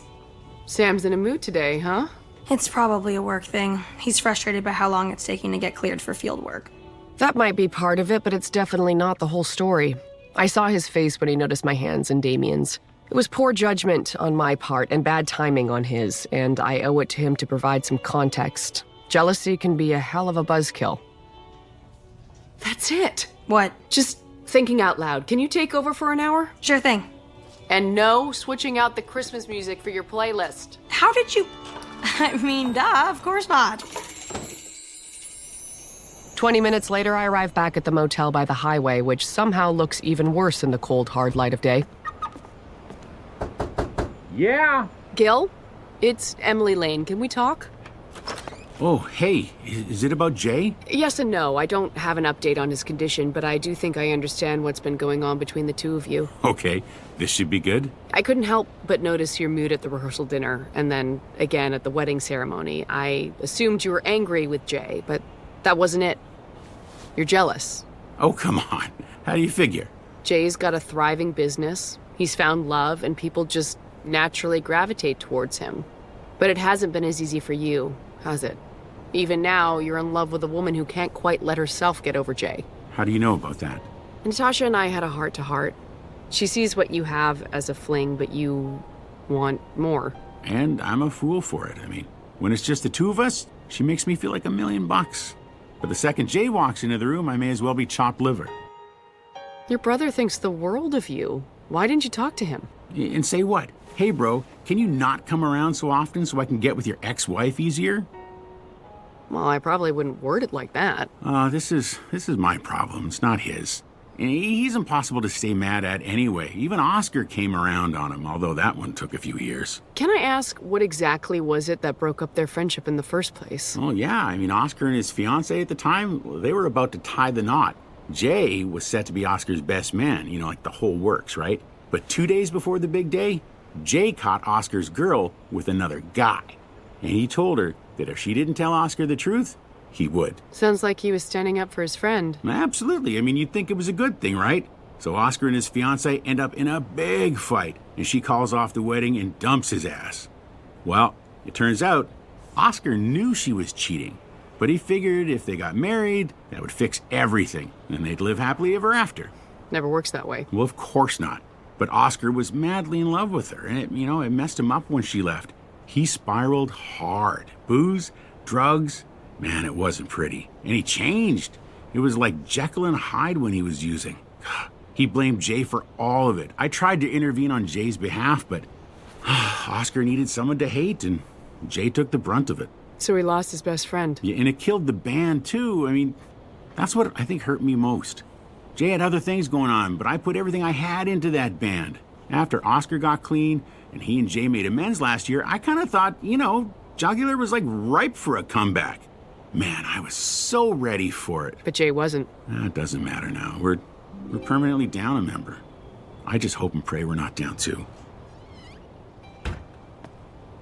As I head back to my car, the words on the note I found in Oscar's rental vehicle run through my head. Now we're even. Oscar's misplaced anger at Jay resulted in the band breaking up originally. Is it possible Jay turned down Oscar's offer to get the band back together as vindication for the earlier slight? And the note was his way of driving that sentiment home? I wouldn't have thought Jay capable of a petty grudge, but I've been wrong about people before. I get a text from Sam asking me to meet at our regular place, and I'm only too happy to comply.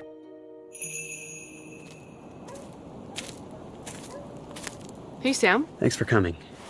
Sam doesn't move in for a kiss, and the glaring absence of his affection both hurts and annoys me.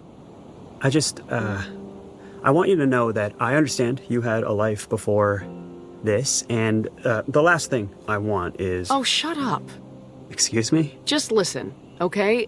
Yes, for a short time, Damien and I were romantically involved back in the day, and as I told you, that is a thing of the past. What you saw at the diner was me being sympathetic to an old friend and former colleague, okay? That's it. So, you're not... No.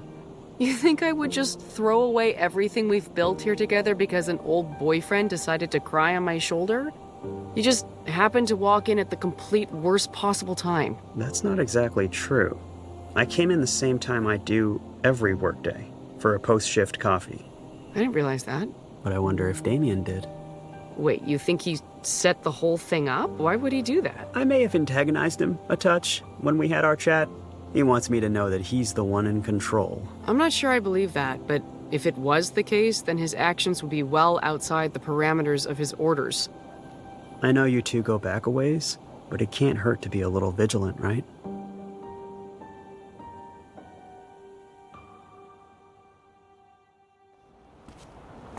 As I head back home, a car pulls alongside me, and I see Brooke waving from the driver's seat. Hey, stranger, where you heading? Home. Hop in. I'll drop you off on my way to the hospital. Oh, come on, it's cold out. Don't be a hero. How can I say no? Since I have you here, there's something I've been meaning to ask. Shoot. Any idea why Jay would turn down a proposal from Oscar and Gil to get the band back together? I told him he should. But I've always had a thing for musicians. You have? Absolutely. Didn't I tell you that my ex-husband was a cellist for a touring symphony orchestra? You did not. Anyway, Jay wouldn't hear of it. He's convinced that saying yes to everyone who asks things of him is what led to many of his relationship problems. He doesn't want that to happen with me. So there was no animosity involved in his decision at all? Not that I'm aware of. But Jay did also mention that he hasn't picked up his guitar in years, and he's pretty sure the band was never as good as they thought they were. Brooke is just confirming what I already suspected. Jay can't be the one who gave Oscar the now we're even note. He's just not the vindictive type, at least not when it comes to the people he loves. Hi, boys. Mama's home. As I take off my coat, I notice that the envelope from Alana's wedding invitation is poking out from the pocket. I forgot I'd taken it with me. I examine the handwritten notes on the envelope more closely in the light of my ridiculously bright tree, and for the first time, I realize that the hospital address and Oscar's phone number were written by two different people. On a whim, I check them both against the note I found in Oscar's car, and I see that one of them is indeed a match. Hey, Brooke, is everything okay? Jay's awake. Brooke arranged to have Jay's close friends and family at his bedside, and that's where I find myself not more than an hour after the call came in. I'm in good company alongside Gil, Natasha, and Brooke. Sam was also invited. He said he had an issue to deal with at the station, but he'd get here as soon as he could. I can't believe Oscar's gone. We were just making up for lost time. Right now, let's just try and focus on your own recovery, okay, sweetie? How do you feel? Oh, like a Christmas turkey, the way my mom makes them, overcooked. That I can vouch for. I was never happier to be vegan than Christmas dinner with Jay's family. You're lucky to be alive, Jay. I don't feel so lucky. Gil, I bought you a new amplifier for Christmas. I'm now regretting not giving it to you early. Oh, I am so sorry, bro. It was old, but, I never had any trouble with it that a Swift boot couldn't fix. Don't blame yourself, Gil. It wasn't an accident. Any more than all the little disasters that happened were accidents. What? Jeez. What do you mean? What did I miss? Jay, good to see you sitting up. You look great. Wow, you're a bad liar. I was just explaining what you told me, Sam, about what's been going on. I didn't have time to fill Sam in on my theory, so I really hope he picks up what I'm putting down here and plays along. Oh, yeah, right. what I told you. You may as well keep going since you've already started. Great, but you figured it out, so jump in. If I forget anything. I will do that, yes. Not exactly seamless, but it'll do. Jay, would you mind taking a look at this picture? Do you recognize the writing on this note? What note? It was in Oscar's rental car, the one he traded Natasha for the night before the wedding. I've never seen that note before. I'm not surprised. I don't think anyone saw it because the person who wrote this note is Oscar. It's true. That's definitely his handwriting, but what's it all about? Now we're even? I'm sorry, Jay, but this note was meant for you. I don't understand. Rather than accept his own role in his failed marriage, Oscar instead put the blame squarely on Jay's shoulders. And even though they eventually buried the hatchet after Jay invited Oscar to be his best man, it must have triggered those misguided feelings of betrayal, and Oscar seized on the opportunity to get his payback. That can't be right. I don't believe he would do that to me. I think it was all a little too much for Oscar to handle. Are you saying that Oscar tried to murder Jay? Not exactly. I think he was trying to ruin the wedding. First with a series of small problems like the invitations being sent to exes and the change in accommodations for guests. But when those didn't work, things got gradually more serious. The flooded venue, the vandalism at the steakhouse. Yeah, you probably intended to send that note once you'd had enough and canceled the wedding. We talked about doing that. We came close a few times. But you didn't, and so the sabotage continued. And then something changed. I found the note crumpled up, tossed in the trunk of his rental. I think he was conflicted about what he was doing and had decided to stop. But what was it you told me, Gil? He was like Jekyll and Hyde when he was using? Wait, what are you saying? The tox report showed that Oscar had started using drugs again. Whatever demons he was wrestling won the battle. And the night before the wedding, Oscar still had a few cards to play. First, he purposely gave Brooke the wrong ring to put on Jay's finger. I'm sorry, what? Jay had found another ring to use so that he could give Alana, his second wife, back her father's ring, but Oscar left that ring in his travel bag and used Alana's ring in the ceremony to throw Jay off his game. Yeah, it freaked me out. So that's why you looked so panicked? It wasn't because you were having second thoughts? Are you kidding? You're the best thing that ever happened to me. Oh, Jay.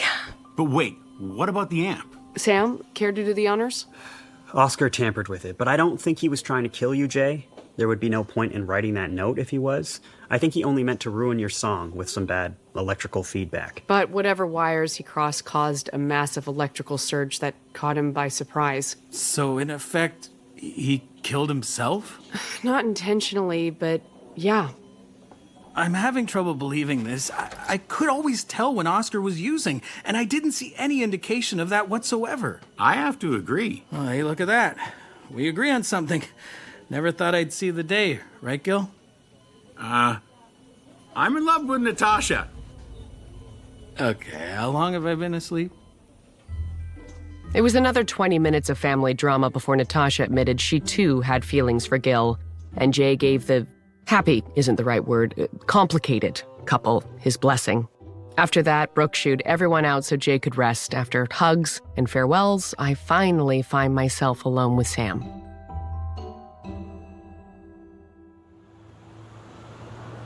That was quite an evening. Thanks for playing along.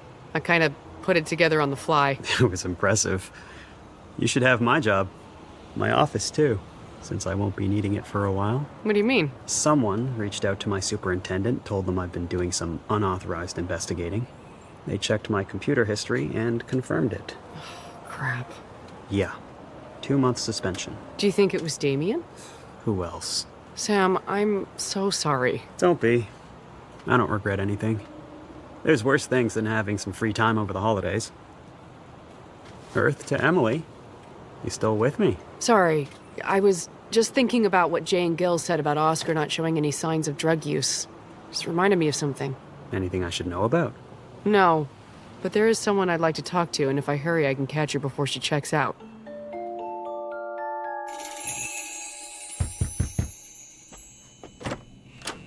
You again? You lied to me, Alana. What are you talking about? The coke I found in your bag. You told me Oscar gave it to you when you visited his motel room, but that wasn't true, was it? I don't have time for this.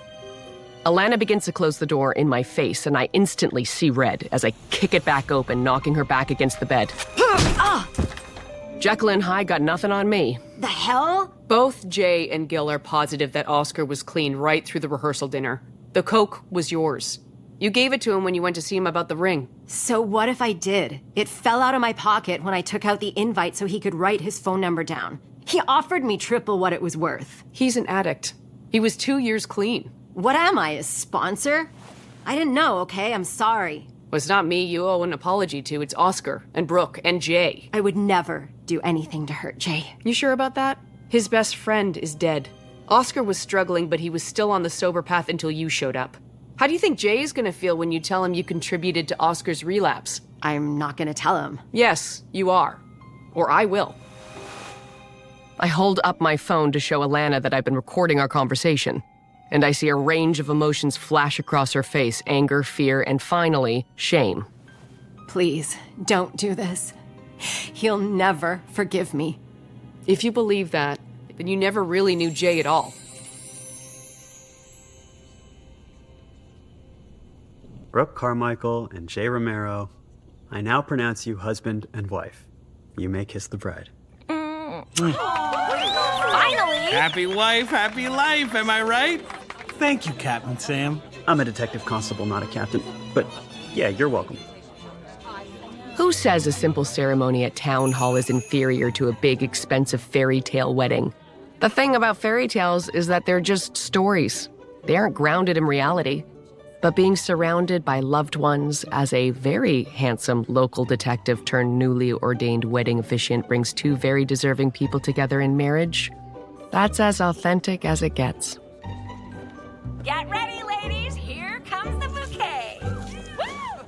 Got him! Yes! Guess I'm next, huh? Don't even think about it. Sam, she's messing with you. I know. My nerves are just frazzled. How did I do up there? You were almost as smooth as you look in that suit. You look amazing, too. But careful, we're in public. I know, but you're worth the risk. Damien's continued presence here is creating some challenges, there's no doubt about that. But it's the start of the holiday season, and I refuse to let anything or anyone mess with my Mary. So tonight, I'm going to drink some good wine and laugh and dance and enjoy the company of friends. Everything else will keep just fine until tomorrow.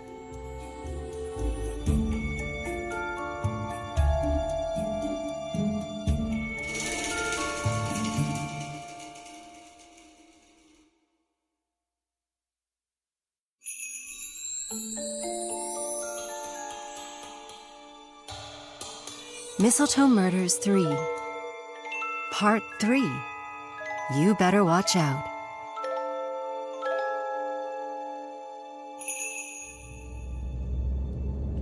I appreciate the ride to the airport, Damien. I'm still not crazy about you going off to Vancouver like this, even just for a few days.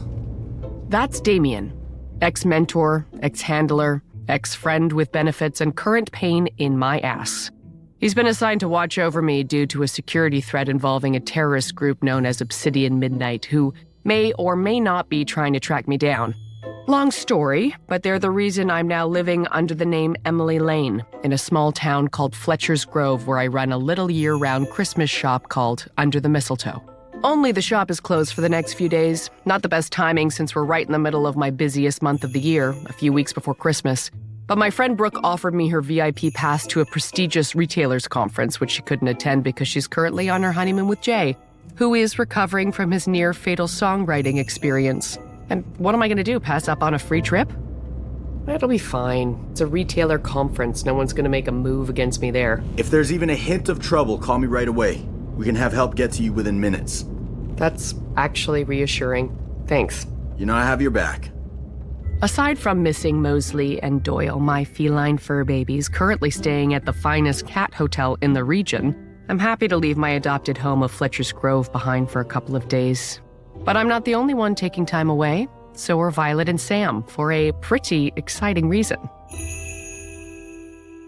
4 days ago, I was restocking shelves and recovering from the whirlwind of Brooke and Jay's wedding when Violet blew in like she was walking on rainbows. Emily, you are not gonna believe what just landed in my inbox. Taylor tickets? Even better. Remember how I've been on the wait list for the criminology program at Middlebridge? For those not in the know, Middlebridge is a prestigious college on the West Coast. Their criminology program is ranked as one of the best in the world and is notoriously competitive. I'd pretty much given up because the wait list is massive, but I just received an email from the department saying a spot has just opened up unexpectedly. Violet, that's great. Hold on. I'm not in yet. They're inviting 5 candidates, including yours truly, to the campus for a 3-day interview process. 3 days of interviews? Sounds pretty grueling. And totally worth it. I'd do just about anything to get accepted into Middlebridge. Well, they would be lucky to have you, Vi. When are you leaving? Thursday. Dad is going to be my chaperone. And you should come along, Emily. Keep Dad company. You think he'll get lonely, do you? Well, I'm going to be so busy on campus, it would leave you two a lot of alone time.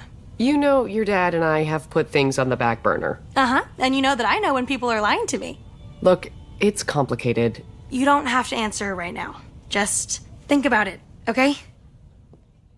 So, after disembarking from my 5-hour flight and hopping directly into a rental car, I'm now finally walking through the hotel lobby, heading straight to the room.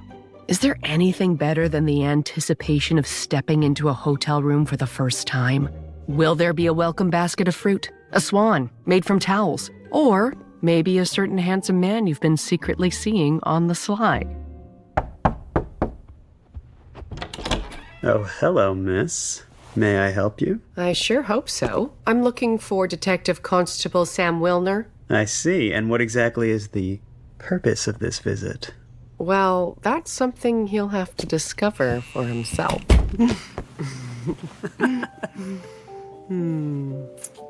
Full disclosure, there is a retailer convention in Vancouver, a short 90-minute drive from here. That much was true, but it was only my cover, so Damien wouldn't suspect that I'm spending a few days sequestered in a hotel room with Sam. Pretty sneaky, right? Sometimes I impress myself. I'm sorry to keep you waiting, Sam. I had to swing by the conference center first to check in.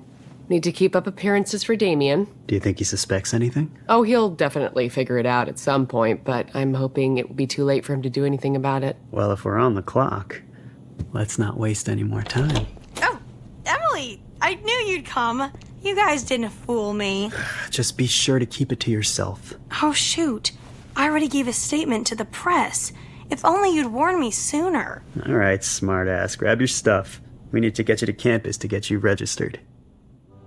I would have been more than happy to settle into the room, maybe test out the jets and the jacuzzi. But Violet invited me along, and I'm curious to see this campus that Violet has put on such a high pedestal. First impressions? I have to say I get the hype. Cobblestone paths lead to impressive brownstone structures under a canopy of towering trees. It's a little like Hogwarts without all the wizards and goblins and such. Isn't it stunning? For the price, it better be. Where's the dorm you're bunking in? I think it's this way. Looks like something's going on over there. Yeah, that's not just campus security. Looks like local police and paramedics as well. Oh no. Why do I have a bad feeling about this? Just hang back a sec, okay? I'll go check it out. Violet and I watch as Sam approaches a police officer and flashes his credentials. The officer looks unimpressed and gestures for Sam to stand back with the rest of the gathering crowd. But Sam, never one to back down, turns his attention to a young, fresh-faced campus security guard who looks a little overwhelmed. Excuse me, I'm Detective Constable Sam Wilner, and you are? Reese Romanoff, campus security. How can I help you, Detective? Do you mind filling me in on what happened here? A student fell to his death from the roof of this old medical building. I overheard an officer saying there's no obvious evidence of foul play. They think he was probably exploring the building and got too close to the edge and fell. Exploring the building? It's common. There's still all kinds of old equipment and stuff inside. Students are always sneaking in. We try to police it, but there's only so much we can do. They already took the body? Yeah, the ambulance left with him about 10 minutes ago. While Sam is busy talking to campus security, I notice Violet drifting closer, her curiosity getting the best of her as she tries to move into earshot. But she inadvertently steps in the path of a man in a tweed suit and glasses as he races through the quad. Vi, look out, you're... Oh, I'm so sorry. I didn't see you. Well, that much is obvious. Let me help with your papers. No, I got it. Thank you. Tell me, are you a student here? Not yet, but if things go well for me, I will be in the fall. Well, I hope you'll pay more attention during lectures than you do while walking. Excuse me, you've made me late for an appointment. Nice to meet you too, jerk. Once Sam has finished grilling the poor security guy, we continue on our way over to the dorm, a charming 4-story brick building with arched windows. This is it. Do you want to help check me in, Dad? Sure.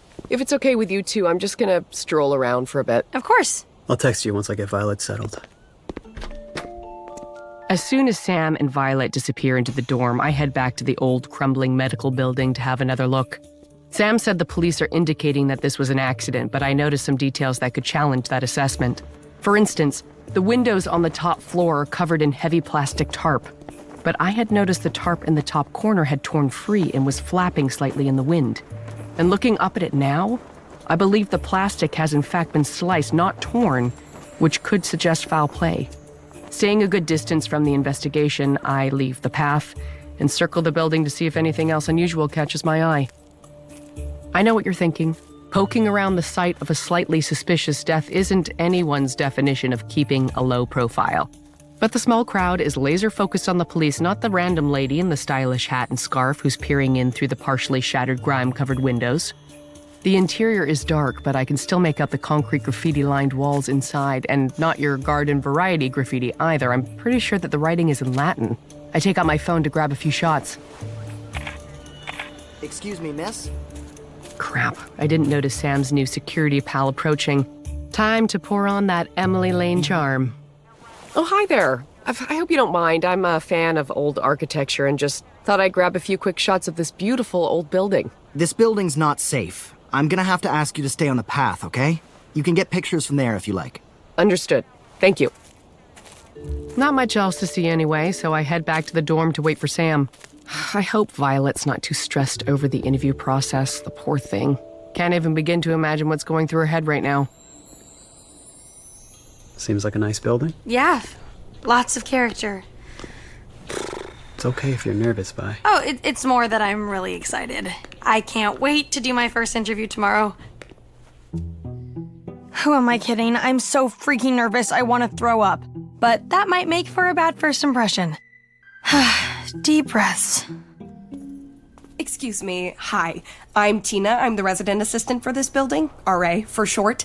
You're either Violet Wilner or in the wrong building. I am indeed Violet. This is my dad. Sam Wilner. Nice to meet you. This place is amazing. Coming to Middlebridge has been like my dream since junior high. No, too much information, and I sound desperate. Pull it back. Of course, I have a number of other options, but Middlebridge is right near the top. Top 3. Maybe top 5. No, it's definitely in the top 3. Oh my god, why am I still talking? Okay, that's great information. Shall we do the tour? Yes, let's do that. Sorry, Dad. Only students from here. Oh, right. Of course. Give me a call after, okay, Vi? Sure. Go have fun. I'll be fine. Right this way. This is the common area. Students from all the floors come down here to hang. It's busy most nights, but a lot of the students have left for the holidays. The couches are beat up and the carpet is patchy and torn, but there's a fridge and a shelf of old board games and a cozy vibe. I can see myself hanging out here with my dorm mates, swapping notes, late night study sessions, or maybe even doing something other than homework. My god, even in my imagination, I'm a nerd. Violet, I want to introduce you to 2 of your fellow waitlisters, Hope Addison and Stuart Buckley. Hi, Violet. Great. Another one. Oh, well, nice to meet you both. You too. I know we're all competing for the same spot, but I really wish you the best of luck.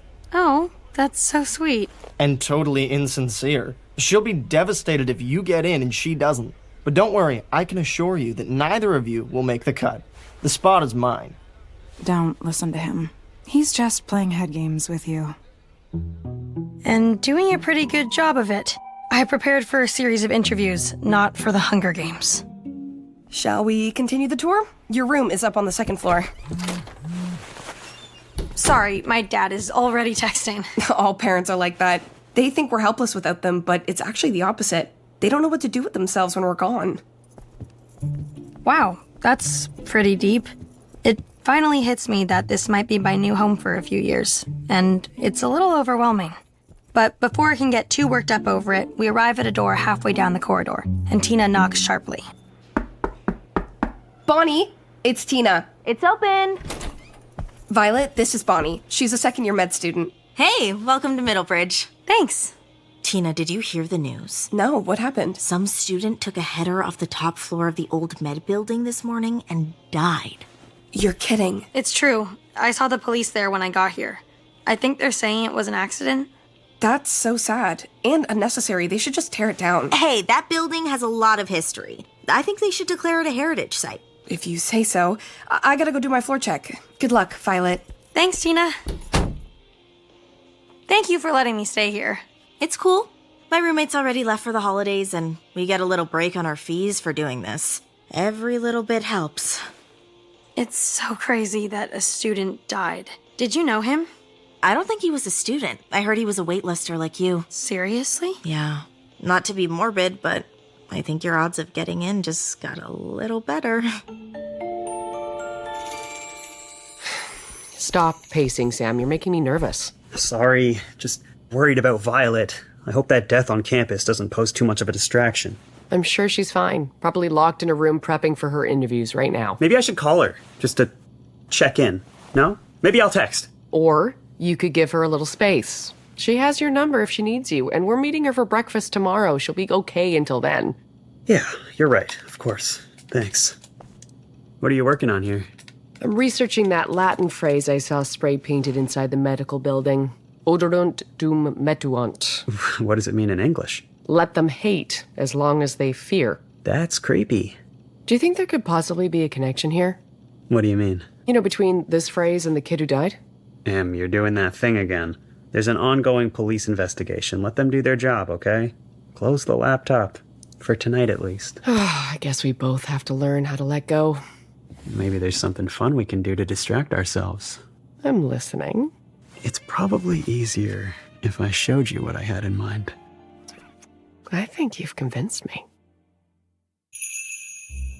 Okay, I know I should be in my room prepping for my first interview, but I was getting antsy and needed to get out for a little evening walk. What I didn't expect was to find myself right back at the building where the guy fell to his death. I wonder if my dad knows yet that he was a waitlister like me. Probably not, or he'd be calling me every 5 minutes to check in.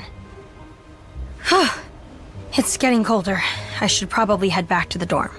But as I'm about to leave, I hear nearby footsteps.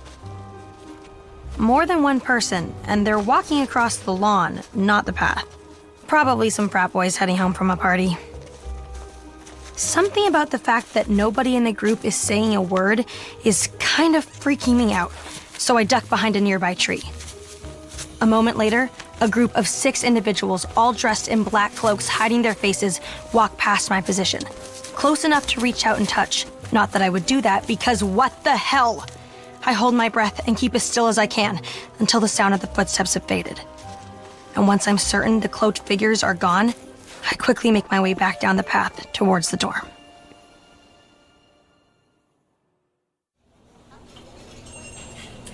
After a restless sleep, partially due to the anxiety of my upcoming interview, and partially because of the nightmare fuel that was the crazy death cult I crossed paths with last night, I meet up with Dad and Emily at a busy breakfast place just off campus.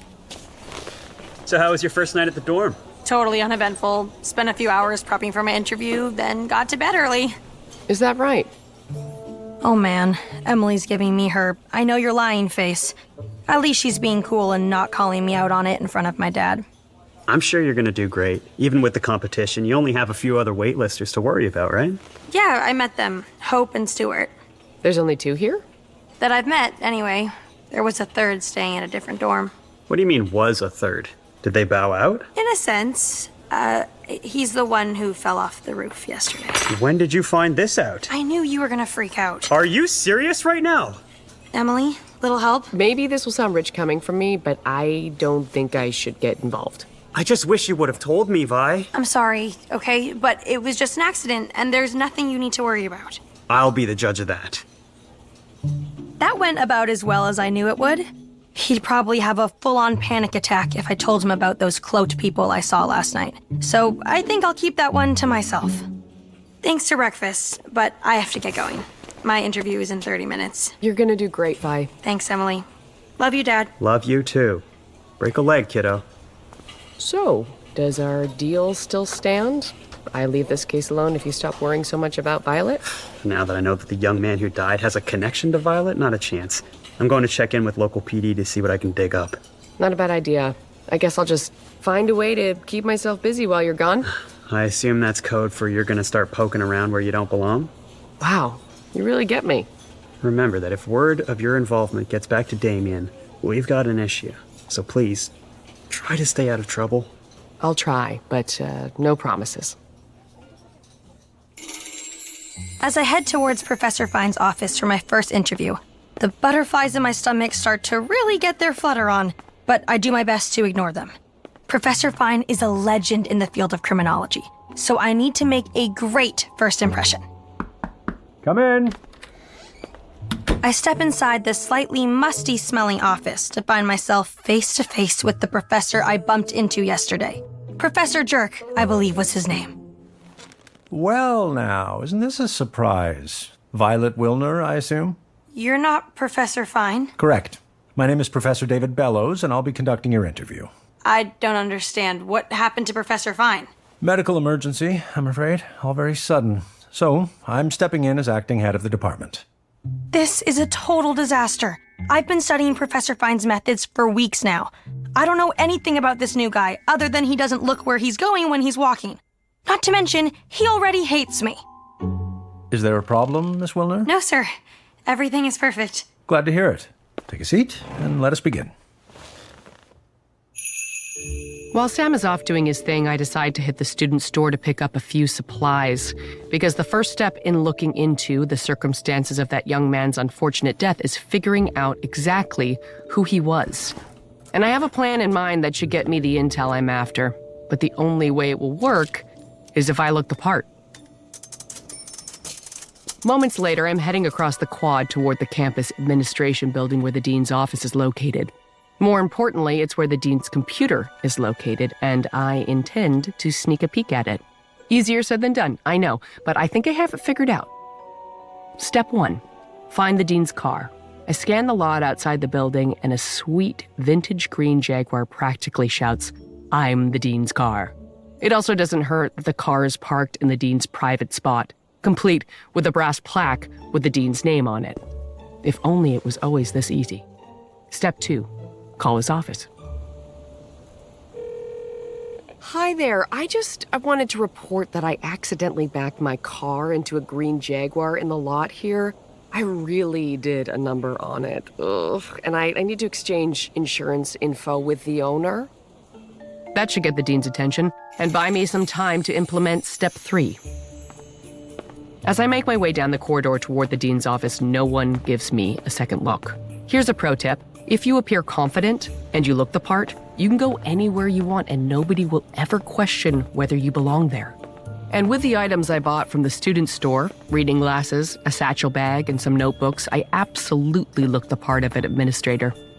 I arrive at the heavy oak door to the dean's office, left slightly ajar thanks to what I have to imagine was a mad rush for the parking lot.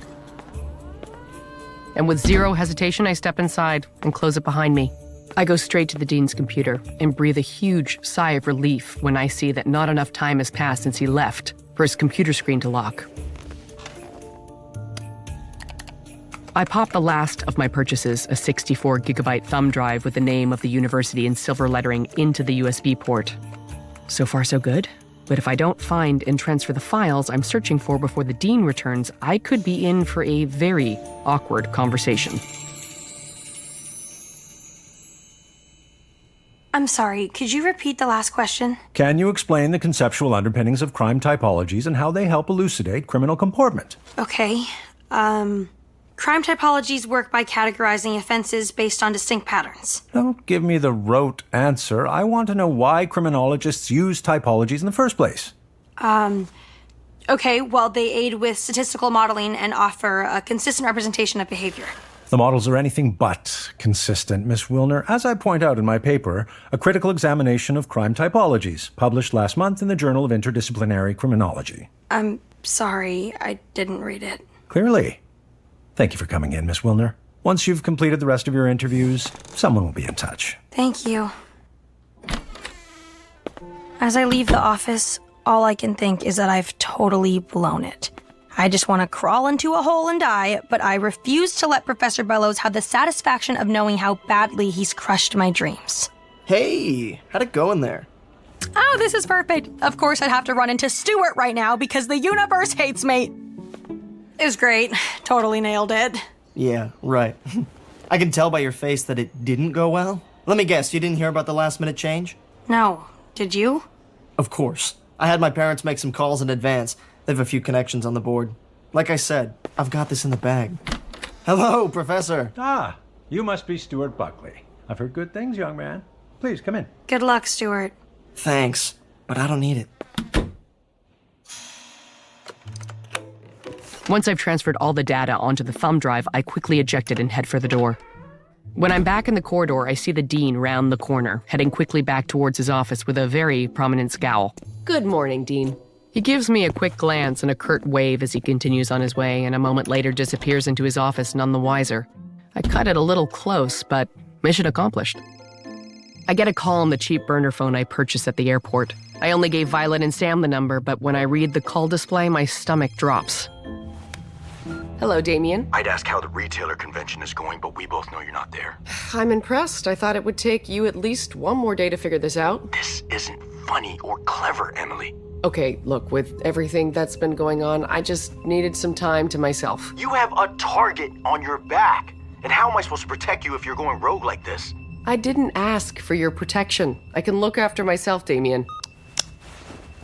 As I hang up the phone, a little voice at the back of my mind is telling me to be careful. As close as Damien and I have been in the past, I don't want to be on his bad side. I'm sure the interview wasn't as bad as you're making it out to be. You're right, Tina. It was worse. Dramatic much? I'll give Tina and Bonnie credit. As I sit in Bonnie's room, they're doing their best to spin my interview with Bellows into anything other than the unmitigated disaster it clearly was. I appreciate you both trying to cheer me up, but I totally blew it. I should just pack it in and go. Hey, you can't throw in the towel yet. You still have 2 more interviews to turn it around. That's right. You just have to show them your Middlebridge material. Because you are. Know what this situation calls for? What? An extra large double cheese pizza at Tony's. I promise you, after a few bites, you'll be ready to take on the world. You know what? Why not? How about you, Tina? You in? I do love a Tony slice, but I can't. I already have plans. Just remember the rules. No bringing guys back here after curfew. We're going for pizza, not to a meat market. It's happened before, and I'd hate to have to write you up. We'll be good, Mom. We promise.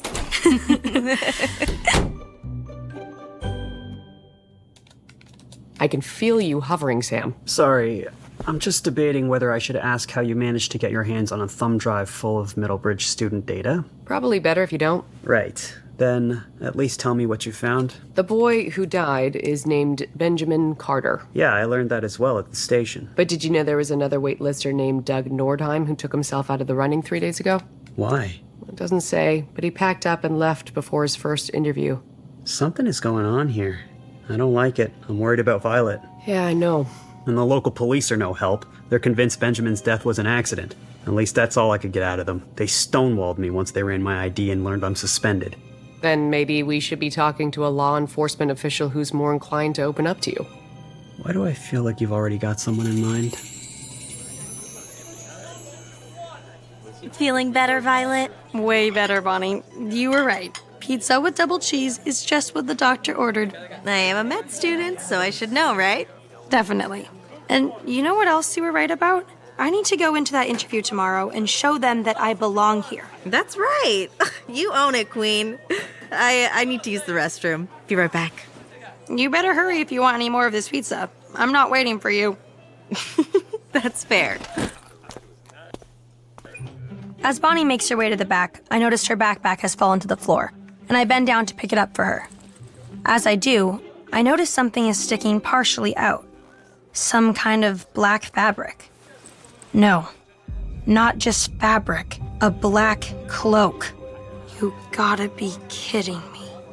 Was Bonnie among the group that I saw in the quad last night? And if so, what exactly were they up to? I quickly shove it back in the bag and get to my seat before Bonnie returns. I don't want her to know I know. Just gotta play it cool. Hey, did I miss anything? Nothing at all. Another slice? It took a little arm twisting to convince Sam that campus security might be more receptive to a currently benched police detective than the local cops were, and eventually he came around to my reasoning. So now we find ourselves in the main security office near the university gates. And the young security guy, who was so eager to talk to Sam yesterday, is just as excited to do the same tonight. I suspect he wants to one day be a police officer himself and sees Sam as a mentor figure. I appreciate you taking the time to speak with us, Reese. Happy to team up on this, Detective. Well, I don't know if I would call it a team. Sam. The more heads, the better. That's what I always say. To be honest, this is kind of a big deal around here. We've only had 2 other deaths on campus in the 3 years I've been here, and both of those were alcohol and drug related. Are you saying this one wasn't? Apparently there was no indication of that. I assume they won't know for sure until they do the test. Talk screen. Yeah, exactly. Is there anything else you know about Benjamin, not just his death, but about his time here on campus? I never spoke to him or anything. This is a huge campus, but I do know he made at least one acquaintance. I saw him walking with one of the RAs, Tina. I met her. That's the dorm my daughter Violet is staying in. Tina is great. Very rule-oriented. I like that about her. Ben was staying in the same dorm? That's what I assumed, but I checked the paperwork, and he was actually staying in the North Dorm, all the way across campus. Are you sure it was Ben she was with? You said there's a lot of students. No, it was him. I took notice because they were arguing. Tina looked pissed off. I was gonna make sure all was well, but a call came in and I had to book it over to the pub to break up a fight. Why do Christmas parties always seem to end in violence? Did you mention this to the police? I tried to. They kind of brushed me off. Cops around here don't mix well with us. They call us the Flashlight Patrol. Well, I think you're doing some fine work here, Reese. Sam? Oh, yeah, absolutely. Keep it up. You have real potential. Wow. Thank you, sir. That means so much to me. If there's anything else I can do, just holler. Will do. Good night. Looks like you got yourself a little fanboy. You were right. This was a good idea. I didn't catch that first part. You were right. Oh, music to my ears. So, with Reese's intel in mind, what's your impression of Tina? I didn't notice anything off, but I only talked to her briefly. A bit odd she'd be arguing with a prospective student who's not under her authority. I agree, but I can't just ask Tina about it. Not in an official capacity, anyway. Violet's been here a day already. Maybe she can give us some insight? After Bonnie insisted on paying for dinner, we head back across campus towards the dorm. Even though I have about a million questions about that cloak in her bag, I force myself not to ask them. Thanks again for dinner. It was just what I needed. My pleasure. Now you need to refocus and get ready for the rest of your interviews. I really want you to get into Middlebridge. Me too. Listen, I gotta go this way. I'm meeting up with my study group. You're okay getting back to the dorm from here, right? Yeah, no problem. I've already got my bearings. Spoken like a true Middlebridger. See you later tonight. I start to walk towards the dorm, but it's just for show. I give Bonnie a 30-second head start, and then I circle back to follow her, staying just far enough behind her that she won't hear my footsteps. Along the way, I catch 2 voices in hushed conversation. I can't make out what they're saying, but I do recognize both. It's Professor Bellows and my fellow waitlister Hope, and they don't appear to be having a friendly chat. I consider letting Bonnie go and changing gears to listen in on this conversation instead, but I have to know what that cloak is all about. So I leave Bellows and Hope to their argument, making a mental note to ask Hope about it later, and continue across the quad. Less than 5 minutes later, I realize where Bonnie is headed. The old medical building. The site where that poor guy died. Bonnie heads around the corner of the building, and as I move to follow, I realize she's vanished. Great, now I'm basically out here alone. I keep close to the side of the building, looking for whatever entrance Bonnie must have slipped through. There, a busted first-floor window with a crate pushed up against the wall. Every fiber of my being is telling me, walk away, dummy. Go back to the dorm and focus on the reason you're here. But I guess my fibers didn't make a strong enough case because I'm already standing on the crate with one leg through the opening. Crap. placed my coat on a shard of glass. Hopefully I didn't break skin underneath, but I'm too